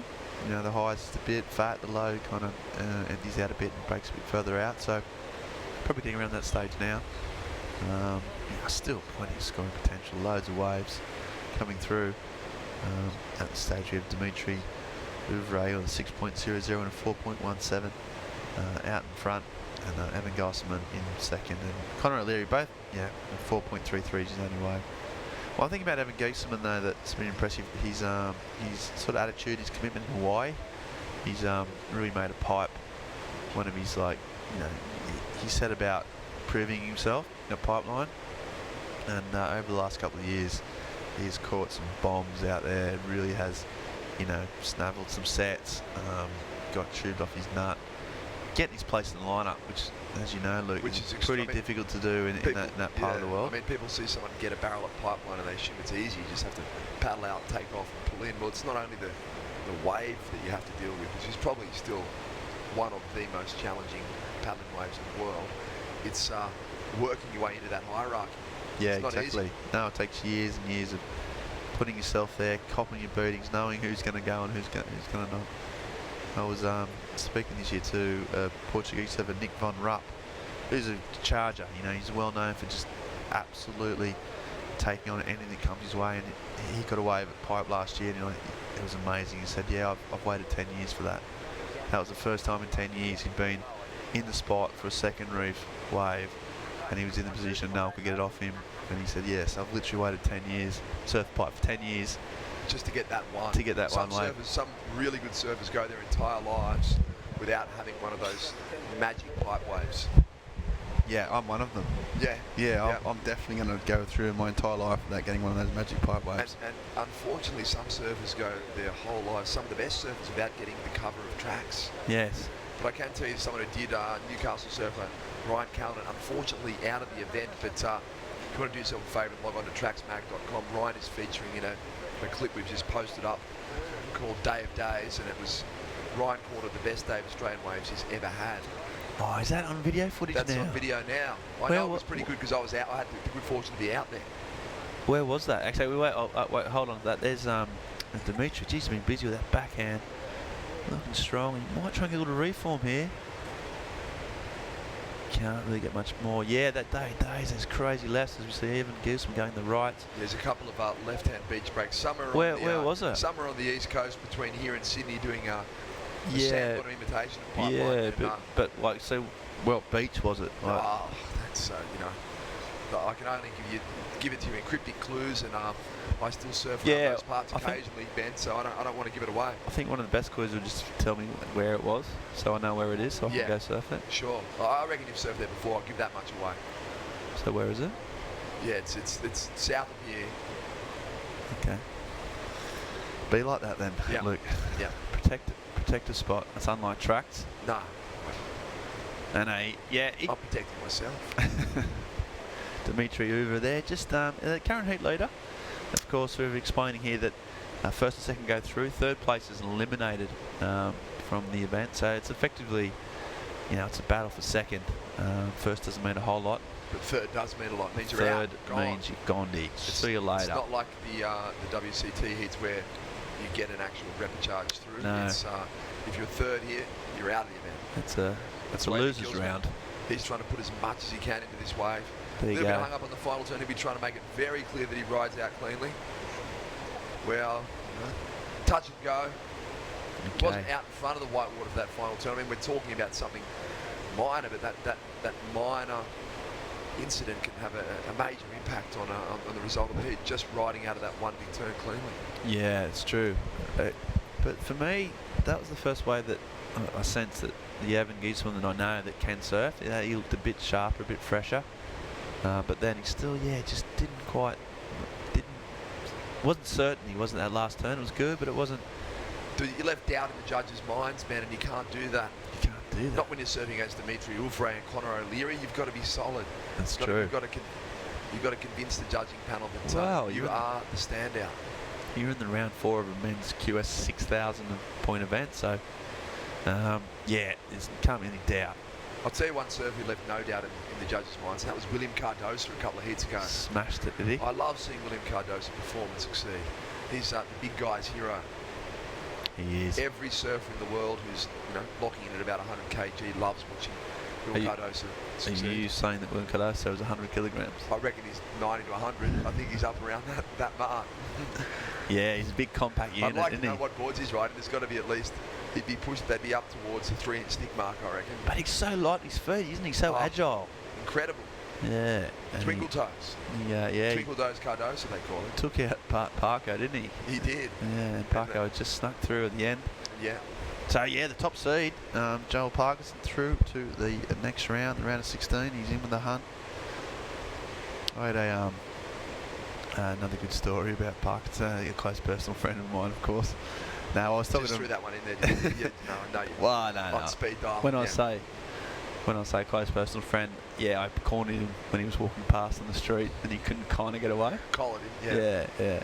But a mate of mine, Nathan Fisher, he's a tugboat driver in the local harbour. Yep. He took Parko and the kids, Parko's kids, out on the tugboat on 2 days ago. Parko was had a day off because the women's were on and he didn't know what to do, and the Fisher organised, got the boys on the boat. He reckons Parko's young son was driving the boat with a massive coal tanker as they pilot the ships into the Newcastle harbour. Yeah.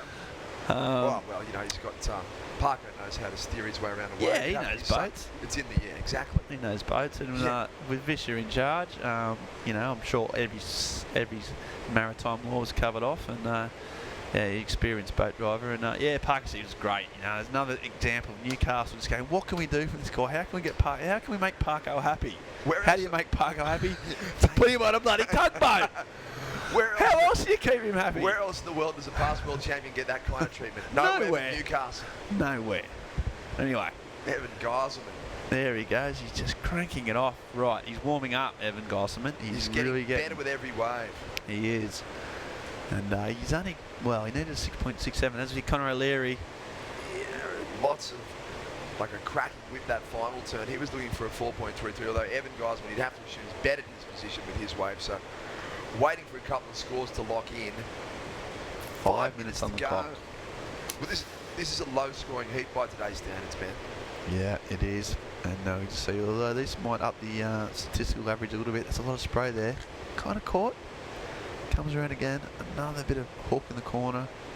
Just comes up, and that was pretty vertical snap. So 3 turns. 3 solid turns. Evan Gosman, you can see him standing tall at the end of that wave. He's one of those guys, as is he's probably about 5'11", but he surfs at about 5'3", so he's constantly coiled up, wet and ready to unleash. Yeah, I know what you mean. He's got that sort of, spring-loaded kind of action. That's it. That's the word I was looking for, man. Yeah. Happy to help you out. Thanks, mate. And, we'll see those scores. They were chasing. We saw kind of like O'Leary also scored a wave. So it's pretty tight. Yeah, Evan Gisman was chasing a 6.67. So that's going to go close. As we see, you can just see that's the low tide bank here at Dixon Park, capping a long way out. Closing out the bay. Yeah, that's at low tide. Just breaking the outside sand. There's Parko's tanker out the back. Yeah. That's the one he was. Was that the one? No, it's only the tug was driving the tanker. No, yeah, the tug. So the tug goes out and pulls those big ships into the harbour. So it will be one of those ships of that size. Parko's 4-year-old son was driving in through Newcastle Harbour. He's got a big future ahead of him, hasn't he? Oh, yeah. He's driving tugboats through Newcastle Harbour. He's pretty much got his career sorted out. Yeah. And they had a great time. They really enjoyed it. So thanks to the Hunter Harbour and Nathan Vischer for making it all happen. There's been a bit of talk about the harbour as a potential relocation site for the contest. We've seen it happen before. I don't know.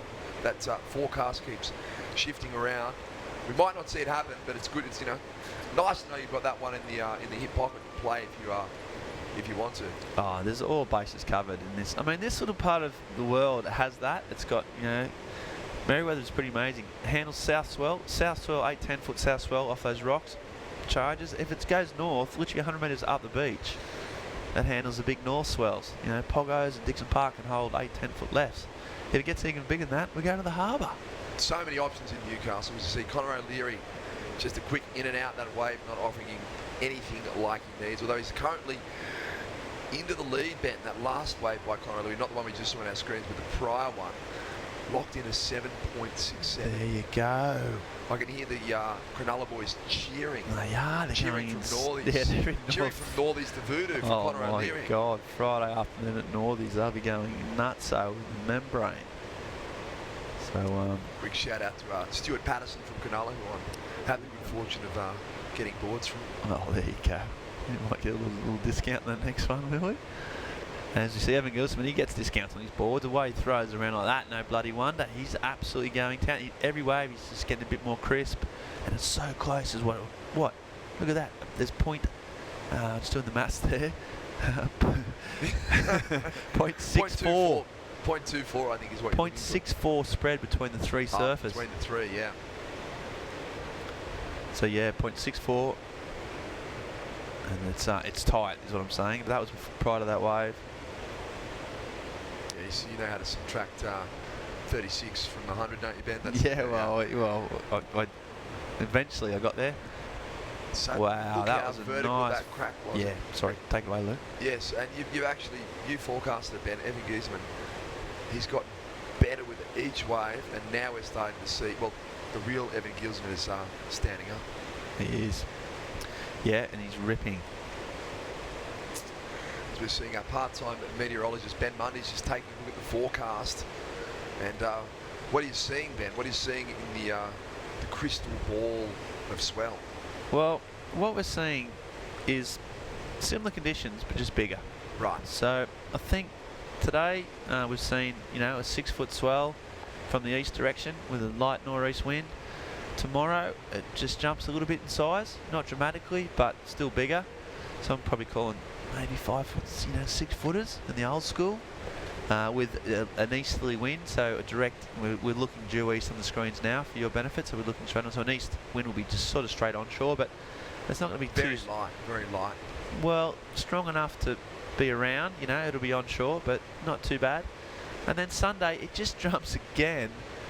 Solid, and the wind goes a bit more to the southeast. So, you know what? Light onshore, big east swell. That's my prediction. As we see Dimitri Ouvre just cracking it. He's done that last heat. He's sticking those rights, and then when he comes down it, when he needs it on the last heat, he's gone left. He did that with like just under 10 seconds remaining. That could be significant for Dimitri. I think I was actually jumping in the water when he got that last wave in the heat before to get through. He was way down past the contest area. He needed a 6. Did he get a 6? He felt like he did. Well, let's have another look at it. Wraps it around on the first turn. Now it's steeper wave face, cracks it out of the lip, airdrops out of the turn, throws the fins on the final turn, throws a little bit of spray. Well, it was solid without being incredible. Yeah, I know. Wow, it's close. It's really tight, you know what I mean? Like, his first wave was a 6 with those 2 backhand blasts. Is it better than that? Yeah, I did notice Evan Gilsman and Conor O'Leary just watching intently from out the back, scrambling for little waves, thinking, oh, did Dimitri just jump to the lead? Okay, yeah, so we're just going to take a quick break. Look at 30 years ago, 1985, when Surfest first started, and we'll come back with those official results of that last heat.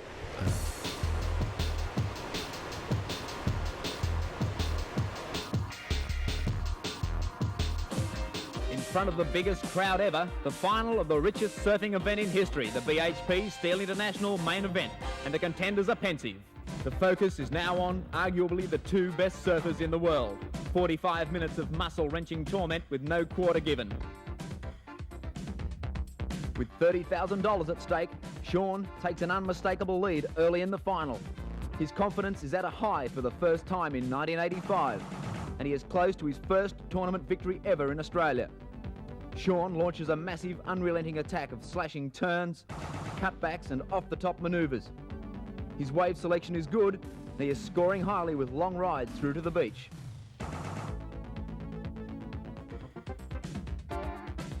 Sean is launching some unbelievable vertical manoeuvres. He senses victory after 15 years of coming to this country. Tom is relentless though. With dogged determination, he continues to turn and weave his way to the beach. His scores are looking better.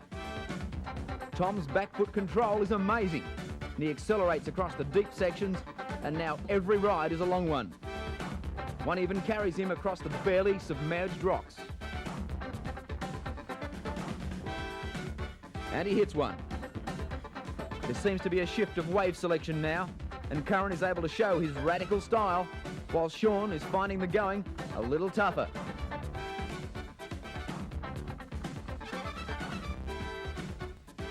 Sean is not in the right place at the right time, but he is not about to relinquish his lead too easily.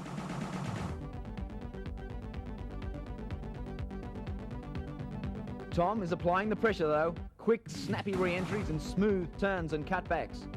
He brings his individual wave scores up and up, at one stage receiving an average of 8.9. This final is unbelievably close at this stage.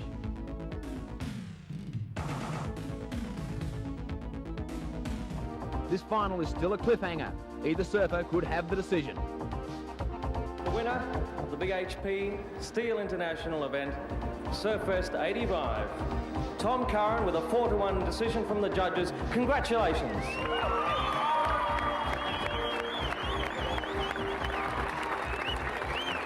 Thank you. It's such a great pleasure to be in this contest, let alone to win. And this is one of the greatest moments of my life. It's easily one of the greatest contests I've ever been in.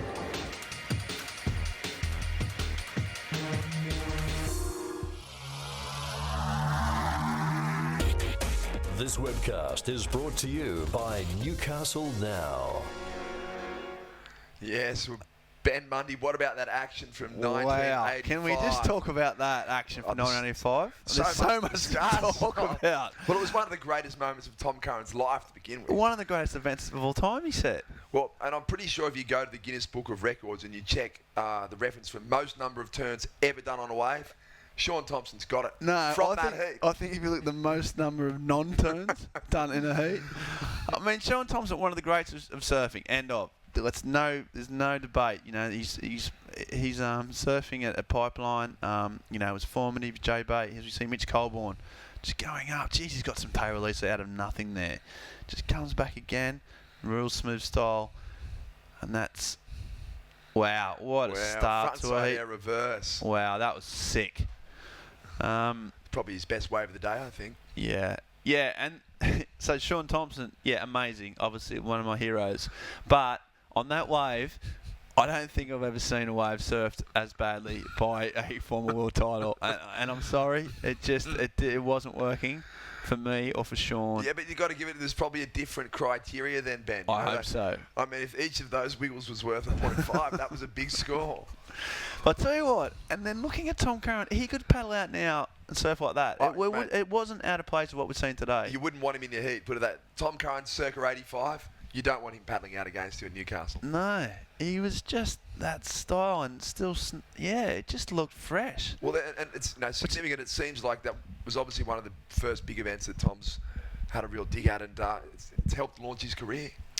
Yeah, it was. Yeah, he he had he won 85. He lost, I think, the following year to Occy in 86.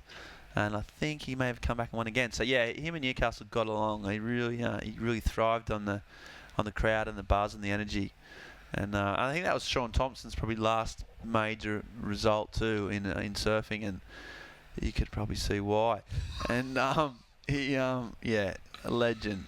So great footage. I love that. But right now we're going fast forward, zoom into 2015, and Nathan Hedge, one of my heroes as well.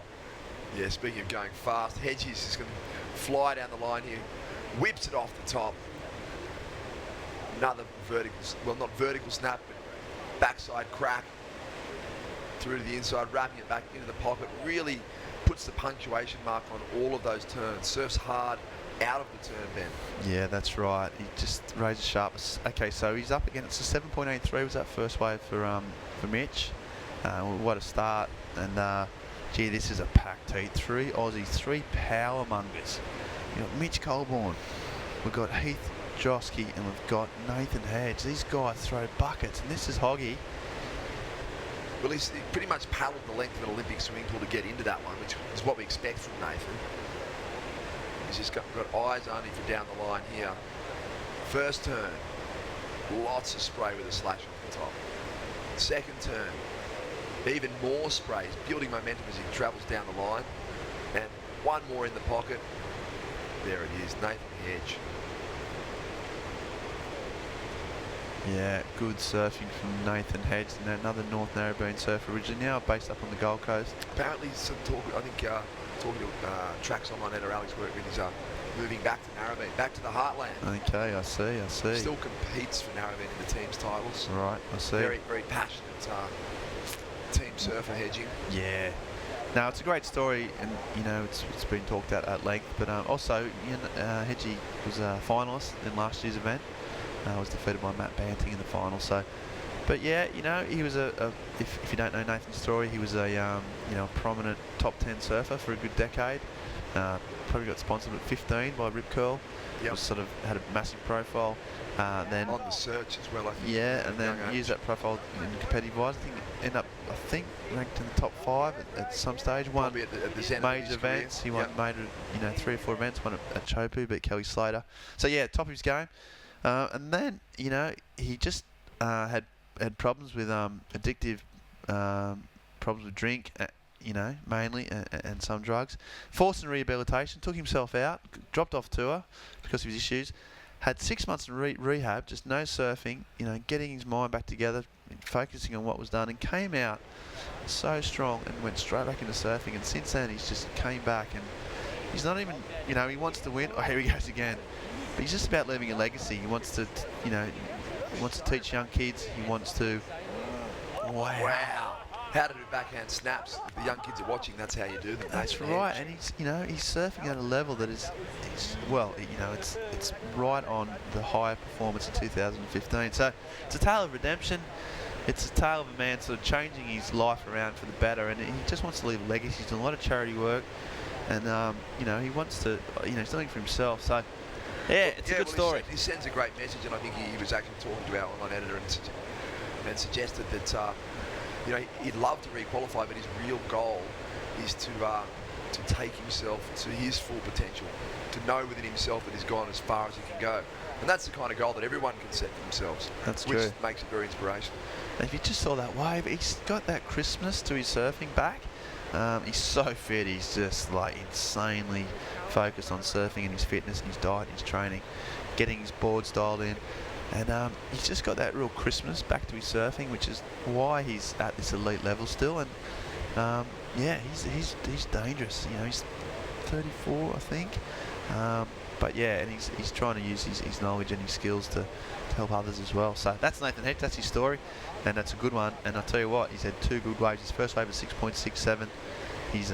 His next wave coming in was also strong. So yeah, I'll never forget a couple of years ago at Margaret River, he was in the car park and had his mum in the support crew. She was the #1 fan, and he was eating baked beans from the can. So doing it the kind of the way Nathan Hedge only can. Yeah, and here we go. Mitch Colborne also, he's backing up a 7.83.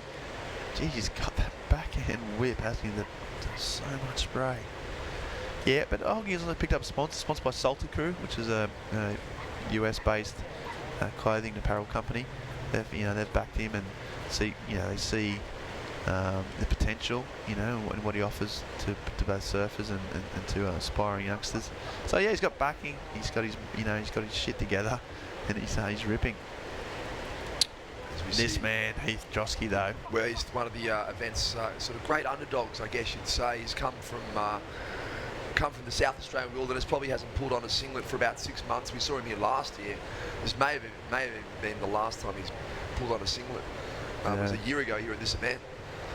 But he loves it here. He said to me, Newcastle's one of my favourite places in the world. People are friendly, like the waves, and he makes the effort to come up and be here every year. I think he was actually staying down in the Redhead car park. Not car park, caravan park. Was he? Yeah. Oh, he should have stayed at Mum and Dad's. I'll have to talk about that. Colin Viv, we got someone staying the night. But and I'll tell you what about his surfing earlier on today, Luke? We saw that, we called that heat, that 9-point ride. He just shrouded 9.8, the highest wave score of the day.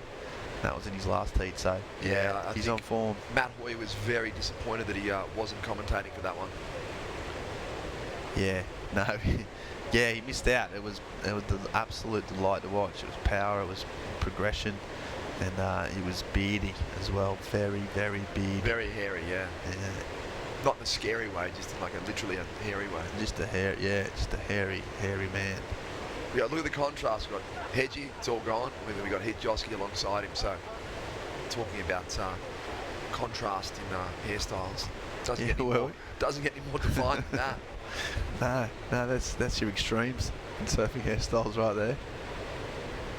And he's just waiting. He's paying patient. It's been 10 minutes and Heath hasn't caught a wave. Well, he's got a lot of work to do because Nathan Hedge is on 14.67 and Mitch Colborne with a 14.0. So. He's definitely needing 2 solid scores to put himself back in contention with just under 14 minutes to go. You've got to be against Nathan Hedge. You have to be hungry. Yeah, well that's right, and he's in a position, as we see Mitch Colborne too. He's looking hungry and just put the mock on him as soon as he takes off there. But yeah, he's now up against it. He's got to get 2 7-point rides minimum. Not easy, doable. He's got 13 minutes to do it. He needs to change things around and do it quickly. Yeah, he needs one of those big 9-point rides so that he makes the equation a little bit easier. Yeah, 9-point ride would help for sure. But yeah, he'll be favouring those big rides if he can get that speed he generates, that drive he's got. Yeah, we'll see some action. But right now, look at Hoggy. He's just busy like a meerkat out there, just popping up, paddling around, looking at waves. He'll have a really strong heat strategy in place. He'll know exactly where he wants to sit, and he's already probably succeeded. As we see Heath Josky there, just down the line, looking for a section. Got a lot of wall out in front of him. Here is the big section now. Big carving turn, wraps it around in the pocket, and well, just kicks out. He just knows he's chasing a big score. There's a lot of distance cover for not much reward, was he? Yeah, unfortunately. Just wailing down the point. I mean, we were talking about his famous J-Bay wave before, and that covered a hell of a lot of distance in that wave, but had a lot more to offer. Mitch Colborne rips it off the top. He's got a very distinct kind of exit strategy as well. Yeah, he's got the hang dog. The hang dog. That's it. Yeah. I don't know. He must have a. They must have talked about probably with Matty Bemrose, who's the Vulcan manager. We talked about what they're going to do, and he's decided to keep busy. Is Matt Bemrose up here supporting? I think so. Yeah. He's a great guy to have in your corner. I think I saw Bammy around. He's been instrumental in helping Dusty Payne make it back onto the tour, and certainly is playing a big part as the cornerman of Miss Coldwater. Mr. Positive, Matt Bemrose. That's right. Well, that was a 2.67 for this wave we're about to see again of Heath Josky. So, I mean, it's just fanging down the line. It looked like it could have just lined up, but it didn't. Yeah. He had this one section there, but it was just a bit fat. Couldn't do much. What were his options there? Could he have thrown a turn earlier as he was winding down the line? No, I just think the wave just didn't have that steepness. It just ran off, and he had to gun it to get there, and he couldn't do his turns. So he's back out there, 11 minutes, he's under the pump. Yeah, a couple of years ago we drove down the coast with Heath, and he had about an 11-foot board that his shape then Dan McDonald had made for him to hunt down a couple of big wave bombies in the South Australian region. Not giving away any names, but Heath paddles out there, he'll paddle out solo, doesn't mind serving them on his own. Wow. Not very sharky down there either. No. Just looking at an 11-foot board just makes me. It gives me panic. I panic. Yeah, well, I get scared just looking at it. Well, the problem knowing with what you have owning to do. a board like that, it comes with obligations. Yeah. Yeah. What do you got that for? Oh, just local beachy. Yeah. No, that is meant for serious waves. I remember in Hawaii last year, staying in the Tracks house, and we did a little story on Shane Doran, didn't we? And he was stupid enough to give us his 10-8 to look after. But yeah, which I could hardly even pick up. Yeah, it was solid. It's got nits all over. I had to do like the boyfriend girlfriend carry, get someone to help me. Carry it. That's right. It took two of us to get it down the hallway. But it was just there, and people would come in and just go, "Whoa, what was that?" It was just, wasn't it? It was like it was a thing. It was something that attracted you, going, "Wow, this is meant for serious waves." Yeah, it was. It was kind of somewhere between a piece of art and a highly functional object. It was. But right now, Heath Josky needs to get his highly functional little surfboard and make some magic happen, because he's right in a hole right now. Look at that. Wow, that's a massive turn. Big spray from Mitch Colborne. Another turn. He's got the right-handers. He's just looking smooth and confident here. And there's his little hang dog. There's the hang dog. Yeah. Yeah.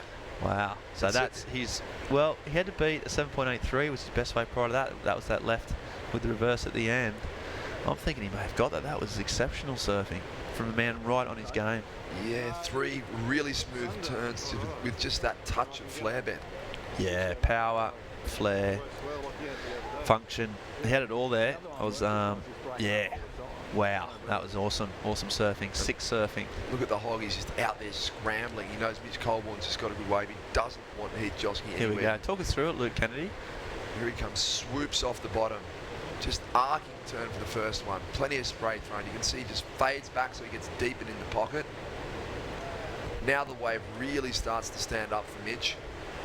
Board's a lot more vertical. Just kicks the tail out a fraction. Hang dogs it. And hair flick to hang dog. What more do you want? I don't want any more than that, mate. That's all I need for surfing for me. That's it. I had everything I need. There's going to be 1,000 Newcastle grommets out there this afternoon doing the hang dog to hair flick. It's going to be on. Well, I'll tell you what, if they're doing any of those manoeuvres that Mitch Colborne's doing, then they can do whatever they want. So that was solid surfing. We'll see what he gets. He needed to improve on a 6.67. I want to see someone go out and recreate the great Sean Thompson's wave at Surfest in '85. Yeah. Now that's a Guinness Book Records. The wave talked about around the world. Oh, the 84 wiggle. The 85. Yeah. He did do a big forehand closeout turn. Yeah, I know. Sean he Thompson. really redeemed himself with that He's one. good. Just he's not so good on the linking. The link turns is never one of Sean's. Just strengths. throw me out at backdoor Put and him let out me at pull into the barrel. Or at pipe where we revolutionised backhand surfing. Yeah, and that's just right. don't give him a Newcastle gutter to deal with. And that his brother Michael was pretty handy out there too. Yeah. His brother, cousin. Okay, so the last wave there, a 7.33 from Mitchell Colborne. So he's got a 15.16, big scores.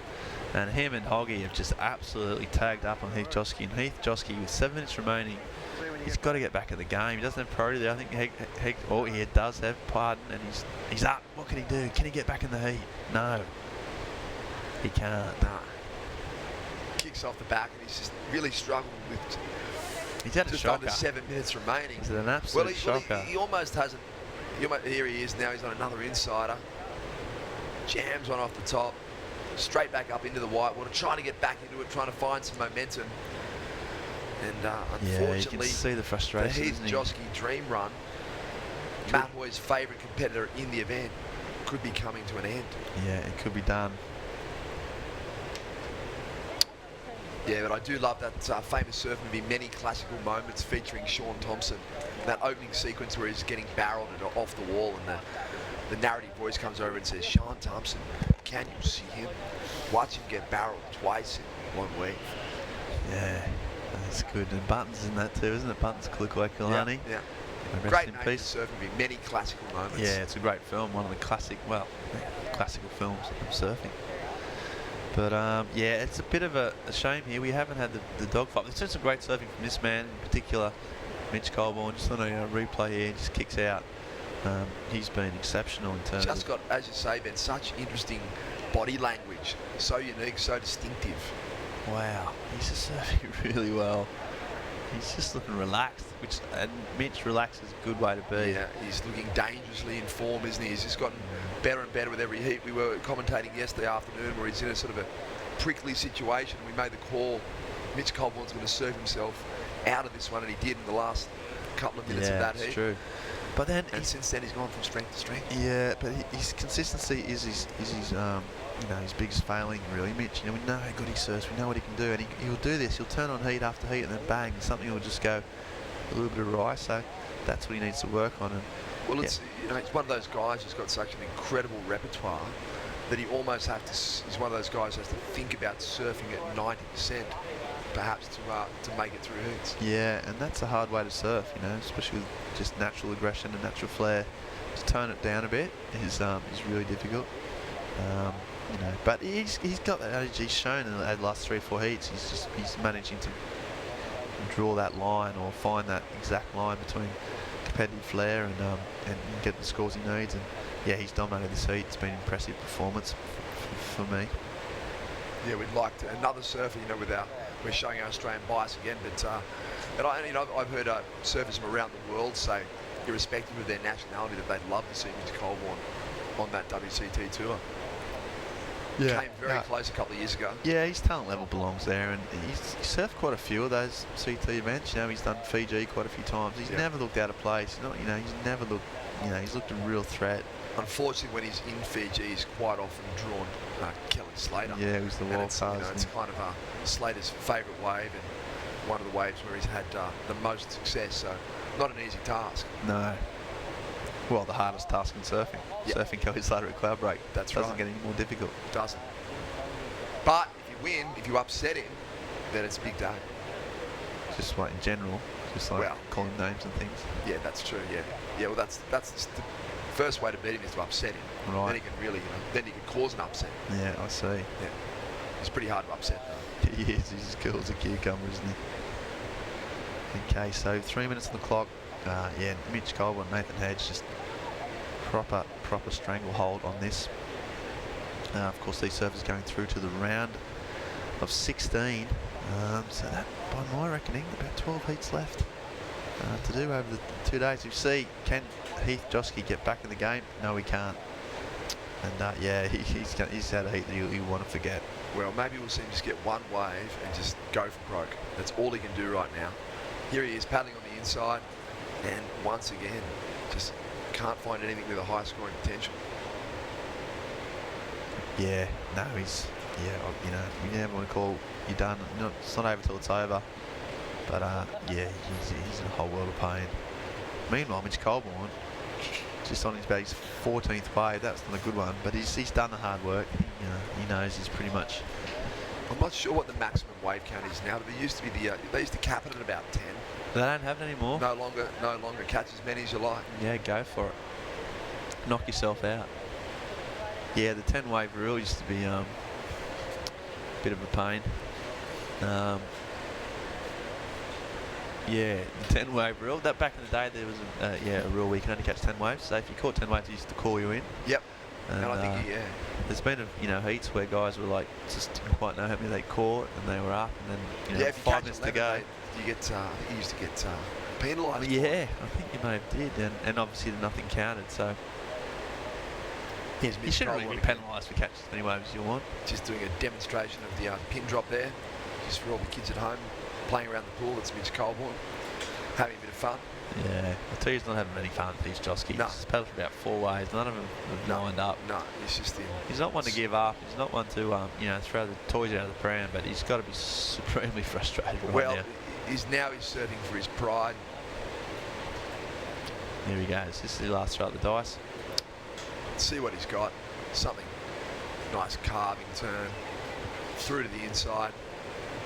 Big layback slash. Well, that's what he's capable of. So there you go. At least he's shown the crowd what he can do. He needed a 14.68 on that wave. Yeah, that's kind of impossible in this event. Yeah, and he doesn't have a lot of time to get back out. That would have been at least back in some type of position. But anyway, yeah, he's Gondi, and it looks like Mitch Colborne and Nathan Hedge have pretty comprehensively and with a lot of confidence, a lot of style.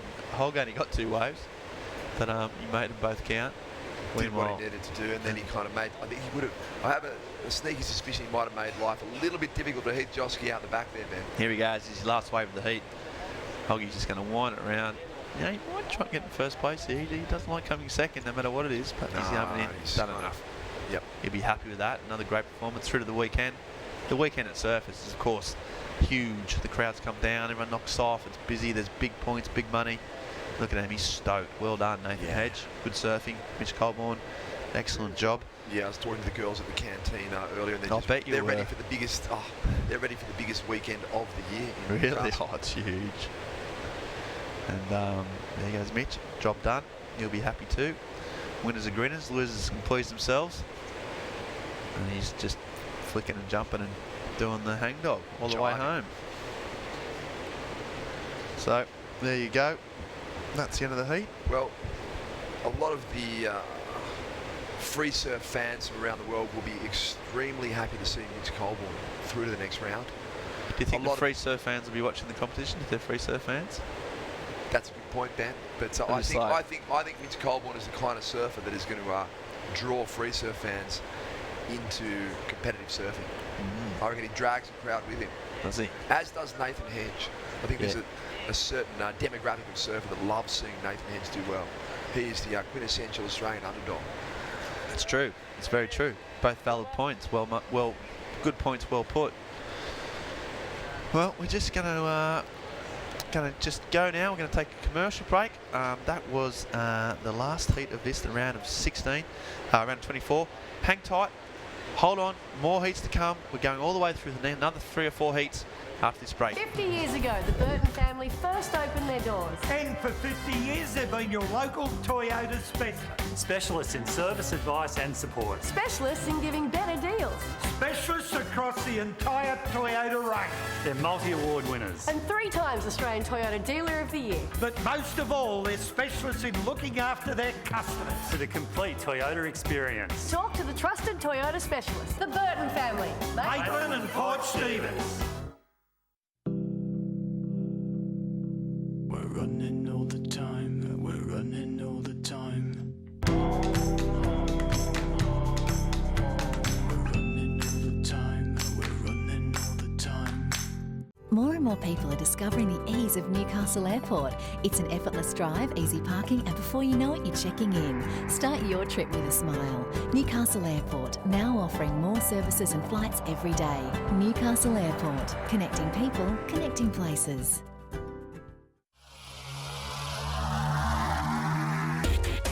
This webcast is brought to you by Newcastle Now. Okay, well, welcome along, folks. Jesse Adam, Terry McKenna picking up, just double checking the draw here. I think it's heat number 6, is that right? Of the Burton Automotive Pro, or is it heat number 7? That seems to be we're getting the call at 6. I thought we were doing the last 2, but we might be doing the last 3. Oh, we might have been sucking into the last 3 instead of the last 2 there, Jess. All right, it's all good. If it's heat number 6. Yep, we've got plenty of action coming your way. Let's take a replay of the last of red, folks, and have a look at what's going on here, because there's been some pretty good surfing in the red singlet. Rafael Teixeira, this guy was on fire yesterday, Jesse. Yep, looking very sharp. A lot of the Brazilian guys really fast, really electric in their approach, and that was a crazy finishing manoeuvre for Rafael. That's got to be a very good way to start your heat. And, well, you'd be feeling it if you were Pedro Henrique and Brent Dorrington at the moment after seeing that first wave of Rafael. Yeah, well, he got a 5.17, or do you think that that's a previous wave? Or? I'm not sure. We'll have a little look. We have just jumped in, so scale, I need to have a look at a couple of waves. Yeah, that's right. In my mind, yeah. Yep. And, mate, talking about scales and everything and scores, you've been running in and out of the commentary booth all day, surfing for the Sandbar Surf Shop at the Surf A Cup. Yeah, it's been fun. It's been really fun. They're hour-long heats, so I'll be in the commentary booth, and our heat would have started, and 3 guys have surfed, and I'll run down in my wetsuit after I've done 2 heats, and there'll be 15 minutes to go, and I'll be last surfer, and I'll jump out and catch 2 waves, and then run back and get changed, and hop back into the booth and do 2 more heats. Yeah, so my breaks haven't been coffee breaks like the previous days. They've been paddle out, get a bit of a pounding, catch 3 waves as quick as you can, and run back to the commentary booth. But it's been fun. How was it out there on the main break? It's actually really fun. It's totally contestable. Like you wouldn't be mad if you were surfing a heat out here for the QS 6000 for sure. Okay, cool. It's definitely fun. It's actually not too dissimilar. Probably mirror it, more lefts, sort of predominantly lefts and a few sneaky rights. Whereas this bank for the last couple of days has been mostly rights with a few sneaky lefts. That's right. It's it's kind of a mirrored version, but nonetheless, there's still a lot of quality waves to surf out there, and there's some really good surfing going on. Yeah, you betcha. And well, we've got a 5.17 locked in for Rafael Teixeira in the red singlet. You can see him to the left of your screen. Pedro Henrique, the other Brazilian, a 4.0, and there's Brent Dorrington in the orange. And Doz just get up on his board there, trying to look out to sea, and hoping to get his opening wave. Plenty of time to go though, with 21 minutes left on the clock.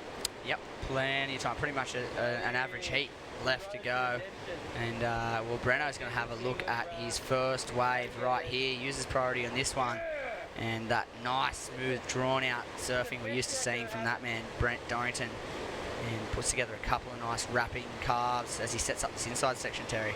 Yeah, lovely stuff it does. He just knows how to commit to the rail, doesn't he? And well, what's he surf for Snapper for D-Bar these days, isn't he? Don't they, the boys? And formed a new club, the D-Bots, D-Bar Board Riders, and they're a strong grassroots club. Yeah, yeah, nice. Well, that means that everyone's got their first wave into the system. It's going to give us a much better indication as to what was happening. Let's have a look at the replay of this one for Brent Dorrington, the man they call Doz from the Goldie, and he just lays into these turns. And he's honed that style over it so many times, doing that up on the points there in Queensland. Yeah, Snapper rocks, just winding back into the pocket, and you can tell he's worked on that particular manoeuvre a couple of times or more. And unfortunately for that wave, although it was great surfing, it was a little bit repetitive. I'm sure he would have liked for that inside section to stand up just a little bit more to let him sort of get some variety into the mix. But for a first wave, it's a good start. Awesome. What's the connection with the Mad Hueys and all that with Doz? Is he got a connection to that brand? Yeah. He's probably their number 1 guy, I'd say, on the team.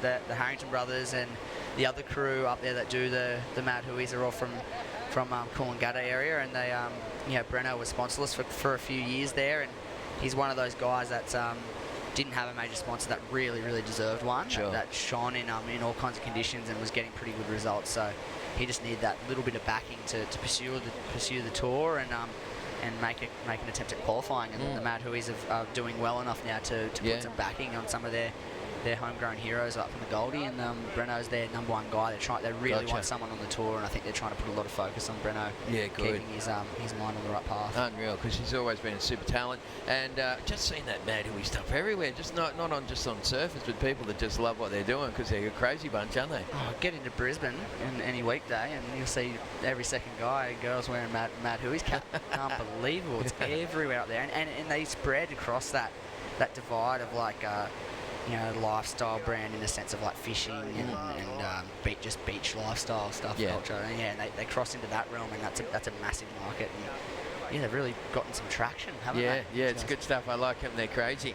And you've got to be a bit crazy to survive in this world, don't we, folks? We've got Rafael Teixeira sitting on a 5.17. We have Pedro Henrique with a 4 and a 0.73.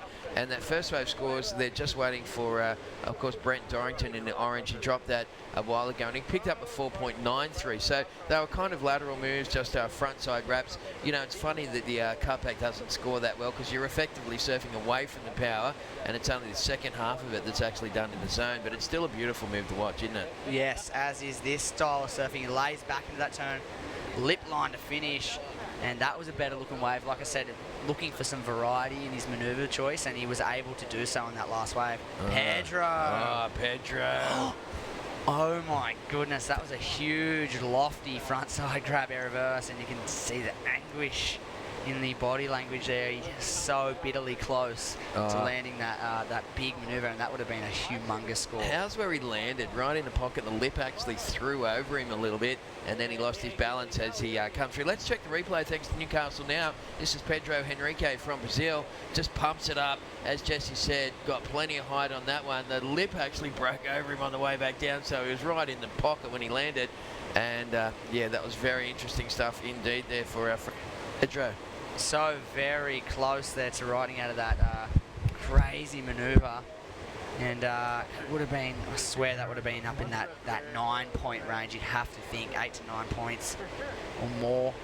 Definitely was going to be an excellent manoeuvre, and you'd like to think he would have got an excellent score, judging off the other big aerial manoeuvres that have been thrown down over the course of the event.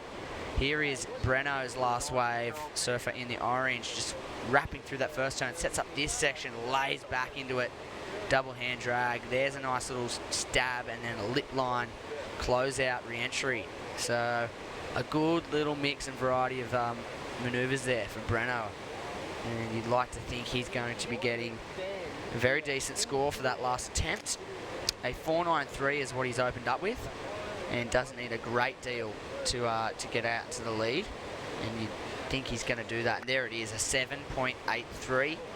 Brent Dorrington in first place after that first exchange. All surfers have 2 waves or more, and it is Rafael in the red singlet that's currently in second with a 5.17 and a 2.77. That man on screen is looking razor sharp for when he gets onto his next good quality wave. In the meantime, live action with Brent Dorrington. Smooth lines drawn by the man in orange, and then kicks the tail for that last manoeuvre. And that would have been just a quick sort of inside runner to grab on the way back out without priority. And he's looking to improve on a 4.93. Potentially could go north of that score on that last wave. We'll wait and see. All right, well, let's wait and see what Doz comes up with. 7.83 and a 4.93 so far locked in. For the Queenslander in the orange singlet, Rafael Teixeira from Brazil is in second place, and holding down third is Pedro Henrique at 1.5 for that big thing that he did. It kind of doesn't seem fair. I know it is, because the criteria totally doesn't allow for you to just blow stuff. But, you know, all that hard work and flying through the air, landing like that. 95% of the trick. Yeah, I know. Complete. It's kind of like, you know, in the old, you know, diving days, high board diving, where they go around and do all the unreal spins and everything, and then they make a bit of a splash at the end. You just get your points just totally deducted. Yep, got to land clean, right out clean, and the cleaner you make it, well, the more points you're going to get. Any sort of sketchy sort of half and half sort of measures, you're not going to get the full scoring potential. And Breno, just another quick in and out, and that one won't come into play. But why not? No priority on the inside. Take a couple of waves while you wait. There's no point in sitting stagnant when you haven't got the first choice of wave. No. It's funny, some guys like to just keep their rhythm going in the heat. They like to just, you know, keep turning their waves over, so to speak, so they don't fall into a hole. Then you've got other guys who just sit around and they just pick the eyes out of it. There's a couple of ways that you can go about it in there, mate. Yep, few different tactics, and certain surfers will always run with those tactics. You can see characteristics in their approach, and for the most part, depending on conditions, they'll apply those similar tactics because that seems to work for their kind of style. You often see most of the Brazilian guys you find on tour will attack, you know, keep catching waves, keep moving, don't lose momentum. don't lose that drive and keep hunting scores. Even if you're in the lead, you'll see they keep catching waves. They do. They just like to keep the pressure on. It's almost like a jiu-jitsu battle for those guys. They just like to keep the choker hold on you from start to finish. But I always when you look at the draw and you see that you've got particularly when you've got a three-man heat with two Brazilians against you, not that they can team up in the and I'm not saying that they do team up, but with the three-man and four-man priority system, there's no gameplay in place. But when you've got two of them in the one heat, they can just tend to push each other along. And that can be very hard for the opposition to keep up with sometimes. Yeah, it's like getting two brothers, in the same heat against one other competitor. It can often spell a bit of drama in terms of one of the guys will get out ahead, and once he's got those two scores in the bag, he can actually just sit there and wreak a little havoc on that third competitor and let the other surfer, take the pick of the bunch, and that can be some pretty interesting tactics played in that situation. But like you said, three-man priority. Yep. Pretty much just about eliminates all possibilities of that. Yeah. It's just the fact that when you've got two Brazilian guys in here, you're going to have two extremely competitive and pretty talented guys to come up against. That's pretty much it in a nutshell. Hey, thanks to Sandbar Surf Shop. Those guys are probably down there watching the webcast. Expert advice on the world's leading surfboards and the surf equipment for everyone from first-timers right through to the experienced surfers. Big shout-out to Sandbar Surf Shop, and they had a big in-store promo there last night. That's a better turn for Pedro Henrique. And if whoa, no way, nah, that was crazy. That other one was just a warm-up. How good was that? They just take so many risks, don't they? That was absolutely crazy. He threw it all on the line there. Big open-faced wrap straight into a big frontside grab air reverse. Let's check the replay thanks to Newcastle now on this one. So take us through this one, Jess. He just drives off the bottom hard here. Keeps his speed through that roundhouse cutback back into the power source, adjusts his feet, eyes off this section, almost a full-blown re-entry into that grab rail, spin, lands perfectly backwards, spins out of that one, no dramas, and he's pumped. Nearly, I reckon he thought about claiming it, but he just the body language just said it all. He was super stoked with how that wave panned out, and you got to think he's going to be going well into the excellent range for that. Oh, absolutely. That was just first-class surfing there from Pedro Henrique from Brazil. We're down to about 11 minutes remaining, and just two more heats coming your way. Here's the replay for Brent Dorrington. Also had a right-hander in that exchange. Yep, little slide of the tail as he drives his way down the line for this section. Here he goes. He went for the front side air, but the section was not really providing a nice little lip to launch off, and couldn't really get takeoff there on that time around. So just a quick in and out there for Brent Dorrington. Still holding down the lead, but things could be changing depending on this last score. And here we have the surf in red. Yeah, Raf Texiria just trying to get a rig line because the other two guys have got good waves in that exchange, and Raphael just wants to stay on pace with them, and he just finishes off another good wave. We're watching heat number 6, and it's the round of 24 here at the Burton Automotive Pro, of course the QS 6,000 point event on the World Surf League. And coming up next, we're going to see Michael Dunphy will be in the red singlet from the USA. Carlos Munoz is from Costa Rica, I think it is. He'll be in the white, and Adrian Toyon, the Frenchman, will be in orange. That's the next heat. Yep, going to be a cracker of a heat. And two regular footers up against the very strong Goofy foot. The backside display he put on in his previous heat was amazing. So I'm really excited to see what those three characters have in store for us in the next heat. We're going to round out the day with heat number 8 and the last heat of the round of this round 24. Vasco Ribeiro from Portugal taking on Zeke Lau from Hawaii and the Brazilian surfer Alejo Munez. So that is going to be a powerhouse affair. Absolutely, some guys in there that can move water, isn't there? What about, I've really enjoyed watching Zeke Lau with his approach. That he kind of reminds me a bit like Taylor Knox or someone. He always says real hard on the rail, right in the pocket. He's got that nice little front side kind of snap in the pocket. It's real distinctive, that layback where he kind of kicks his tail out. It's kind of like Bruce Lee style surfing. And then he's also got all the tricks as well. Yeah, he's got a pretty tidy air game as well, to match up with that power foundation. So he is definitely a force to be reckoned with on this qualifying series, and definitely one to watch in 2015. All right, well, we have around about 9 minutes remaining, folks. Once again, you're watching heat number 6. It is the 4th round of competition here at Surfest, the 30th anniversary. Thank you very much to all of our sponsors, but none more than, of course, the man himself, Kim Burton from Burton Automotive, and his great gang of people that work up there. Best possible deals if you head in there. Best possible service. They've won so many awards over the years for their service. And, of course, 2 great locations at Maitland and Port Stephens. Thank you very much, Burton Automotive. Yeah, massive supporters of surfing in Newcastle and the Hunter region, backing this event yet again, and hopefully for many more years to come. Here's Brent Dorrington just ditching the fins out of the top of the wave there, and fortunately nosediving on that last attempt. And, well, didn't look too happy with that last wave. Wanted to finish strong. However, still maintaining that second place position. He's dropped back into second. And that's all because of that last wave white. Just before we go through those scores, let's take a look at the replay of Orange's last attempt here. Slides back into the power source, lines up this next section, builds a bit of momentum off that foam. And this is the manoeuvre where he kicks the tail out, the backwash just getting under his board there, and not allowing him to ride out of that last manoeuvre. Well, it's kind of a pretty tight affair. Pedro Henrique, 9.33. What a classic score that was for that last wave for White. That guy just went to town on that thing, and now he needs to get rid of a 4.0. How many times have we seen people get a 9+ ride, and then they go, I'm just going to kind of chill, and it gives them a false sense of confidence, and then someone sneaks up with a couple of 7.5-point rides and nails them. Yep, it happens more often than not, to be honest, and a 13-point total can sometimes keep you safe, especially in earlier rounds, but in this business end, in round of 16, round of 24, round of 16 and up, especially quarterfinals and up, it's not going to be enough. You want that 14 to 15-point plus range of scores, and it's not out of this world unlikely to have both these other competitors, Brent Dorrington and Rafael Teixeira, lock in 2.75s apiece and get that 15-point mark and you know, eliminate the surfer that has the 9-point ride. That's definitely possible. So he's going to look to back up that 9 with something decent here.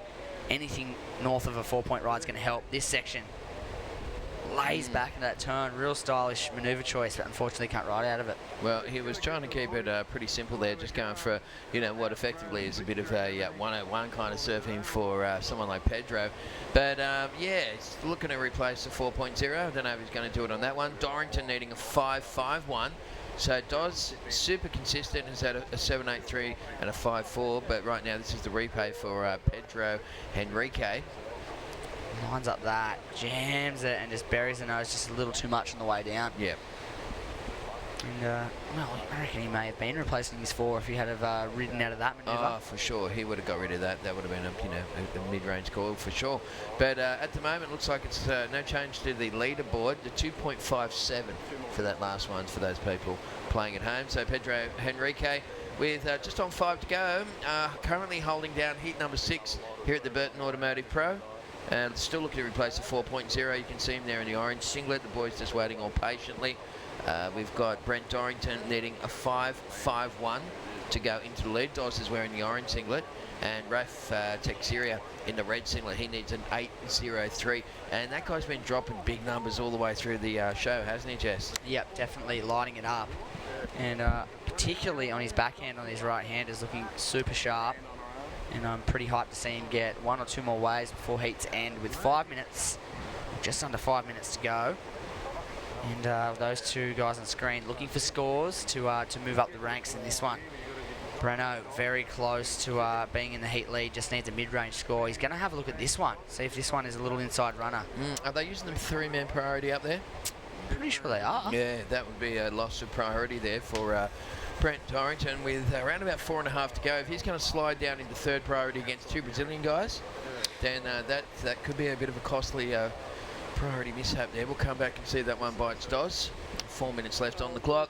And coming up next, heat number 11. Just 2 more heats remaining here today. Ezekiel Lau from Hawaii will take on Carlos Munoz from Costa Rica. Frederico. Oh, no, hang on. That's not the one, is it? It's heat 7. Sorry, it's the one underneath it. Okay, it's heat number 7, the round of 24. It's Michael Dunphy from the USA in the red.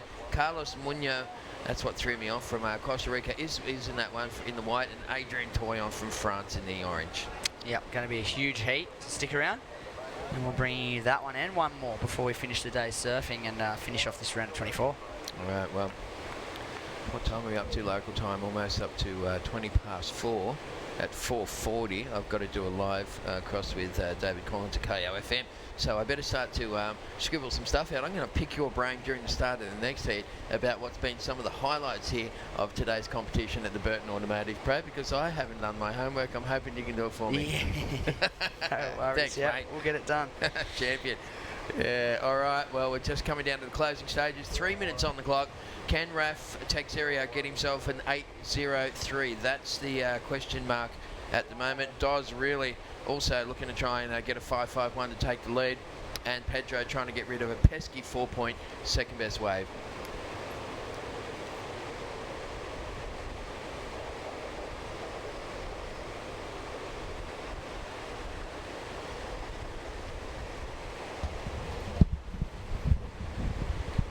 Alrighty, so on your screen, still patiently waiting. Two surfers, red and orange, and that's third and second, respectively. Brent Dorrington, well, he's either trying to hold off his fellow competitor in the red or build on a score. He needs to improve on a 5.4 to stretch that lead over third place a little bit further. And well, Raphael, he's got a tall order, an 8.03, but. Nothing to sneeze at, but he's definitely capable of grabbing something in that excellent range with 2.5 to go. Yeah, you know that. And I've got a feeling he hasn't caught away for a while, that he, in fact, might be in first priority situation. And, you know, this is the other thing here with the priority sequence is that, you know, I guess if Pedro has first priority and doesn't want to let one go, and Raphael's having a little sniff at it, he could quite easily let that go. We're going to wait and see. I wish we had the, we don't have, normally we have the scoring system, the beach and bite system in front of us, but of course because all that stuff's been ripped out of the superstructure and taken north to where the contest is, we're just actually reading the scores off the live page, just like you people at home. So we don't have the priority sequence here at the moment, but I wish I knew it, because I think that that's going to be really critical in this last minute and a half. Yeah, in terms of who's going to be able to take the best quality waves in this final minute, it's going to be a big player, and it kind of sucks that some people with a really, really fast internet connection are probably getting the scores before us too. Good say, yeah. Thanks, Captain Obvious. I got that score 30 seconds ago. We're only running off the old Telstra dongles, you know, the little ones, the little MiFi devices. So it's not like we've got a big hard line in here. As we see, orange, okay, Brent Dorrington. Well, this is going to be his last blast with about inside 60 seconds to go. Doz was in third priority, remember, because he'd paddled for a wave just a minute ago, so he had nothing to lose by taking that one. The question mark is who's got first priority? Is it Pedro Henrique or Rafa Texeria? Well, Raf really needs a wave, doesn't he? We're coming down to the closing stages of this one. Yeah, definitely needs to get something soon. Here he is, up and riding. Small looking wave. Will it stand up for something of substance on the inside? He's going to stick with it. It's not looking too good at the moment. And tries to throw the tail out, tries to throw a Hail Mary, but no speed, no section. He was running out of time, and that was, you know, he probably was forced into that one. He's going to turn around and return to shore, and it looks like Pedro Henrique from Brazil in the white singlet, victorious in that heat number 6 over Brent Dorrington. They'll both move on through to the next round of competition, and we must say goodbye to Rafael Texeria from Brazil, who has really surfed brilliantly here in Newcastle for his campaign here at the 30th anniversary Surfest. Oh my goodness, was that after the hooter? I'm pretty sure it was. I don't know, but he just managed to not complete that final 2% of that manoeuvre. That was a massive lofting air reverse, and well, it doesn't matter, does it? Breno moves on through to the next round. It's all academic from here, folks, and the Mad Whoies will be rubbing their little hands together now. Your boy Doz is through to the next round here in Newcastle at the Burton Automotive Pro. Yeah, all right, well, next heat's loading up. Michael Dunphy, Carlos Munoz and Adrien Toyon. While we wait for those guys to fully assemble themselves in the lineup, let's go to a little package courtesy of the NBN crew and Newcastle Now.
This webcast is brought to you by Newcastle Now. All right, welcome back, ladies and gents. Surfest 2015 in its 30th year, and how good is that? One of the longest running surfing festivals ever, pretty much, and it's the Southern Hemisphere's biggest surfing festival. And we're watching the last couple of heats of this round of 24.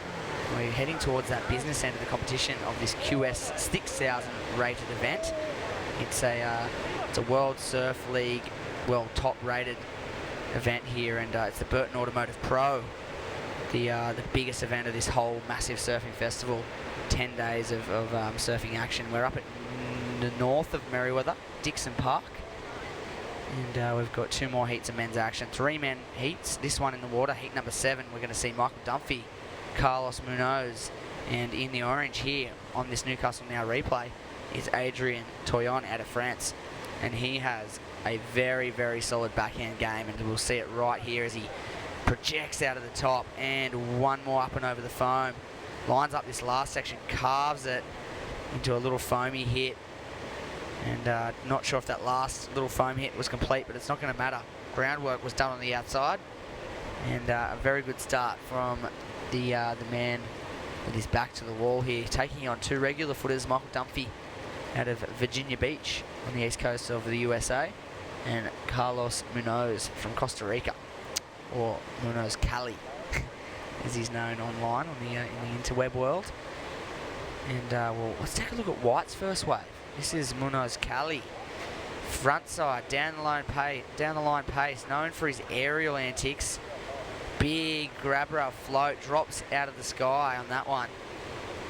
And just the one big manoeuvre to open up for Carlos. He's got a huge following over there in the other side of the world, in Central America and in the United States. So if anyone is watching out there in Webland from Costa Rica or in the United States following Carlos's run through Surfest, welcome to Newcastle. And I hope you're enjoying the live action here. This is the second last heat of the day. Heat number 8 will be next, and that'll see us out. And finish off the round of 24, we'll have our last 16 competitors decided. And that's where we go into that man-on-man format. We'll be seeing man-on-man priority, 25-minute heats. The level of surfing will rise significantly. And that's where everything will start to heat up as we head into quarterfinals, semis and finals come Sunday afternoon at Super Surfest Sunday. There we go. I'm just getting word from the crew at NBN and Newcastle Now at 3,000 plus today online checking out Surfest. And we've got 1,500 viewers at the moment, so wow, that's daunting. Hello to all 1,500 plus of you. Thanks for joining me. I'm here solo in the booth for the paint. There we go. Well, total hours watched over the course of the event, 17,000 hours of viewing. Today, that's just today, 17,000 hours of viewing pleasure today. That is extraordinary. So, wow, the power of the internet. Shout out to the Oceanic Surf channel over in Hawaii too, if you're online watching. Maybe potentially supporting Michael Dunphy. Maybe the crew, the Vulcan crew, at the Pipe House, checking out how Carlos is doing here in Newcastle. And well, this is that point where you can make or break your entire event. Basically, obviously, if you bow out in this round, we say goodbye. But once you get through this heat, some surfers can build a roll.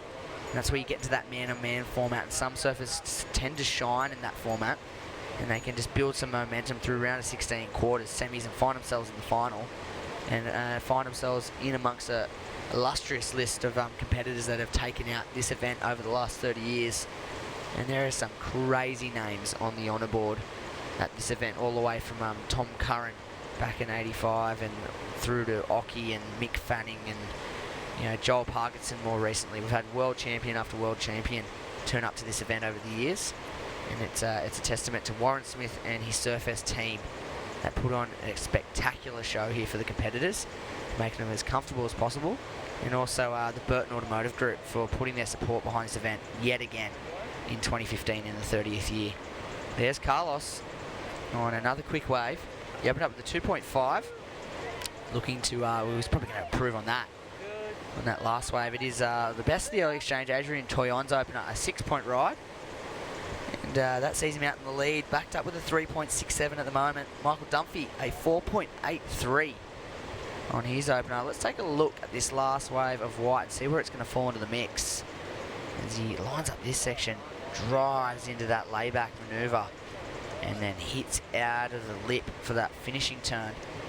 And quality surfing, short wave, not a lot of opportunities, but very well surfed. That was a huge wrapping turn. Michael Dunphy looking pumped, looking psyched. He had a great back end of the year last year, winning twice on home turf, or close to home turf. Won both the events there at on the east coast of the United States, the ECSC, the East Coast Surf Classic, which is another one of those events that's been running for quite a number of years. It's actually in the running for the longest running surf event ever, along with Surfest. I think the Bells Easter Classic is also one of the longest ever running events. But yeah, Michael Dunphy on a fire last year, winning back-to-back events. I think that was 3 stars or 4 stars, and really put himself in a great position coming into the Hawaii season, and in a striking position for qualification. Unfortunately, falling short, but nonetheless, very good signs for the young East Coast surfer from the United States, Michael Dunphy. And he'll be looking to start off his year with a massive bang. Hopefully he can make a few more heats in Newcastle and grab some much valued points on offer. There's 6,000 points for the victor here, hence the QS 6,000 title. Here is Munoz up and whipping out of the top. He's got a great aerial game and throws it out to the flats and sticks that one. So Carlos has the hand drive semi-claim. He's a very lively character, Carlos Munoz, known for his antics on and in and out of the water, and a much loved competitor from all around the world. Got massive support.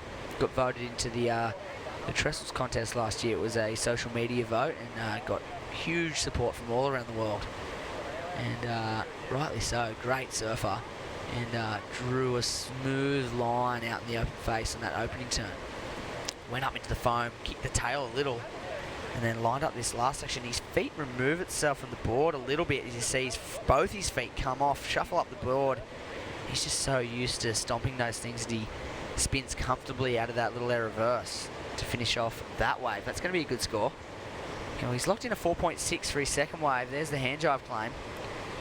He's calling it a 10. Jeez, is he? Let's hope not, because I don't think that's going to be a perfect score for Carlos's last wave. We'll see how it comes into the system, though. He's sitting back in third and doesn't need a great deal. 5.08 would see him up into second. See if he locks that in on that last wave. Very well may do. May go north of that 5-point range and get up into second place. Saw a brief replay there of Adrian Chion's last attempt, and have a look at this last score of Michael Dunphy, 8.67. Excellent score. We just got to see one wrapping, carving manoeuvre, the final manoeuvre on his wave, as he was surfing during one of Adrian's waves. We just caught the back end of his wave there, and an excellent score to open up for Michael Dunphy. His second ride, an 8.67, and it's put him in the commanding lead. Halfway mark of this heat, 13 and a half to go. Quite the halfway mark, but we're nearly there. And well, what a great start for Michael Dunphy. He'll be looking to solidify his position at first. He's got a 13 and a half total at the moment. I'd like to nudge that a little further up into that 14, 15 plus range to really feel some confidence coming into this next round, the man-on-man round. We already have a set of competitors decided, and into that round of 16. William Cardoso was the first winner of the first round heat, and Joel Parkinson got second in that one and went into heat number 2. And well, it was a crazy match between David Silva, Alex Ribeiro, and Keanu Singh in heat 2. And well, we went through 3, 4, 5, 6, and we're into 7 now. And after this heat and the next, we'll have a full set of man-on-man heats, 8 man-on-man heats coming up in the round of 16. Most likely tomorrow we have the women's, the Burton Automotive Women's Classic. That is up down to the semi-finals. And they'll be coming up on Saturday or Sunday. Here's Carlos, throws the tail out in that first manoeuvre, wraps back into the pocket. And one more section, lays back into it, and he is going to be feeling that. Look at him. He is pumped. His wave score prior to that last one, a 6.93. So he's up into second. Here is Michael Dunphy, sharp out of the top, wraps back, whipping that tail around. Little layback jam, and then up into the foam for one more. He wants to get down this step, but no love on that end bit. A little backup score, potentially, for Michael Dunphy, an 8.67 in his arsenal. And, well, looking to improve on a 4.83 as his backup. Let's look at this little insider for White. He was super happy with his efforts on this one. Kicks the tail, drifts it round to backwards, and shows ultimate control as he winds back into a roundhouse cutback, builds some pace off the foam, lays right into that last turn, and gets a little bit of pop out of it. Throws the hand drive claim again. Spirit fingers. He's feeling it. Carlos Munoz, we'll see if that score comes in of any significance in a moment. I'd say it will. Great looking wave. Insider, smaller wave, but definitely performed on it. So a fourth wave score will come through for Carlos Munoz, and we're feeling like he's going to improve his situation.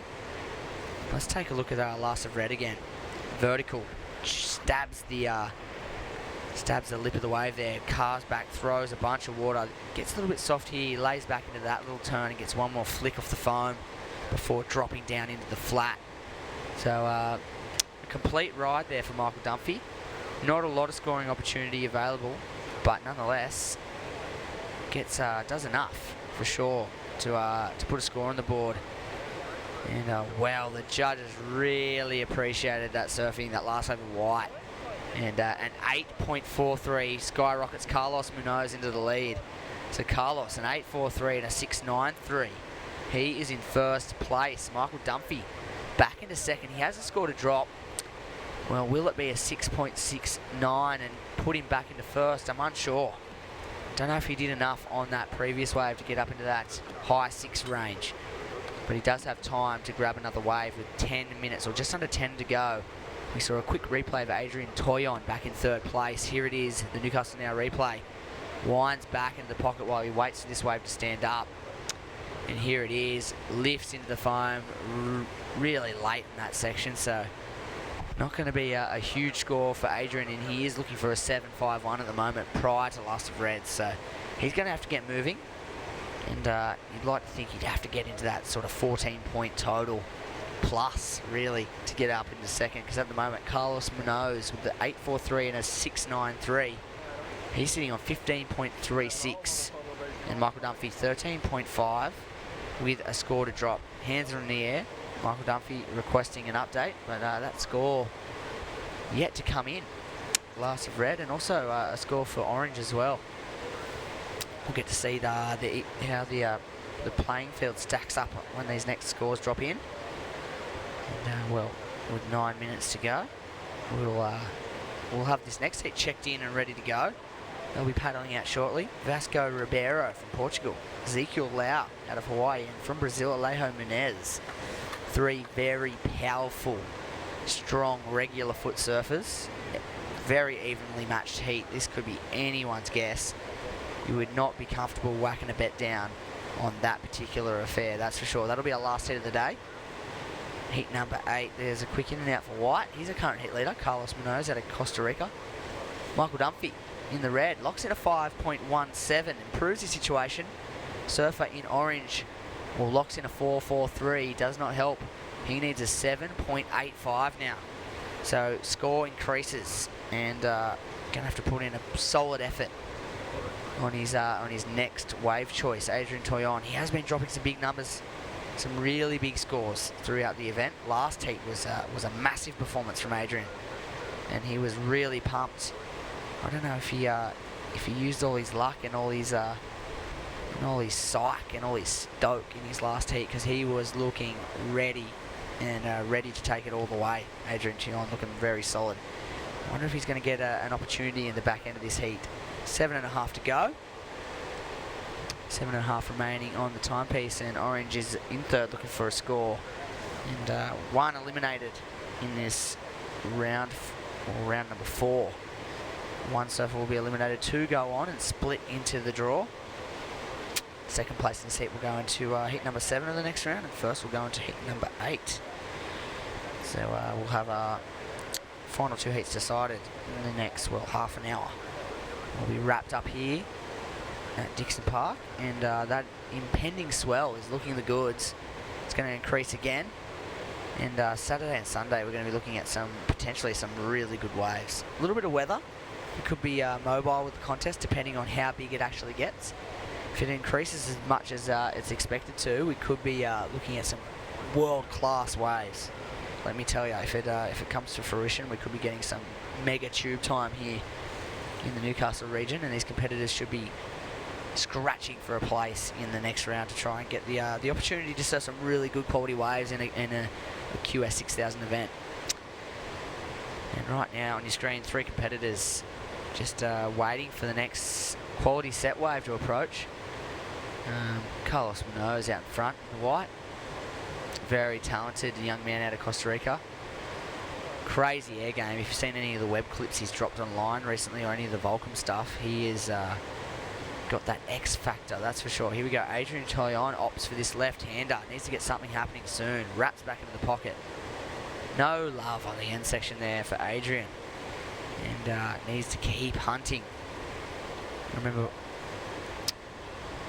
when I was doing the junior series with Adrian Toyon, he used to be compared to Rob Machado. He had that smooth, goofy foot style, long, frizzy hair. He often was compared to Rob Machado, and rightly so. Smooth, fluid surfer. Well, here we go.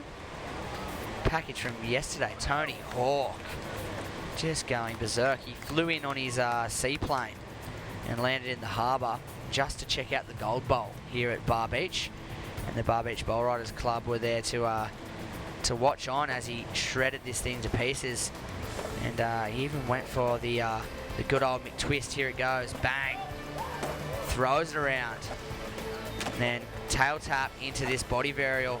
Wow, still got it. He's pretty much the Kelly Slater of skateboarding, Mr. Tony Hawk. He's won it all, and even at his older age, he's still an absolute demon in the bowl there.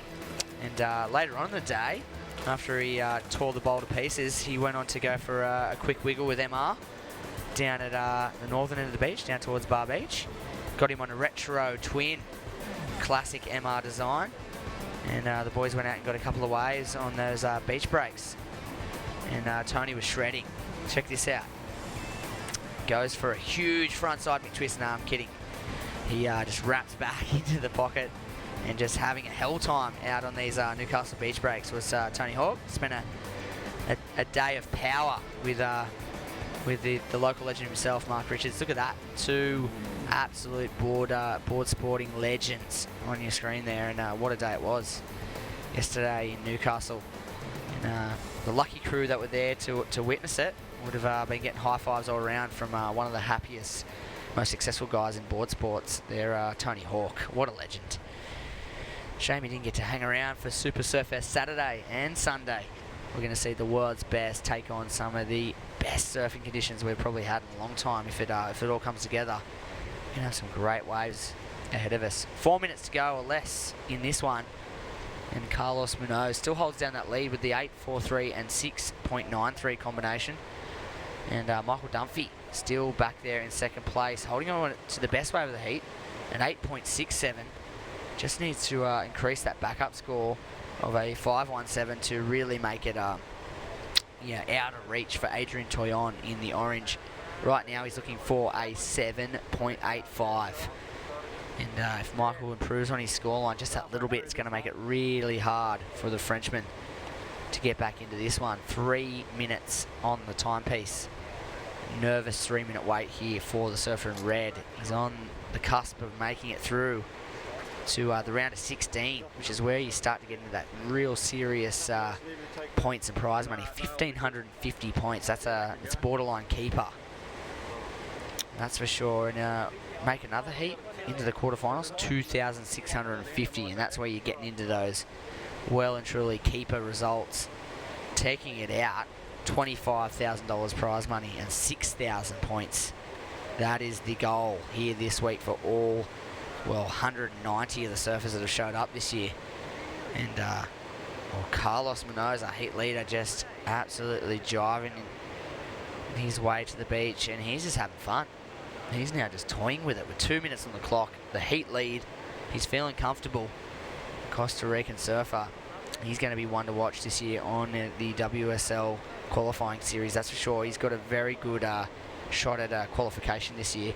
I would not be surprised at all if come year's end in Hawaii he is looking at one of the few spots on the WSL World Tour. Here we go, replay of White. Exciting surfer. Lights up that first section float as he comes into this. Cars back into the pocket, very smooth turn. Lights it up with another slashing manoeuvre, jives it away, and just stomps on the back foot, lays into just a little flick to squeeze in one more manoeuvre. Those turns on the outside, very impressive stuff. And, well, drops a 6.5. A 6.5 for that last one, and doesn't come into the top two, but you can really see he's looking in form, Carlos, and he's going to, by the looks of things, take this one out with just on a minute to go. Terry McKenna, he stepped himself back into the booth. He's done his duty. And, well, Tez, we've got a tight battle for second. Well, not necessarily a tight battle, but knowing the ability of this man on screen, Adrian Toyon, is capable of big scores. And there's a big crack out of the top if he rides out of this. Oh. My goodness, does he? Toyon. He does.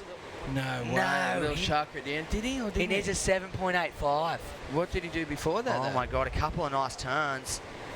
Jeez, this could be spelling danger for Michael Dunphy. We'll wait to see that score come on through. Maybe we might be able to load it up one more time for Tezza. Have a little analyse. That'd be pretty cool, you guys. If you could, I've only just stepped back in. Had some media commitments there, but they're all sorted out. Jesse's actually zipping off his jacket. I'm ready to go. Mate, you can go. I've got a heat. I've got a heat to say. Jesse's surfing in the Surf 8 Cup. He's in the final. He's the last surfer. You better go, mate. And good luck to you. Enjoy the last set of the day.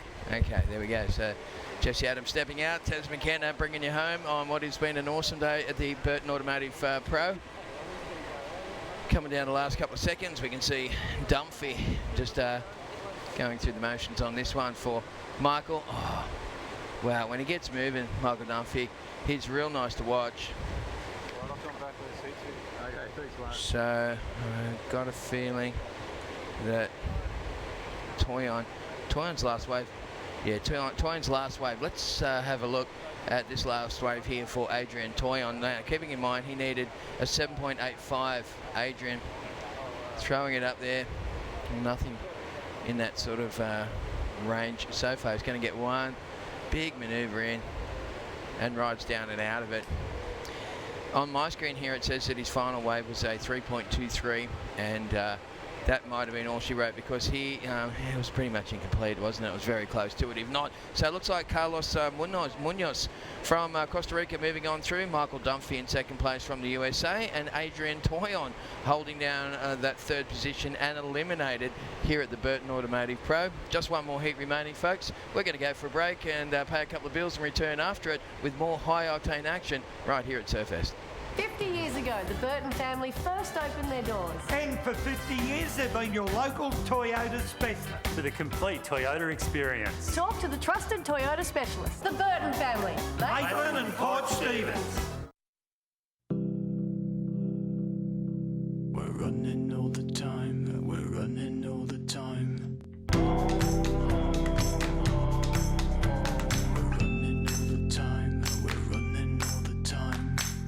Happy 30th birthday, Surfest, and congratulations for reaching such a major milestone. It is richly deserved.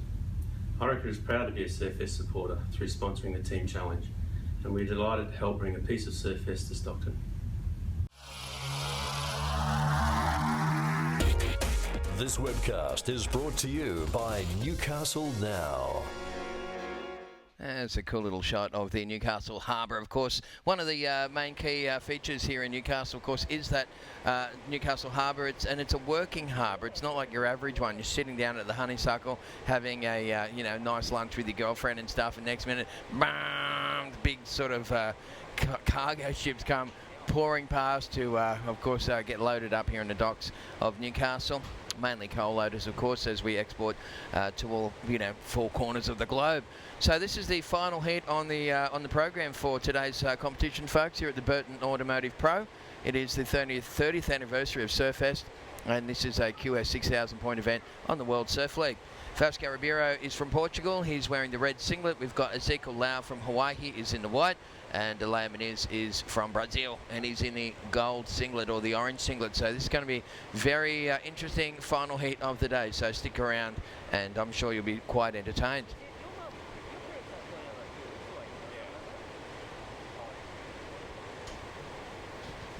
Thank you very much to Hunter Business Board Riders, been our major sponsor of the Pro Junior this year and last year, in fact, and they're an Australian business network tailored for surfers. It's a non-profit organisation supporting charities and local community projects. Hats off to the Hunter Business Board Riders.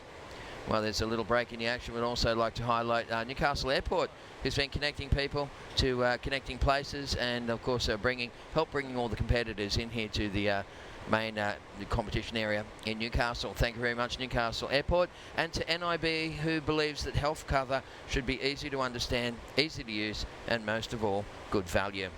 It's good to be human, isn't it? And thanks so much again to NIB. And Paul Harrigan is the face of NIB. Harrow's a bit of a ledge around here. He's a former Newcastle Knight and, of course, Australian forward, and had some titanic clashes with Mark Carroll back in the day. I used to love that stuff with Harrow. Well, at the moment, we've got 22 minutes left. It is the final heat of the day. Vasco Ribeiro is sitting on a 1.5. Ezekiel Lau is in the white singlet from Hawaii, and you can see Alea Menez just trying to get in position. So there's orange and white, and both those guys are waiting for their first wave.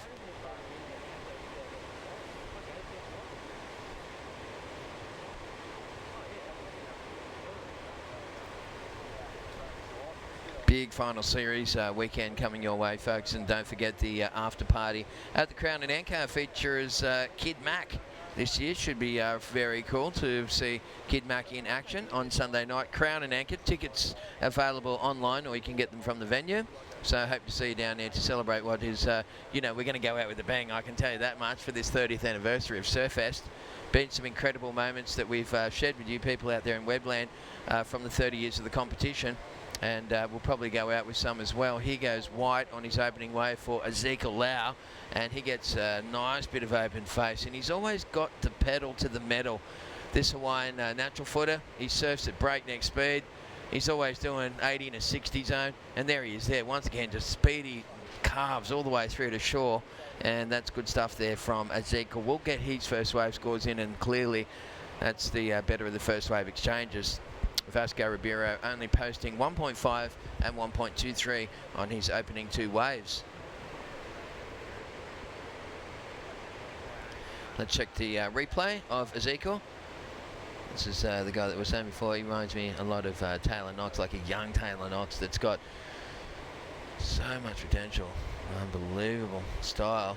Just a flawless technique as he whips through those frontside hacks. That one had a little bit of froth on him, but he's looking pretty unfazed by the texture on the wave face.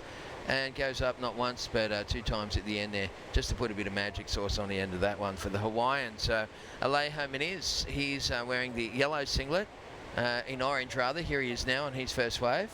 And Alea trying to come from way behind that bank's got some potential. Get out of here. He's had he had too much speed, didn't he? He came in hot on that one, and he just flipped out on the end, and he couldn't hang on to it.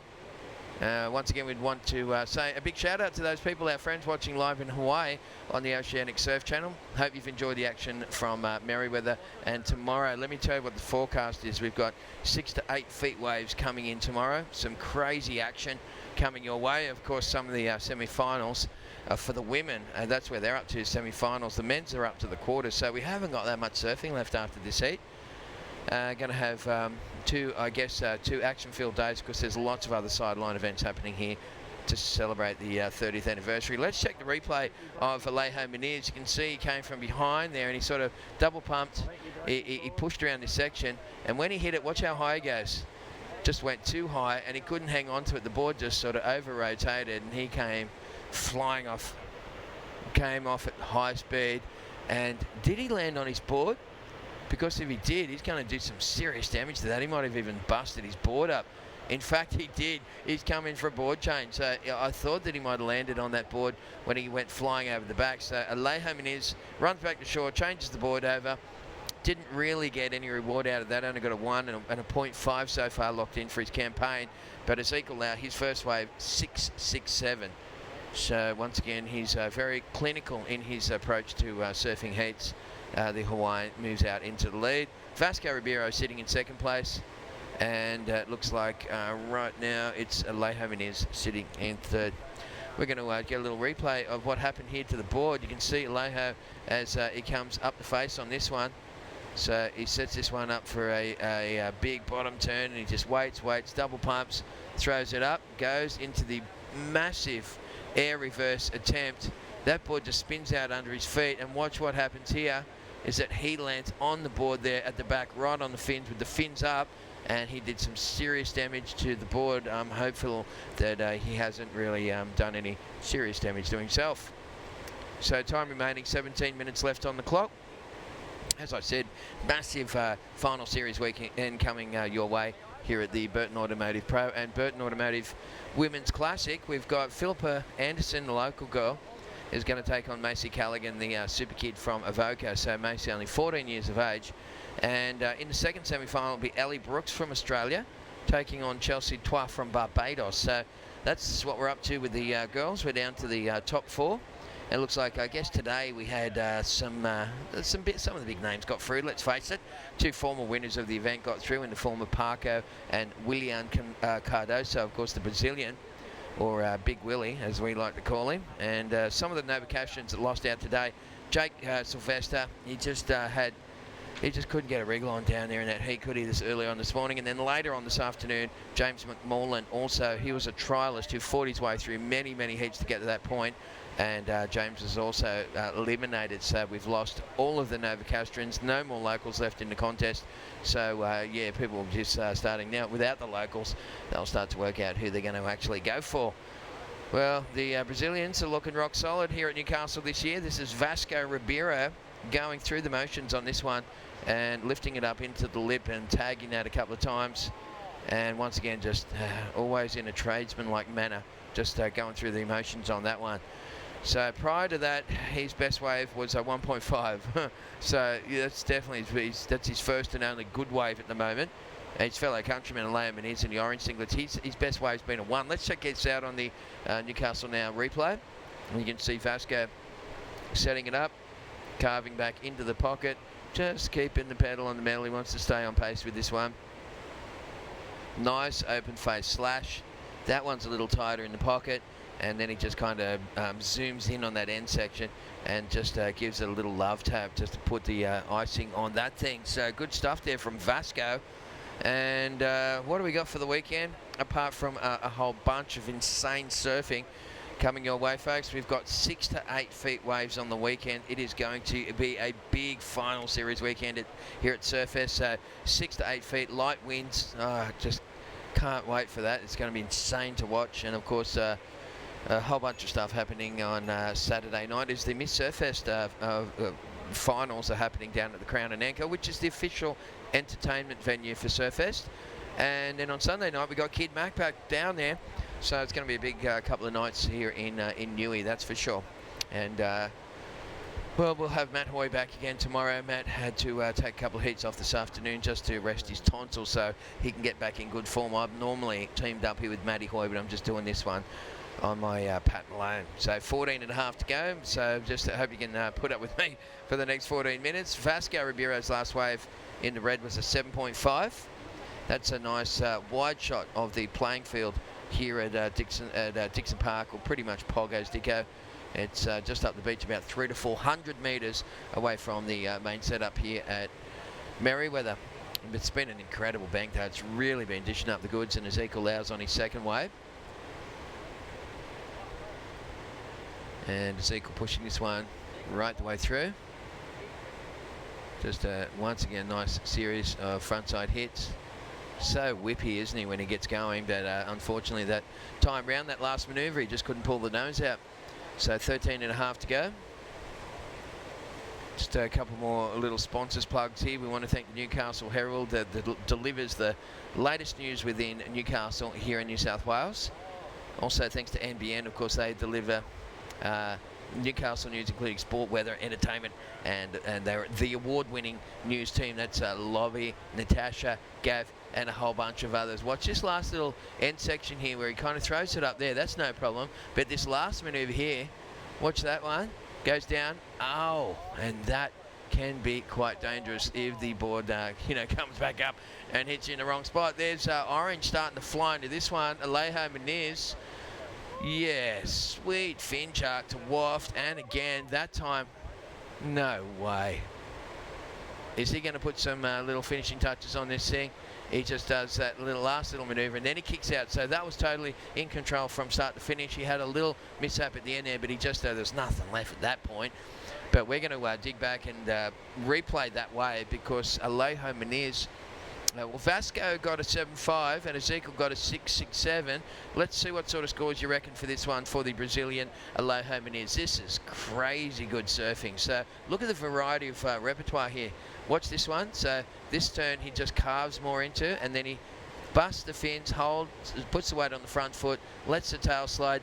Then that one's more of a carve, sort of a snap right in the pocket. Gets down nice and deep, drives into the lip, and he hasn't finished with it as he goes just another little carve and kind of kicks out on the inside. Incredible surfing for Alejo Muniz, and the judges say that is an 8.33. That's the best wave of the heat so far in this final heat of the day here at Surfest. So right now Ezekiel Lau is in the lead. He's had a 6.67 and a 4.0. Alejo Muniz is in second place and will only chase a 2.34 to take the lead. So he's in a pretty good position right now. Vasco Ribeiro in third place, needing a 1.84. So you just, you don't want to come third, do you? You know, that's the, I was saying that to Hoyo the other day. You know, I said, what about the three-man heats? What do you think about that? And he goes, yeah, loved them and that. And I always love three-man heats, and because there's normally three waves in the set, so it means that there's, with four-man heats, there's always one or two guys left in the lineup. Sometimes with three-man, particularly on days like today, everyone can get a wave.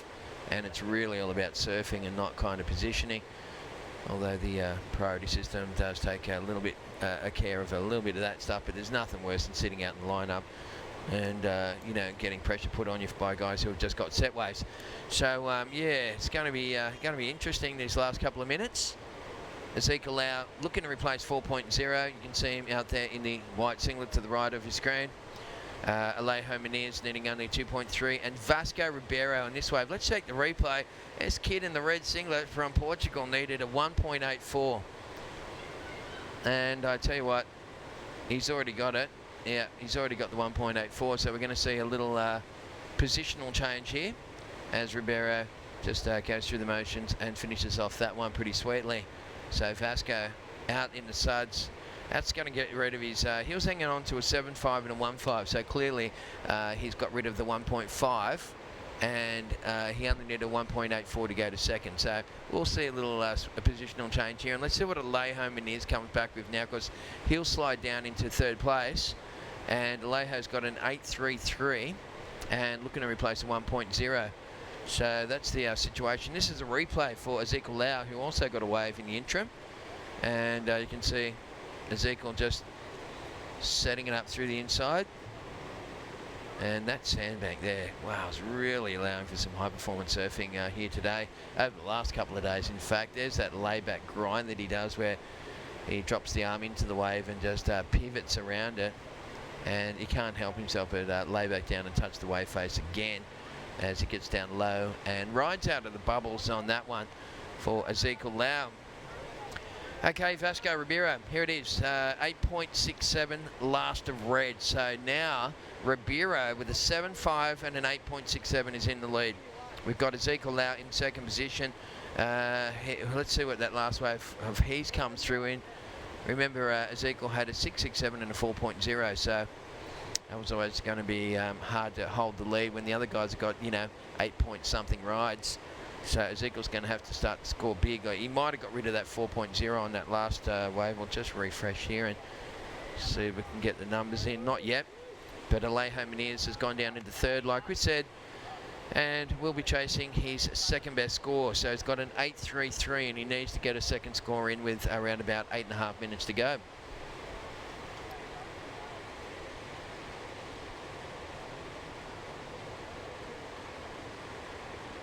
So just while we're waiting for that score to come through for Ezekiel Lau, we'd like to highlight some of our sponsors, including the Lake Macquarie City Council. Lake Mac, as we call it around here, offers a picturesque backdrop to work, live and play. Thank you very much to Lake Mac, and also to Tui's Extra Dry. It says here their little spiel is repay your mouth with the clean, crisp taste of Tui's Extra Dry. And I tell you what, I could probably do with a couple of those ones. After I jump off the microphone here, we've lost a couple of people throughout the day. We lost Paigey and Hoyo. Jesse had to surf in some heats here today. So it's been a big day for the other guys to muster up. And of course, on the beach commentary team, we've got Nick Blanch and Scotty Mace, who have been doing an absolute stellar job for the competitors in the water, which is a really important part of the whole shebang, isn't it? So right now, 7.5 to go. Looks like that wave score for Ezekiel. Let me just see if I can refresh that.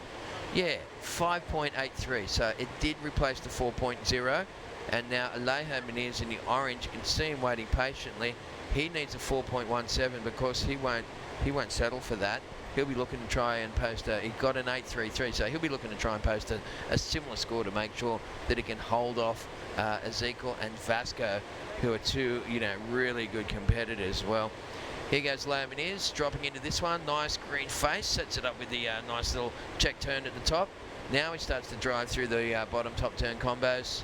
Looking for a big, strong, oh my goodness, the way that he drives down and into that was super control, and you can see that he's pumped there for Alejo Menez, the Brazilian.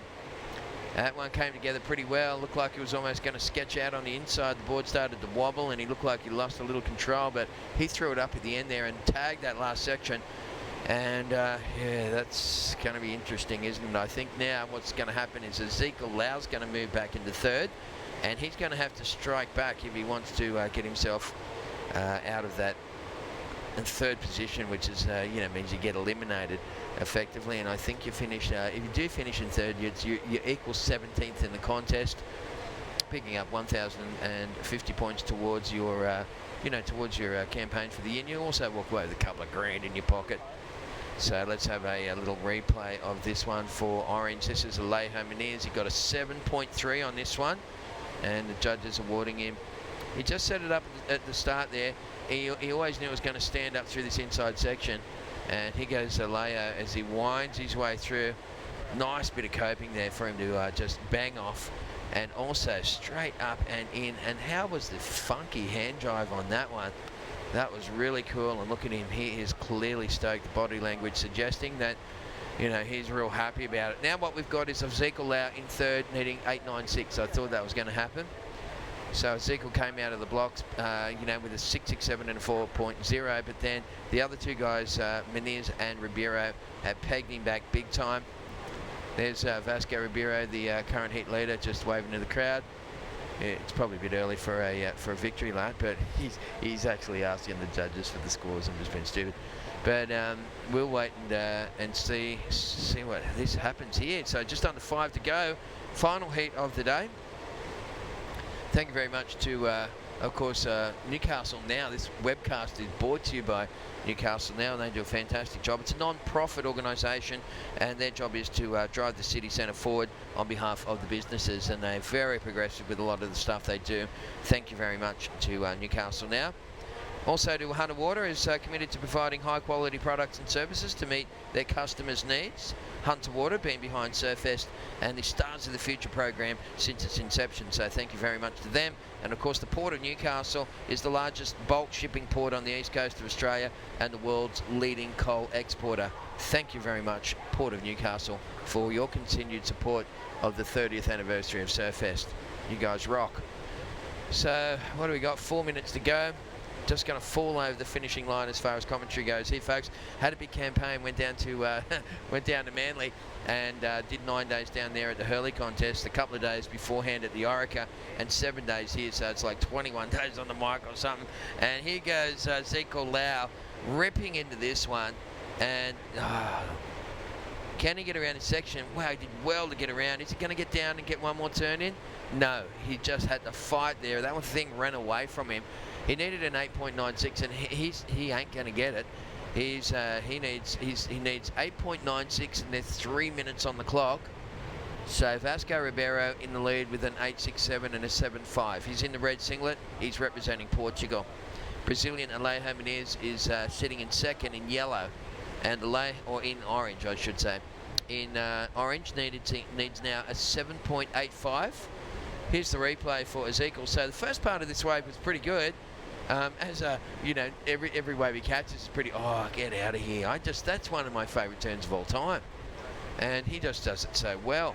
Hit that one sweetly. So if he had got around his section, you can see him just trying to tweedle around the foam there, and he almost got it. He just got a little tied up there, and he was just running too late by the time he tried to put the finishing touches on it. But he did so much work beforehand that is going to be some kind of reward.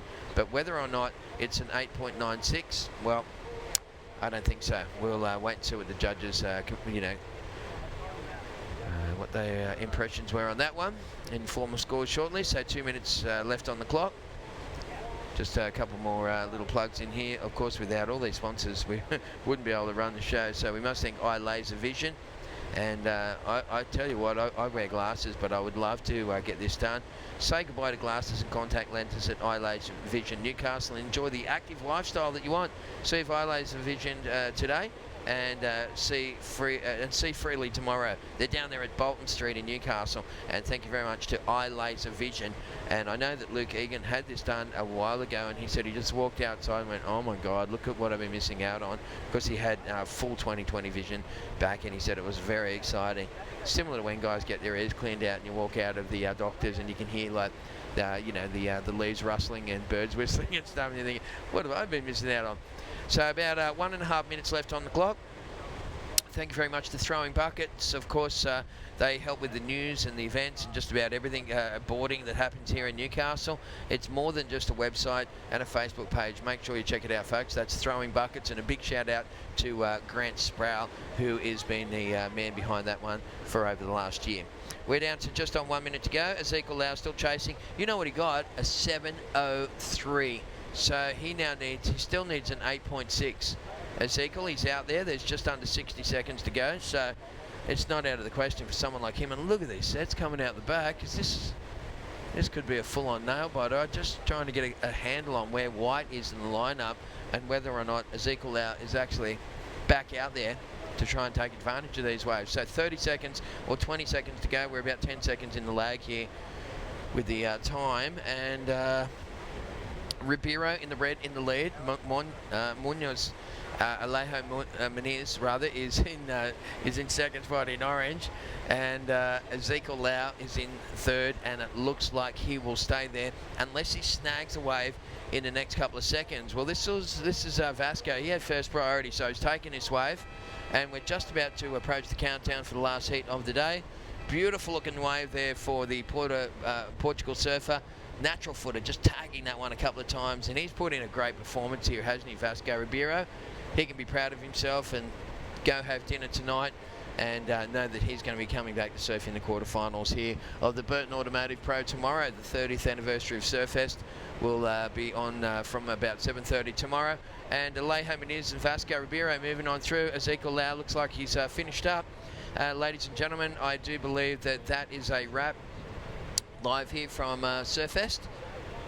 And, well, yeah, it is that last wave for Ezekiel Lau. As I said, not enough to get him through. There's Vasco Ribeiro on the on screen, and Alejo Menezes will move on through with him till tomorrow's round. That's pretty much it for the action here live from Surfest, folks. Thank you very much for hanging out with us throughout the day. On behalf of all our commentary team, we had Luke and Ben and Hoyo and Paige and Jack, our little work experience guy who's doing the good interviewing and stuff, and Warren Smith and all the gang here in Newcastle. Thanks for hanging in there with us, folks, and we look forward to seeing you for a big final series weekend from tomorrow. Have yourself a great afternoon. Ciao.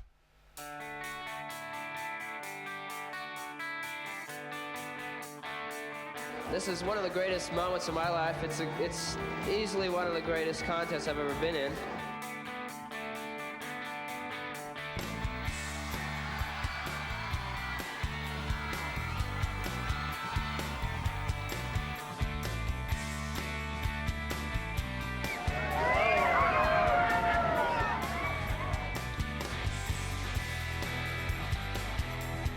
BHP Steel International goes to Damien Hardman.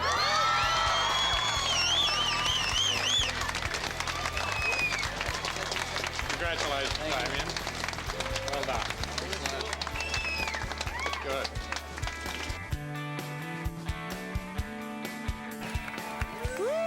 Yes.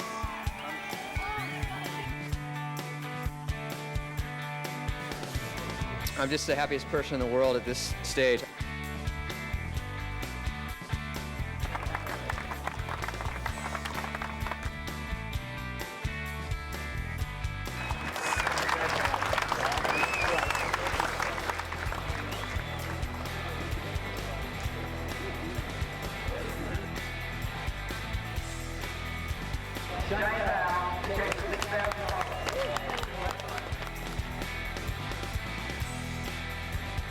I've never won a contest before, not a proper ASP one, and I can't believe it. I can't really think straight right now.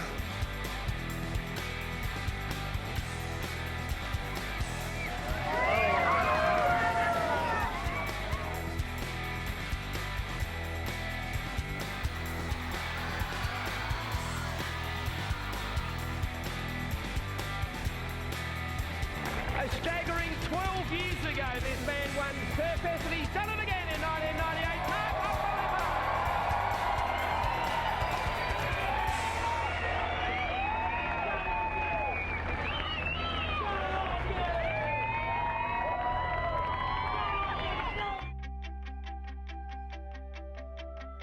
So again, the winner of the MR Pro and overseas contestant, Taylor Knox.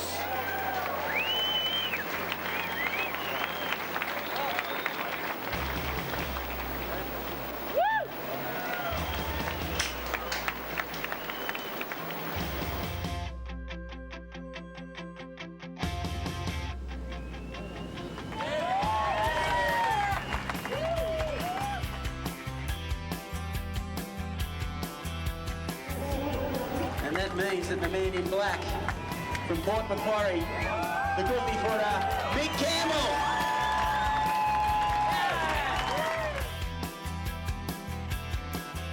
Oh, I'm stoked. Yeah, I'm just so stoked. He hails from the Tweed. He won it in 2000. The 2002 champion, Michael Fanning.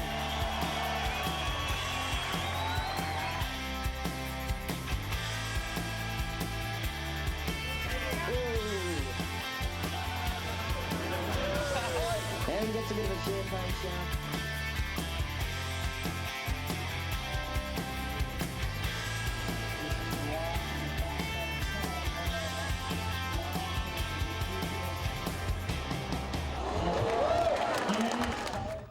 He's the winner for 2004.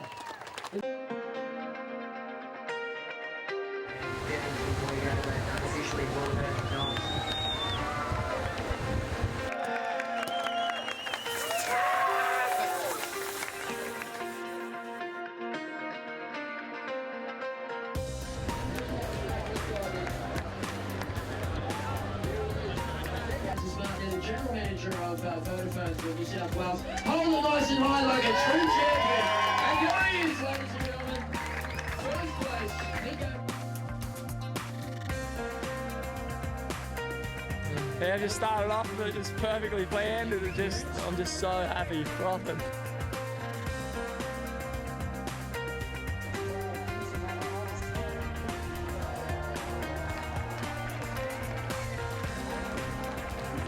That's the best feelings, you know, like awesome to me. Like first time coming to Newcastle, then I win the first event. So yeah, definitely we'll come back next year.